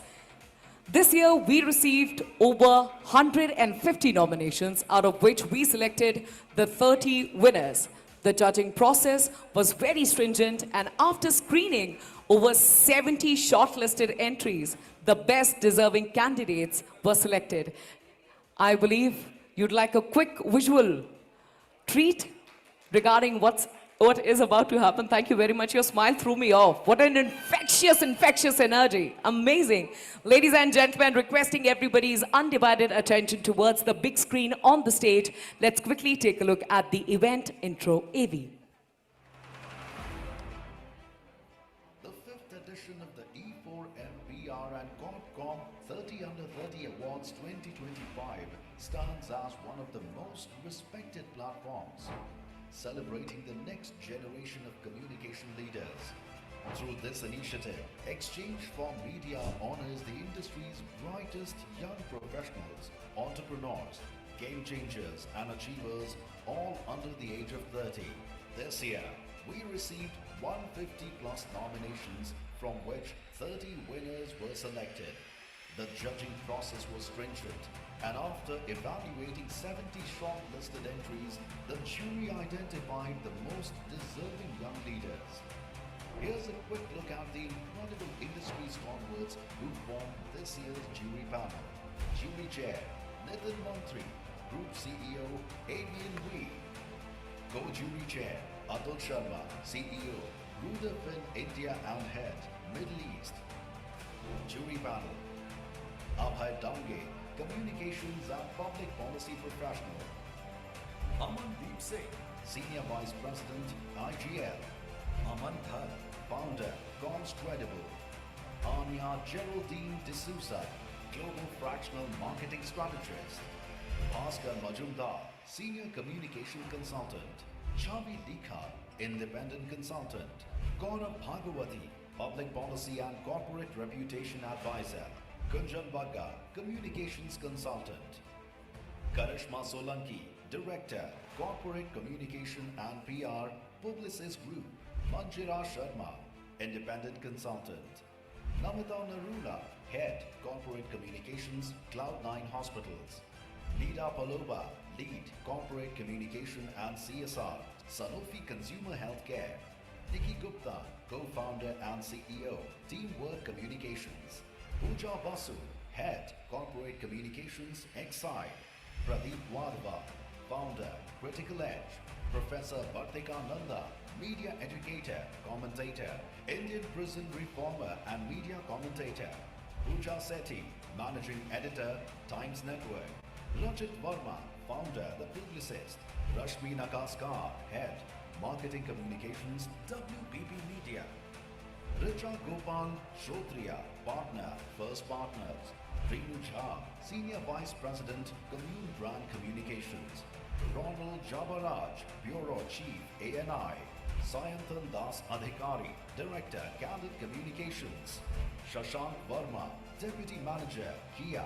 Shruti Mishra, Founder and CEO, Image Stereo.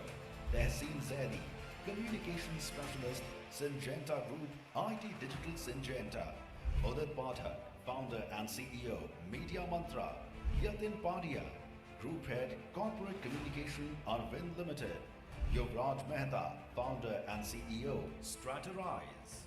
It was a pleasure to judge the entries for e4m 30 Under 30 Awards. 30 great entries, I would say, whether it was contribution to the industry, leadership, their own accomplishments and future potential. I think every entry was a match winner. The entries that stood out for me were entries which had stories to tell. There was great anecdotal evidence in some of those stories, and I was so happy to see that this industry is in great hands. My advice to all the winners, I think this recognition definitely puts you in a league of people who are going to lead this industry. I think continue with great storytelling for sure, and focus on the changes that are coming in this industry. A big congratulations to all the Dhurandhars of e4m 30 Under 30 winners. Be a Dhurandhar in real life as well, not only story making. All the very best for the future ahead. I want to start by saying that the quality and maturity of the entries for the certain. It's clear that the next generation isn't waiting for permission to raise the bar. They're already standing on it. To every young PR professional watching this, keep that fire. A few pieces of advice from someone who's been in the trenches for a long time. Protect your curiosity like it's the most valuable asset on your balance sheet, because it is. Never mistake needs for resonance. A message that moves 10 people deeply will always beat the one that mildly amuses 10 million. Learn to say, I don't know. Let me find out. It's still the most credible sentence in our profession. And finally, remember that reputation is rented, not owned. Earn the rent every single day. Congratulations to all those breaking into the list. I'm glad that the future of our industry is in exceptionally good hands. Each year, PR and corporate communication, 30 and the 30 team, is a mammoth task. We have to look at the amount of nominees that we get year on year. And that just makes them so proud at what this industry is currently doing and what's doing. The amount of talent that we have, the amount of newness that you're bringing to the table. So I'm wishing every single one of them best of luck, and hopefully we get to see some of the stars that will shine that evening, and the rest of you all who don't make it to that list have a great journey ahead, because each one of you all are true gems. I'd like to thank e4m Media for making me a part of this esteemed jury panel for this prestigious 30 under 30 PR Awards. I'd like to congratulate each and every nominee who has put up a lot of effort to nominate themselves for this prestigious award, and my overall judging experience was very good as a first timer, and obviously I'd like to see more nominations coming in coming years, and I again would like to thank e4m Media for acknowledging and recognizing these young professionals who are the future of our PR industry in India. And my advice to the young professionals would be to garner maximum media knowledge, industry knowledge, and to have a good depth in the content, because I personally feel content is the key matter for a successful PR career. So again, I congratulate each and every nominee and the winners for this year's 30 under 30 PR Awards, and thanks to e4m Media and thanks to all its jury members. It was a delight to be a part of the jury for 30 under 30, and I think I saw some amazing entries which were very encouraging to see a lot of the next gen taking on with the right strides in the industry. And I think we have an opportunity for some great work coming from them going forward. May the best person win.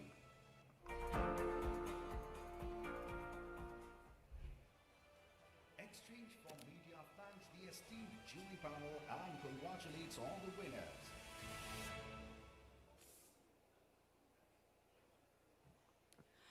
Ladies and gentlemen, before we move forward, I'd like to take a minute and express our deepest gratitude to our partners for helping us turn our vision into reality. Powered by Kaizen PR Professional Group, Golden Partners, Fusion PR, Avian V. And now, the moment that we'd all been waiting for. Ladies and gentlemen, it is a privilege to welcome our chief guest this evening, a leader whose voice carries conviction, whose journey inspires many, and whose understanding of communication, governance, and public life makes her one of the most compelling women leaders of our times. She is a member of parliament in the Rajya Sabha from Maharashtra, the deputy leader of Shiv Sena UPT, a strong advocate of progressive leadership.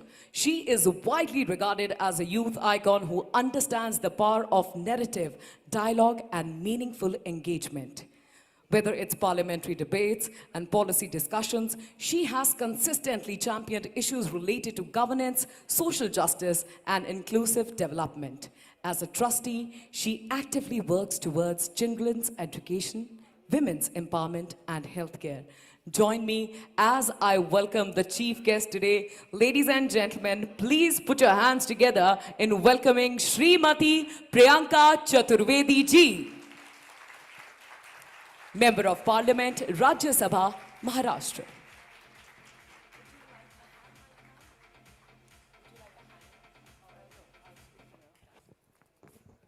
I prefer the stage and the mic. Good evening, everybody, and my apologies that I've been running a little late because the Rajya Sabha was running till 7:30. Rarely ever you see that we are working hard. That's not true, actually. That's a belief you'll have. but we do work hard. So the Rajya Sabha just got adjourned about half an hour back, and I came running here. So if I look a bit washed out, stressed, irritable, blame it on the Rajya Sabha proceedings. So firstly, it is totally a privilege and an honor to be here, and I've known Anurag ji before I was even a member of parliament, and I think there are very few people in the country who do not know Anurag ji because of the vast body of work that he does and the entire spectrum of what he brings to the table under Exchange for Media. I think Exchange for Media, for me, also has been a source of information, a source of guidance, and with an ability to network with the very best in the country. So thank you so much, Anurag ji, for having me here. I know I have been troubling you a lot, Tehseen, but you know, when the parliament is in session, it becomes really difficult to commit to anything at all. And once I give my commitment, it's like commitment de diya to de diya. Aungi, mujhe bar-bar yaad dilane ki zarurat nahi hai. So I'm one of those. So, and since this is about communication, this is about public relations, the little that I know about communication and that I have learned in my journey, which I think was very beautifully expressed by one of the jury members, and I think you'll have a fantastic jury, and I wish all the very best to all the winners, but also the runners-up and those who probably could be winners next year. You'll all go out as winners. So one of the jury members said something really important, that content and communication is the king as we move forward in a highly interconnected world, in a world where content overrules everything else. We will have lesser people-to-people communication, more online communication, more digital communication, and shorter time span to be able to explain to people what you really want to convey. You know, I get all of 3 minutes in the parliament to make my intervention. Small parties get only 3 minutes, 5 minutes, 7 minutes, and we keep hoping that there's no disruption in between. So in that 3 minutes that I have, how do I effectively ensure that my message is reaching not just to the people, the members of parliament in the Rajya Sabha, but to the people at large, and I'm also being able to communicate my party's point of view. So 3 minutes, many people think, what will you do in those 3 minutes? But I can tell you that within those 3 minutes, because of having to work on my communication and my head, editing till the point where I effectively be able to tell what I want within those 3 minutes. Most of my speeches, thank you so much, most of my speeches end up going viral for the controversies I make or for the message that I've sent across. The last thing I'd just like to leave you all with, because I have 5 minutes and I don't want to keep you all away from your awards, is that what is important is that for you all to continue to make news, to be able to effectively engage and understand what your clients need and what their expectations are, and be totally honest in your commitment to your clients. And only when you have a very effective communication with your clients and what you'll want to communicate, that is when you'll start leading the success story. So like I said, I continue to engage with whole spectrum of opinions. My opinion is a very strong opinion, but does not mean I do not listen to other people's opinions. Get ideas from the world that we are engaging with, and your knowledge cannot be reduced by the walls you've created for yourself. Let there be no walls.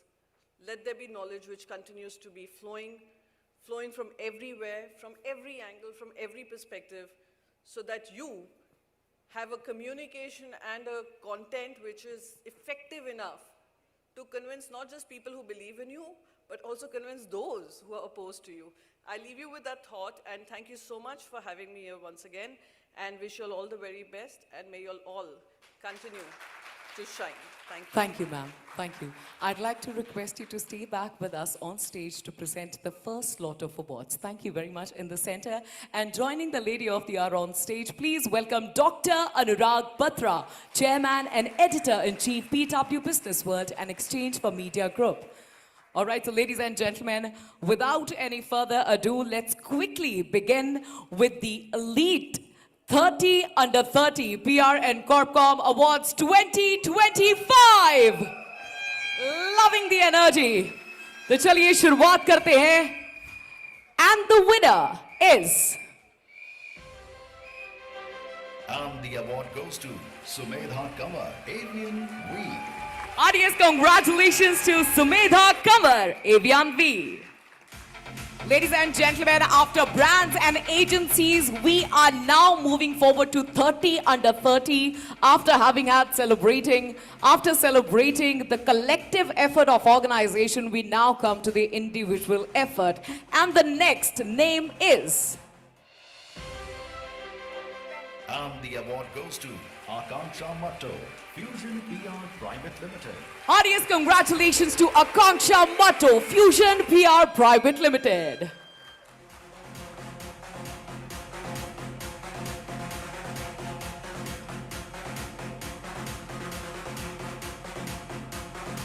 Let's put these tools to use, ladies and gentlemen. Pick your tool of chaos. Could be a whistle or a hooter, and if you are in no mood to use any tools, you have your hands, then quickly put them together and congratulate the winners. And the next name is.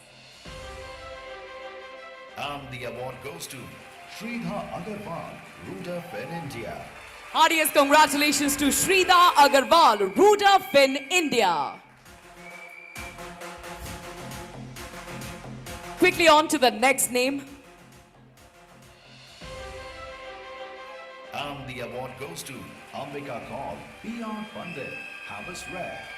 Heartiest congratulations to Miss Radhika, Miss Ambika Kaul from PR Pandit, Harvest Red.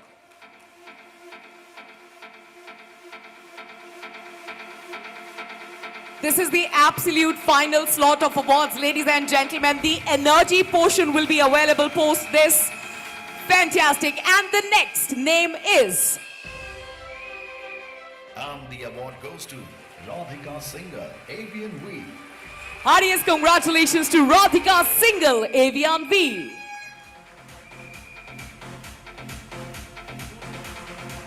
Quickly on to the next one.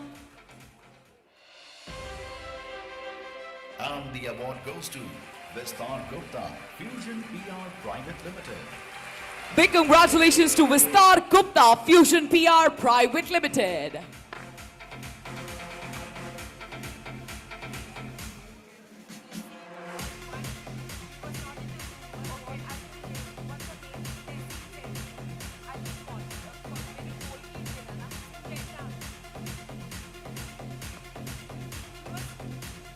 And one final award before the Lady of the Hour leaves us. Please put your hands together for Miss Tehseen Zaidi from Syngenta.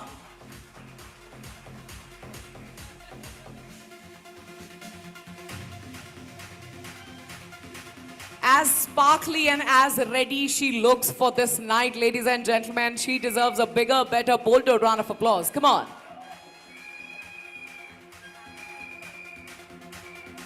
Thank you, Ms. Zaidi. You know, firstly, I forgot to mention this is 30 under 30. So here's a big round of applause for all you young people out there who are the cutting edge of communication, content creation, and you all just get it right. So many congratulations. And personally, what brought me happiness? It goes on to prove that we women are very effective communicators because we had all the women in a row minus one, but glad that a woman came to collect that award. So congratulations again. And hip hip hooray to the women. Thank you, ma'am. I believe, ladies and gentlemen, collectively we can give her a big round of applause for taking out time from her busy schedule, gracing the occasion and being a part of tonight's mega celebration. Dr. Batra, kindly stay back with us on stage. Joining Dr. Batra from ITC, please put your hands together for Nazeeb Arif.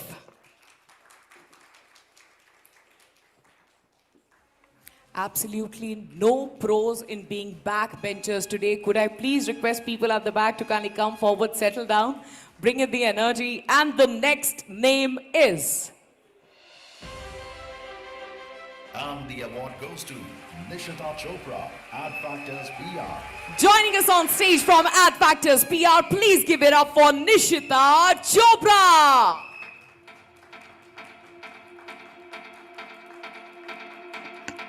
Ladies and gentlemen, this is PR and Corpcom 30 under 30. Feel the gravity, feel the weight, and give me some chaos. Come on, everybody. And the next winner is... And the award goes to Himani Sharma, Person, India. Let's celebrate the next winner. Please give it up for Himani Sharma, Person, India.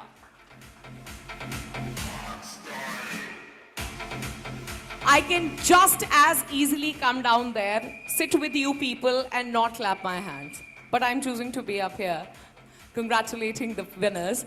Could I please expect the same from my lovely, lovely audience? And the next name is... And the award goes to Mehak Bhalla, Edelman, India. Audience, congratulations to Mehak Bhalla, joining us from Edelman, India.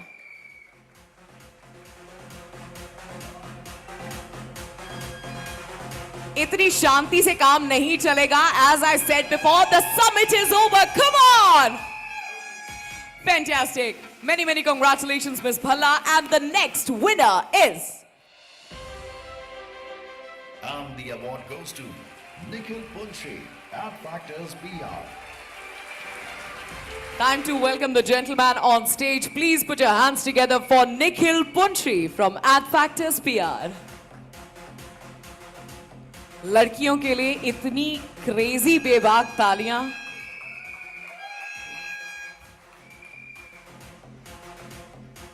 Audience, congratulations, Nikhil. And the next name is... And the award goes to Priya Sani, Veritas Reputation PR Private Limited. Please put your hands together for Priya Sani, Veritas Reputation PR Private Limited.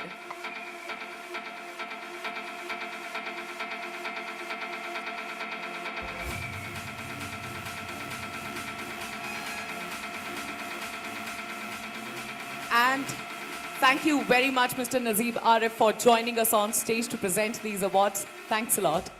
Accompanying Dr. Batra on stage to present the next set of awards, please put your hands together for Mr. Amandeep Singh from IGL.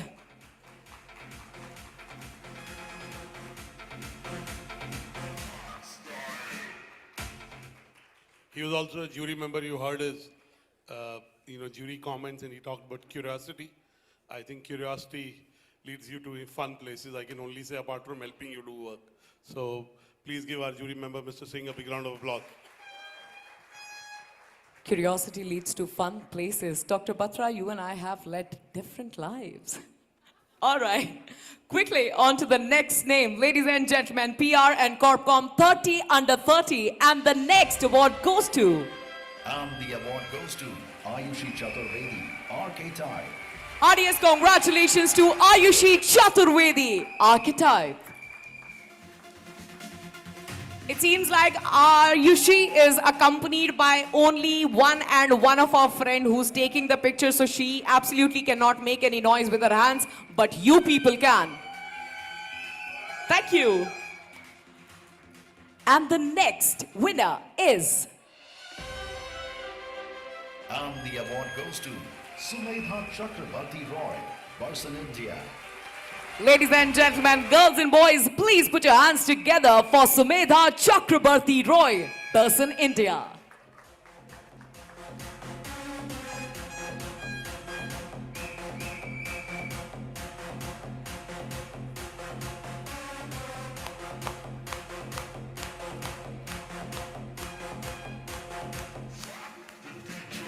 Audience, congratulations, Sumedha. And the next winner is... And the award goes to Sharon Norona, Edelman, India. Please put your hands together for Sharon Norona from Edelman, India. Well, we have Sharon's teammate, colleague, friend accepting the award on her behalf. Just because she's absent at the moment doesn't take away anything from her contribution, hard work. Ladies and gentlemen, thank you. And the next award goes to... And the award goes to Bushra Makhdoumi, Tandem Communication. Audience, congratulations to Bushra Makhdoumi, Tandem Communications. This is Bushra's superstar moment. Is this how we want her to remember this?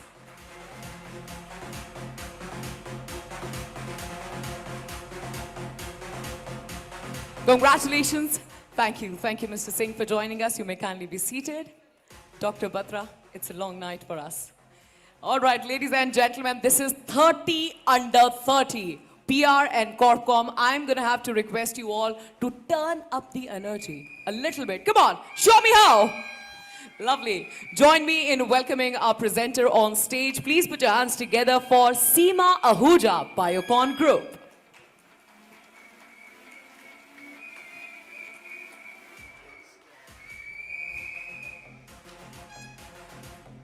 Thank you, thank you, thank you, thank you. And the next award goes to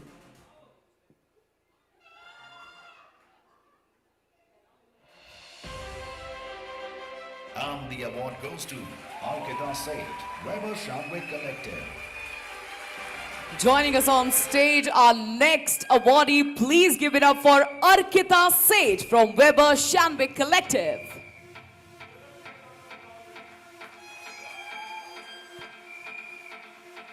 All right, I have something that will, just get the juices flowing. Ladies and gentlemen, we are halfway through the list.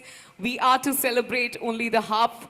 We are halfway through the list. We are to celebrate the next winners with double the energy, double the enthusiasm. And the next award goes to... And the award goes to Mohammad Naked Ahmed, PR Professionals. My goodness, let's give it up for Mohammad Nakib Ahmed from PR Professionals.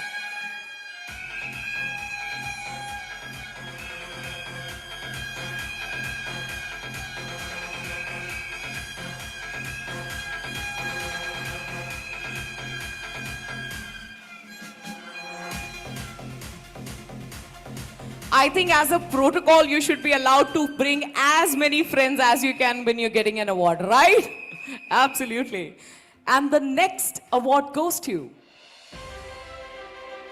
And the award goes to Nishtha Saxena, Dhanuka Agritech Limited, listed on BSc and NSC. Big congratulations to Nishtha Saxena, Dhanuka Agritech Limited, listed on BSE and NSE. अब आपसे गलती ये हुई कि आपने शोर तो मचा दिया, लेकिन जैसा कि मदान साहब ने कहा था कि किसी की खुशी, किसी की अपॉर्चुनिटी, आप शोर मचा ही सकते हैं, तो सबके लिए मचा दीजिए इतना अच्छा. And the next award goes to... And the award goes to Sneha Saraf, HPN. Big happy mega congratulations to Sneha Saraf, HP Inc. That's fantastic. One true friend.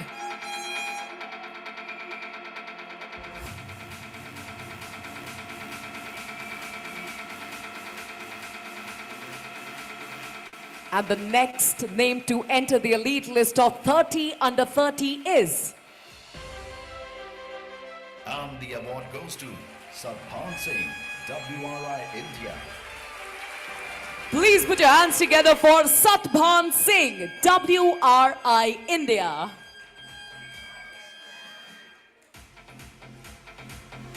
Miss Neha Saraf, your friend did click a very nice picture, so maybe you'd like to return the favor. Big congratulations to you, Mr. Singh. And with the same, thank you very much for joining us on stage. Thank you, ma'am. To present the next set of awards, joining us on stage is the Senior Editor at Exchange for Media Group. Please put your hands together for Mr. Ruhail Amin.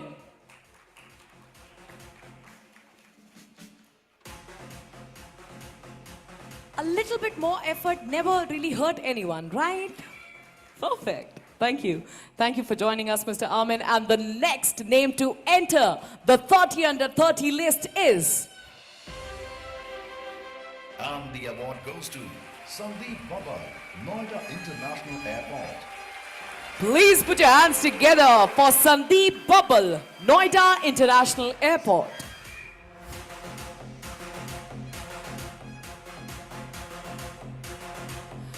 Sandeep ji, were you present at the marathon? Do you remember me? All right, perfect. Congratulations.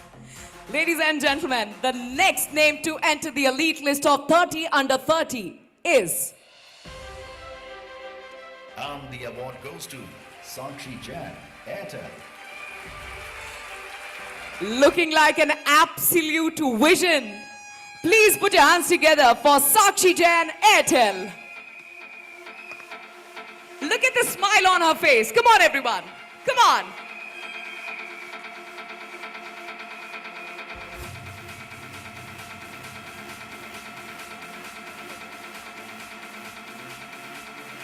Congratulations to you. And the next name is...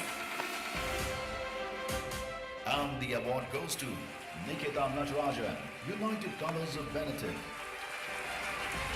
Looking amazing. Please welcome our next winner, Nikita Natarajan from United Colors of Benetton.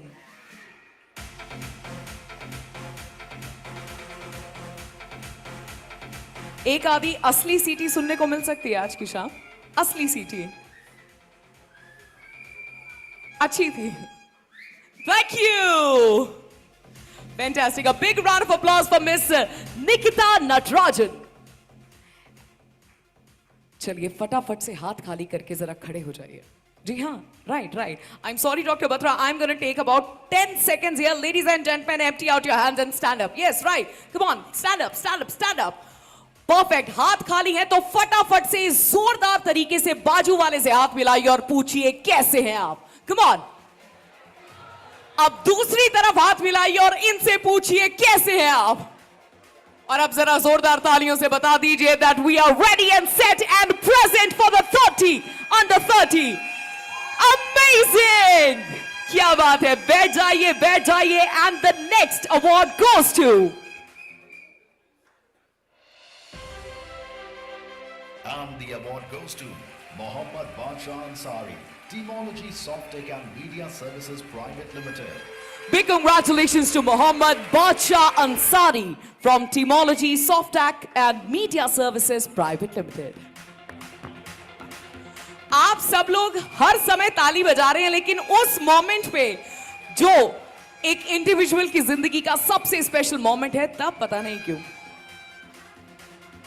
Heartiest congratulations to you, sir. Quickly on to the next one. And the award goes to Sharon Gaur, PR Professionals. All right, people here, as I said, no competition, only happiness and celebration. Let's give it up for Sharon Gaur, PR Professionals.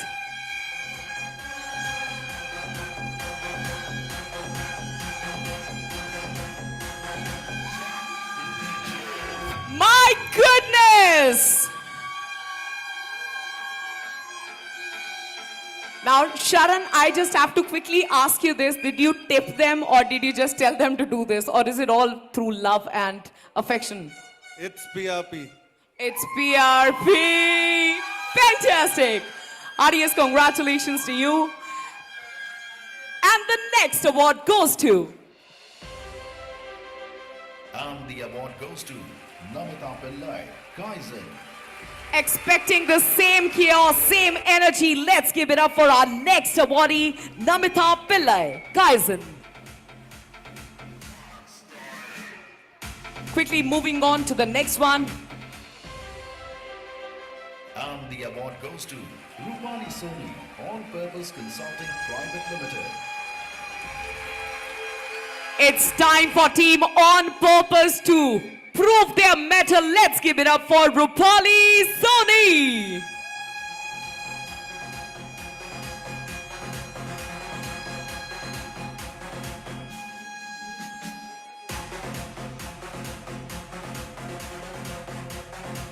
Heartiest congratulations, Rupali ji. Amazon voucher नहीं मिला तो क्या हुआ?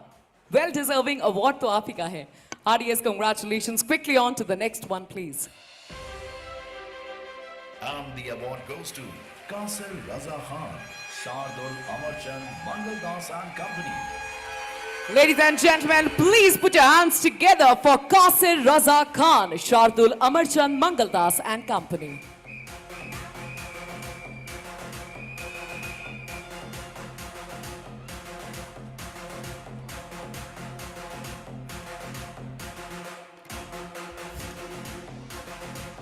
Now, the reason why I am telling you this is just to quickly check your energy. Ladies and gentlemen, for the last award of the evening, the name to enter the elite list of PR and Corpcom 30 under 30 is... And the award goes to Prerna Chandiramani, Weber Shanway Collective. Please put your hands together for Prerna Chandiramani, Weber Shanwick Collective.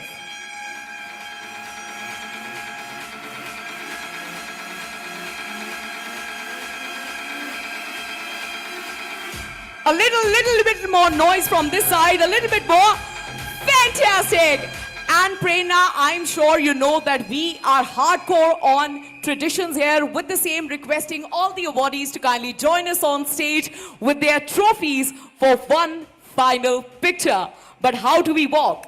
We walk like superstars. Ladies and gentlemen, Zordar Tariya for all the winners for PR and Corpcom's 5th edition of 30 under 30. Come on everyone, let's give it up for them. Come on. You know, some of our jury members are in the room. Mr. Sharma, Mr. Singh, why don't you join the photograph? Because you helped decide the jury. In fact, you decided the jury. Winners. This picture would be incomplete, rightly said by Dr. Anurag Batra, without the jury on the stage. Requesting our respected jury to kindly join us on stage, along with all the winners with trophies in their hands, of course. And this is 30 under 30. How amazing is that? कि मुझे आप में से किसी को भी पूछना नहीं पड़ेगा कि कितने साल के हो. Right? Fantastic. Might I suggest you take a few steps forward? Perfect, perfect, perfect. Ladies and gentlemen, picture के साथ-साथ शायद आप लोग कुछ भूल रहे हैं.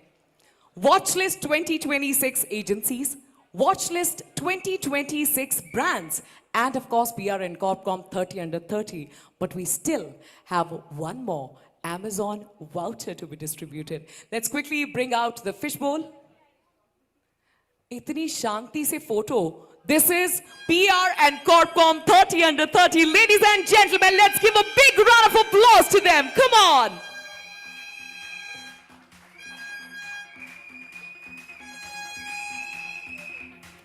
हमने crazy photo तो की ही नहीं यार. Crazy photo तो होनी बनती है. Right? Right? Okay. Now I have this quick idea. How about we bring our trophies up front? Just like that, on the count of 3, with a lot of noise and a lot of energy. All right, winners, are you ready? 3, 2, 1, come on! Absolutely fantastic. Thank you very much, Dr. Batra, for joining us on stage. With the same, ladies and gentlemen, heartiest congratulations to all the winners across all different categories. The stage is all yours. Take as many pictures as you'd like.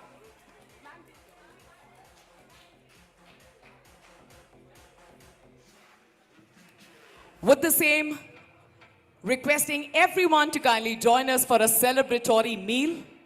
My name is Sahibjeet Kaur, and it has been an absolute delight to be a part of today's summit. Thank you and have a wonderful, wonderful time.